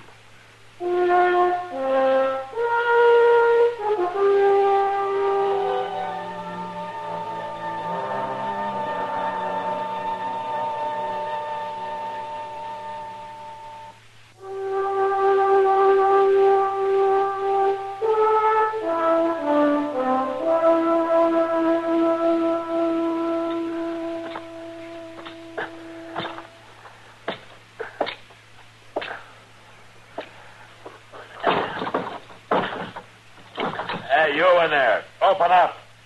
Come on, open up. I got a gun on you, mister. Well, put it down. I'm a U.S. Marshal, and I need shelter for this woman. She's injured. You got no right to bust in Now, here. listen to me. This woman is badly hurt.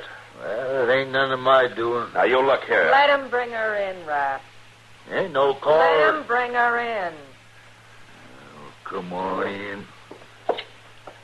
That's a real pretty woman, Pa. A real pretty woman. Hush, Louie. She's hurt. Just set her right down there, Marshal. All right. Big U.S. Marshal moving in on them poor folks. There you are, Kitty. You got something to cover her with? Something clean? What's the matter with them blankets? I'll get you something, Marshal. Thank you. Matt? You're all right, Kitty. You're going to be fine here till I get back with Doc. You hear that, Pa? You're going to leave that woman right here with us. You shut your mouth, Matt? Judy. Yeah, what is it, Kitty? Don't leave me. Please. I'm just going to get Doc, Kitty. Here's the cover, Marshal. I've been keeping it in my trunk.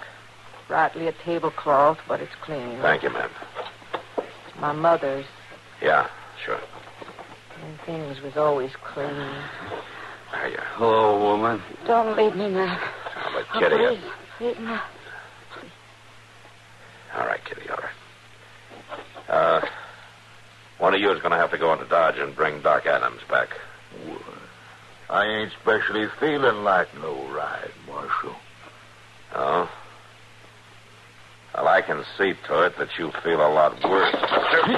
You let me go. Now, you look here. I'm through asking for your help. You're going to do as I say. That woman needs a doctor, and one of you is going to see that she gets one right now. You understand? Oh, I guess maybe Ludi could go.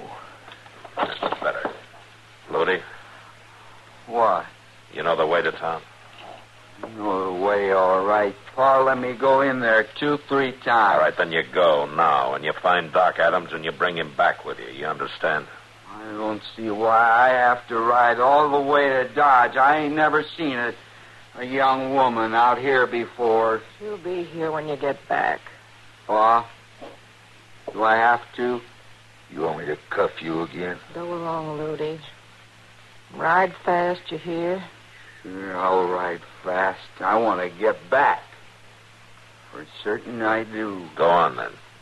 Get out of here.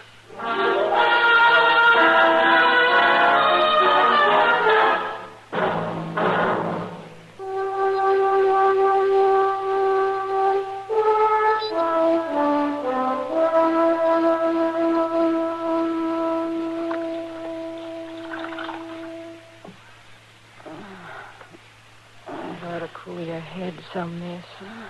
Fever sure has took over. Marshal Dillon. What? What? Oh. What is it, Miss Hudson? Come over here. I'm trying to keep her head cool with these damp clothes, Marshal, but she's burning up for fair. She doesn't look too good. Kitty? Kitty? She can't talk, Marshal. She ain't rightly conscious. That boy of yours, he should have brought Doc Adams a couple of hours ago. Yes, sir, he should. We can't wait for him any longer. Raph. Hey, Raph. Come on. Wake up. What's that? Come on, get up. Oh. Well, it ain't daylight yet. That son of yours hasn't shown up. He's been gone over 6 hours. Well, you never can tell about Ludi. And I better be able to tell about you. What do you mean? Get your boots on. You're going into Dodge. Oh, and if you don't have Doc back here within 4 hours, I promise you're going to need him a whole lot worse than Kitty does. But Ludi took the only horse we got. You can ride mine. Go on now. Well, I ought to at least get paid for it if I go. You'll get paid for it plenty if you don't. Man ain't got no right to his own home.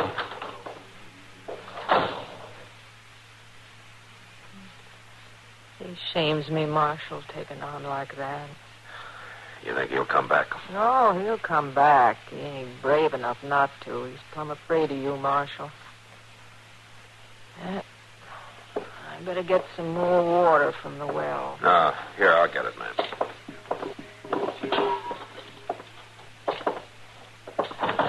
I've got a gun pointed right at your belly, Marshal. Put that thing down, Ludi. Oh, no. Where's Doc Adams? He ain't here. That's where he is. Ludi, stop talking foolish. It ain't me talking foolish. Stand right still, Marshal. I can shoot this thing, can I, Ma? Yes, Ludi, you can shoot it. But don't you cause no trouble now. It ain't me gonna cause no trouble. Didn't you even go for Doc, Ludi? No, Marshal. I had me a plan. A real good plan. Why, you young pup. Ludi! Right there, Marshal. Next time I'll hit you. I'm a real good shot. What are you trying to do? I come back to get the woman. What? Got it all worked out. You know, if I didn't come back, you'd send Pa out.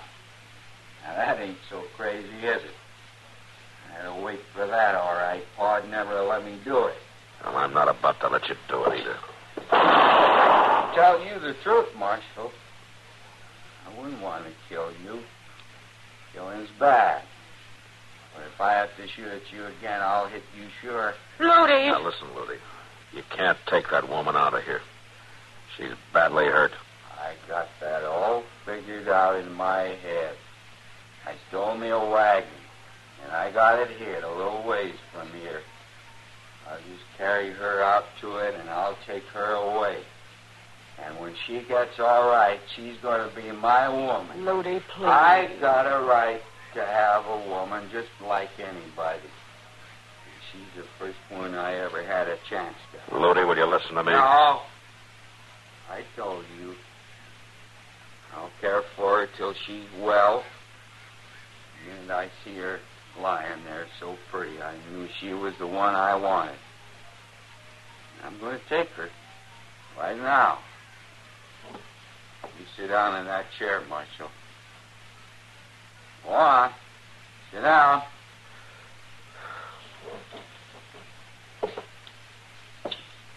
Ma, you go get me that rope that's hanging on the wall. Ludi, this'll bring you bad trouble. Get the rope, Ma.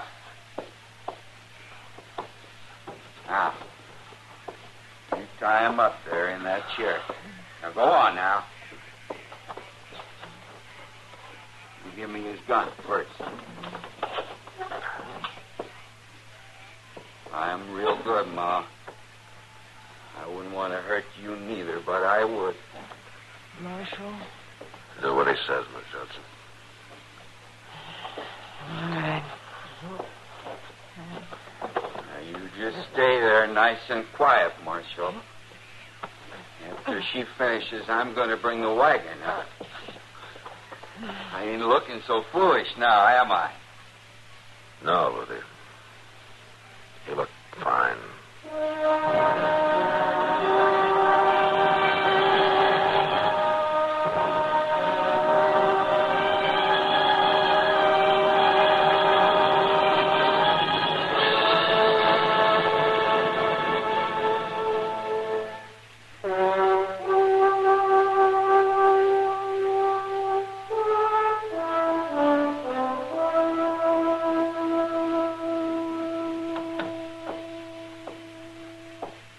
Out of sight, Marshal. I'll untie you now. Thanks. You'll have to go after him. I will. He'll kill you if he sees you. It's clean out of my reach. Nothing's going to stop him now. I'll make a good try, Miss Judson. There, you're loose. You take care of Kitty, will you? I'll take care of her. Marshal? Huh? Oh, wait. What is it? In the trunk. I saw it yesterday when I got the tablecloth. Here, Marshal. Now, you take it. You're giving me a gun? I can't let you go out there without one. Not the way Ludi is. Here's some bullets. Thanks. Try not to hurt him too much, Marshal. I'll try, man. I'm afraid he's in no mood to handle easy.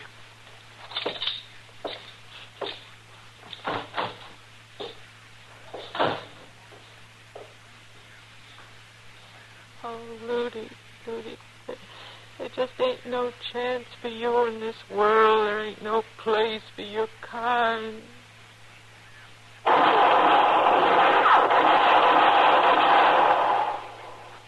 Ludi.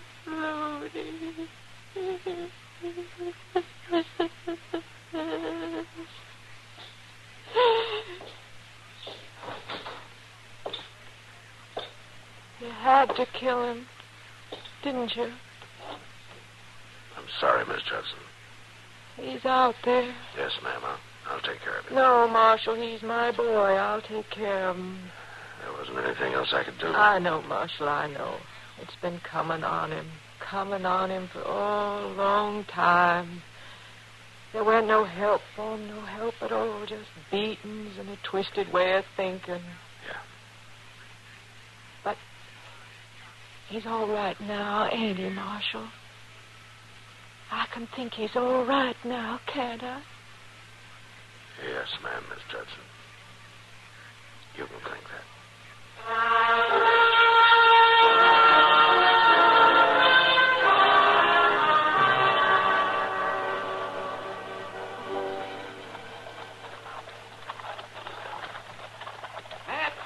Matt, stop the wagon, will you? Sure, Doc. Whoa! Holla! Ha! What's the matter? Something wrong, Doc? No, everything's all right. Kitty's just coming out of it. She wants to see you. Oh? I'll be right there. How is she, Doc? She's gonna be all right, Matt. No, Kitty, no. You mustn't try to sit up yet. That's crazy, Doc. I'm fine. You'll do what he says, Kitty, if I have to tie you down. Okay. I guess I have caused you enough trouble, Matt. You gave me a turn when you were lying there unconscious. I will say that. Well, I don't remember a thing after you first carried me into that shack. I guess it was pretty silly. What do you mean? Oh, insisting like you did that you stay with me and not leave me to go get Doc. Nothing would have happened to me in that place. I guess I was just spooky about it. Well, I was a little spooky myself, Kitty, before we got through. Well, what do you mean? Oh, nothing. Nothing. You rest now. Okay to go on, Doc? Oh, sure. Everything's fine.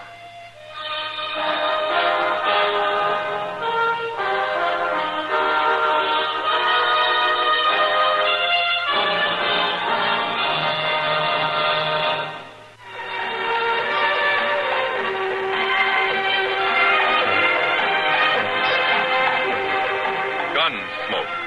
Produced and directed by Norman McDonald, stars William Conrad as Matt Dillon, U.S. Marshal. The story was specially written for Gunsmoke by Marion Clark, with editorial supervision by John Meston. Harley Bear is Chester, Howard McNear is Doc, and Georgia Ellis is Kitty. This is George Walsh inviting you to join us again next week for another story on Gunsmoke.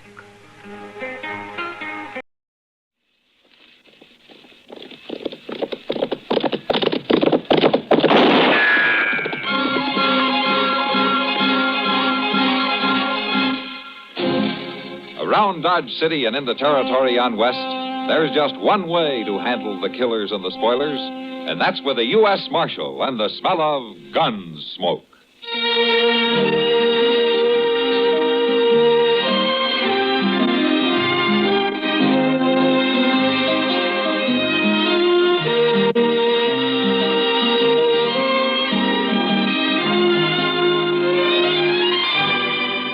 Gunsmoke, starring William Conrad, the story of the violence that moved west with young America, and the story of a man who moved with it. I'm that man, Matt Dillon, United States Marshal. The first man they look for and the last they want to meet. It's a chancy job, and it makes a man watchful and a little lonely.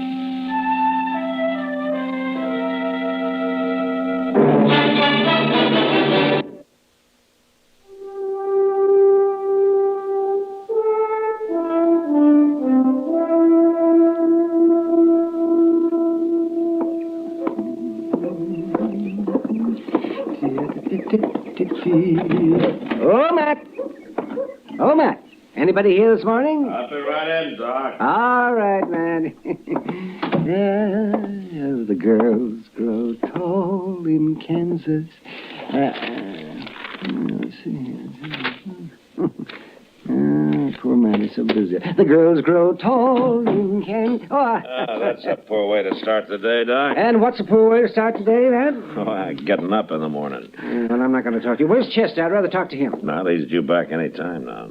He's due back? Well, he took a prisoner over to Wichita a couple of days ago. Oh, doggone it. If I'd have known that, I'd have gone with him. Oh, what for? Oh, just to get out of Dodge for a while. Well, you've been out of Dodge for the last 2 days. Oh, yes. Delivering a baby in a mud dugout isn't exactly what I was thinking about, man. I know what you were thinking about.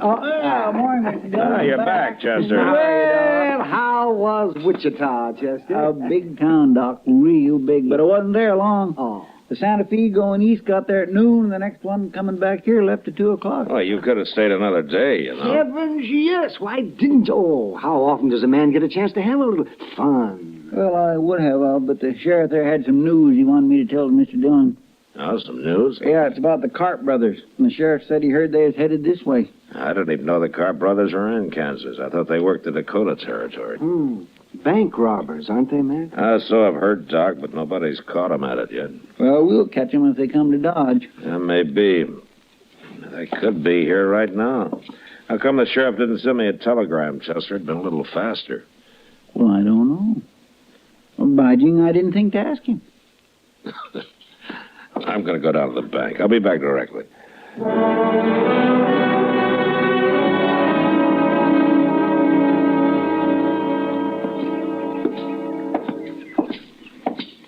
Good morning, Kitty. Oh, hello, Matt. You're up early this morning. I went to bed early last night. Oh, where you headed? Delmonico's. I heard they got some fresh eggs in. You're spoiled. But I'll go with you if you like. I'd like it fine, Matt. Well, I got to see Mr. Bodkin at the bank here first. Why don't you go on ahead and I'll join you, huh? Well, how long will you be? Oh, just a couple of minutes. Oh, well, then I'll wait in the bank for you. Okay. But if you're longer than a couple of minutes, you can find me at the restaurant. I'm feeling pretty healthy this morning. You ought to go to bed early every night. If I did, I couldn't afford breakfast. The place is deserted. You must be the only people up in Dodge, except for the cashier. Maybe you ought to wait till after breakfast, Matt. No, Kitty, I'm afraid this business has waited too long as it is.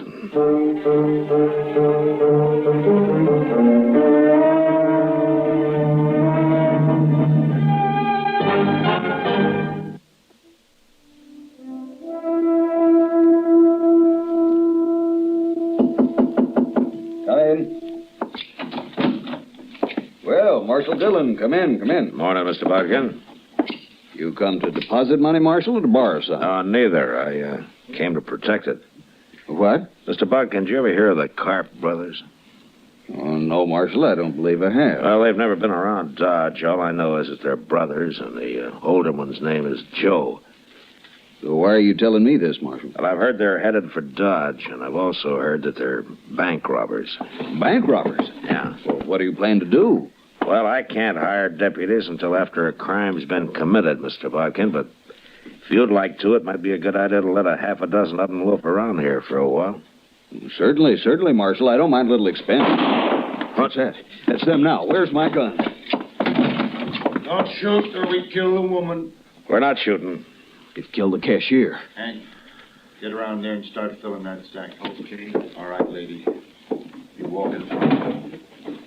Either one of you tries something, she dies. He's coming this way, Marshal. Shoot him. Don't be a fool. Kitty's in the way, and besides, he's got a gun in her back. They're robbing my bank. Will you shut up? Yeah. Well, I'll be. I caught the marshal himself, or I will have as soon as I get his gun. I don't move now. I'm not moving. It's the first time I ever disarmed a lawman. Feels good. Joe Karp? How'd you know my name? Well, I heard you were headed this way, Karp, but I didn't hear it in time. You sure didn't, Marshal. That's your brother you came in with? What difference does it make? Look, take your money, Karp. Take it, and I'll ride out with you. Nobody will bother you. No, Matt. Shut up, Kitty. Oh, I see. Nobody will shoot at you if I'm along. Not while we're in Dodge, maybe, but we'd be followed. All right, then take me with you as far as you like. No, Marshal. We'd be followed anyway. I got a better idea. We're taking her. Kitty. Don't do it, Karp. Of course I'll do it. The first sign I see we're being chased, whoever it is going to find Kitty laying right in the trail, fresh killed. And if you don't think I'll do it, I'll tell you something. First person I ever killed was a woman. So don't let nobody follow us. Nobody else will follow you, I promise you that. I hate to lose such a pretty girl. Matt, it's all right. Sure, Kitty. Come on, Joe, let's get. You go in that office and sit down, Marshal. Hank's got the money ready and we're leaving. So long, Kitty. So long. Hey, Marshal, if I do shoot Kitty, I promise you one thing. What? I'll do it with your gun.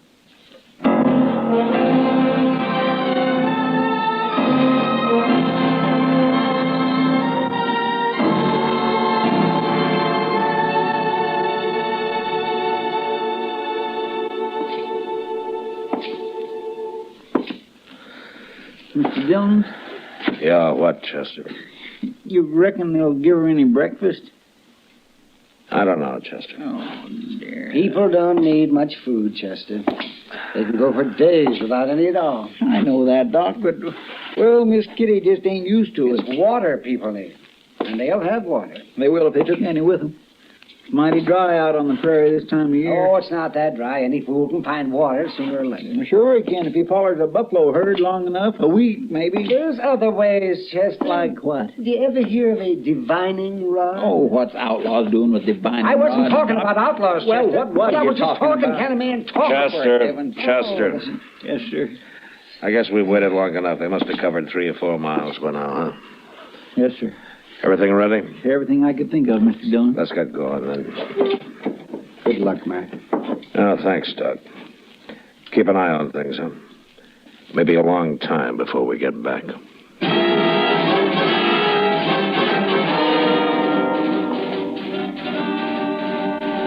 From the bank window, I'd watched the Carp brothers ride north out of Dodge.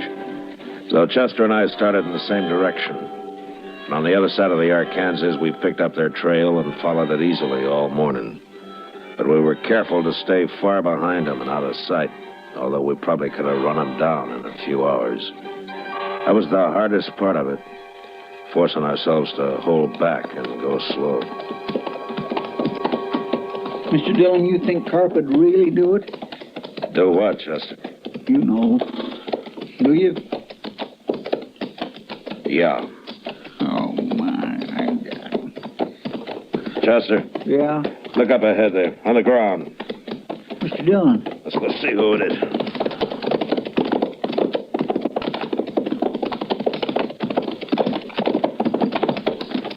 It's a man, Mr. Dillon. Must be some cowboy. Yeah, he's been shot. Bring your water bag. Yes, sir.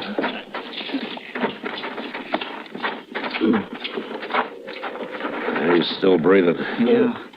Here, let me have that. You want a drink? You thirsty? Drink. Some water. Here.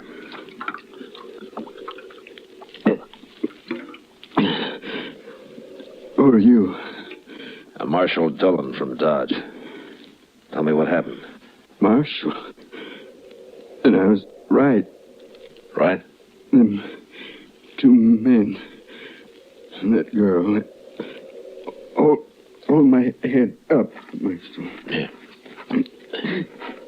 There you are. Is that better? I'm full of blood, Marshal. They hurt me bad. Yeah. My name's Blaine. Well, what happened? Them 2 men, Marshal. You're after them, ain't you? I'm after them.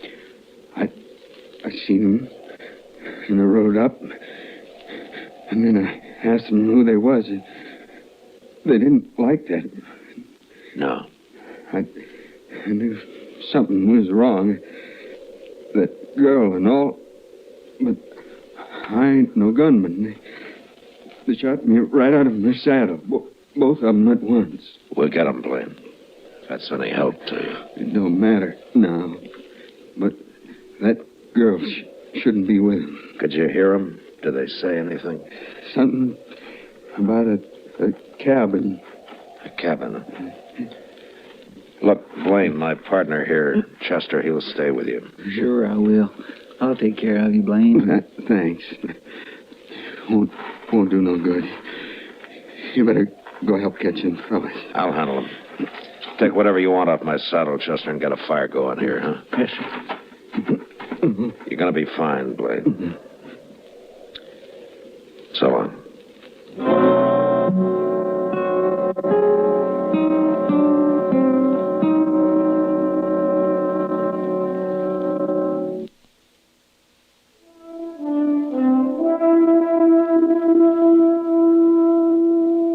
I rode ahead, tracking slowly for a couple of hours, and then Chester caught up with me. He looked at me for a moment, and then without saying a word, we continued on the trail across the prairie. We traveled in silence until dark, and then we saw a cabin. I couldn't chance going up to it, so we unsaddled and turned our horses loose and crept into a little draw about 100 yards away and got down and waited. And we waited all night. Dawn came, and the sun, hot as ever. Anything ever coming out of that cabin, Mr. Dillon? Sooner or later, Chester. Look, they got a fire going now. Smoke coming out of the chimney. Breakfast, I am so hungry. Well, a man could get along without food, Chester, like Doc said. Well, at least Miss Kitty's going to get something to eat. Yeah. Mr. Dillon, what in the world are we going to do?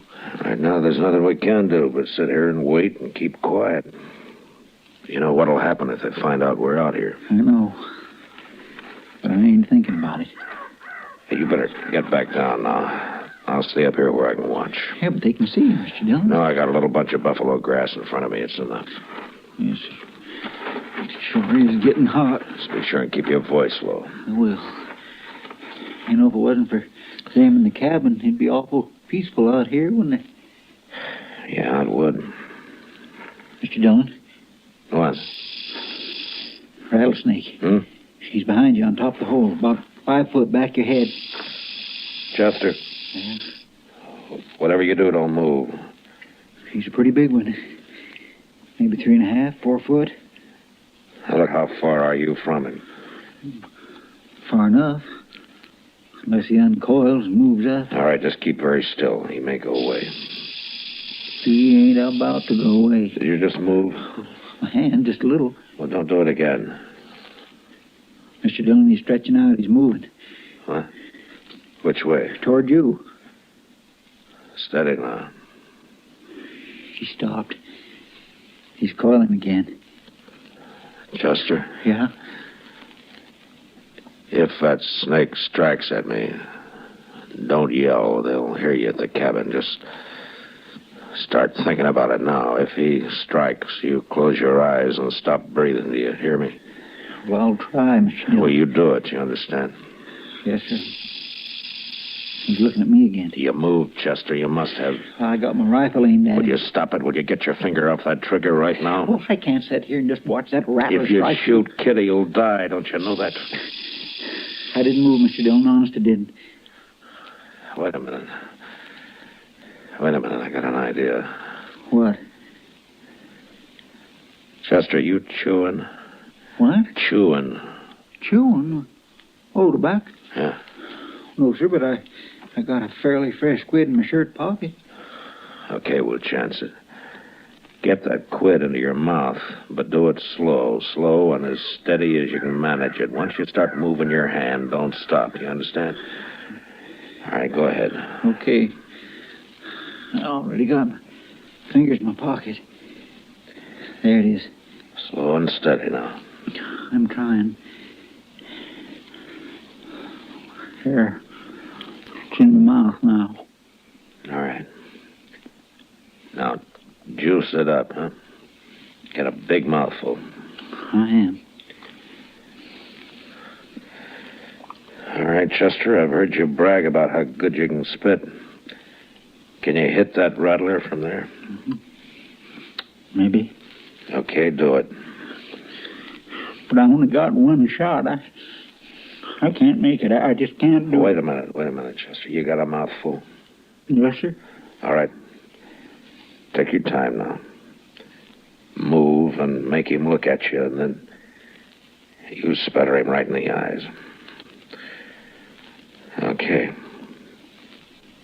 Go ahead. Snake? Hey, Snake. Look. I got him, Mr. Dillon. I got him. He's leaving. There he goes. He's gone. It worked.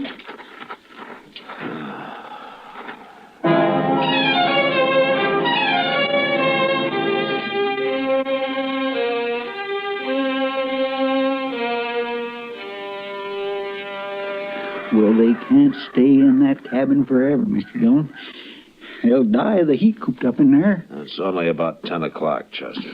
Oh, my. I hope they gave Miss Kitty some breakfast. Chester? Mm-hmm. Look, the door's open. Are they coming out? Get your rifle. Take it easy now. It's Miss Kitty. Yeah. Joe Carp's behind her, and there's his brother. They're all outside now. What are we going to do? You're going to have to kill him, Chester. You mean just shoot him down from here, cold-blooded? Well, how would you want to do it? I'm ready, Mr. Dillon. All right, then take the one on your side. I'll take Joe. Miss Kitty's standing awful close to him. Yeah, I know she is.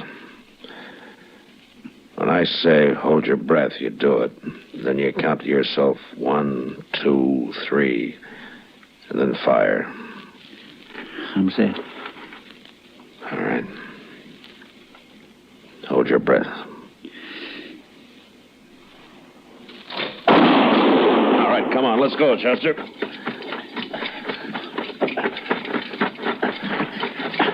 Kitty! Get back inside! Joe Carp's still alive. Mr. Dillon, he's reaching for his gun. Come on.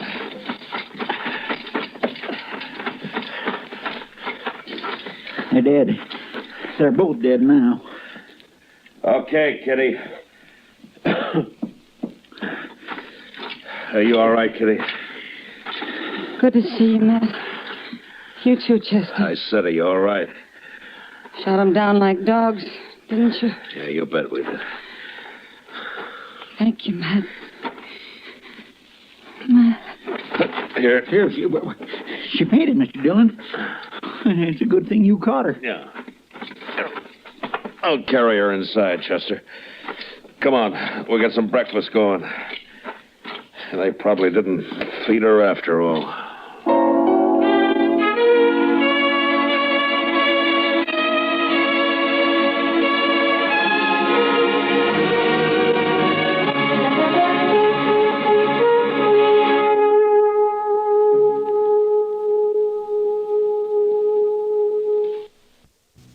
Gunsmoke. Produced and directed by Norman MacDonald, stars William Conrad as Matt Dillon, U.S. Marshal. The story was specially written for Gunsmoke by John Meston. Featured in the cast were John Daner, Vic Perrin, and Harry Bartell.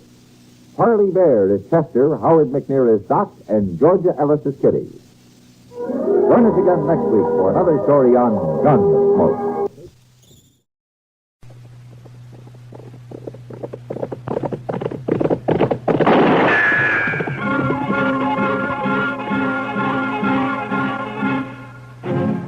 Around Dodge City and in the territory on West, there's just one way to handle the killers and the spoilers, and that's with a U.S. Marshal and the smell of Gunsmoke.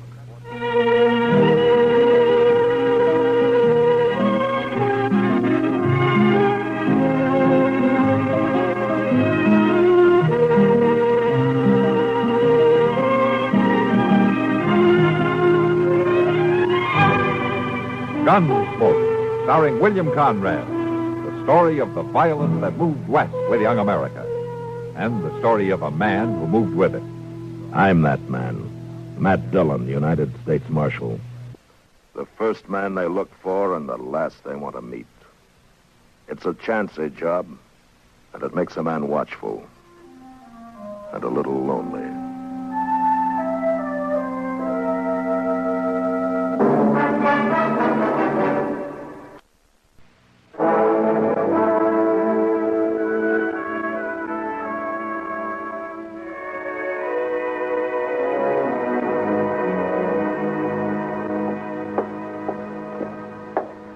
More coffee, Marshal? Yes, ma'am, I guess so. How about you, Chester? Yes, sir, I believe I will. No. Why don't you just leave the coffee pot right here on the table, Miss Kelly? Sure thing, Marshal. I got some fresh eggs this morning, if you're interested. They were just brought in. Fresh eggs? Oh, good. Why don't you cook us up about a half a dozen, huh? Have them for you right away. All right. Fresh eggs. I swear if Delmonico's ain't getting to be about as fancy as some of them Kansas City restaurants. That's civilization, Chester. Progress. You know, another 5 years and Dodge City will be tamed, curried, and bridled. Well, seeing's believing, Mr. Dillon. You'll see it. We'll both see it. As if we live that long. I beg your pardon, gentlemen. Yeah. You the marshal here? That's right. Well, I'm sorry to bother you at your breakfast, Marshal. My name is Hunter, Ed Hunter. I'm a deputy sheriff from Richmond, Virginia. Came in on the train this morning. I see. Won't you pull up a chair, Mr. Hunter? Oh, thank you, sir. This is my first trip to the frontier. I find it a rather remarkable experience. I imagine. Oh, that's my assistant, Chester Proudfoot. How are you, sir? How do you do? Would you like to have some coffee? Thank you. No. Marshal, I've come out here to arrest two men who are wanted in Virginia. Here are the warrants and the orders of extradition. I stopped off in Topeka for them. And John Allison, Calvin Moore. Yeah, both wanted for murder, huh? Do you know these men, Mr. Hunter? No, sir, I don't. The names aren't familiar to me. I never heard of them. Well, I have some information that might help. Not much on Allison, I'm afraid.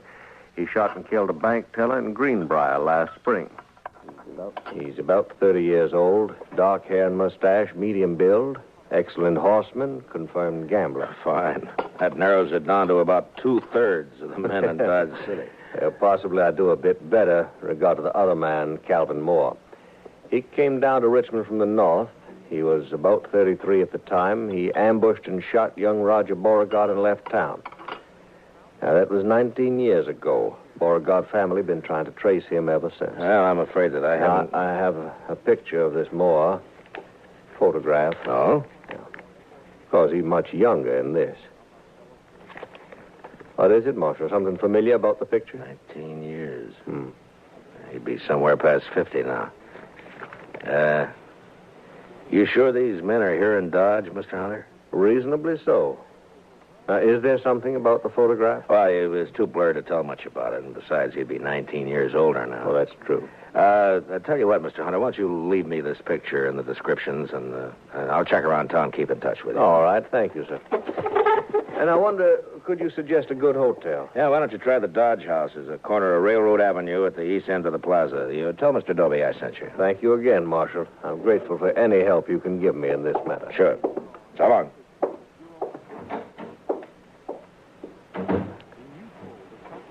You want to see the photograph, Chester? Yes, sir. How much you doing that? That's... Yeah. What are you going to do? I don't know, Chester. He's my friend. But now the law says he's a murderer. And I'm part of the law. Well, maybe it ain't him, Mr. Dillon. No, it's him, all right, Chester. You saw it same as I did. It's Doc.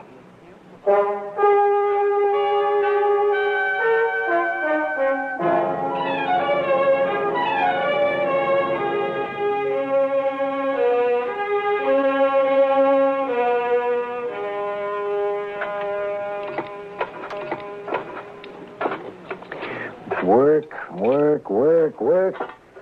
Yeah, this is the first chance I've had this week to clean a few instruments properly. Gunshot wounds. Matt, I'd lay odds I'm the only doctor in the United States who makes 3/4 of his living off a gunshot wound. That's a rough country, Doc. Maybe, you ought to have stayed back east, huh? Broken bones and babies and gunshot wounds. I wouldn't know the first thing about a good civilized case of gout anymore. What part of the east did you come from, Doc? I went to medical school in Boston. I studied consumption and colic, liver complaints. Never had a case of liver complaint in all the time I've been out here. No, I guess that kind of thing is more common down south, around Richmond, Virginia, for instance, huh? Matt, stop beating around the bush. You've got something on your mind, and it's bothering you. All right, Doc. A deputy sheriff from Virginia came in on the morning train. He's got a warrant for murder against a man named Calvin Moore.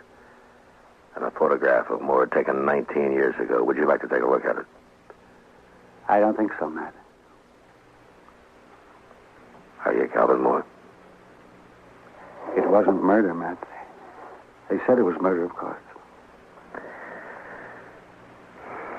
Would you like to tell me about it? Not much to tell, Matt.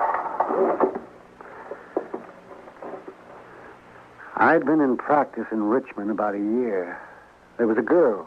Oh, she was a beautiful girl with spirit and fire and that soft radiance that only Southern girls seem to have. Oh, me, it was so long ago. I've been in the South myself, Doc. Well, Jim Beauregard and I were both courting this girl. He was a typical Virginia gentleman, hot-headed, used to having his own way. He started threatening me, warning me, and I laughed it off. Well, then one day I was coming back from a case, and I ran into Jim on a country road. He had a pair of dueling pistols, and he challenged me. Well, that's not a crime, Doc. Self-defense. It's not a crime here, anyway. I tried to talk him out of it, but he was crazy mad. He shoved one of the pistols in my hand and pulled back on his horse and leveled his gun. I had no choice. We both fired. He missed, and I didn't. Self-defense, yes, but There were no witnesses, and I was an outsider, a Yankee. So you ran for it, is that it? I ran for it. St. Louis, Virginia City, the Panhandle, Abilene, Dodge. Yeah. The girl, Doc. What happened to the girl? I waited for her in St. Louis. We were married there. 2 months later, she died of typhoid fever.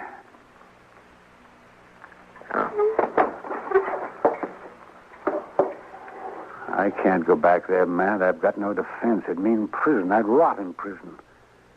I won't go back, Matt. Hunter is here after 2 prisoners, Doc.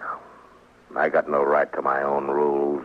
Go after one man and keep the other one covered. I've always figured the only kind of law that'd work out here is an honest law. What are you going to do?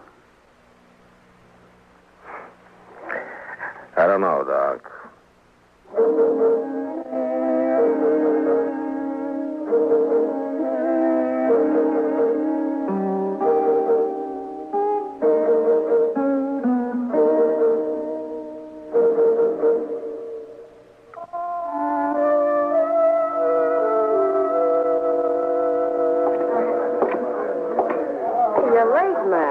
I figured you weren't going to stop in tonight.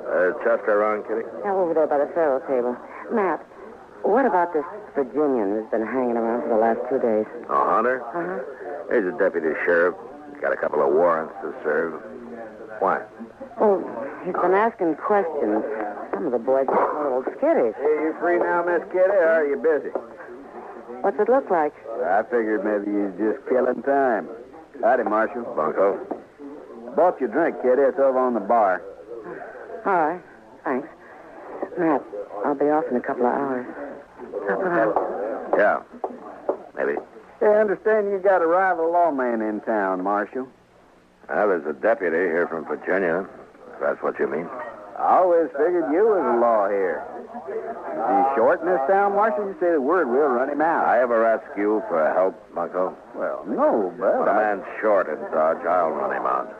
No offense, Marshal. You keep your own cinch tight and don't worry about anybody else, huh? I'll see you, Bunko. I swear, Mr. Dillon, I ain't never seen nobody with such bad luck in my whole life. He ought to swear off Faro and stick to stud. Who, Chester? Hey, Jethro Keener. He just lost 3 whole weeks' pay. And Bunko Benson, sitting right there beside him, mind you, picked up $230. So that's why he's feeling big.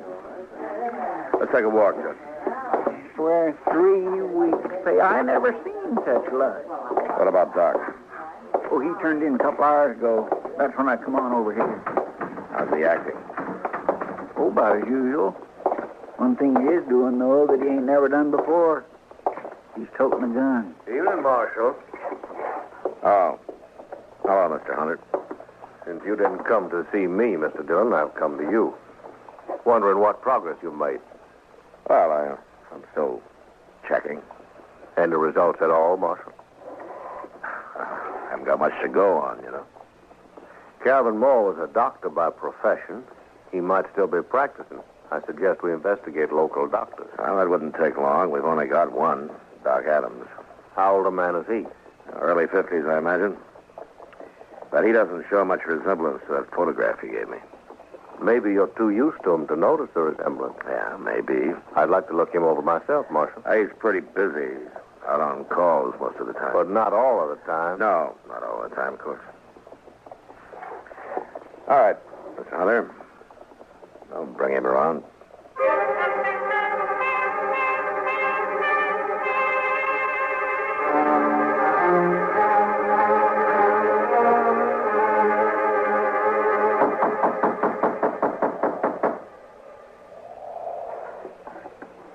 Yeah, declare that's funny, Mr. Dillon. Yeah, you should have answered by now. Well, we're wasting our time, Chester. Well, no, he might have got called out on a case. Yeah, I know. Well, I was across the plaza down toward the Dodge House. Come on, Chester.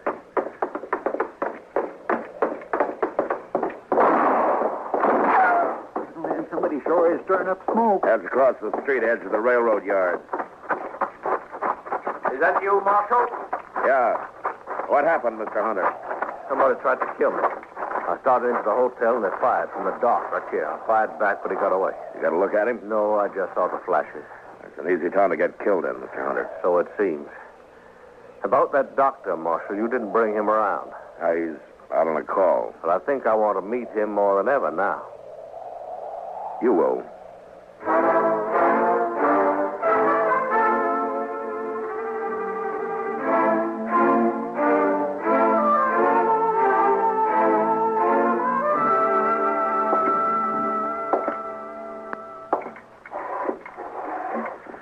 What time is it, Chester?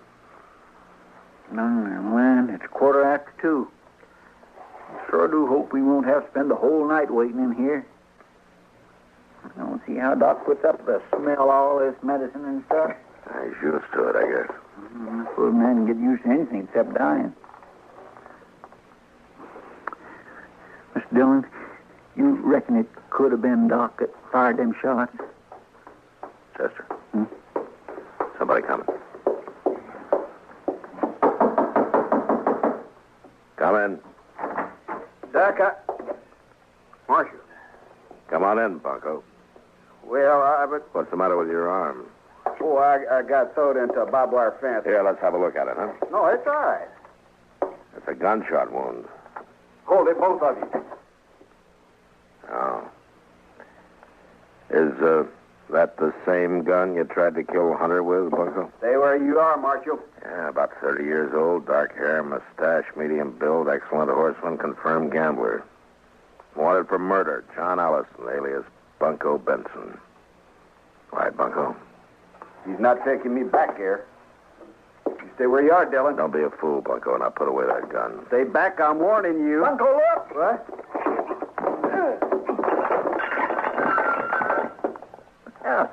That worked pretty slick, didn't it, Mr. Dillon? Yeah, thanks, Chester. All right, let's get him down to the jail, and you can go find Doc. We're going to need him.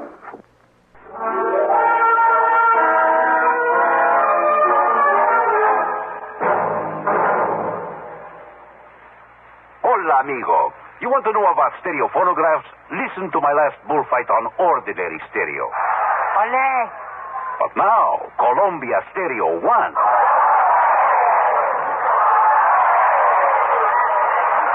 There is a corrida de toros, real lifelike, magnifica. There is such a big difference in stereo phonographs. With most, all you get is a couple of speakers shooting in different directions. But with Columbia, hombre, you get fantastic stereo projection. What it does is to send circles of sound sweeping through every inch of a room.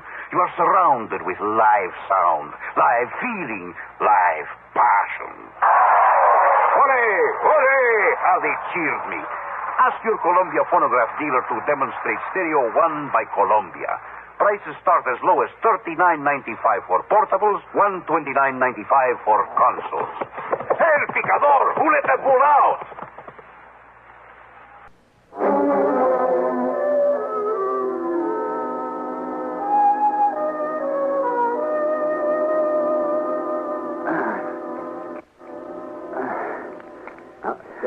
Hold still now, Bunko. Just one more second, and I'll have a hold of that bullet, and then we'll... yeah. Add that one to your collection, Matt. I'll make Hunter a present of it.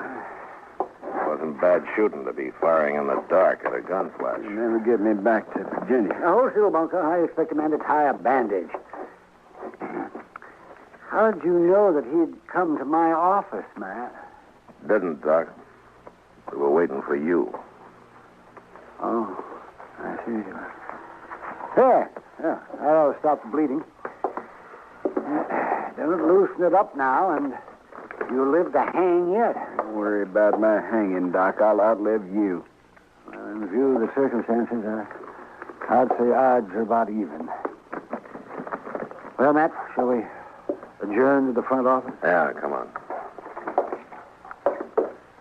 Okay, lock the cell, Chester. Yes, I will.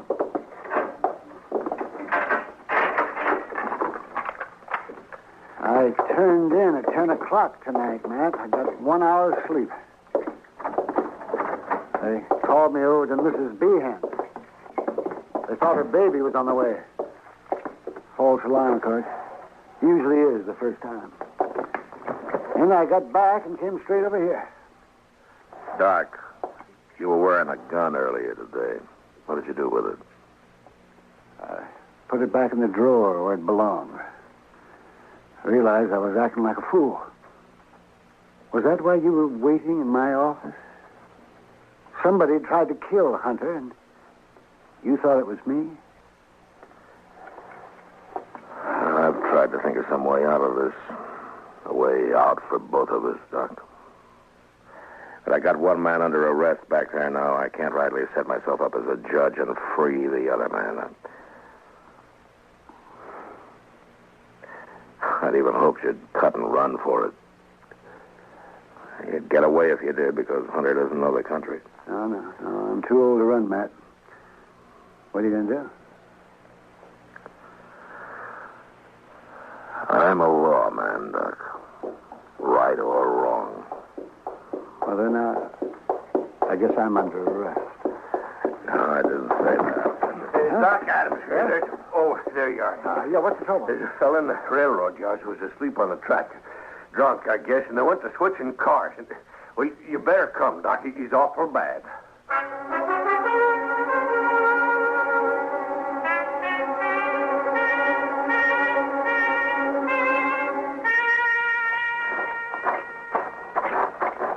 He's sitting near the loading pens down this way, I guess. Guess there's some lights over there and people standing around. Marshal, that you? Yeah. Oh, Hunter. I thought you went to bed hours ago. I'm a light sleeper, Mr. Dillon. I heard there's an accident over in the yard. I'll just walk along with you. Give me a chance to meet your local doctor. Well, I guess you can meet him right now if you want to. Oh? Doc, this is Ed Hunter. Doc Adams. Yeah.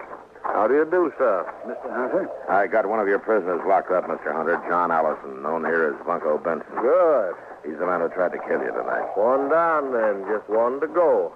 Calvin Moore. Dr. Calvin Moore.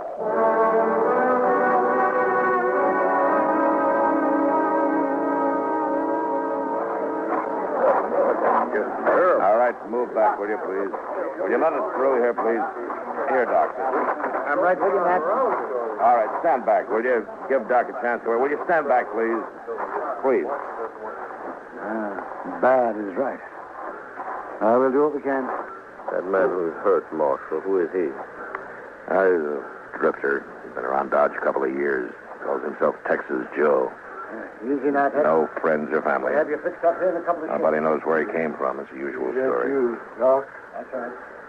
I told him get you. Be all right. You guys here. Sure, it'll be all right. He certainly has to work under primitive conditions. Doc? Yeah. Chester, will you get those lanterns going and give Doc some more light? Yes, Mr. Gump. Just take it easy there. Yeah, he's the only real doctor this side of Abilene.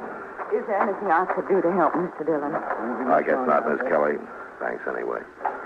Poor old Tex. And he stopped in at the restaurant not more than 4 hours ago, and I fixed him a meal. You never know. Well, Doc can pull him through if anybody can. Sure he can. Put one of those lanterns on the other side, Chester. Okay, They Doc. seem to put a lot of faith in your Dr. Adams. They got reason to, Mr. Hunter. Yeah, Matt, could you give me a hand here? Yeah, sure, Doc. Lift his head up a little bit there, will you, Matt? Yeah. Not much chance, Matt. All I can do is make him comfortable. Don't try to talk now, Tex. You're going to be all right. You've been decent to me, Marshal. You treated me square. You and Doc, only friends I got. Sure, Tex.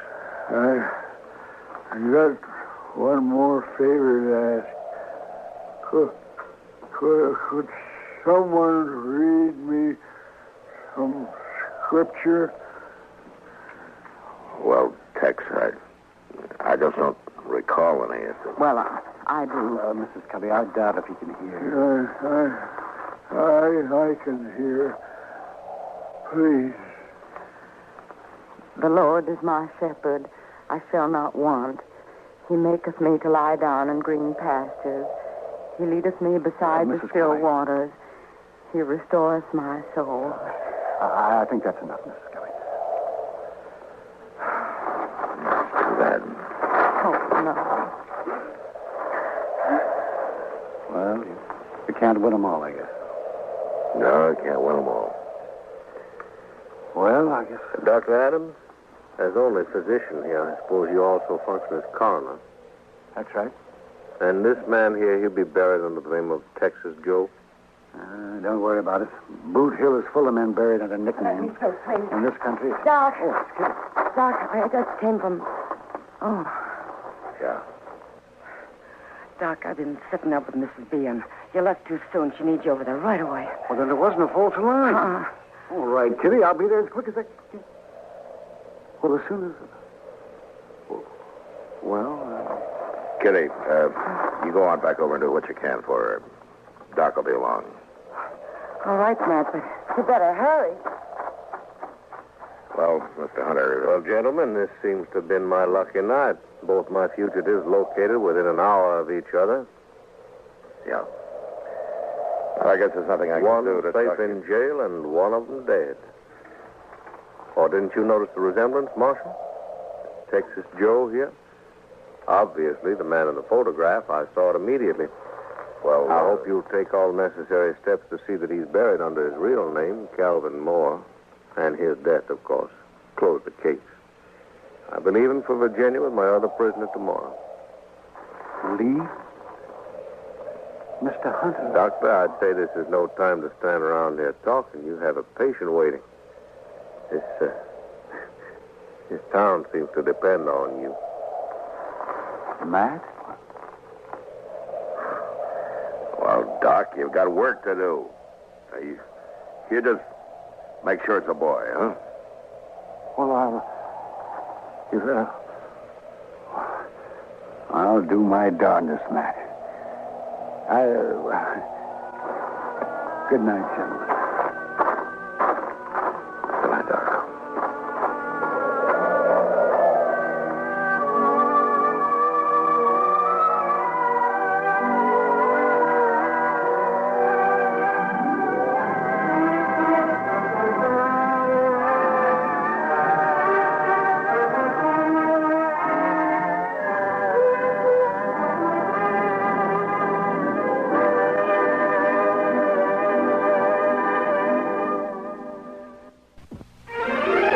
Gunsmoke. Produced and directed in Hollywood by Norman McDonald, stars William Conrad as Matt Dillon, U.S. Marshal. The story was specially written for Gunsmoke by Les Crutchfield, with editorial supervision by John Meston. Featured in the cast were Lawrence Dobkin, Harry Bartell, Ralph Moody, and Virginia Christine. Marley Bear is Chester, Howard McNear is Doc, and Georgia Hawkins is Kitty.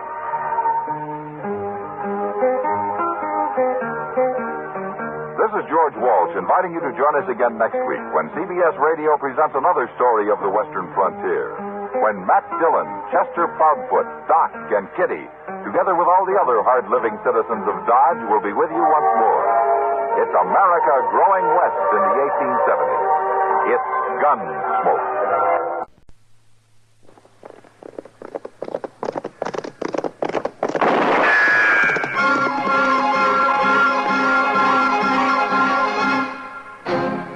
Around Dodge City and in the territory on west, there's just one way to handle the killers and the spoilers, and that's with a U.S. Marshal and the smell of gun smoke.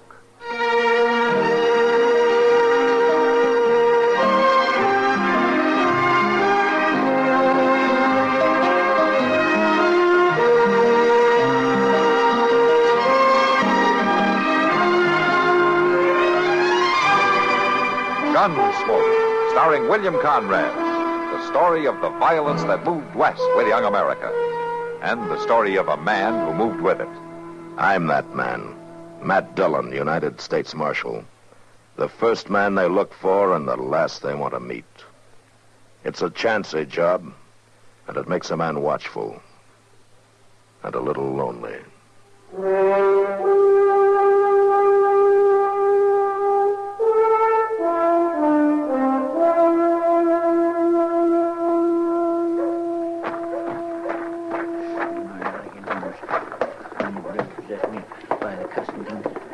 first place. Good way to get you. Mr. Doby? Good afternoon, Chester. Hey, Mr. Doby, I ain't got no time for no idle talk. I want to see that drummer. What drummer is that, Chester? The one that sold me that derby hat the other day. The one with the gold tooth in front, that drummer. Ah, Chester, you know I can't let you go around bothering the guests of the Dodge House. I got a right to bother him. That cussed hard hat he sold me like to kilt me. Oh, now, Chester. Well, it did. I wore it yesterday for the first time, yesterday being Sunday and all. I know what did. And that sudden shower come up and... Well, I couldn't get that hat off of my head. It was stuck on there, pressing in on my brain something terrible. Felt like everything was being ooched over all to one side, giving me an awful headache. You should have had better sense. Well, Doc said it was a very delicate operation. Operation? Yes, operation. He had to cut that hat right off my head. He said if it'd been on any tighter, he'd have had to chloroform me. Oh, for heaven's sake. It's the gospel truth. My. Pardon me, gentlemen. Well, sure, ma'am. Oh, something I can do for you, Miss Milton? Well, I don't want to interrupt. Oh, my land, don't you worry now about that. Just leave her have her say, Chester. You speak right up, ma'am. Why, I was wondering if either of you gentlemen might know a friend of mine. Well, I expect we know everybody in town, all right. Well, I heard he was somewhere in Kansas. His name is Matt Dillon. Mr. Dillon? Marshal? Well, then you know him. Oh, Matt Dillon's the marshal of Dodge City, Miss Milton. The marshal? Oh, fancy that. Well, then he's probably too busy to bother with me. Oh, no, ma'am. Oh, I know he'd be proud to. Now, you just let me tell him you're here. Well, if you know him... Well, I should just say I do. How very interesting, Mr... Proudfoot, ma'am. Chester W. Proudfoot, but nobody don't use my last name. All right, then. Chester? I wonder if you'd be so kind as to take a message to Mr. Dillon for me. Oh, you bet your boots, ma'am. Yes, ma'am, I sure would. Would you tell him Miss Dolly Milton is here from Texas, staying at the Dodge House, and that she'd be pleased if he'd find time to call on her? Yes, ma'am, I'll do that, Miss Milton. I sure will do that. Thank you for your kindness. Good afternoon, gentlemen. Good afternoon, Miss Milton. Afternoon, ma'am. My, she sure is a pretty little thing. Yeah. Now, Chester, about that drummer. No, my gracious, Mr. Doby, don't bother me about that drummer. Can't you see I got something important to tend to?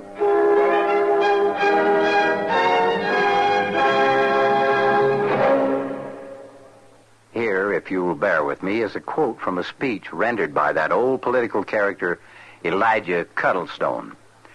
Now, I mean to say, tell you that is, that this man is a radical, mind you. Why, talk about change. He's used enough platform planks, that is, in this campaign alone to build you a new courthouse. I say a new courthouse, and still have enough planks left over to construct a warehouse for all of his past mistakes. Well, Elijah was a bit outspoken, and that's how he used the word radical. Radical comes from radix, the Latin word for root.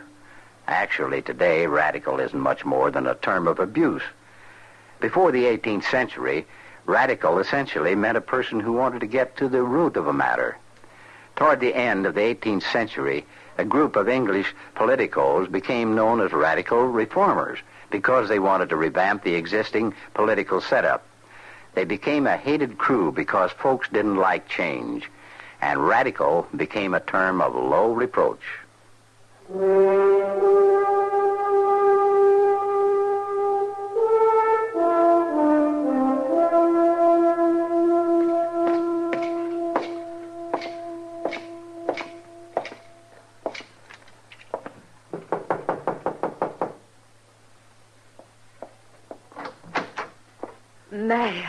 Matt Dillon. Hello, Dolly. How wonderful to see you again. Oh, it's good to see you, too. Oh, please, come in. Oh, thank you. Oh, it's been a long time, Matt. Yes, it has been a long time. Well, you look as though you've prospered. Oh, I get along. That's about all, though. But you're a U.S. Marshal. You've done yourself proud. Just a job. Well, it agrees with you. I must say you're looking fine, Matt. I can say the same thing for you. I guess that's as close to a compliment as Matt Dillon ever did come. Well, won't you sit down? Oh, thank you.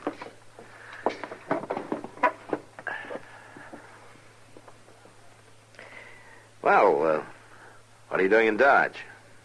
Oh, I don't know, Matt. I'm kind of restless. I guess I'm looking for another place to settle down. I thought you'd be married and settled down long before this. I am married, Matt. No? Well, I thought Chester said your name was Milton, same as he used to be. I won't use that man's name. That's your husband's? I don't acknowledge him as such. He's a cruel man, Matt, a brutal man. I had to run away.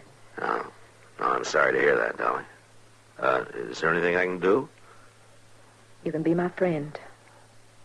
A woman can be mighty lonely, Matt. I always have been your friend. I guess I knew that. But thanks for saying it, Matt. Yeah. I still don't quite understand why you came to Dodge, though. Why not, Matt? Well, it isn't much of a town for a woman. How'd you think St. Louis would be much better for you if you're looking for a place to settle? Maybe I wanted to be near a friend. Maybe I wanted to know the Marshal. Sure. Well... Matt, it's going to be wonderful being with you again. Knowing you're close by. I just hope I get to see a lot of you. Well, sure, Dolly. Sure.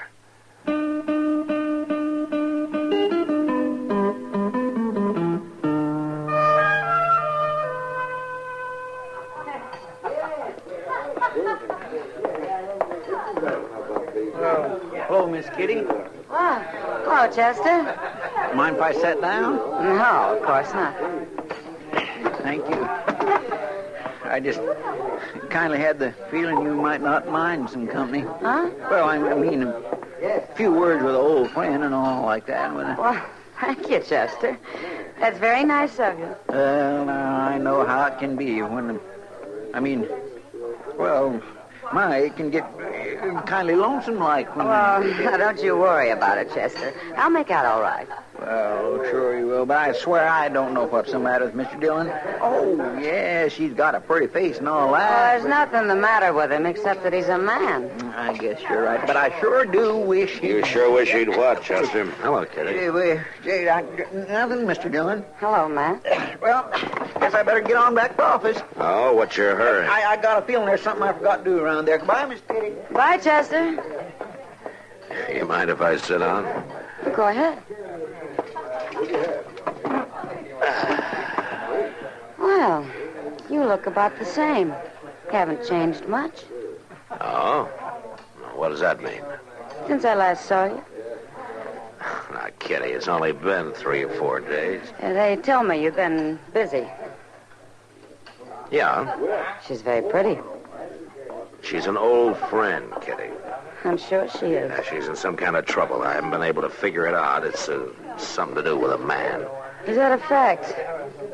No, Kitty. Well, no, it's your business, Matt. Of course.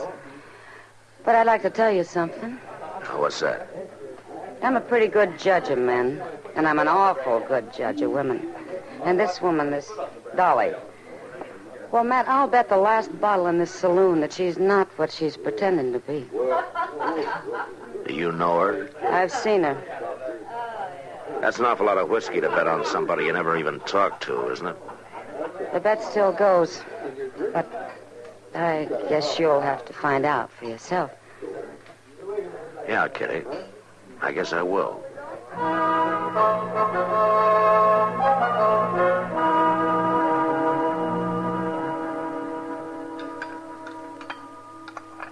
Oh, would you like anything more, Dolly? Oh, no, thank you, Matt.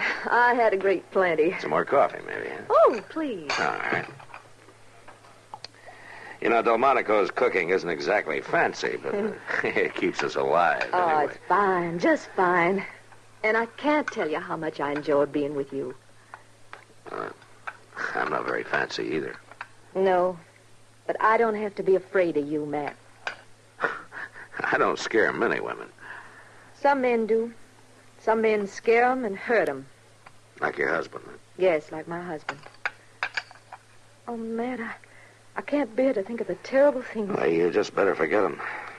All men aren't like that, you know. Oh, I know. And you're a great comfort to me. Matt, you'd know if there were any strangers in town, wouldn't you? Well, I usually know. I know for sure if they get into any trouble. And you'd know about people moving near here, too, wouldn't you? Living out in the country. Yeah. You'd know where to find them, wouldn't you? Are you thinking that maybe your husband might follow you? Is that it? Well, I can never be sure. But you'd protect me, wouldn't you, Matt? You'd stand up against him. I'd have to know who he was first. I guess I ought to tell you. Forgive me, Matt. I had to be sure I could trust you. Oh, hello, Matt. Oh, Doc. Yeah, Miss Milton. Hello. Oh, well, I see you're just finished. Oh, we are, Doc, but you're welcome to sit down with us if you like. Please do. No, thanks. I think I'll just have a quick bite and turn in. A rough day? Well, it's been a messy day, Matt. I had to treat a badly injured woman out at the Meadows place. Meadows? Oh, what happened to her? She fell off a ladder. She lost her baby, Matt. Smashed a couple of ribs, broke her arm, bruised from head to toe. It was a hard thing. Doctor, do they live near here? This is due west, a couple of miles. They're new. They haven't been there long. They need any help? No, I don't think. The husband says he can handle it by himself. He's one of these big independent cusses. He doesn't talk much, though. Yeah, well, I'll just sit down at that clean table over there. So good night, Miss Milton. Matt. Good night, Doctor. Go along, Doc. Matt, that's him. His name's Meadows. Rad Meadows. He's What? here. Oh, now, Dolly, take it easy. Maybe it's not the same man at all. This one's It got is a the wife. same man, Matt. And that woman, she's not his wife. She couldn't be. We're pretty far away to be sure. I am sure, and I'm sure something else. She didn't get hurt falling off of any ladder. He did it to her. Dolly, calm down. Look, I'll take a ride out there tomorrow and look things over. He should be stopped. He should be killed. He's a terrible man. Dolly. Matt, I'm frightened. Well, just don't worry about it, huh? Look, I tell you what, you stay right in your room till I get back, and nothing will happen to you, huh? All right. Yeah, come on now, and I'll see you to your hotel.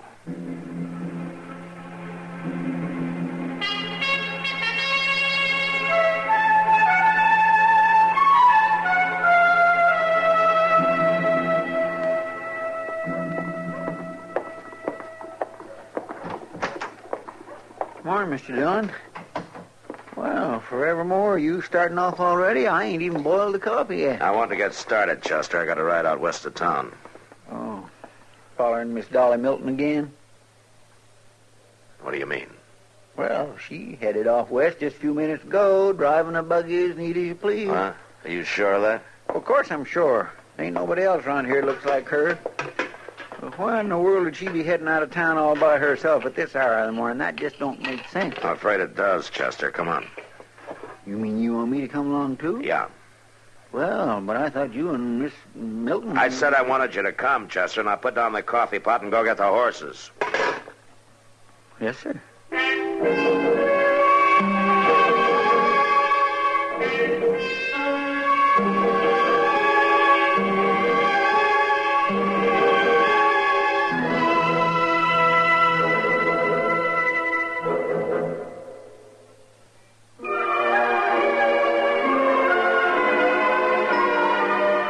Hometowns in America have a lot in common, and yet they're each one of a kind. Take, for example, Condon, Oregon, and thereabouts. Each summer, the famous Pendleton Roundup lassos folks from Condon, Arlington, Fossil, and Hefner, and draws them closer together at rodeo time than they ever get to be the rest of the year. By the time the Condon Globe-Times has announced the event, the harvesting is done, the elevators have received the grain, and a quick shopping trip has been planned to the Dalles. It's summer in Condon, the county seat of Gilliam County, and the scent of wild lilac bushes and yellow roses is in the air. And there's going to be a rodeo. Some will take the family car, others will catch the train or Greyhound in Arlington, and everyone who wants to be where the dust is thick and the Broncos fight you all the way will be there, 'cause no one misses the Pendleton Roundup. Even the Columbia River Rapids run quicker. But if your hometown is Condon or thereabouts, you already know this. We only wanted to remind you, it's still there.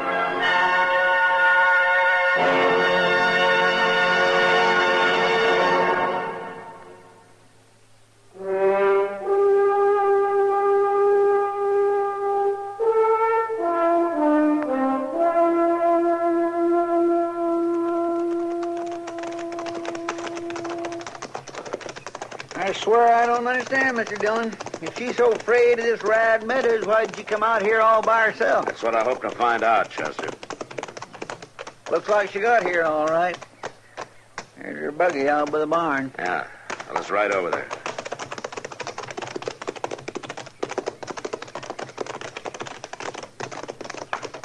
Red, I warned you a long time ago.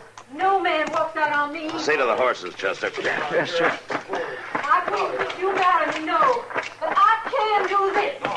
Dolly. Dolly, put the gun down. I hope he's dead. Here, give me that gun. Give it to me. Chester. Yes, sir. Here. Here's her gun. Keep an eye on her while I see about Meadows. Yes, sir. Yeah. Meadows, can you hear me? Did you come with Dolly? I'm the U.S. Marshal from Dodge. Do me a favor, Marshal. Get Dolly out of here. Chester. Yes, sir. Take her out to the buggy. Come on, Dolly. I'm not going to stop trying, Rad. Not as long as you live with any woman but me, you hear? Next time, I'll kill you. Come on, get moving, Dolly. I gotta get into the house. Gotta tell my wife I'm all right. Meadows. Huh? You never were married to Dolly, were you? No, Marshal. She liked to chase me all over Texas, but I never felt that way about her. And she never forgive me. Yeah, I see she didn't. She claims that you treated her pretty bad, that you beat her and all that. Oh, to tell you the truth, Marshal, I never even touched her. I think that's what she couldn't stand. Yeah, maybe. I don't ask you to believe me, Marshal. There are ways of checking. Folks down Texas way will tell you. She's pretty well known down there. I think I do believe you, Meadows. Well, come on, I'll help you into the house. Yeah. Then we'll get Doc Adams to come take a look at you. Yeah.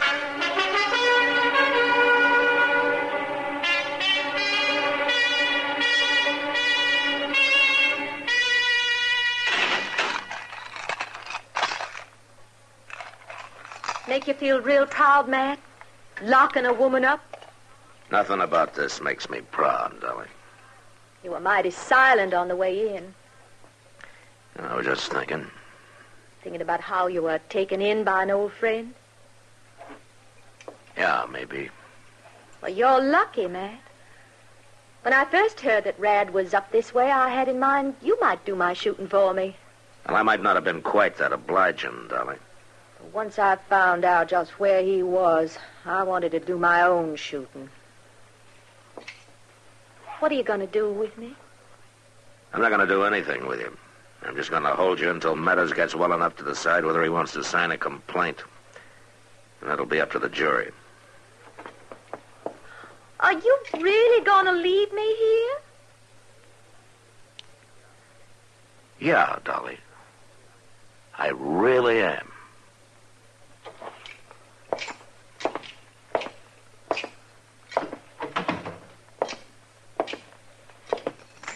Sure I am sorry, Mr. Dillon. I know this must go kindly hard for you. No, that's all right, Chester. Such a pretty little thing to go gunning for a man. Yeah, she's pretty, all right. Well, good night, Chester. You going out someplace? Yeah. I lost a bet, Chester. To Kitty. It looks like I'm going to be supplying the whiskey for her saloon for quite a spell.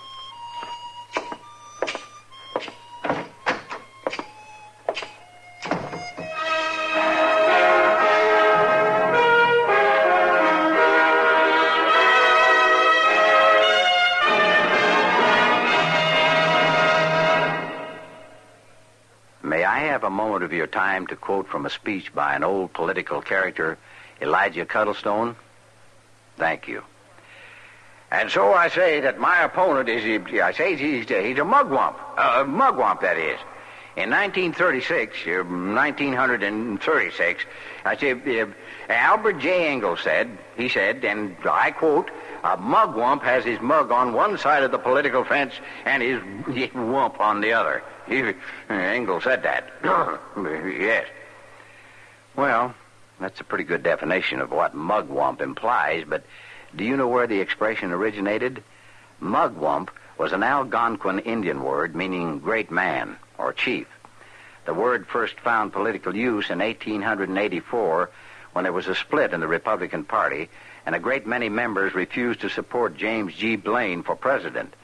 Party regulars accused him of assuming a superior attitude and hurled such epithets as Pharisees and mugwumps at them. And that's how another political term was added to our language.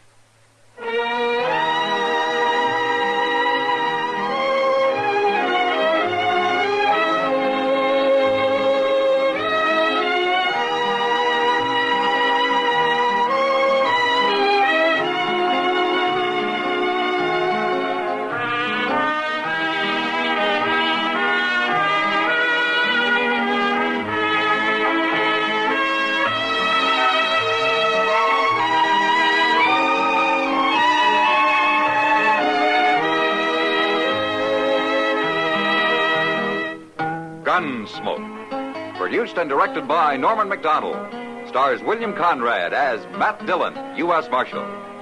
Featured in the cast were Parley Bear as Chester, Howard McNear as Doc, and Georgia Ellis as Kitty. George Walsh speaking. Join us again next week for another specially transcribed story on Gunsmoke. This is the United States Armed Forces Radio and Television Service.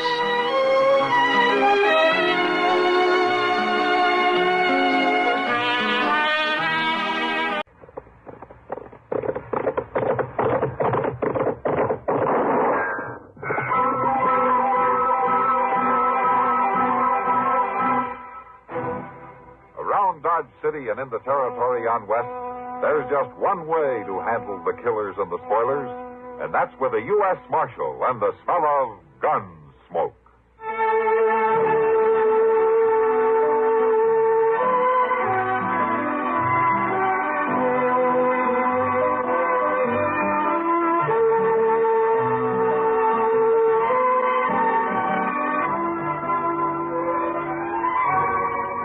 Gunsmoke, starring William Conrad. The story of the violence that moved west with young America. And the story of a man who moved with it. I'm that man, Matt Dillon, United States Marshal.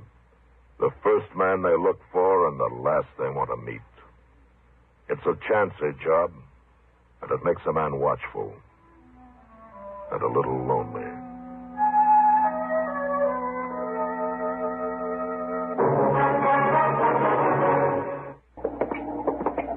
We gonna stop in for Long Branch, Mr. Dillon? Yeah, might as well. There's not much going around town tonight. Sure do hope they got a rip smarting fire going. Yeah, that wind's got a nip to it, all right. It's gonna blow up worse for morning. It might.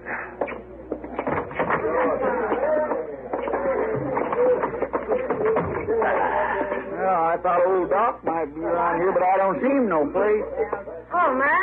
Kitty. Chester. Oh, Miss Kitty. Come on over to the stove where it's warm. Feels warm right here after that wind outside. Goes right through you, doesn't it? I think I'll ooch over by the stove, Mr. Dillon. Might be some kind-hearted stranger who'll buy me a beer. Chester never gives up hope. Sit down, Kitty, if you're not busy. Oh, thanks, Matt. Don't you believe in kind-hearted strangers? No, not since I was 9 years old. What took you so long? Well, I was kind of slow growing up. Would you like a beer? If you'll let a kind-hearted stranger buy it. I wouldn't exactly call you a stranger, Kitty. You'll have to admit I'm kind-hearted, though. Couple of beers, Sam. All right. You think a real bad storm's coming up, Matt? Yeah, it's that time of year. I remember the blizzard last year around Christmas time. Yeah, it was a rough one, all right. Matt, things will be rough this time of year, even if the weather weren't bad. What do you mean? Oh, holiday season. Families getting together and all, just ordinary, decent, good times. The people still live that way? Not many out here. I sure don't. Ah, now, Kitty. I'm sorry, man. This time of year, I get to thinking too much, remembering too much. That's not good, Kitty. It's a hard town. It's a hard country. Go soft and it'll kill you. I remember nights you'd come in here after you had to kill a man. Nights you stayed till sunup, not talking, alone mostly, and dying a dozen deaths inside. You're as sentimental as Chester. Oh, there you are, Marshal. Shut the doggone door, Mr. Jonas. You let in all the coal. Well, take your chance, too. I've been robbed, Marshal. What? Held up right in my old store. Well, how'd it happen, Mr. Jonas? Well, a fellow come in right after closing time, bandana over his face, and stuck a gun in my stomach and took everything in the cash drawer. $68. Well, it sure took you a long time to get around telling me about it. Well, he tied me up, left me there in the back room. I just now got loose. You got to go after him, Marshal. Kind of a tall order, isn't it? Trailing a 5-hour head start. Well, that don't matter now, because I know who he is. I thought you said he wore a mask. He did. But I could tell by his voice and his walk and everything about him. It was Clint Doty. Clint Doty? Yeah, he's a homesteader up the river. I know him. But I can't believe that Clint's the kind to do a thing like that. With him, all right. I'm 100% certain. Well, all right. We'll ride out in the morning and bring him in. In the morning? If it was him, he'll be there. But, Marshal, you... Wilbur, I'm not going to ride 12 miles up that river bottom at midnight with a blizzard coming up for $68. Now, we'll leave in the morning at sunup.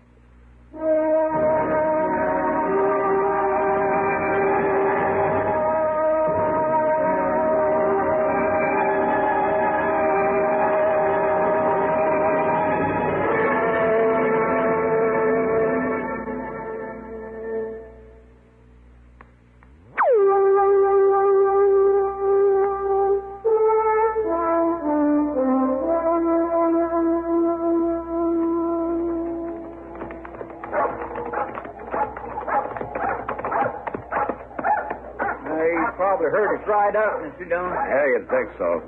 You suppose he's going to hold up the house and try to shoot it out? Doty's not that type, Chester. Yeah, nobody never thought he was the type to hold up Mr. Jones, neither. Well, morning, Marshal. Chester. Oh, Doty? How are you, Doty? Come on in and sit. I got some coffee on the stove. Oh, we might warm our hands a little bit. Come on, Chester. Yes, sir.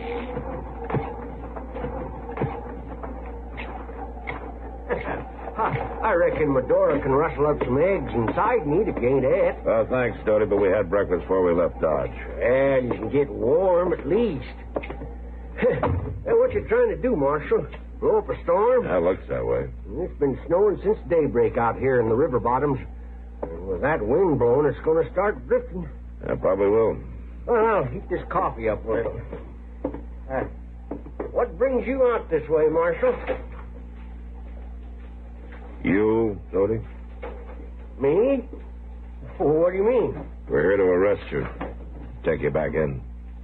What for? Armed robbery. Armed robbery? You mean that hold up at the general store? News seems to travel fast, doesn't it? How'd you know about it? Well, What's all this about armed robbery? Oh, you know my wife again. Yeah, sure. How are you, Medora? Did I hear you accusing Clint of robbery, Marshal? That's more a matter of Wilbur Jonas accusing him, man. When did this happen, Marshal? Yesterday evening around 7 o'clock. Clint hasn't been away from this place for 2 days. Yeah, no, Medora. Well, a wife's word might not stand for much under the circumstances, Medora. Are you calling me a liar? No, Medora, stop that. There's people seen me in town yesterday evening. And Wilbur Jonas claims he's one of them. Well, the way I heard it, the fellow that held him up was wearing a mask. He says he recognized your voice. Wilbur Jonas couldn't recognize sour apples if he had a mouth full of them. Well, I guess that'd be something for the judge to decide, man. And you're going to take me into jail? Unless you can prove you were somewhere else at 7 o'clock last night. Well, that might be kind of hard to do, Marshal. And then we better get started. We've got a hard ride ahead of us. Oh, no, wait a minute. I can't go off and leave Medora like this with a storm coming on. Well, maybe one of the neighbors could come over and stay with her. There's none closer than 5 miles, Marshal, and they all got plenty of troubles of their own this time of year. Well, I ain't even got enough firewood to split it up to last her more than a day and a half. I was aiming to get some laid in today. I'm sure she's made out before. Oh, well, maybe so, but not in her condition. Clint. Condition? What are you talking about? Well, she's going to have a baby, Marshal. Oh, for the love of... It's mighty hard on a woman having her man took off to jail and not even wood in the house to keep warm. Now, look, Dodie. You know, it wouldn't take no time at all if the 3 of us was to pitch in together. All right, Dodie, let's get at it.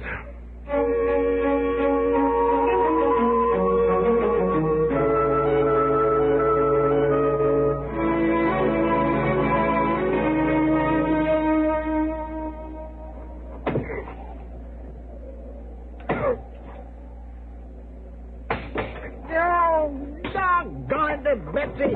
What's the matter, Chester? Well, this cussed axe needs sharpening again, Mr. Dillon. It ain't too good as steel. The Marshal's got the best of it. Well, you couldn't prove it by me. Oh, listen, sure don't hold its edge none. Oh, here, Chester, let me touch it up with the stove. Oh, my gracious, that itch is mighty easy. If you ask me, we've already chopped enough wood to last through this winter and half of that. Stop that, don't he? That stove eats it up pretty fast. Oh, Chester's right, Dodie. We've chopped enough. Well, she's got to use some of it to cook with, too, you know.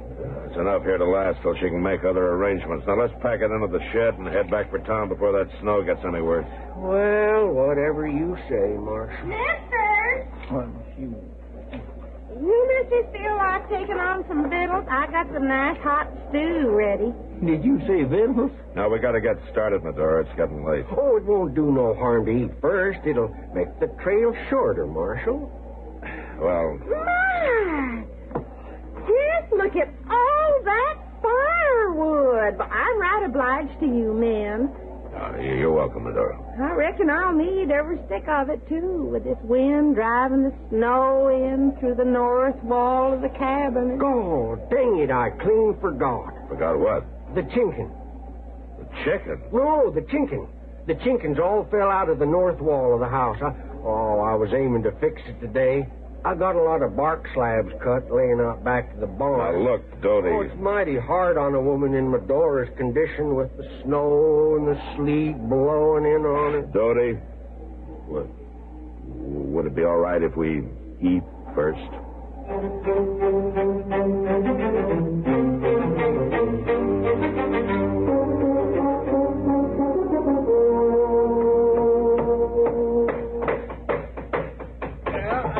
That about does the job down at this end. Yeah, I'm just about through here, too. You know, that ain't a bad piece of work if I do say so myself. Oh, sir, a carpenter couldn't have done one bit better. Yeah, that ought to keep the wind out. Oh, that looks fine, Marshal, just fine. I'm mighty obliged to you, man. Oh, that's all right. Well, I know you got your duty to do. You got to take me in, and I want you to know there's no hard feelings about it. Oh, sure, Dodie. And I appreciate the way you both been so decent. Help me get things in shape so the door will be all right here alone. Oh, it ain't many lawmen that take the trouble. Well, she's got enough problems without making it worse for her. Well, let's put the tools away and get started. It's going to be dark before we get to Dodge. Yes, sir, you sure are right about her having plenty of problems, Marshal. In her condition and all. And now, the cattle gone. The cattle gone? Oh, of course, we only had about 20 head, but with me going to prison, maybe it'd been enough to see her through, her and the little one. What do you mean, the cattle gone? Well, I had them there in the meadow back of the corral, letting them pick clean what pasture was left. I guess they drifted off. Well, of course they drifted off. When that storm hit, they turned tail and moved along with the wind. Cattle always do that. Well, I guess it don't matter much, though. Medora couldn't take care of them nohow, not in her condition. Well, she could if you'd hold them in the corral there next to the barn. All she'd have to do is push the hay out of the loft door. I reckon they drifted down south there about 3 miles and come up against the bluffs. Oh, they'll probably mill around and freeze to death there if the storm keeps up. About 3 miles, huh? Mm-hmm. I was aiming to go after them, but of course, one man alone wouldn't have had much chance. All right, Dodie, come on. Let's go find your cattle.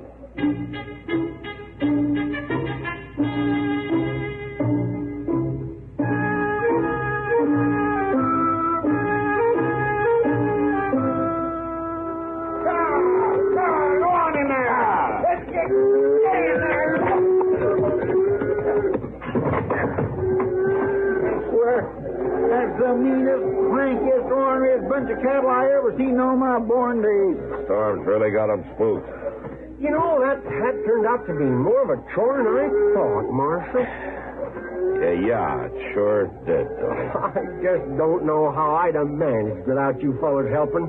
We're mighty grateful to you, me and Medora both. Well, we couldn't let the cattle freeze. Well, if you'll wait now till I put these lanterns in the barn, we can leave any time you say.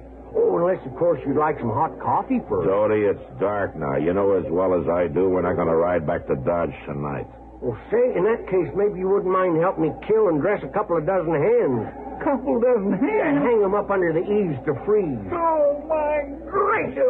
Chicken broth's mighty good for a woman in Medora's position. Look, Dodie, we've already chopped your wood, fixed your house, and rounded up your cattle. Oh, you've been mighty decent. All right. All right, we'll help you dress your chickens. We'll make soap for you, salt down the pork, preserve eggs, anything you say up until midnight. Then I'm going to get some sleep. And at sunup, we're going to ride into Dodge, and you're going to jail.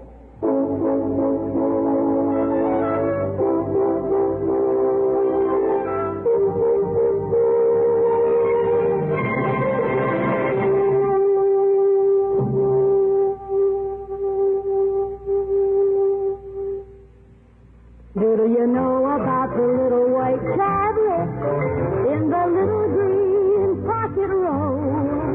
Just waiting for the moment when you need 'em to bring your acid indigestion under control.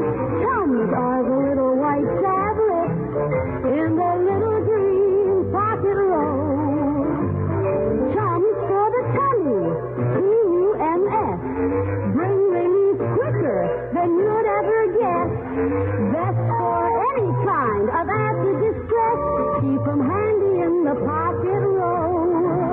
Keep your tummy under Tums control. You're especially wise during the holiday season to keep Tums nearby for quick relief from upset caused by rich foods and the hustle and bustle of holiday activities.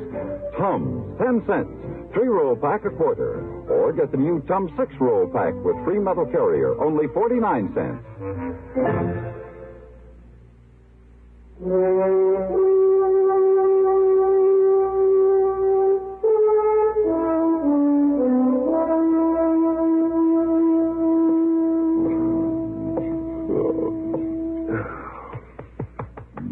Chester.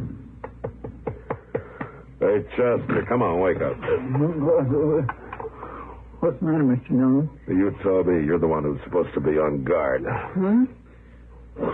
Why, it's after daylight. I must have dozed off for a second. You need a couple of hours, don't you? Please, Dodie, did he get away? No, he's in there. I just woke him up. Oh, well, I kind of figured he wasn't going nowhere in that storm. What storm? Why, it's over. That died out during the night. You better get yourself collected, Chester. We're heading for Dodge. My, just look at that sun on the snow with you. Now, turn out throw them boots out. I'd have swore. Oh! What's the matter? Oh, Mr. Dillon, I'm so lame I don't even know if I can stand up straight. Well, keep trying. I swear I'm going to have to be spoon-fed for a month. I ain't never worked so hard in all my life. Hello? Is anybody home? Somebody outside. Yeah.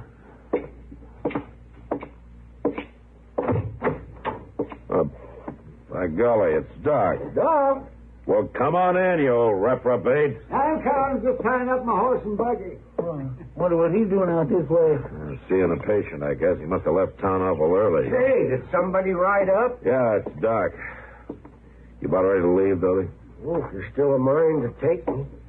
Nothing's changed. Boy, Yeah, Matt. Chester.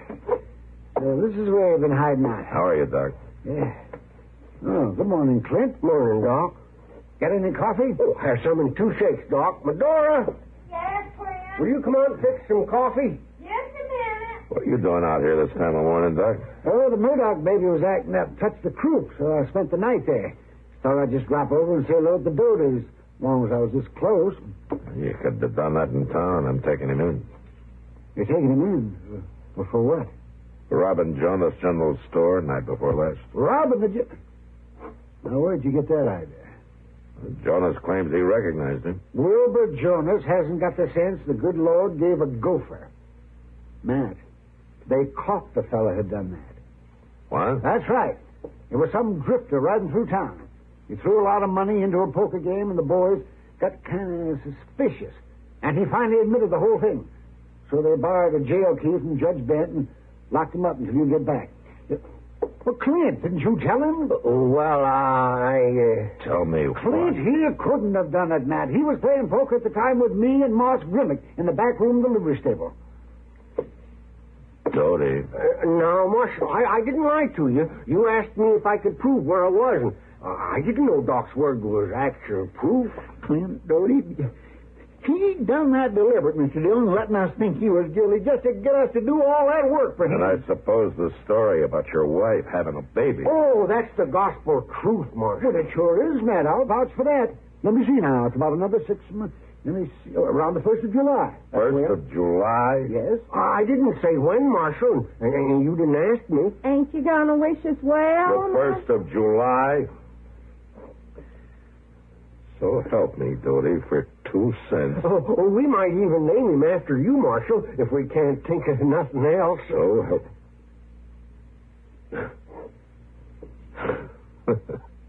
All right. All right, Dodie. Now, how about some of that coffee, huh?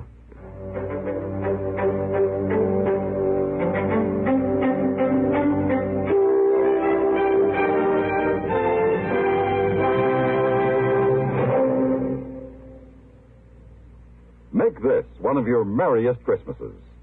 Join us on CBS Radio as most of these same stations present our 4th annual Christmas Sing with Bing. Right at her husband's side, welcoming you to their holiday celebration, will be Mrs. Bing Crosby, Catherine Grant.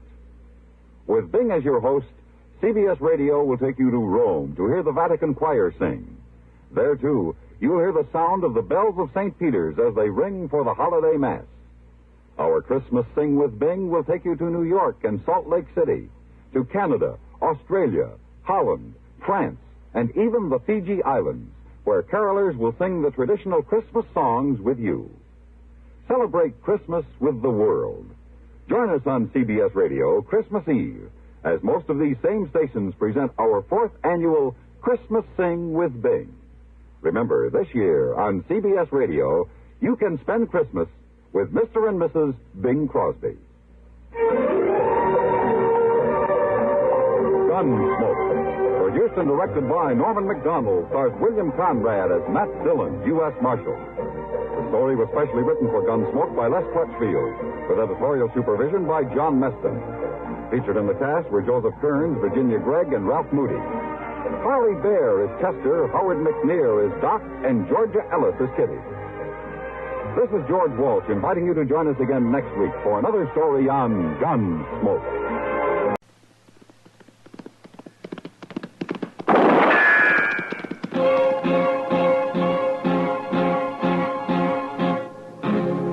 Gunsmoke, brought to you by Chesterfield. Chesterfield packs more pleasure because it's more perfectly packed, thanks to Accuray. They satisfy the most. Around Dodge City and in the territory on West, there's just one way to handle the killers and the spoilers, and that's with a U.S. Marshal and the smell of Gunsmoke.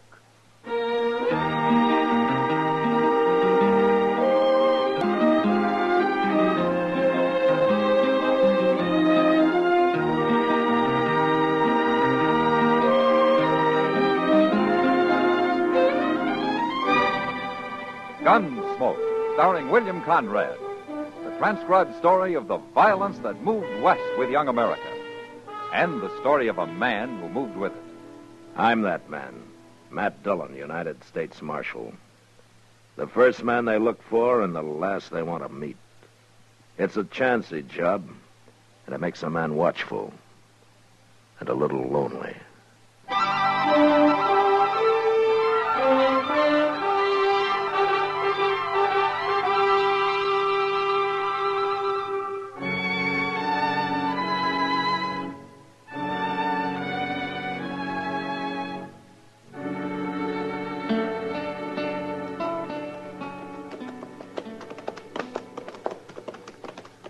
Look yonder, Mr. Dillon. It's Jeb Wingate, ain't it? Yeah, I just hope he doesn't want to find some shade and talk for an hour. I want to get back to Dodge.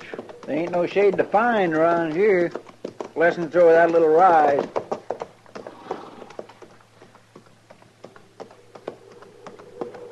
Hello, Marshal.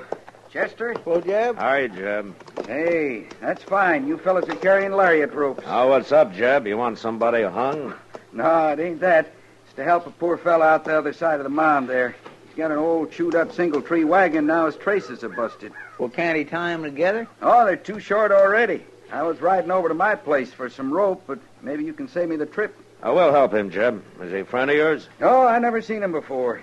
Some poor, half-starved pilgrim. I feel kind of sorry for him, though. So you take care of him now. Yeah, we will, Jeb. So long. I'll be seeing you in Dodge one of these days. Goodbye. Oh, Jeb must get awful lonesome living out here all by himself, Mr. Dillon. Oh, I guess he likes it, Chester. I don't see no man with no wagon. You will in a minute.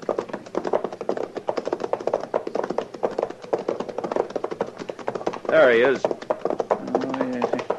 Hey, Jeb was sure right. And look at that horse, too. Yeah, they make quite a pair, don't they? Hello. Hello.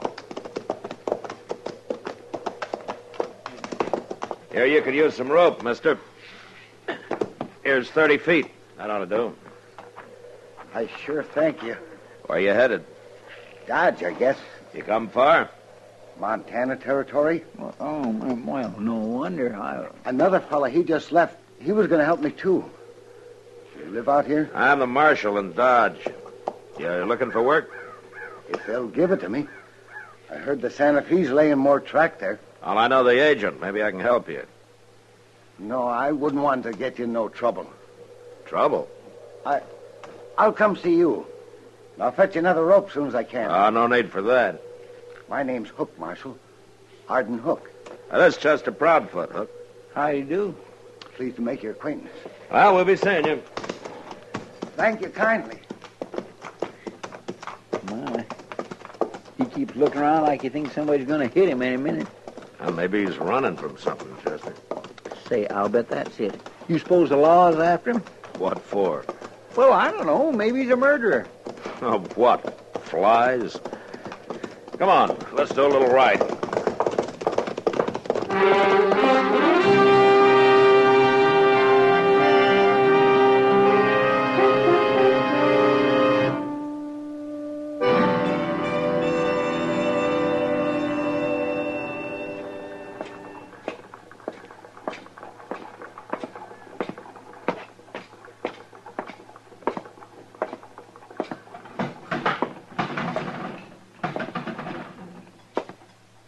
Afternoon, Matt. Hello, Kitty. Have you seen Chester? No, haven't. Well, he was supposed to meet me here. Guess I might as well wait for him, huh? Chester's been living pretty quiet ever since you two got back to town the other day. Yeah, he's broke, Kitty. Being broke never stopped him. But there's a man who's really broke. No, who? Arden Hook. What? The fellow Sam hired yesterday, over there. Haven't you seen him yet? I think he's been poor all his life. Well, what's he doing for Sam? Oh, anything. Cleans the place up, mostly. He seems to know you. Yeah, we ran into him out on the prairie. Oh, hello, Marshal. I see you made it, Hook. Thanks to you. I'll be buying you a new rope soon, Marshal. I got me a job. Forget the rope. You'll need your money for food and a bed. Oh, Mr. Noonan, give me that shack out back. I can cook some there, too. Well, that's fine. Yeah, it's going Sanders. Oh, no. Look. Well, what do you know? Excuse me, Marshal. What? Where you going? Wait a minute, you. Yeah, it's him, all right. Who are those men, Kitty? You're Arden Bill Hook, Centers and Ed Hogler. Yes. They drift Don't you in once in remember a us, while. Hook? Don't you remember Lawrence back in 56? Matt, did I tell you that Mr. Podge... Kitty, wait a minute. We remember, too. I want to hear this. Oh. We ain't very likely to forget, are we, Sanders? No. And neither is any other man who rode with us. Where you been all these years, Hook? Tell us. I've been around. All over. I can't think of a single man who's seen you in Missouri for some 20 years. I didn't mean Missouri. No, I guess you didn't. Ain't a fitting place for the likes of you, is it? We're wasting time talking to him, Hogler. You work in here, Hook? Yeah. Good. We'll have a little talk before we leave town. For old time's sake, huh? You go on about your work now. We'll see you later. Matt, they're going to do something to him. They're just a couple of riders, you say, Kitty? That's all I know about him. Well, maybe I can find out more. How? I think Hook's gone out to his room. Excuse me, Kitty. I'll be back in a little while.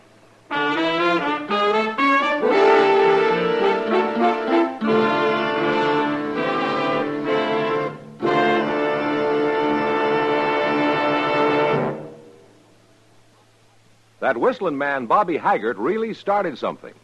Tonight, the Calypso Boys join in. Ready, amigos?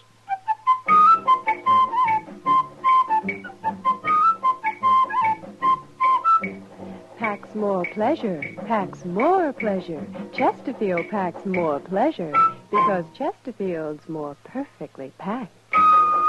It stands to reason a cigarette made better and packed better, smokes better, tastes better. And Chesterfield is more perfectly packed by Accuray. This electronic miracle removes human error in cigarette manufacture.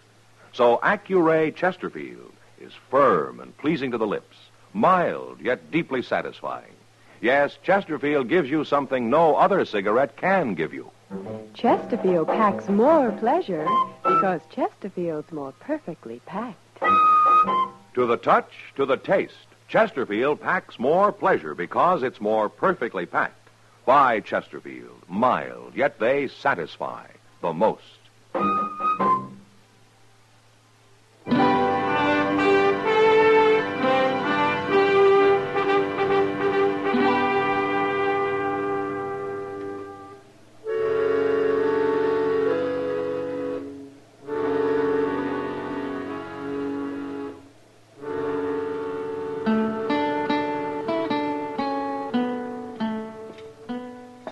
What are the names, Hook?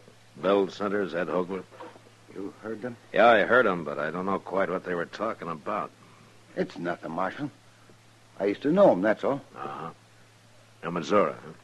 Yeah, that's right. They said something about Lawrence back in 56. They were just talking. Lawrence, Kansas. That was the first time it was raided by Missourians. Under General Atchison, wasn't it? You and Centers and Hogler were with him, huh?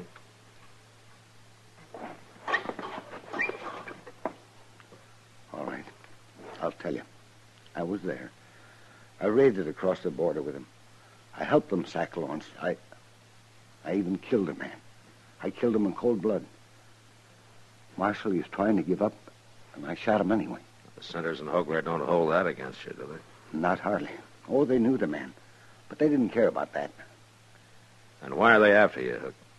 The war didn't start at Fort Sumter in 61, Marshal. It started in 56, right here in Kansas, at Lawrence. So? I'll never know why I killed that man. But I swore I'd never kill another for any cause. So I run away. There are a lot of men who didn't fight, Hook. But I started out fighting, and then I quit. They don't forget that. Not in Missouri, they don't. Maybe I am a coward. I don't know. But they're going to kill me, Marshal. You're sure of that, huh? I know them. And I know what they're like. All right. Hook, I want you to stay here in Dodge. And get killed? Now they've found you, they'll follow you. You're safer in Dodge than you'd be anyplace else. Well, I guess so. You leave it to me. You'll be safe. He'll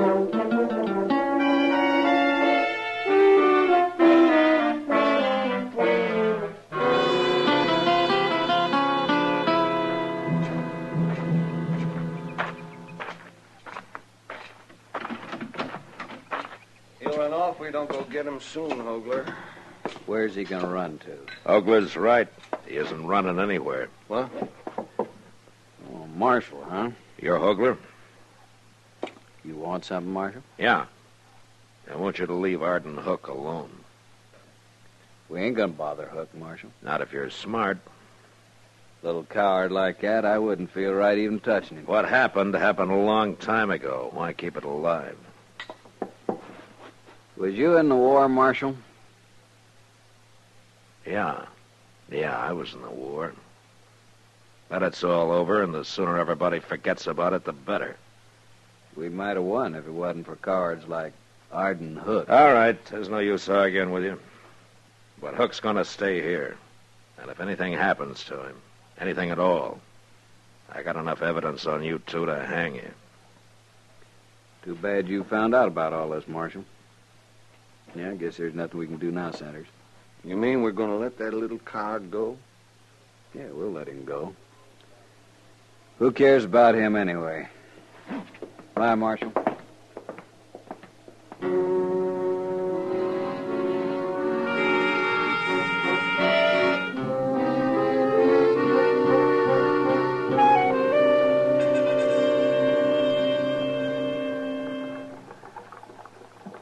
It's awful hot today, Matt.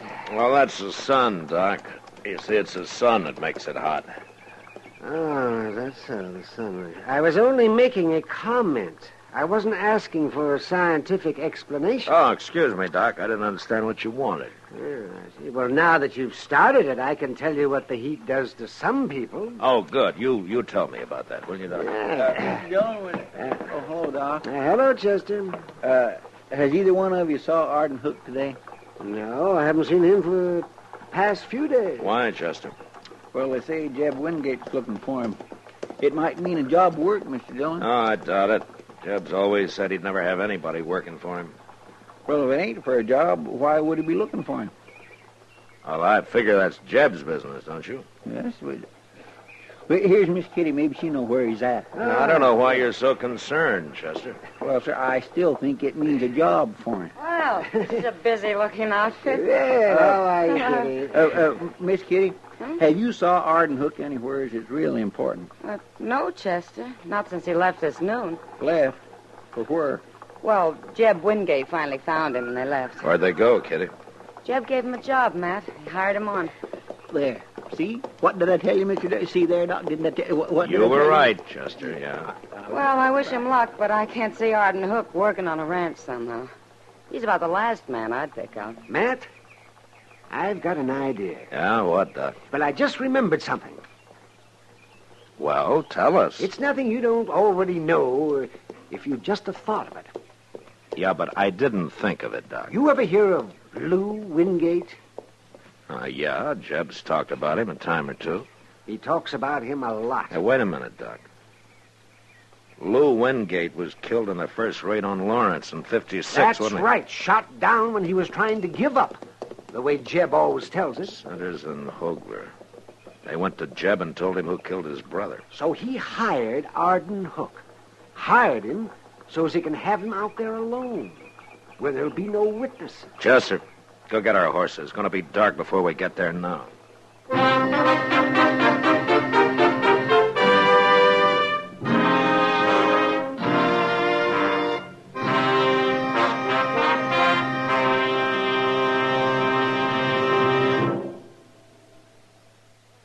Say, where are you listening to Gunsmoke? In your car? Getting ready for dinner? Oh, I see. Just relaxing in your favorite easy chair. Well, I'd say you're in a good spot right now to really enjoy a Chesterfield. You see, Chesterfield packs more pleasure because it's more perfectly packed. It stands to reason.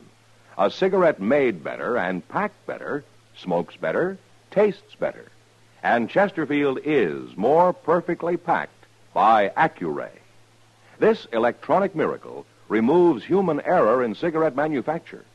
So Accuray Chesterfield is firm and pleasing to the lips, mild, yet deeply satisfying. Yes, Chesterfield gives you something no other cigarette can give you. Chesterfield packs more pleasure because Chesterfield's more perfectly packed. To the touch, to the taste, Chesterfield packs more pleasure because it's more perfectly packed. By Chesterfield, mild, yet they satisfy the most.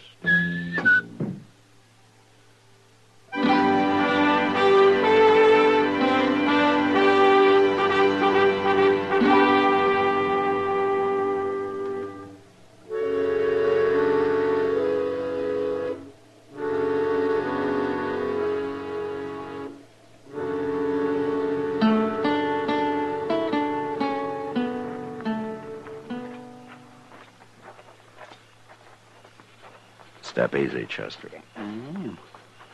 But I still don't know why we left our horses way back yonder. Let's get behind that wagon at the side of the barn, and I'll tell you. Hey, look. There's Jeb Wingate sitting with his back to the window. Yeah.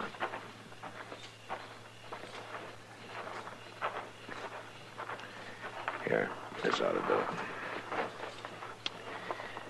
Now, the reason we left Mr. Dillon, somebody's coming. You think they followed us? Well, I don't know, but they weren't far behind us. Now, don't let them see you now. Oh, sure I won't.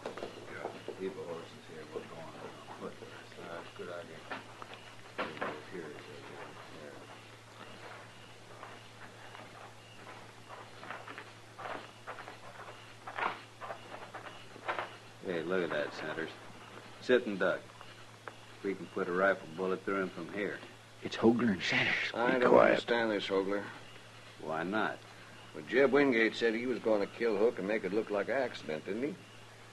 Yeah. Then why not let him do it? 'Cause I want Hook killed another way.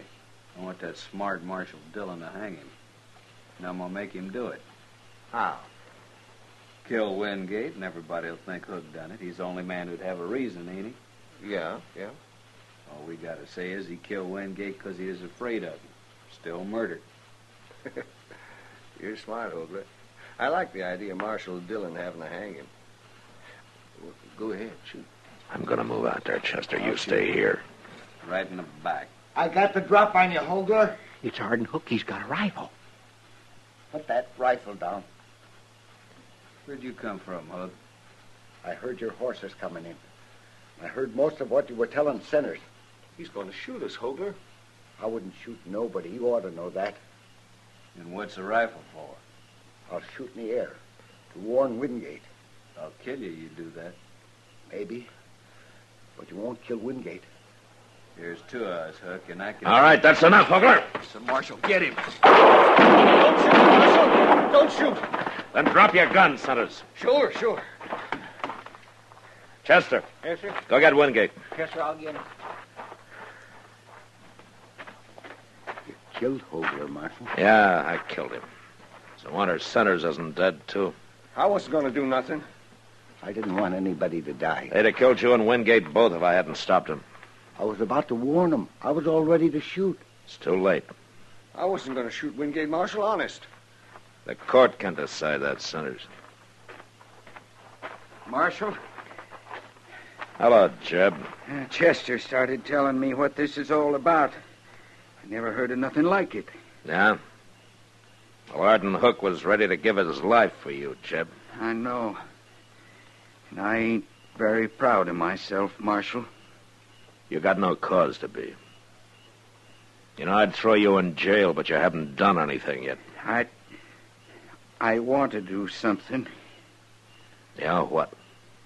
Hook, I didn't bring you out here for a job. I know. But, well, I'm offering you one now, if you'll stay. I ain't sure I'm strong enough for this kind of work. I don't know how to tell him, Marshal. Why don't you tell him that you've got that kind of strength? Tell him it takes a different kind of strength to be a brave man. Thank you, Marshal. Will you stay, Hook? Yeah, I'll stay.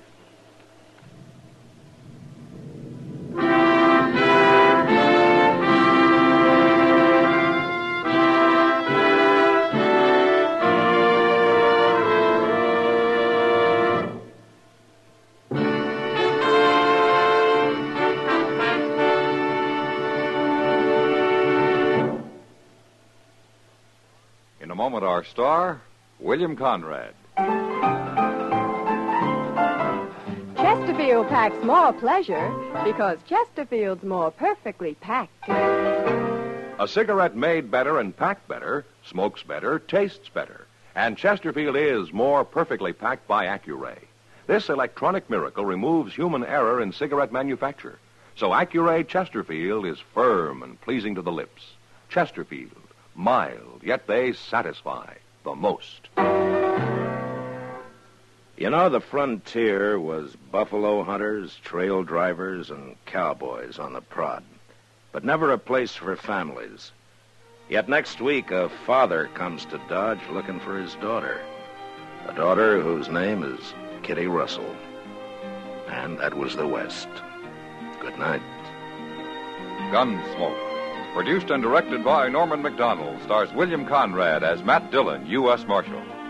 Our story was specially written for Gunsmoke by John Meston, with music composed and conducted by Rex Corey. Sound patterns by Tom Hanley and Bill James. Featured in the cast were Vic Perrin, Harry Bartell, James Nusser, and Paul Dubov. Parley Bear is Chester, Howard McNear is Doc, and Georgia Ellis is Kitty.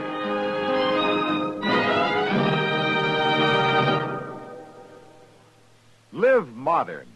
Smoke L&M. Live modern. Change to L&M.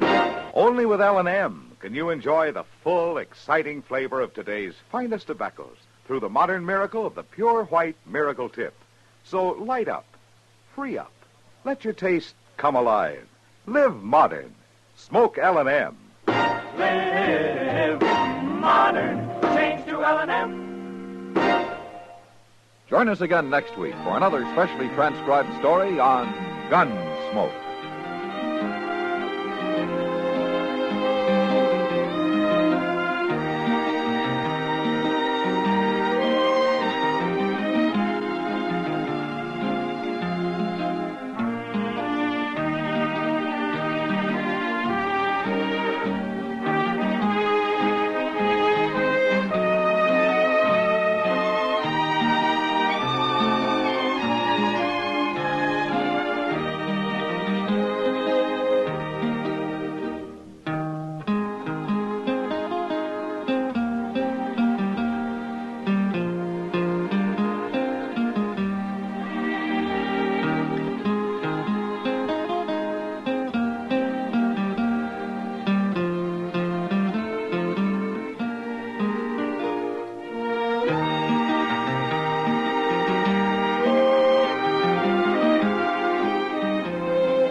Around Dodge City and in the territory on West, there's just one way to handle the killers and the spoilers, and that's with the U.S. Marshal and the smell of Gunsmoke.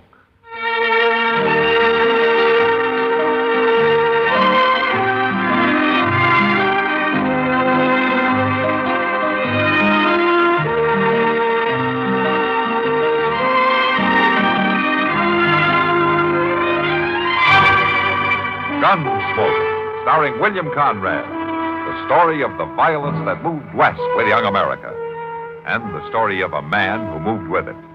I'm that man, Matt Dillon, United States Marshal. The first man they look for and the last they want to meet.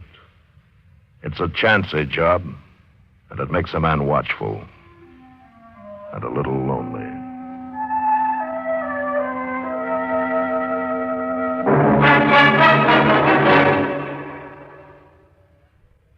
This is Frank Knight speaking for the world's most honored watch, Longines. When the West was being won, Longines was there. Old records show sales of Longines watches in the silver mining towns of Colorado and Nevada, the gold mining areas of California. A fine gold watch, preferably a Longines, was one of the first luxuries purchased by a lucky prospector. For then, as now, the name Longines identified the world's most honored watch. Longines watches won their first World's Fair Grand Prize in 1878, won grand prizes in Paris, Brussels, Philadelphia, and at many other places. Right now, Longines watches are winning comparable successes in the accuracy competitions in European national observatories. Today, you needn't make a gold strike to own a Longines. Many beautiful models for ladies and gentlemen are priced as low as $75. Visit your authorized Longines Whitney jeweler. He will be honored to serve you. There's a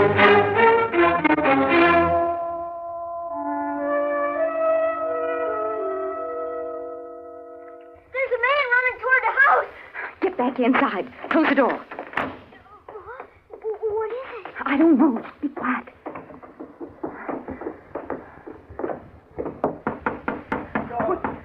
Don't shut me out, please. Please don't shut me out. Open the door. Let him in, Pat. Open the door. Here, let me hide. Will you let me hide? Roar? Oh, don't let him get me. You hurt, mister. You hurt. No use trying to hide, Rourke. Don't shoot me, please. Don't.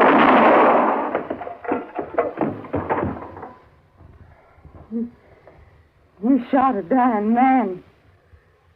Yeah, he wasn't dying long. You shot him in the back. Keep it still, Dad. You're a right smart boy, ain't you? Where's your daddy? Dad. Let the boy talk. Where's your daddy, I said? He's dead. You two living here all alone? We ain't scared.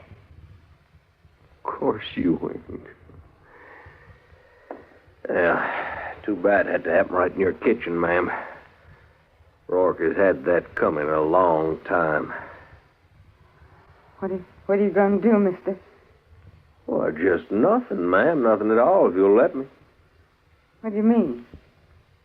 You just remember this was my affair, mine and Rourke's. And now walk right on out of here. Forget about it. As long as you two forget about it. Marshal's gonna come after you. Sure not. Dad. Yeah, like I said, he's a real smart boy, ain't he, ma'am? I guess you're right, though. I guess he does talk a mite too much. No, he don't talk. Don't. I'm mighty glad to hear that. Because it'd be a shame for a bright boy like that to get his throat cut because he didn't know when to keep his mouth shut, now wouldn't it? Wouldn't it? He won't talk. I promise. That's good. Real good. And both of you just stand quiet till I get away from here. Won't be no trouble. What about him? No, plumb forgot my manners. Well, I guess I better get him out of here.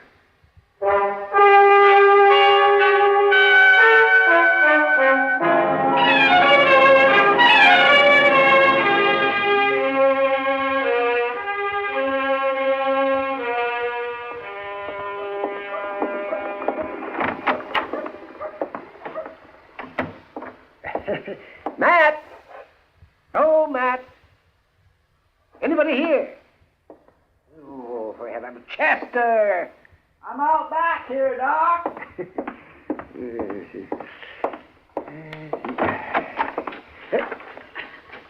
What in the world are you doing? Well, hello, Doc. What are you digging there? A set of graves? Graves? My goodness, Doc, don't talk like that. This here's a garden. A what? A garden. Well, it looks more like a buffalo wallow. Does Matt know that you're doing this right outside of his back door? Well, no, we don't. I'm kindly surprising him. Besides, I ain't hurting nothing, Doc. Just spading up the dirt, son. Well, I can see that. Look, let me show you how my garden's going to be. Now, see, right here is where the beans is going. And here is the carrot. And Yonder's peas. I don't see anything. Well, they ain't planted yet, but I got everything ready. All I need now is the seed. Now, where did this garden idea come from? You. Yeah. What do you... Me? Well, sure. Don't you remember that time you was talking to Mr. Dillon about how people eat out here on the frontier and how they might get scullery? Scullery? Yeah, from not eating enough greens and sour Oh, stuff. yeah. Oh, that's scurvy, Chester, not scullery, no. Well, whatever it is, I got to thinking on it and decided to do something about it so I don't get that disease, Oh, well, that's fine, yes. But as I remember it, that talk we had was months ago. That's right, it was, and I've been worrying about it ever since. Oh, you're a man of action. And the trouble is, I'm broke. Plumb. I can't buy no seed. Well, let me... Oh, no, now don't look at me. Well, now, Doc, you'd like a plate of greens every now and then, wouldn't you? Well, sure I will, but not enough to pay for the seeds. You might get scullery, Doc. Scurvy, Chester, and I won't get it. Wouldn't take very much to buy them seeds from Mr. Jonas. Just a few pennies is all, Doc, and then none of us wouldn't never have to worry again. Well, now, Chester, suppose you did get those seeds. Now, you think everything that you plant is going to bloom like a sunflower? Well, my gracious, Doc, this ain't no problem. You just kindly push them little old seed into the ground, and before you know it, you got vegetables. Oh, yeah, oh, my. You're quite a farmer. All right, now, Doc, ain't no need to smart off. All right, Chester. All right, here's some money. There, now. Go and get your seed. Well, thank you, Doc. And from now on, you're half owner of this garden. You can have part of whatever I grow free. Oh, well, that's good of you, Chester. Hey, it's pretty warm, ain't it? It usually is in the sun. Must be near noon. Yeah, let me see. It's just about 12:45. Quarter till... My gracious, I'm going to be late. Late? Where are you going? Or to meet Mr. Dillon at Delmonico. Lunch already? What about our garden? I'll get to it, Doc. But after all, if Dodge ain't had no green vegetables for all this time, it ain't gonna hurt us none to wait a little longer.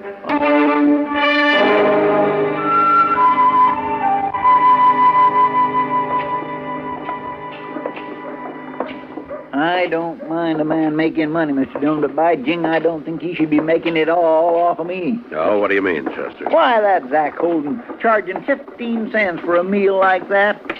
I swear that steak still had a piece of the hide on it. Prices are going up, Chester. You just gotta face it. But it's getting so the man don't hardly have nothing left after feeding himself a little, and that's a fact. Look yonder, Mr. Dillon. There's a lady going into the office. Uh-huh. Reckon what she wants. And if she's like most women, we won't be long in finding out.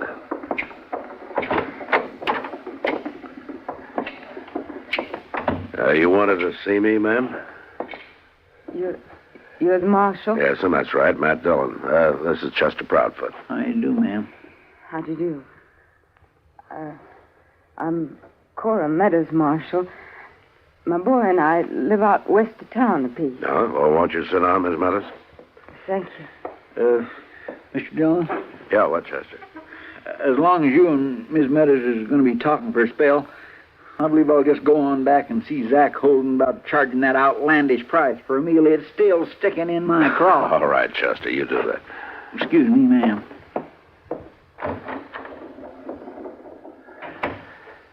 Now, Miss Meadows. Marshal, I don't rightly know what to do. Well, suppose you just tell me what's the matter. Well, that's just it, Marshal. I'm afraid of what'll happen if I tell you, and I'm afraid of what'll happen if I don't. You need help? Yes, Marshal. I need help, all right. Uh-huh. Just speak right out. Well, it's my boy. My boy, Tad. He's missing. Oh? I think he's taken out after that man, and he'll kill the boy if he sees him, and he'll kill me if he knows I've been here. Now, wait a minute. What man are you talking about? The one that shot that fellow out to my place yesterday. He shot him down just like he was an animal. Now, you're telling me there was a killing there yesterday and that your son may have gone after the murderer? Yes, Marshal, I am. Well, I think you better go back to the beginning and tell me the whole story.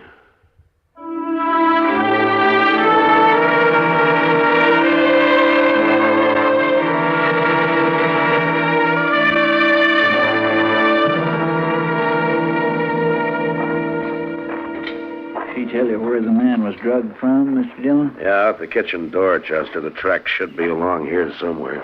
Yes, sir. Over here, Chester. See there? Looks like heel marks. Yeah. Leading over in them bushes. Yeah, they sure do. Come on.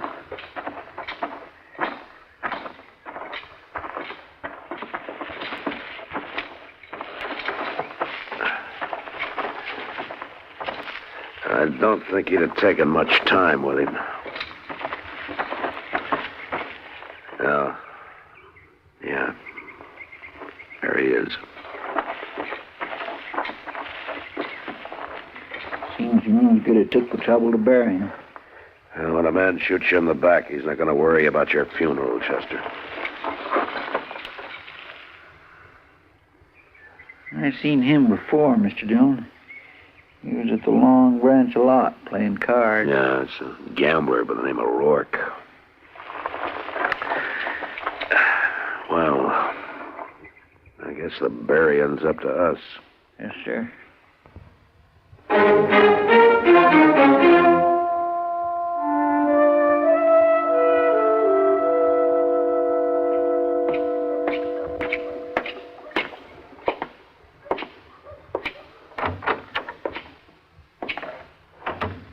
Oh, it's you, Matt. I'm glad you're here. Well, I came as soon as I got your message, Doc. Is there something wrong? Yes, Matt, there is. Come to the other room. Oh?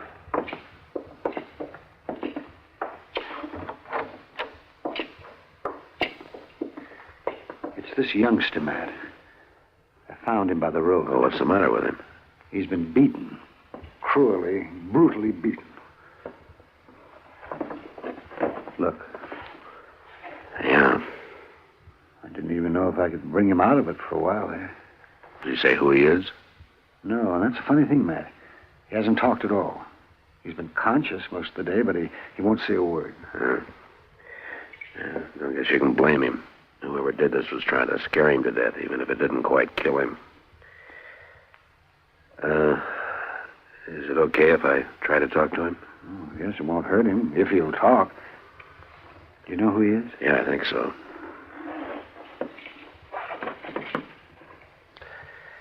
Hello, Tad. Tad? Tad, I'm Marshal Dillon. Now, you don't have to turn your head away, Tad. I want to help you. I want to help you and help your mother. Now, you want me to catch the man who did this, don't you? I can do it if you'll help me.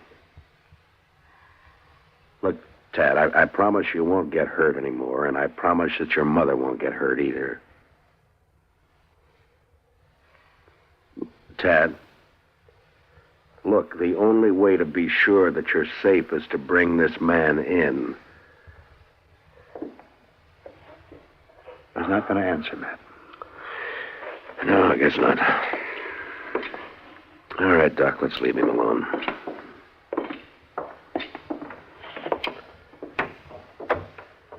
How long are you going to keep him here, Chuck?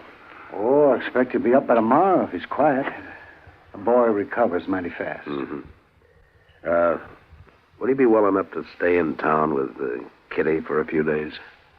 Oh, sure, Matt, I guess so, but if you know who he is, why don't you take him home? Well, I'll tell you later, Doc, but there are a couple of people I want to see first.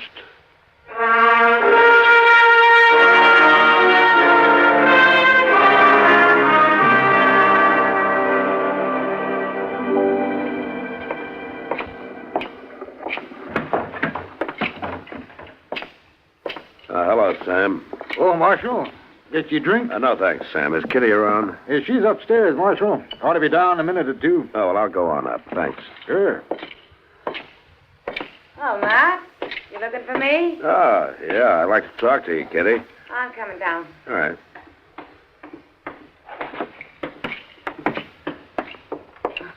Come on over to a table. We can sit down. No, thanks, Kitty. I haven't got time. I want to ask you to do a favor for me.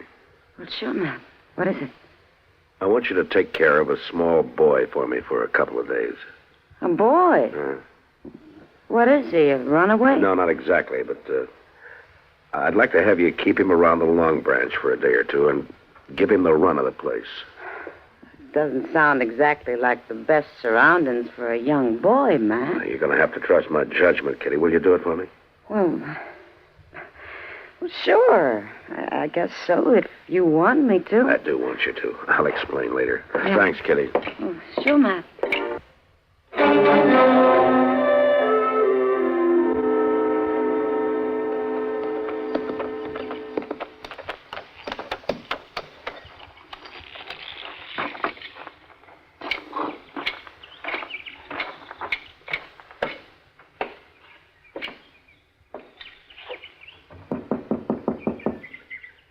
Who is it? It's Matt Dillon. I'd like to talk to you, Miss Meadows. Come in, Marshal. Tad, is it about Tad? Yes, it is, ma'am. I'm pretty sure we found him. Well, where is he? Is he all right? He's at Doc Adams' office. Doc? He's all right now, Miss Meadows, but he's had a bad beating. Beating? I think the killer beat him to keep him quiet. And it worked because Tad won't talk to anybody. I'll go get him, Marshal. I'll fetch him home. Well, that's what I want to talk to you about, Miss Meadows. I'd like to keep the boy in town for a few days. No, a sick boy belongs in his own home. I'll go get him right now. Will you listen to me for a minute, Miss Meadows? You've got to understand that as long as this man is on the loose, neither you or Tad is going to be safe. Well, we're not going to get mixed up in that no more, Marshal. Me and Tad will stay right out here and never say a word more. Yeah, but if the killer gets worried about you, it won't matter where you are, especially if he knows that you've been to see me. I shouldn't have come. No, you did right to come, Miss Meadows, and if you'll let me keep Tad in town for a few days, maybe we can get this man. Now, I'm pretty sure that he's a gambler, and he'll be back. You mean you want Tad to help you? Well, he won't know anything about it, ma'am. He'll be perfectly safe, I promise Oh, you. no, Marshal, you've got no right I'm to not take talking about rights, ma'am. I'm talking about maybe saving your life and your boy's life, too. I want him here at home. Now, you just let him recognize that gunman for us, and he'll be home, safe and for good. He's been hurt bad enough He won't already. be hurt, ma'am. Now, Chester or I will be watching him every minute, and as soon as it's over, I'll bring him right home. Tad's a good boy. He never had a beating before. And I want to see that he doesn't ever have another one.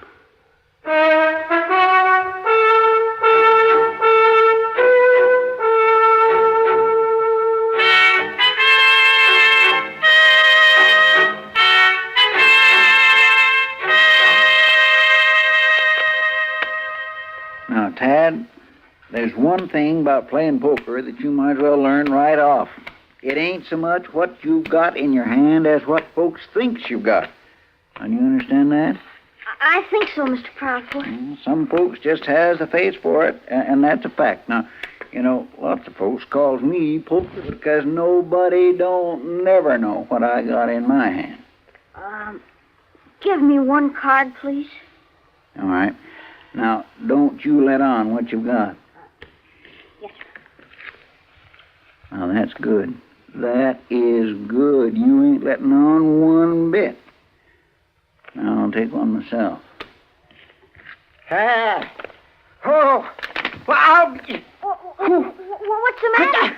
A thing like this wouldn't happen in 6 months of Sundays. But I thought you weren't supposed to let on. You ain't. But you take a hand like this, a 6 and a 7 and a 9 and a 10, and then you haul off and draw an 8 and... Mine are all blue. You getting hungry, Chester? Yeah. No, I can last it out, Miss Kid, till Mr. Dillon comes back. Oh, he ought to be here pretty soon. He went out to see your mother, Tad. He wanted her to know that you've been doing just fine these last few days. Oh, yes, and I hope she's fine, too. I sure like to go home. Hello, Kitty. Hello, man. Here, Mr. Dillon, you know what I just did? How's Ma? Oh, she's fine, Tad. She said to tell you not to worry about anything, and she sent you some clean clothes. Did she say when I could come home? That ought to be soon. Why don't you take those clothes on up to the room, honey? Yes, sir. And when you come down, we'll have Sam bring you some supper. Oh, thank you, Miss Kitty. Mr. Dillon, you know what happened just a minute ago? No. I was drawn to an inside straight, and the... What? What is it, boy? There he is! Don't let him hit me, Marshal!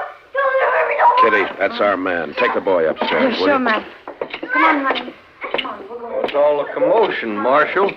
Can men walk in here for a drink? We, been waiting for you, mister. The boy and I. Well, I don't know what you're talking about. I never saw that boy before in my life. You never expected to see him again, either. At least not alive. After that beating you gave him. Beating? Now, you listen, Marshal. You listen to me. That boy knows you. And so does his mother. Well, she ain't here. She'll be here in good time. Marshal, you ain't taking me. You better look out, mister. Because I'm not turning my back on you like Rourke did. Oh, you...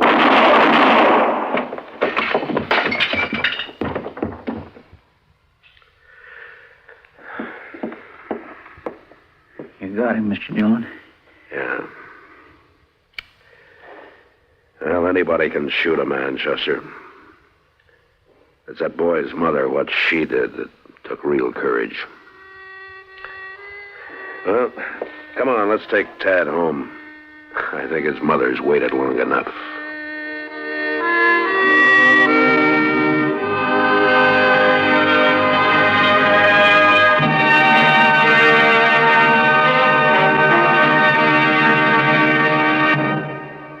The story was specially written for Gunsmoke by Marion Clark, with editorial supervision by John Meston.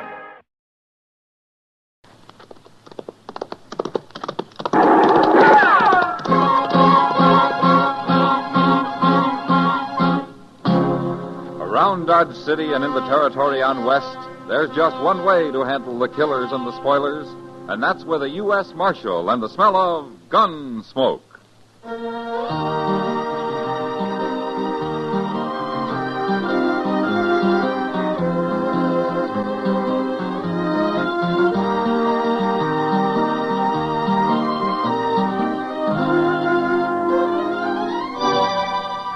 Gunsmoke, starring William Conrad. The story of the violence that moved west with young America. The story of a man who moved with it. Matt Dillon, United States Marshal.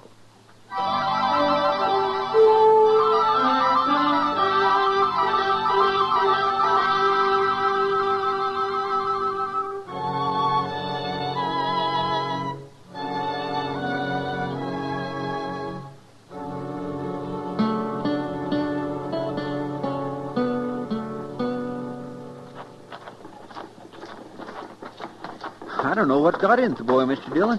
When I come for you, he was offering to shoot his initials into the mirror behind the bar. Is he drunk, Chester? Yes, sir.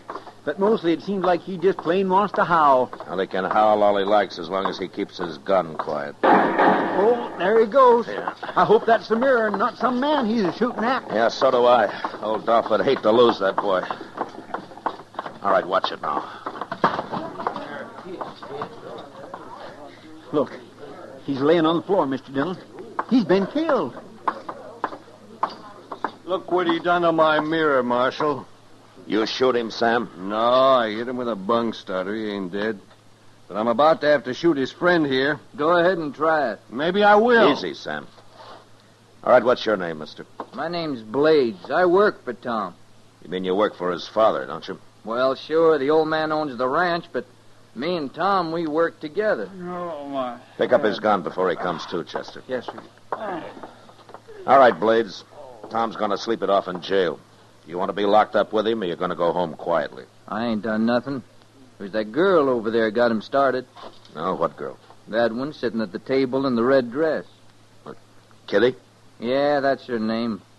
Wait till old Dolph hears you threw his son in jail. I'll tell him myself. Now, you get out of here. I'm going. He's at the Dodge house right now, Marshal. I'd like to hear you tell him. Can you get Tom over to the jail, Chester? Yes, sir, I sure can. All right, lock him up. I'll be back later. Yes, sir. All right, come on now, Tom. You ain't hurt You gonna let Chester put him to bed, Matt? Yeah. Sam knocked all the fight out of him, Kitty. I know. I saw it. Blade said that you made him mad. That's one way of putting it. Oh, what do you mean? He made me mad. I don't like fresh kids, Matt. Tom Vickers must be 20. Well, he's been acting like a kid. You know, Matt, he's changed lately. He used to be a gentleman like his father. I don't know what's come over him, but if he were mine, I wouldn't allow him off the ranch. Well, maybe you've just forgotten what it's like to be young, Kitty. I'm young enough to pour this glass of beer over your head. You know what I mean. Sure. Well, that fella Blades is older, though. Maybe he's responsible for Tom's jumping the fence. I don't like him at all. I'm sure he isn't a good influence on Tom. Yeah, Tom's too easily led. Yeah, he isn't the man his father is. He sure isn't.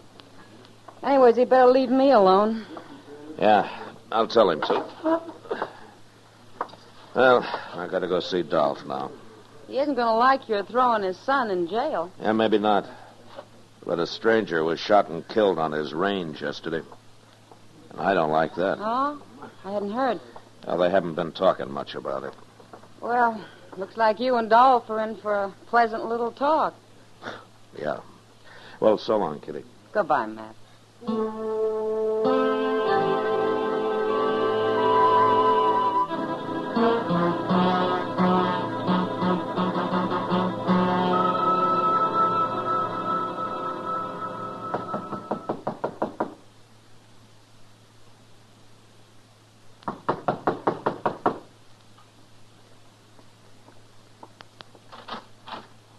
Well, come in, Marshal. Come in. How are you, Dolph? Fine, Marshal. I've been sitting here smoking a cigar before I went to bed. Have one? No, thanks. Dolph, I got some bad news for you. Tell me. Tom tried to shoot up the Texas Trail a while ago. Sam laid him out, and right now he's in jail. Anybody hurt? Oh, the boy's got a bump on his head, that's all. I don't like the idea of Vickers being in jail. I'm sorry, Dolph. How do I get him out? Well, I'll turn him loose in the morning. No Vickers was ever in jail before, Marshal. Well, it's not that important to me, Dolph. If you want him out now, you can come and get him. No, he's done wrong. He's got to pay for it. I thank you for coming to tell me, Marshal. Sure, Dolph, sure. But there's something else I want to talk to you about. What's that? Well, I heard that a man was shot and killed on your range yesterday. It's true. Who did it? He was rustling cattle, Marshal. Oh. Well, were you there? No, but I've been losing a lot of stock lately. That fella got caught by my men, put up a fight. So, there's one less thief around. You know who this man was? Never saw him before. But there's nothing wrong with shooting thieves, is there? Well, not if I try to shoot you first. I'm going to hire me some gunmen, Marshal. I'll show with them... No, that'll just cause trouble, Dolph. Gunmen will shoot anybody that happens along and then claim that they put up a fight. You know what they're like. Then everybody better stay away. Everybody won't know about it, Dolph. You don't want innocent men killed, do you? Of course I don't. But I don't want my cattle stole either. Dolph, you mind if I ride back out to your place with you tomorrow and have a look around? I got business in Dodge tomorrow, but I'm going out the day after. Be glad to have you. Oh, good. Well, I'll meet you here then. Okay, Marshal.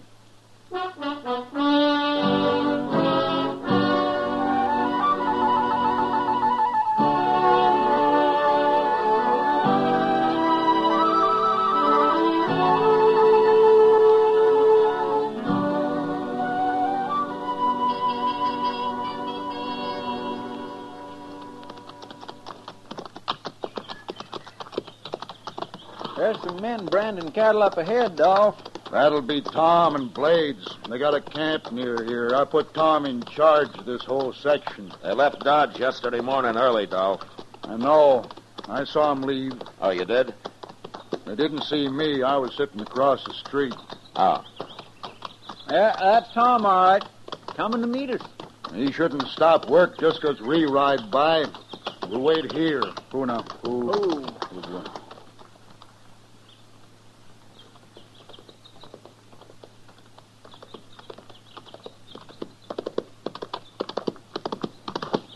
Oh. Hello. Howdy, Tom. Tom, What calves are those, Tom? Oh, it's a bunch of men gathered day before yesterday, sir. Where are the other men? How come just you and Blades are working them? Oh, we got all but about 20 of them branded yesterday. I figured me and Blades could finish them alone. 2 men ain't enough with a bunch like that. You'd have saved time if you'd kept more men to help. Let's ride over there. I want to look at them. Go on. Yeah. Who done? Blades. Maybe I better stay and help you. Oh, no, sir. We're doing fine. We'll be all through by evening. Your herd's getting scattered now. We'll handle them. Sure, don't you worry none, Mr. Vickers. I ain't worried none, Blades. Tom, next time you keep at least 3 more men with you when you got a bunch this size. Okay, sir, I'll do it. In case you're wondering about the marshal here in Chester, they're going to look things over for a day or so. The marshal thinks maybe he can cut the trail of them cattle thieves. I sure hope so. We ain't had much luck, except for that one. Now go on back to work. I'll ride out here next week sometime. All right. Get that iron ready for another one, Blades. It's red hot now. Come on, Marshal. I'm late enough.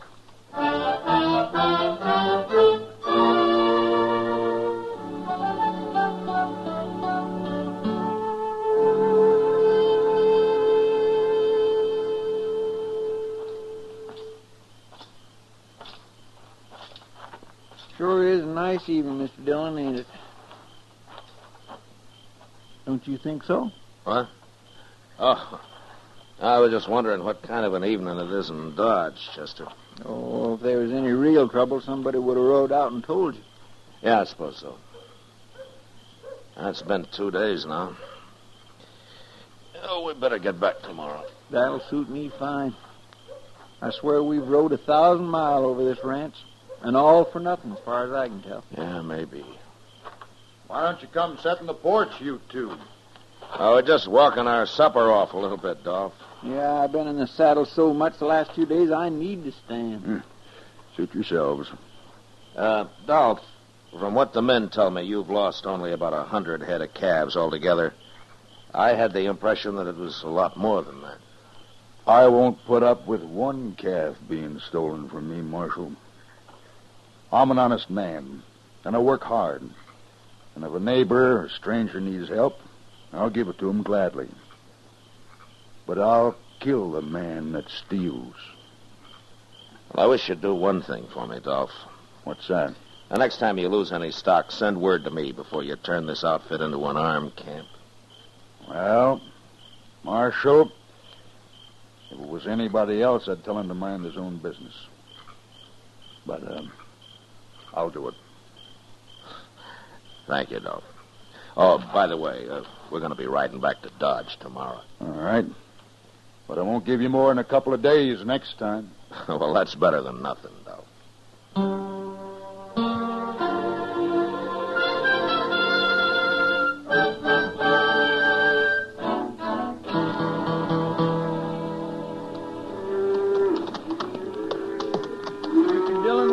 Never get to Dodge if we stop and tally every herd of cows we come across. This is the bunch I wanted to see, Chester.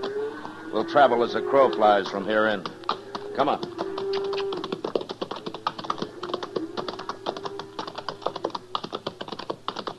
Why was you so interested in that herd?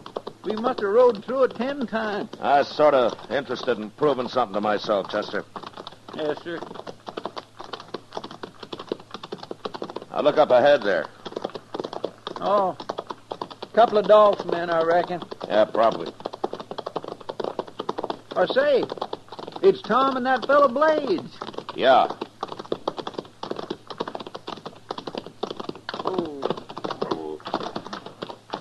Where's my old man, Marshal? We left him at the ranch, Tom. We're going back to Dodge. Empty-handed, huh?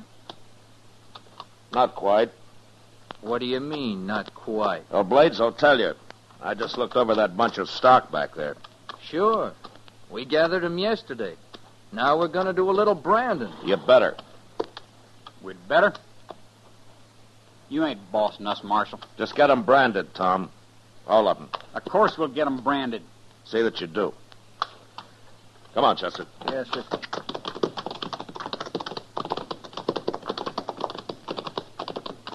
I don't understand what you was driving at, Mr. Dillon. That's the same herd those two were working the day we rode by here with Dolph, Chester. Well, say, now, I didn't notice that. And you probably didn't notice about 20 calves in there that are still unbranded. What do you mean? Tom Vickers and his friend Blades are thieves, Chester. And probably murderers to boot.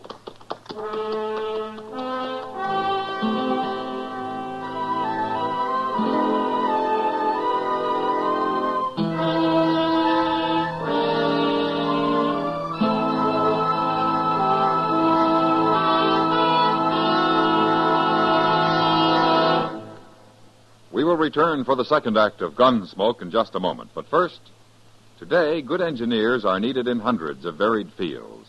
You can build a fine career as a trained engineer and at the same time help maintain America's scientific and engineering superiority. For information, write Box 40, Midtown Station, New York 18, New York. That's Box 40, Midtown Station, New York 18, New York. Now the second act of Gunsmoke.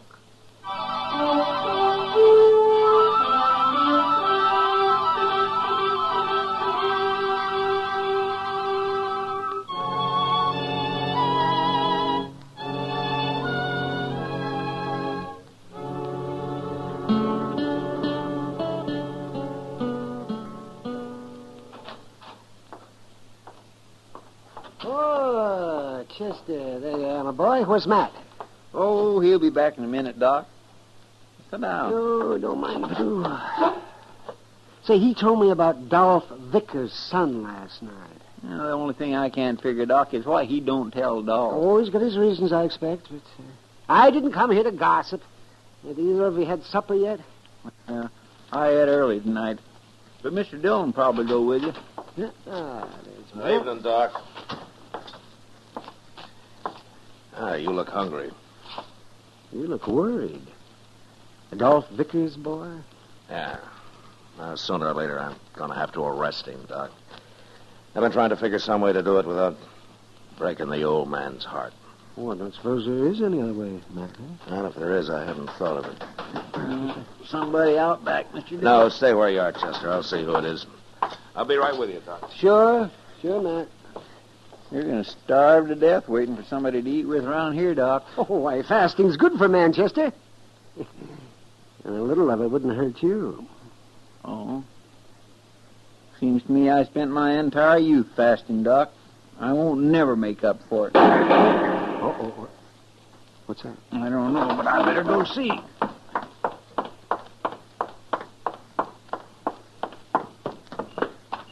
Mr. Dillon? Get out, Chester. Somebody shooting at you? Quiet.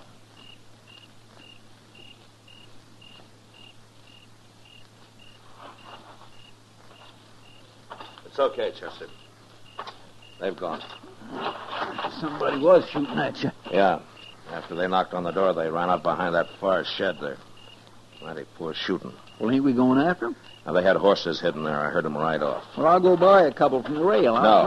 No, let them go, Chester. Hey, but Mr. Dillon, they tried to ambush you. I know, but I'd prefer not to shoot them. Especially Tom Vickers. Tom? We'll ride out to the ranch tomorrow, Chester. Maybe we can bring him in without a fight. Anyway, it's worth a try. For Dolph's sake.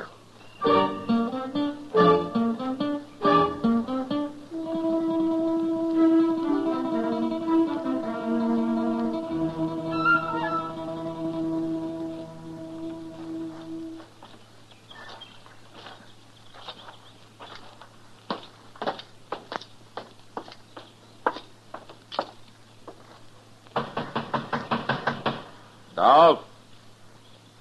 Anybody home?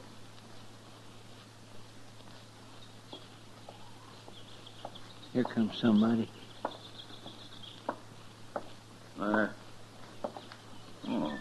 Marshal. Hello, Dolph. Chester. Hello, Dolph. Come on in. Come on in. Thank you. Where are you going, Tom? Ain't you going to say hello? I got work to do. What kind of manners is that? There's no use running away, Tom. You wouldn't get far. What? Now, come on back and sit down, huh? You do a lot of ordering around, don't you, Marshal? Sometimes I do. What's the matter between you, anyway? Be better if you told him, Tom. I don't know what you're talking about. All right. Did you brand those calves the other day? What calves? Wait a minute, Duff.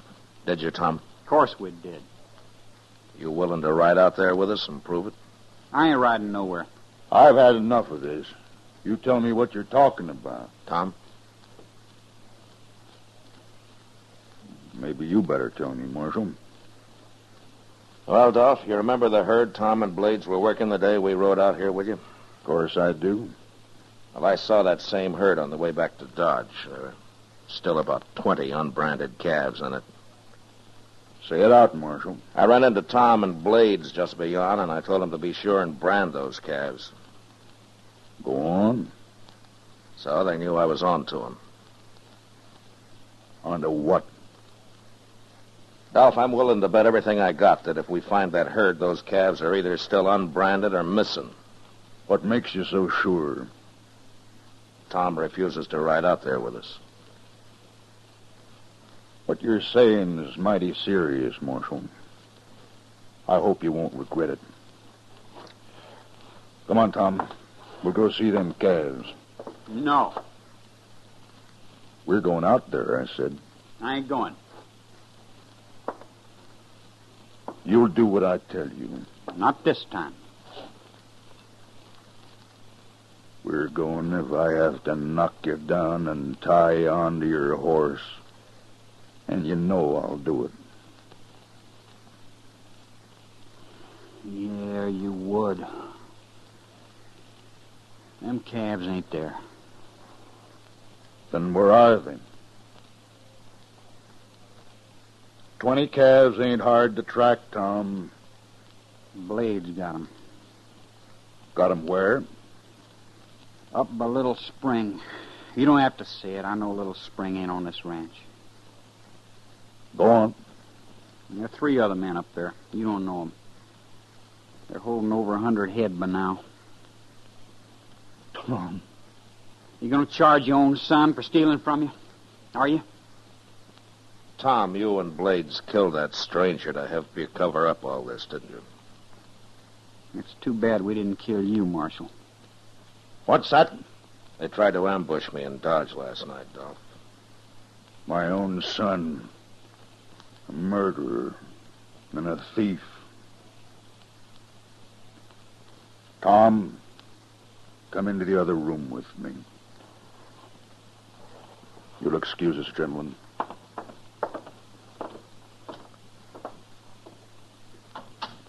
He's going to help him get away, Mr. Dillon. Not if I know Dolph, he isn't. I expect he just wants to talk to him alone before we take him to jail. Yes, sir. You know, I feel a whole lot sorrier for Dolph than I do for the boy. I guess should.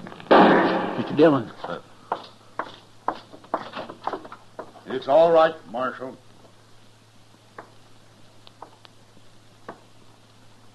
Where's Tom? I killed him. Here's my gun, Marshal. I'm sorry you did it, Dolph. I had to. Marshal, I'd like to bury him now. We'll help you. Nope. I'll bury my own dead. Then I'll ride into jail with you.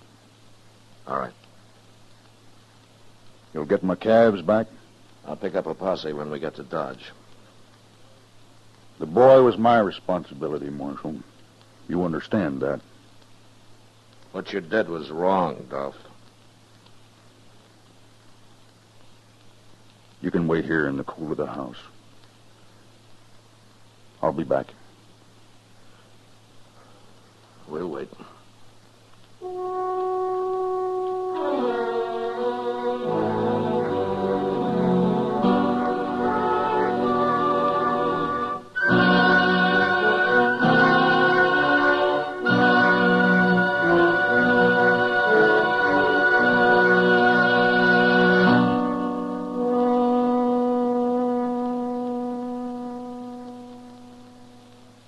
Gunsmoke, under the direction of Norman MacDonald, stars William Conrad as Matt Dillon, U.S. Marshal. Tonight's story was specially written for Gunsmoke by John Meston, with music composed and conducted by Rex Corey. Featured in the cast were Sam Edwards, Paul Dubov, Charles A. Baston, and John Daner. Harley Bear is Chester, Howard McNear is Doc, and Georgia Ellis is Kitty. Gunsmoke has been selected by the Armed Forces Radio Service to be heard by our troops overseas. Join us again next week as Matt Dillon, U.S. Marshal, fights to bring law and order out of the wild violence of the West in Gunsmoke.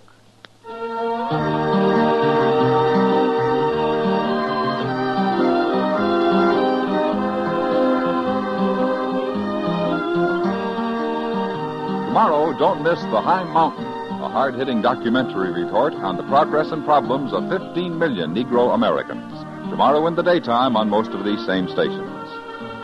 Stay tuned now for Gangbusters, which follows in a few minutes over most of these same stations. George Walsh speaking. Saturday nights, Herb Schreiner shells out on Two for the Money over the CBS Radio Network.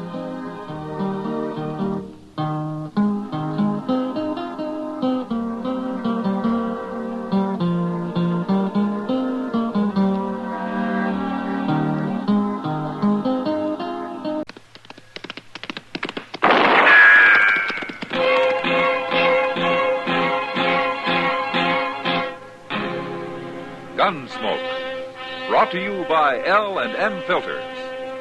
This is it. L&M is best, stands out from all the rest.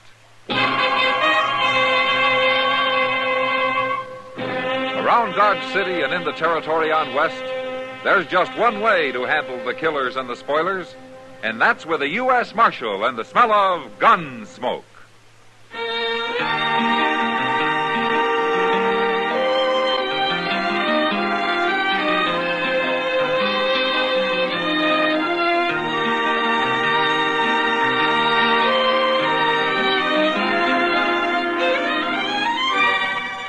Gunsmoke, starring William Conrad. The transcribed story of the violence that moved west with young America. And the story of a man who moved with it. I'm that man, Matt Dillon, United States Marshal. The first man they look for and the last they want to meet. It's a chancy job, and it makes a man watchful. And a little lonely.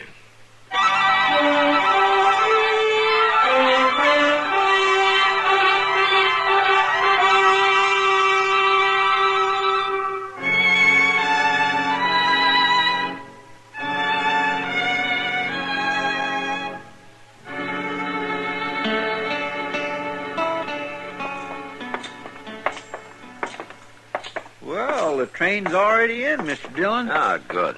But I thought we was early. Well, now we won't have to wait so long for the mail to be sorted, Chester. Hey, ain't that Miss Kitty? Oh, where? Over yonder, talking to that big fella. That looks like Hank Groat. Oh, now, what would she be doing with a man like him? He ain't fit for a hog pen. You go get the mail, Chester. All right, sir.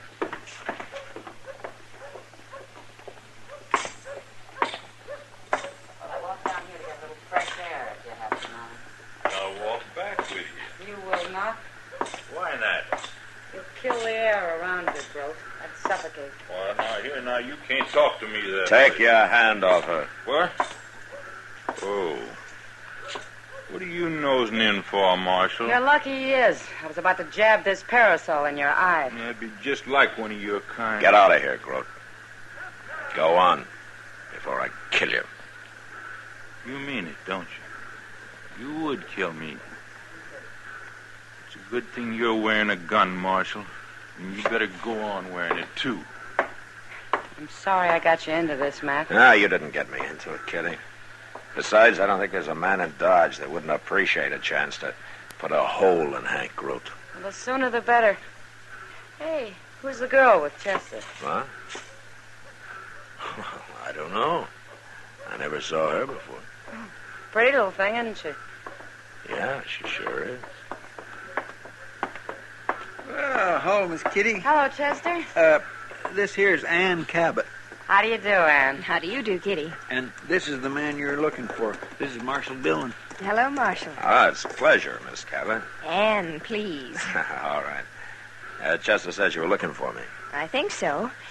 As the U.S. Marshal in Dodge, you seem the logical person to help me. Well, I'll be glad to help you if I can. I've come from Connecticut, Marshal. Oh? I'm looking for Jack Schomer. Jack Schomer. You know him? Well, Wait a minute, Chester. Yeah, we know him, man. He's here. Well, no, not at the moment. He had to ride up north somewhere. Oh. But he'll be back. Oh, yeah, I think so. Look, I'll tell you what, Ann. I'll try to get word to him that you're here. I think I can do that. Oh, thank you, Marshal, but... Well, he's not expecting me. Maybe I just better wait. It might upset him otherwise. Well, sure. Why don't you do that? You got a place to stay? No, I haven't. Well, there's an extra room over where I live. Is there? Well, I work at the Long Branch, Ann. It's a saloon on Front Street. Oh. But the rooms aren't too close. Quiet there. Nobody will bother you. Thank you, Kitty. Well, come on, then. We'll find somebody to carry your things over. I think Matt and Chester are going to be busy. Yeah, we are. Goodbye, Miss Cabot. Goodbye, Ann. Goodbye. I'll talk to you later, Matt. Okay. It's not very far. You can walk from one end of this town to the other in about 5 minutes. Oh, my goodness, Mr. Dillon. Jack Schomer. Let's go find him, Chester. That poor girl. We'll take Doc with us. Maybe he can do something.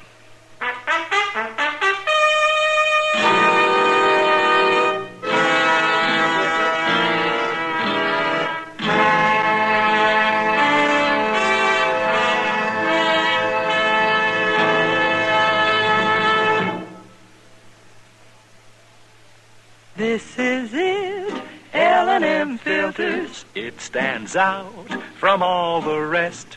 Miracle tip, much more flavor. L&M's got everything. It's the best. L&M is best. Stands out from all the rest. L&M's got everything. Everything? Everything. Best flavor? L&M stands out for flavor. The Miracle Tip draws easy. Lets you enjoy all the taste. Best filter? L&M stands out for effective filtration. No filter compares with L&M's pure white Miracle Tip for quality or effectiveness. Best tobaccos? Highest quality tobaccos. Low nicotine tobaccos. L&M tobaccos. Light and mild. Every way, L&M is best. Stands out from all the rest. How easy they draw. How mild they are. L&M is sweeping the country. It's America's best filter tip cigarette.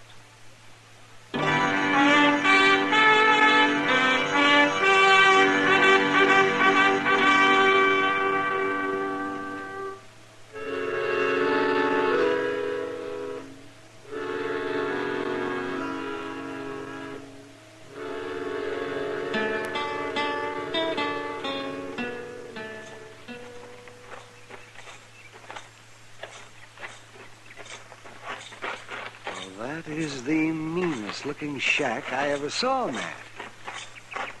I don't know how even a man like Jack Schomer can live in that. Well, he doesn't care much how he lives, Doc. Well, at least he's got water handy. What with the whole Arkansas River running right past his door. What would Schomer use water for, Chester? Oh, to wash, maybe. Wash him? Now the door's open.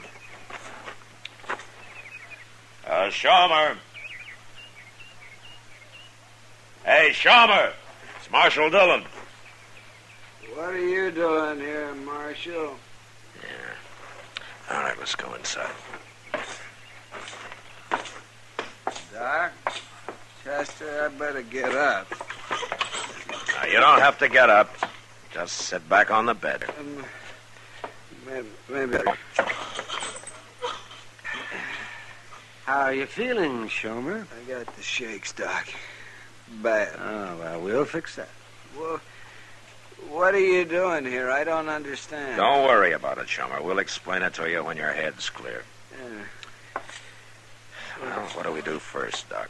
Take this jug of corn outside and smash it. Oh. Here you are, Chester. You can do No, that. no, what are you doing? No, never mind. It ain't very full. You can't do that. That's my liquor. I'm going to get a pot of coffee going, Matt. While I'm doing that, you and Chester take him down to the river. Down to the river? They're going to throw you in and let you soak a while, Shomer. No, I'll drown. Don't worry, Shomer. We'll put a rope on you. All right, come on. Let's get it done.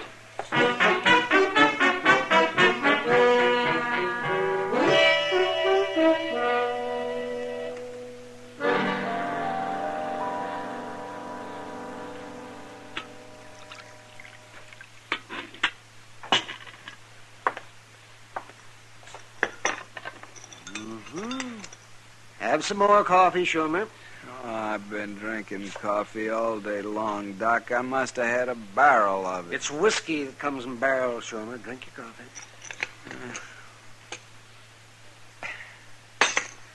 I'm floating. Shomer, you're pretty sober now. So what are you going to do? I can't face her, Marshal. I'd give anything to see her, but I can't do it. I'm no good for her the way I am now. What happened to you, Shomer? What went wrong? The land. The land went wrong, or I went wrong on it. I don't know. Anyway, it beat me, Doc. I was going to start a homestead and then send for Ann, but I couldn't make it. I had to give up. I even quit writing to her about a year ago. You're not the first man this country broke. It's more than that, Marshal. Most men who quit find something else to do, but with me, it's like I lost everything. I couldn't face people anymore. Then that night I got into a fight at the Long Branch. You heard about that. Yeah, I heard. I ran away. Couldn't stand up to it. I guess I'm a coward. Everybody says I am. Every man's been a coward at one time or another, Shomer. But it doesn't have to last. It's lasted with me. How could I face Ann knowing I'm a failure and a coward to boot? Well, you can prove you're not a coward just by going to see her. Try it. Women have a way of understanding these things. Well, I don't know, Doc. All right, Shomer. We'll tell her you're in the horse trading business. That's why you're out of town. But you'll have to tell her the truth. If you see her. I'm only half a man. Well, it's up to you. You think on it. But don't take too long.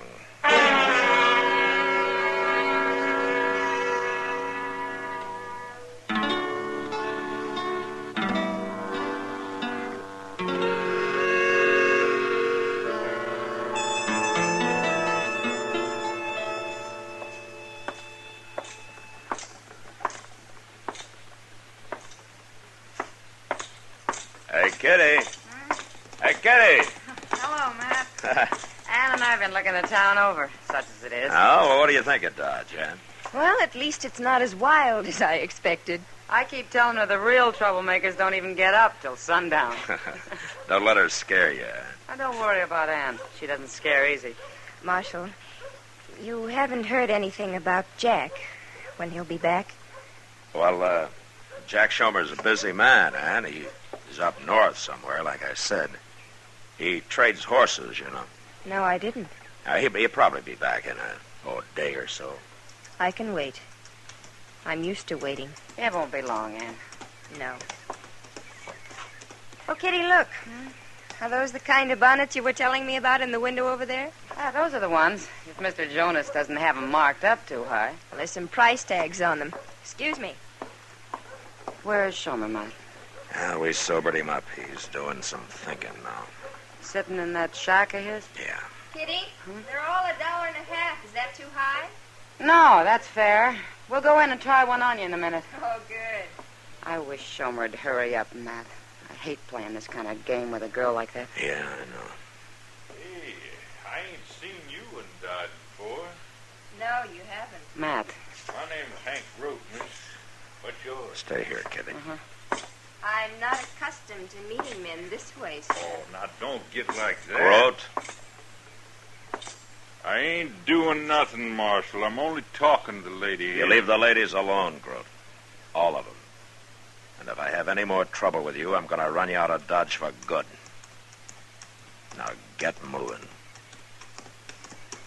You want them all for yourself, huh? Well, it ain't gonna be that way. You'll see.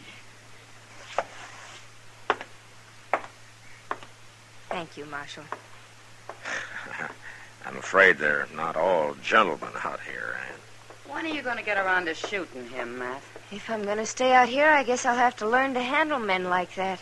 Well, you won't run into anybody worse than Hank Groat, eh? No, and if he bothers you again, Ann, you let me know. Right away, huh? I certainly will, Marshal. Okay. Now you two go buy your bonnets, huh? Goodbye, Marshal. Goodbye, Matt. Goodbye.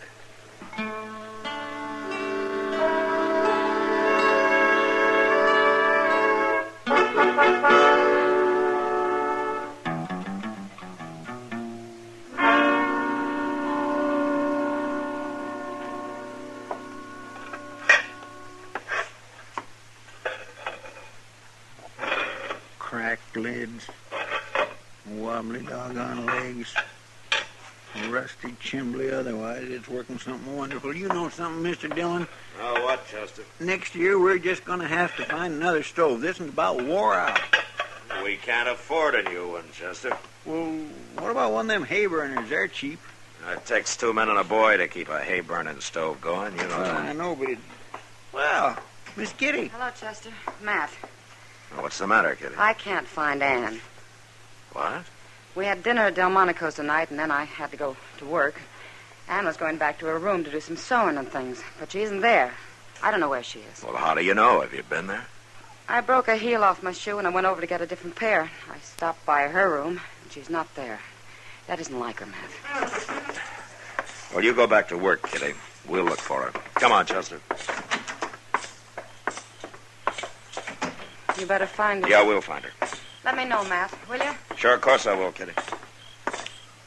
Where are we going to look, Mr. Dillon? We'll go to the house first, Chester. That's where she was headed. Kitty's awful upset, ain't she? Yeah.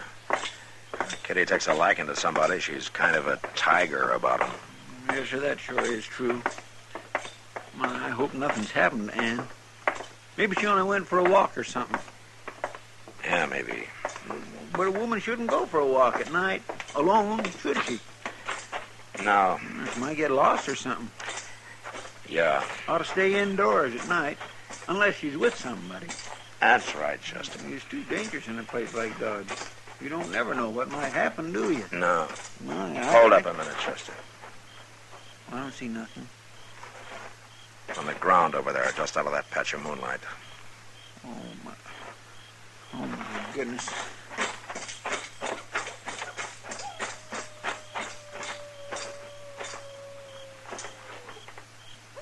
It's Ann Cabot. She's been hurt or something. Yeah. Ann. Hey, Ann. Yeah, she's unconscious, Chester. What happened to her? I don't know. I'm going to carry her up to Doc's. You go tell Kitty, huh? Yes, sir.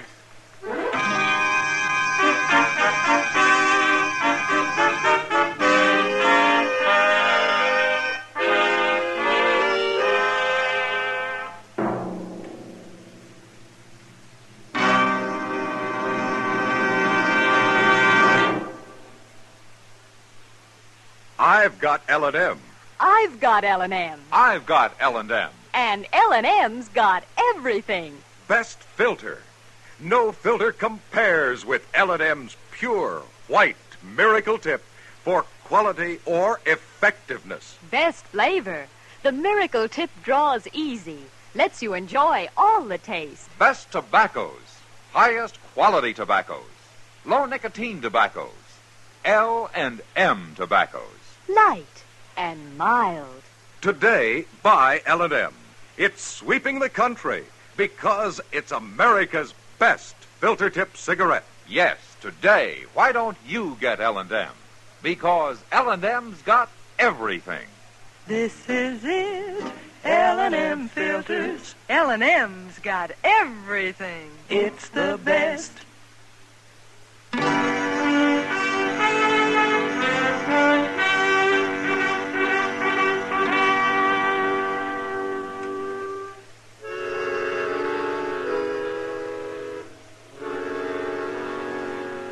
Ann was still unconscious when I got her up to Doc's, and she stayed that way. He examined her, but he couldn't find anything wrong. There wasn't a scratch on her. Her hair was mussed up some, but we figured that happened when she fell. Kitty and Doc spent the night watching her and waiting. But at noon the next day, Ann was still unconscious. And there didn't seem to be a thing anybody could do about it. Chester and I stayed out of the way and did our waiting downstairs in the office.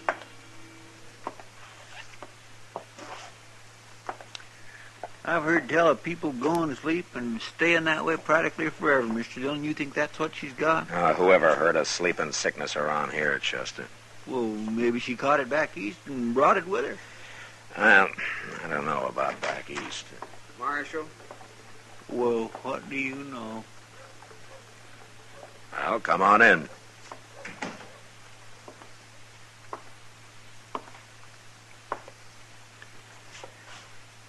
It's no use, Marshal. What? I came to tell you I can't do it. Oh? I'm going to go away. Maybe you can tell her I got killed or something.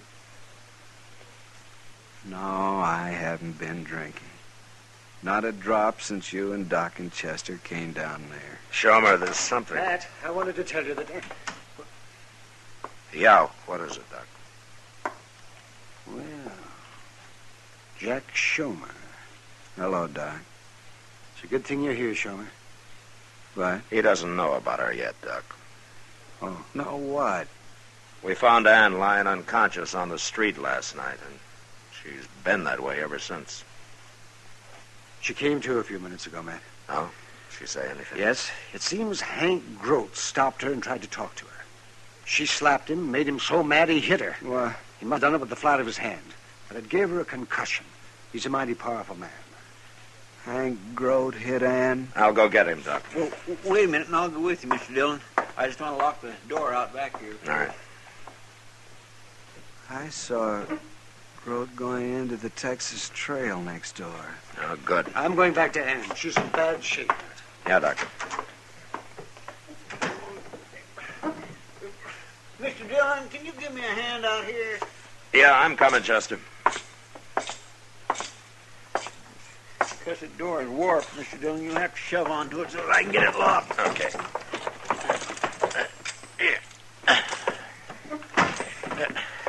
Yeah. There it is. I got it. You know, we're going to have to build a new door one of these days. That one sure ain't much. Hey, where'd Shomer go? I don't know. Mr. Dillon, my gun's gone. What? My 6 gun. It was on the cot here just a minute ago. Are you sure? Of course I'm sure. Shomer must have taken it. Him? What for? To go after Hank Groat with. Come on. You serious, Mr. Dillon? Well, it's a cinch Doc didn't take your gun. Oh, no, of course not. But the idea of Shomer going after Hank Groat... He saw him go into the Texas Trail here. And this is the last place I'd look for Shomer. Well, maybe.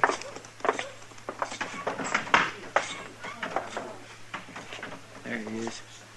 Talking to Groat over there at the bar. That gun in your belt don't scare me, Shomer. You're a coward. Everybody knows it. Maybe I've been a coward long enough. Wait a minute, Chester. I'm not carrying a gun. That proves you're a coward, Shomer. I'll get rid of the gun. I'll slide it down the bar. There. Now will you fight? You were a fool to do that. I'll kill you now. I'll kill you with my bare hands. Come on, I'm not afraid. All right, hold it. Now, you stay out of this, Marshal. It's my fight. Not anymore, Shomer. Groat's under arrest. He's my prisoner. What are you talking about? Well, are you coming, Groat? Yeah. I'm coming.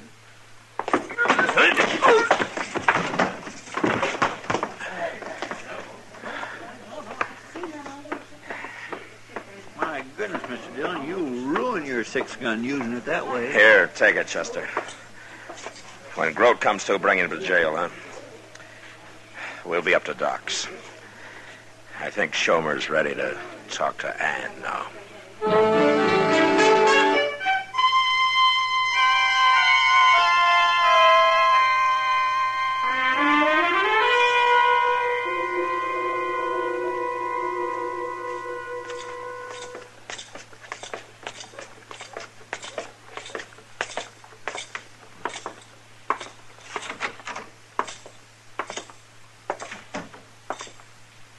You wait here, Schomer.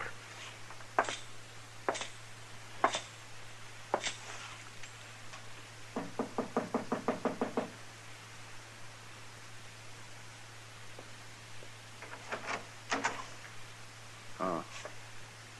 Hello, Matt. Schomer? Where's Ann, Doc?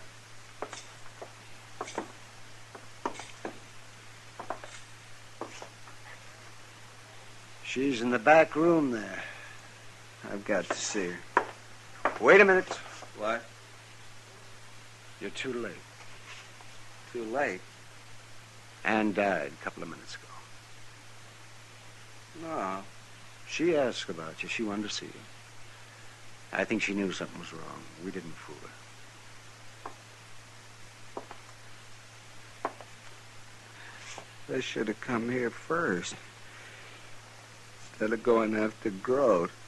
Maybe. Might have helped. I didn't prove anything, did I? What do you mean? I wanted Groat to kill me, Marshal, don't you understand? That way I'd never have to tell Ann the truth about me. It's her I couldn't face.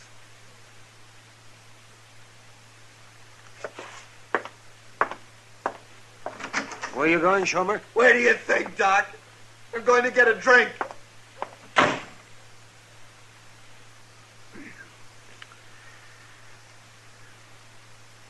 Well, Matt? We tried, Doc. It just wasn't there.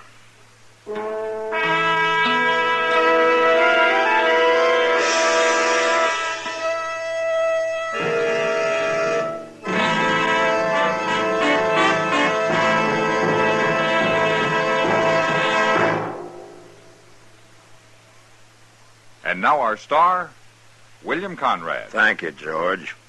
Mild and plenty quick on the draw. That's L&M for you. And the pure white miracle tip on the business end of every L&M filters out everything but the taste of the world's finest tobaccos. All you have to do is pick up a carton of L&Ms and you'll see what I mean.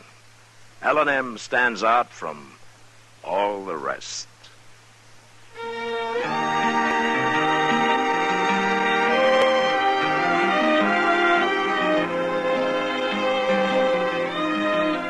Gunsmoke, produced and directed by Norman MacDonald, stars William Conrad as Matt Dillon, U.S. Marshal. Our story was specially written for Gunsmoke by John Meston, with music composed and conducted by Rex Corey. Sound patterns by Tom Hanley and Ray Kemper. Featured in the cast were Eleanor Tannen, Harry Bartell, and Barney Phillips. Harley Bear as Chester, Howard McNear as Doc, and Georgia Ellis as Kitty. Our thanks to TV Radio Mirror and to you, our listening audience, for selecting Gunsmoke, the favorite mystery adventure program of the year.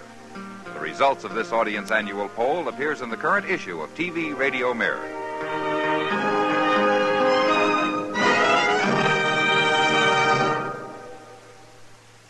Stop! Start smoking with a smile with Chesterfield, smiling all the while with Chesterfield. Put a smile in your smoking, just give 'em a try. Light up a Chesterfield, they satisfy. Put a smile in your smoking. Buy Chesterfield.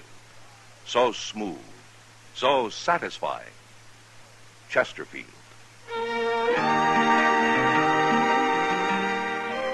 This is Alan Edwards speaking, and I hope you'll be with us when L&M Filters brings you a new form of dramatic TV journalism, Mr. Citizen. I'm the host, but you are the star. It's your program because it's the true story of you or your neighbor at a time of crisis, emergency, or inspiration.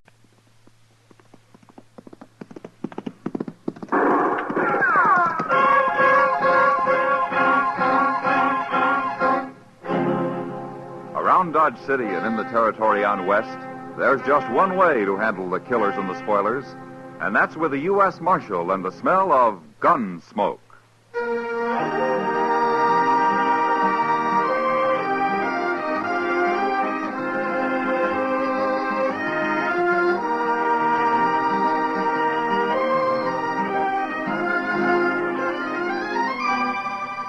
Gunsmoke, starring William Conrad. The story of the violence that moved west with young America. The story of a man who moved with it. Matt Dillon, United States Marshal.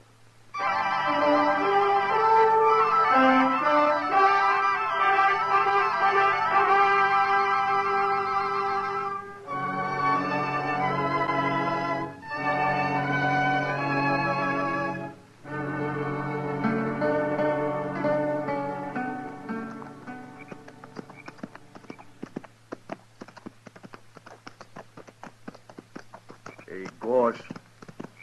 Yeah? There's no moon tonight. What of it? It's spooky when there's no moon. You afraid of something, Orlo? Of me? You. What are you afraid of? Of course, I ain't been much afraid of anything since the second battle of Bull Run. That so? Oh. I took my first bullet at Manassas Gap.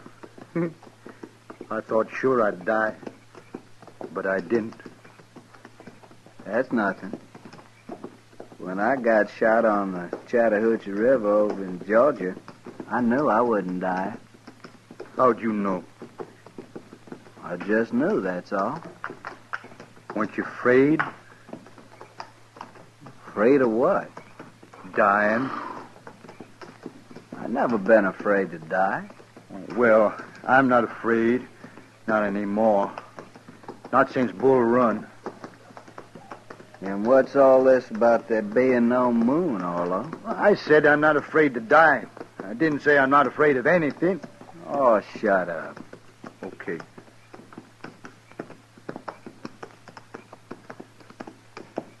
Hey, Gorse. Yeah? Wished we could stop and light a fire. What? I got some pork to cook. Now listen here, Orlo. You trying to tie the rope around your own neck? No. And eat your meat raw, you hear? Raw meat gives me the bellyache. You needn't worry about that, Orlo. Those people back in Dodge, they got a cure for bellyache. They have? They have. A lariat rope over the limb of a cottonwood tree. Oh, they ain't going to catch us. They will, you go building bonfires all over the prairie to cook your dang pork with. Well, I'll just build a little bitty Indian fire, Gorse. Oh, shut up.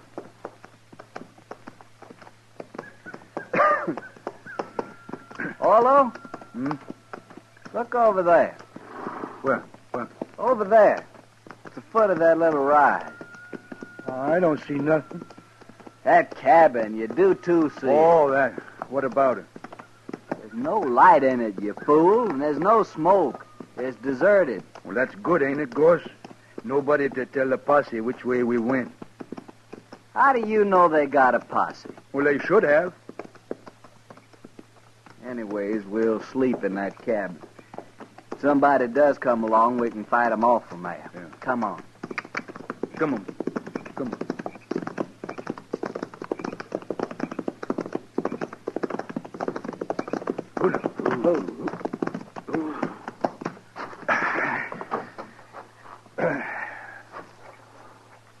It's big, ain't it, Gorse? Big enough for us, anyway. Come on, maybe there's some food inside.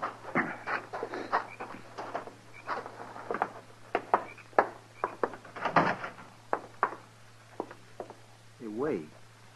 There's a horse in here. He must have got in and the door blew shut, poor thing. Well, get him out. Yeah, easy, boy. Easy now, son. Easy, boy. I got him. Now, outside, fella, outside. Come on. Yeah. Hey, that's funny. What's funny? That horse, he's all wet with lather. Lather? Hold it right there. Hey, there's somebody in there. Now get your hands up. You're framed in the door and you'll die if you make a wrong move. Now turn around and stand there. Now take your guns.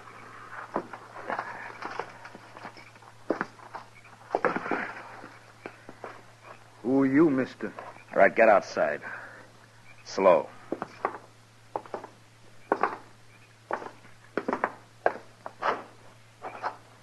All right, that's far enough. Now you can turn around. All right, you, what's your name? Orlo. Orlo what? Just Orlo. And you? William Goss, but I don't use the William. I'll remember that. Look, mister, we don't mean no harm. We just thought your cabin was deserted and we could sleep in there tonight. It's deserted, but you won't be sleeping anywhere tonight. Now, mister, you got no right You'll to... sleep in Dodge when we get there. Oh, no. No, we can't go back to Dodge. No? Why can't you? Well, you see, we shot a man that day. Orlo. This morning it was. Orlo, and you shut up. But, Gorse, you know we can't go back. I'll shut you up. Hold it, Gorse. Well, he always did talk too much. The war made him like that, mister. He was all right before the war. So they say, anyway. Now, listen to me, both of you. This isn't my cabin. It isn't. Then why'd you put us out of it? I'm trying to tell you why. I'm a United States Marshal. What? Oh, Gorse, we got caught. You're both under arrest for murder. Well, I'll be. So that's why his horse was hot. He'd been chasing us, Gorse. How could he have been chasing us? He was in front of us. I've been on your tail ever since you ran out of Dodge. The trail you were following led right here, so I made a circle and waited for you. Does that explain things? Hey, that's pretty smart, isn't it, Gorse? We was riding too slow. Yeah. But if I'd known what I was following, I think I'd have just ridden up behind and yelled at you to stop. We'd have run. Now explain something to me, will you? What are you men? We're just friends.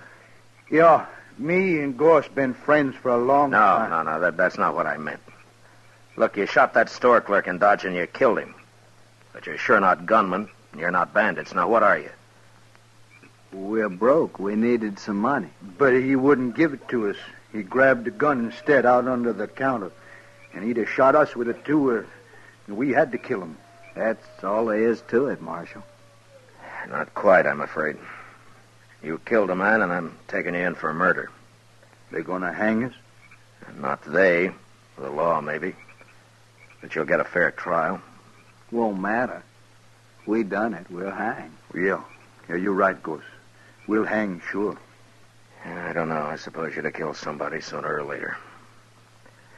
All right, get your horses.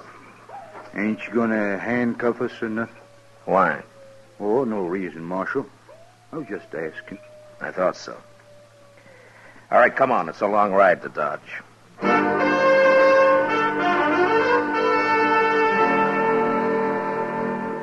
It took all night to ride back to Dodge, but I didn't have to watch my prisoners any more than if they'd been a couple of riders I'd thrown in with on the trail. Maybe it was all their years in the war, in the Army, that made them do whatever I, as a marshal, told them to do. The idea of not obeying me never occurred to them. Next morning, I had Chester lock them up, and then I went off to get some sleep. About noon, I got up, ate something, and dropped into the Texas Trail. Sit down, Matt. Yeah, sure, Kitty. I hear you brought in those murderers. Yeah, I did. Well, aren't you glad? Yeah, sure, Kitty. I'm glad. Well, they're the ones, aren't they? You got the right men. Yeah, they're the ones. They did it. Matt, sometimes I don't know Kitty, they're just a couple of not very bright men who've had too much war. I guess they just got used to killing. I don't think it means anything at all to them. Well, then they're not mean and they're not vicious. They're just kind of loco. Well, that's what makes them dangerous, I guess. Marshal Dillon? Yeah. I hear you brought in 2 men this morning, Gorse and Orlo. No? How do you know their names? Well, everybody does by now. Yeah, I suppose so. They didn't do it, Marshal. What? They're innocent. They didn't kill that clerk. Who are you, mister? My name is Blaine, George Blaine. All right, Blaine, what's this all about? Oh, what I said, Marshal. They're innocent. You see, I and Ned and Lou, well, over there at the bar, we saw them just leaving Kelly's stable when that shooting took place. Would you swear to that in court? Why, sure, Marshal. How come you arrested them anyway? Well, I'll tell you, Blaine. They shot a man. Nobody saw that killing. Look, I don't know who you are or what your interest in this is, but they admit killing that clerk. So why don't you just go back and join your friends at the bar and forget about it, huh? No, Marshal, we won't forget about it. You shouldn't have arrested those men. And what's more, we're going to see to it they don't stay arrested. Oh? You want to see to it right now, Mr. Blaine? No. No, there are other men around here interested in justice, Marshal. And I think we'll talk to them first. Don't do it, Blaine. Don't get anything like that started here in Dodge. See you later, Marshal. Who is he, Kitty? I don't know, Matt. He and his 2 friends came in on the Santa Fe from St. Louis a couple of days ago. That's all I know. I wonder what they got in mind. Oh, they've been drinking. It's just talk, Matt. Yeah, maybe. I'll see you later, Kitty. So long. Hurry back, Matt.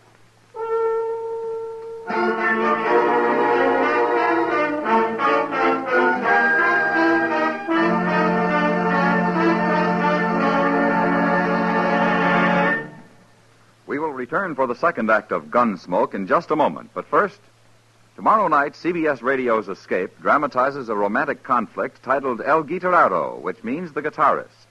It concerns a Mexican musician who resorts to traditional and some surprising methods to protect his marriage when an American poet tries to steal his wife. Remember, it's tomorrow night on Escape, presented on most of these same stations by CBS Radio. El Guitarrero. Now the second act of Gunsmoke.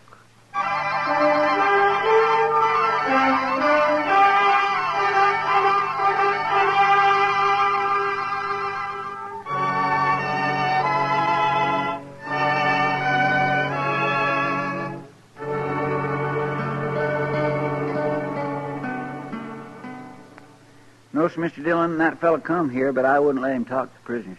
Was he alone, or did he have his 2 friends with him, Chester? Oh, he was alone, sir.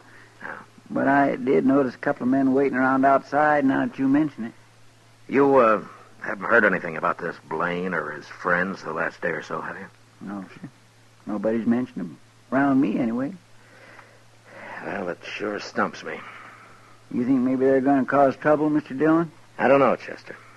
They might try, but it'd be easier to stop if I knew what was behind it. Yes, sir. Yeah, mobs have tried to open this jail before, but to lynch somebody, not to turn them loose. Mighty curious, all right. Well, Chester, I'm going to have a talk with the prisoners. Maybe they might know something. Well, it's worth a try, sir. Yeah.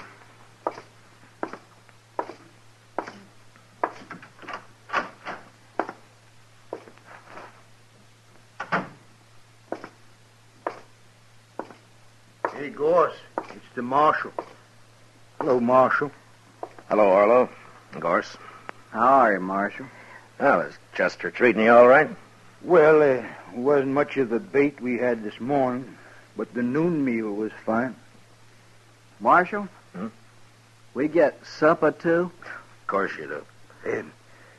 When they gonna hang us, Marshal? Well, Orlo, you haven't been tried yet. Nothing's gonna happen till you have a trial.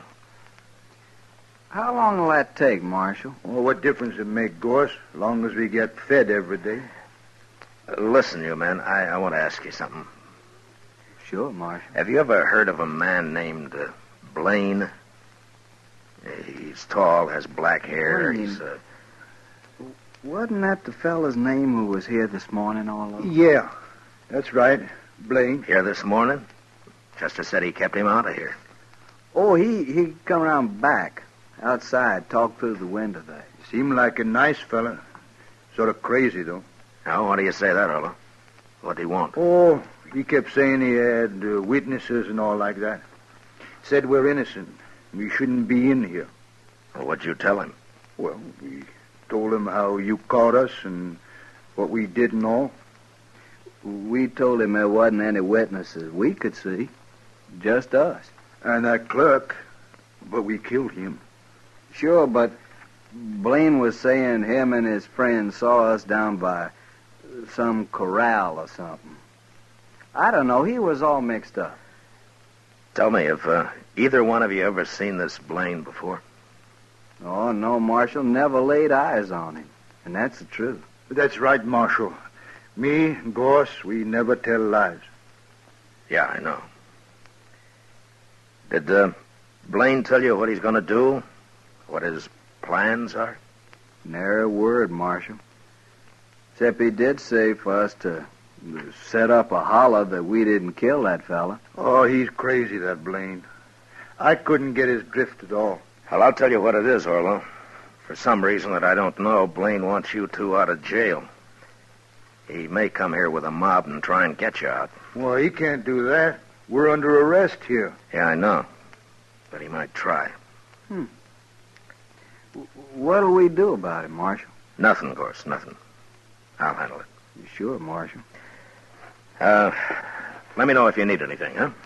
Oh, we're fine, Marshal. Thanks just the same. Sure. Okay. I'll see you later, then.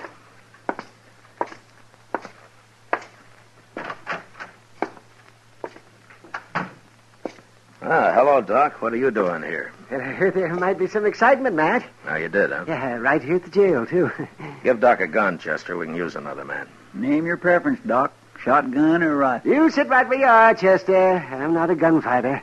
My work begins where you fellas leave off. Well, you may have a busy evening, Doc. But I hope not. You never can tell, Matt. But I take things as they come. Yeah, I know. Mm-hmm. I better go and get my office cleaned up. If anyone gets shot, you send them right up there.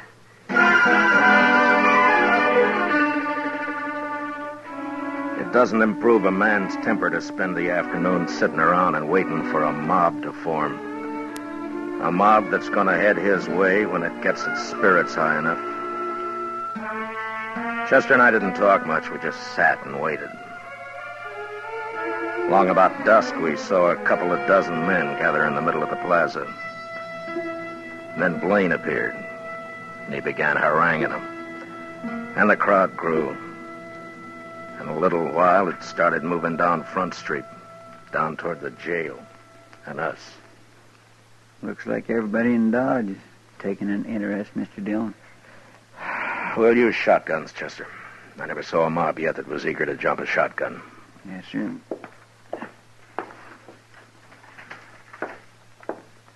Here's yours, Mr. Dillon. Yeah, thanks. Well, let's go meet him outside, Chester. All right, sir.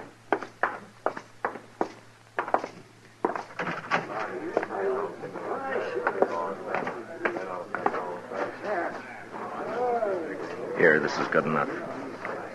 Pretty big crowd coming, Mr. Dillon. Yeah, maybe most of them are just curious. I sure am, anyway. What do you mean, sir? Well, I haven't got this Blaine figured, that's all. All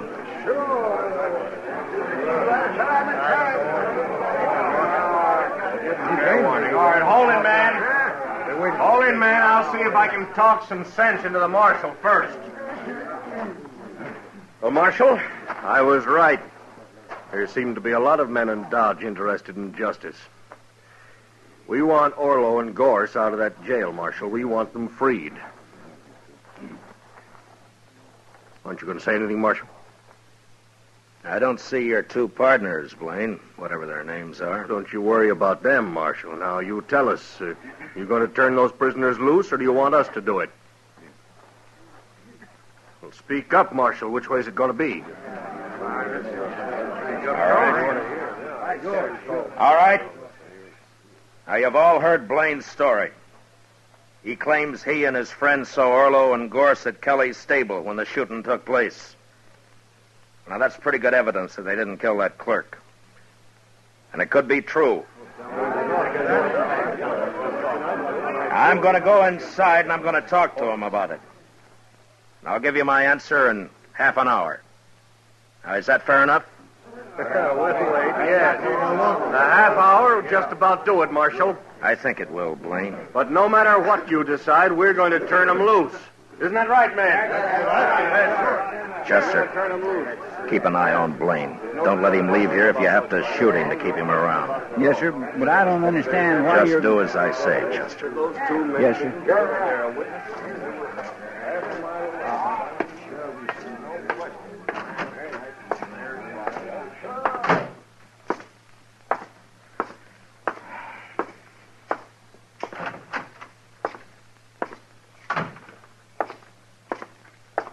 What's doing, Marshal? I don't know, Gorse, but I just might find out. This Dodge is a mighty strange place, wanting to turn prisoners loose. Yeah.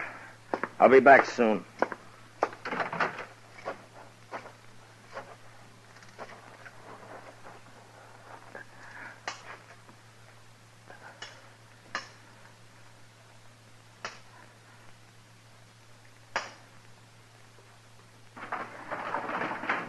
Matt!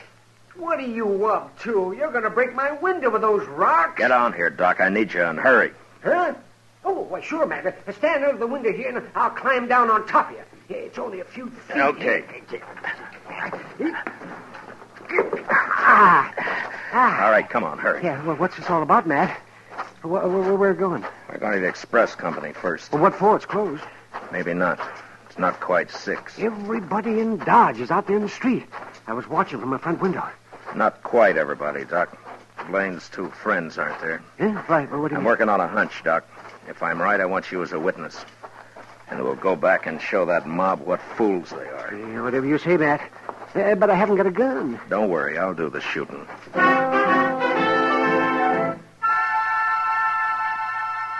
We reached the rear of the express company, and I took a quick look through the window.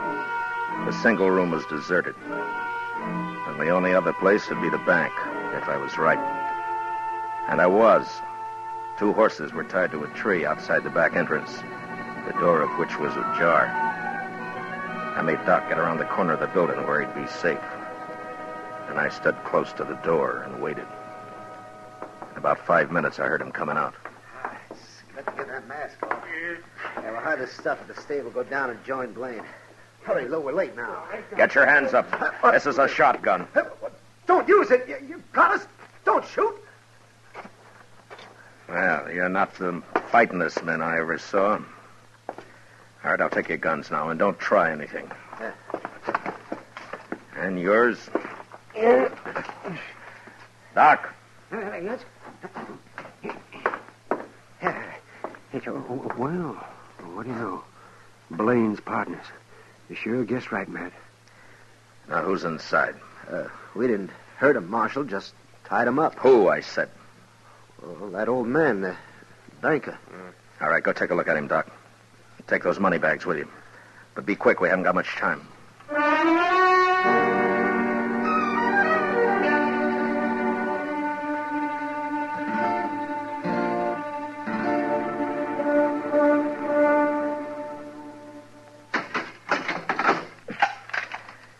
I'll have company for you shortly, gentlemen, so you just sit quiet, huh? Blaine's going to be mighty surprised at this. Come on, Doc.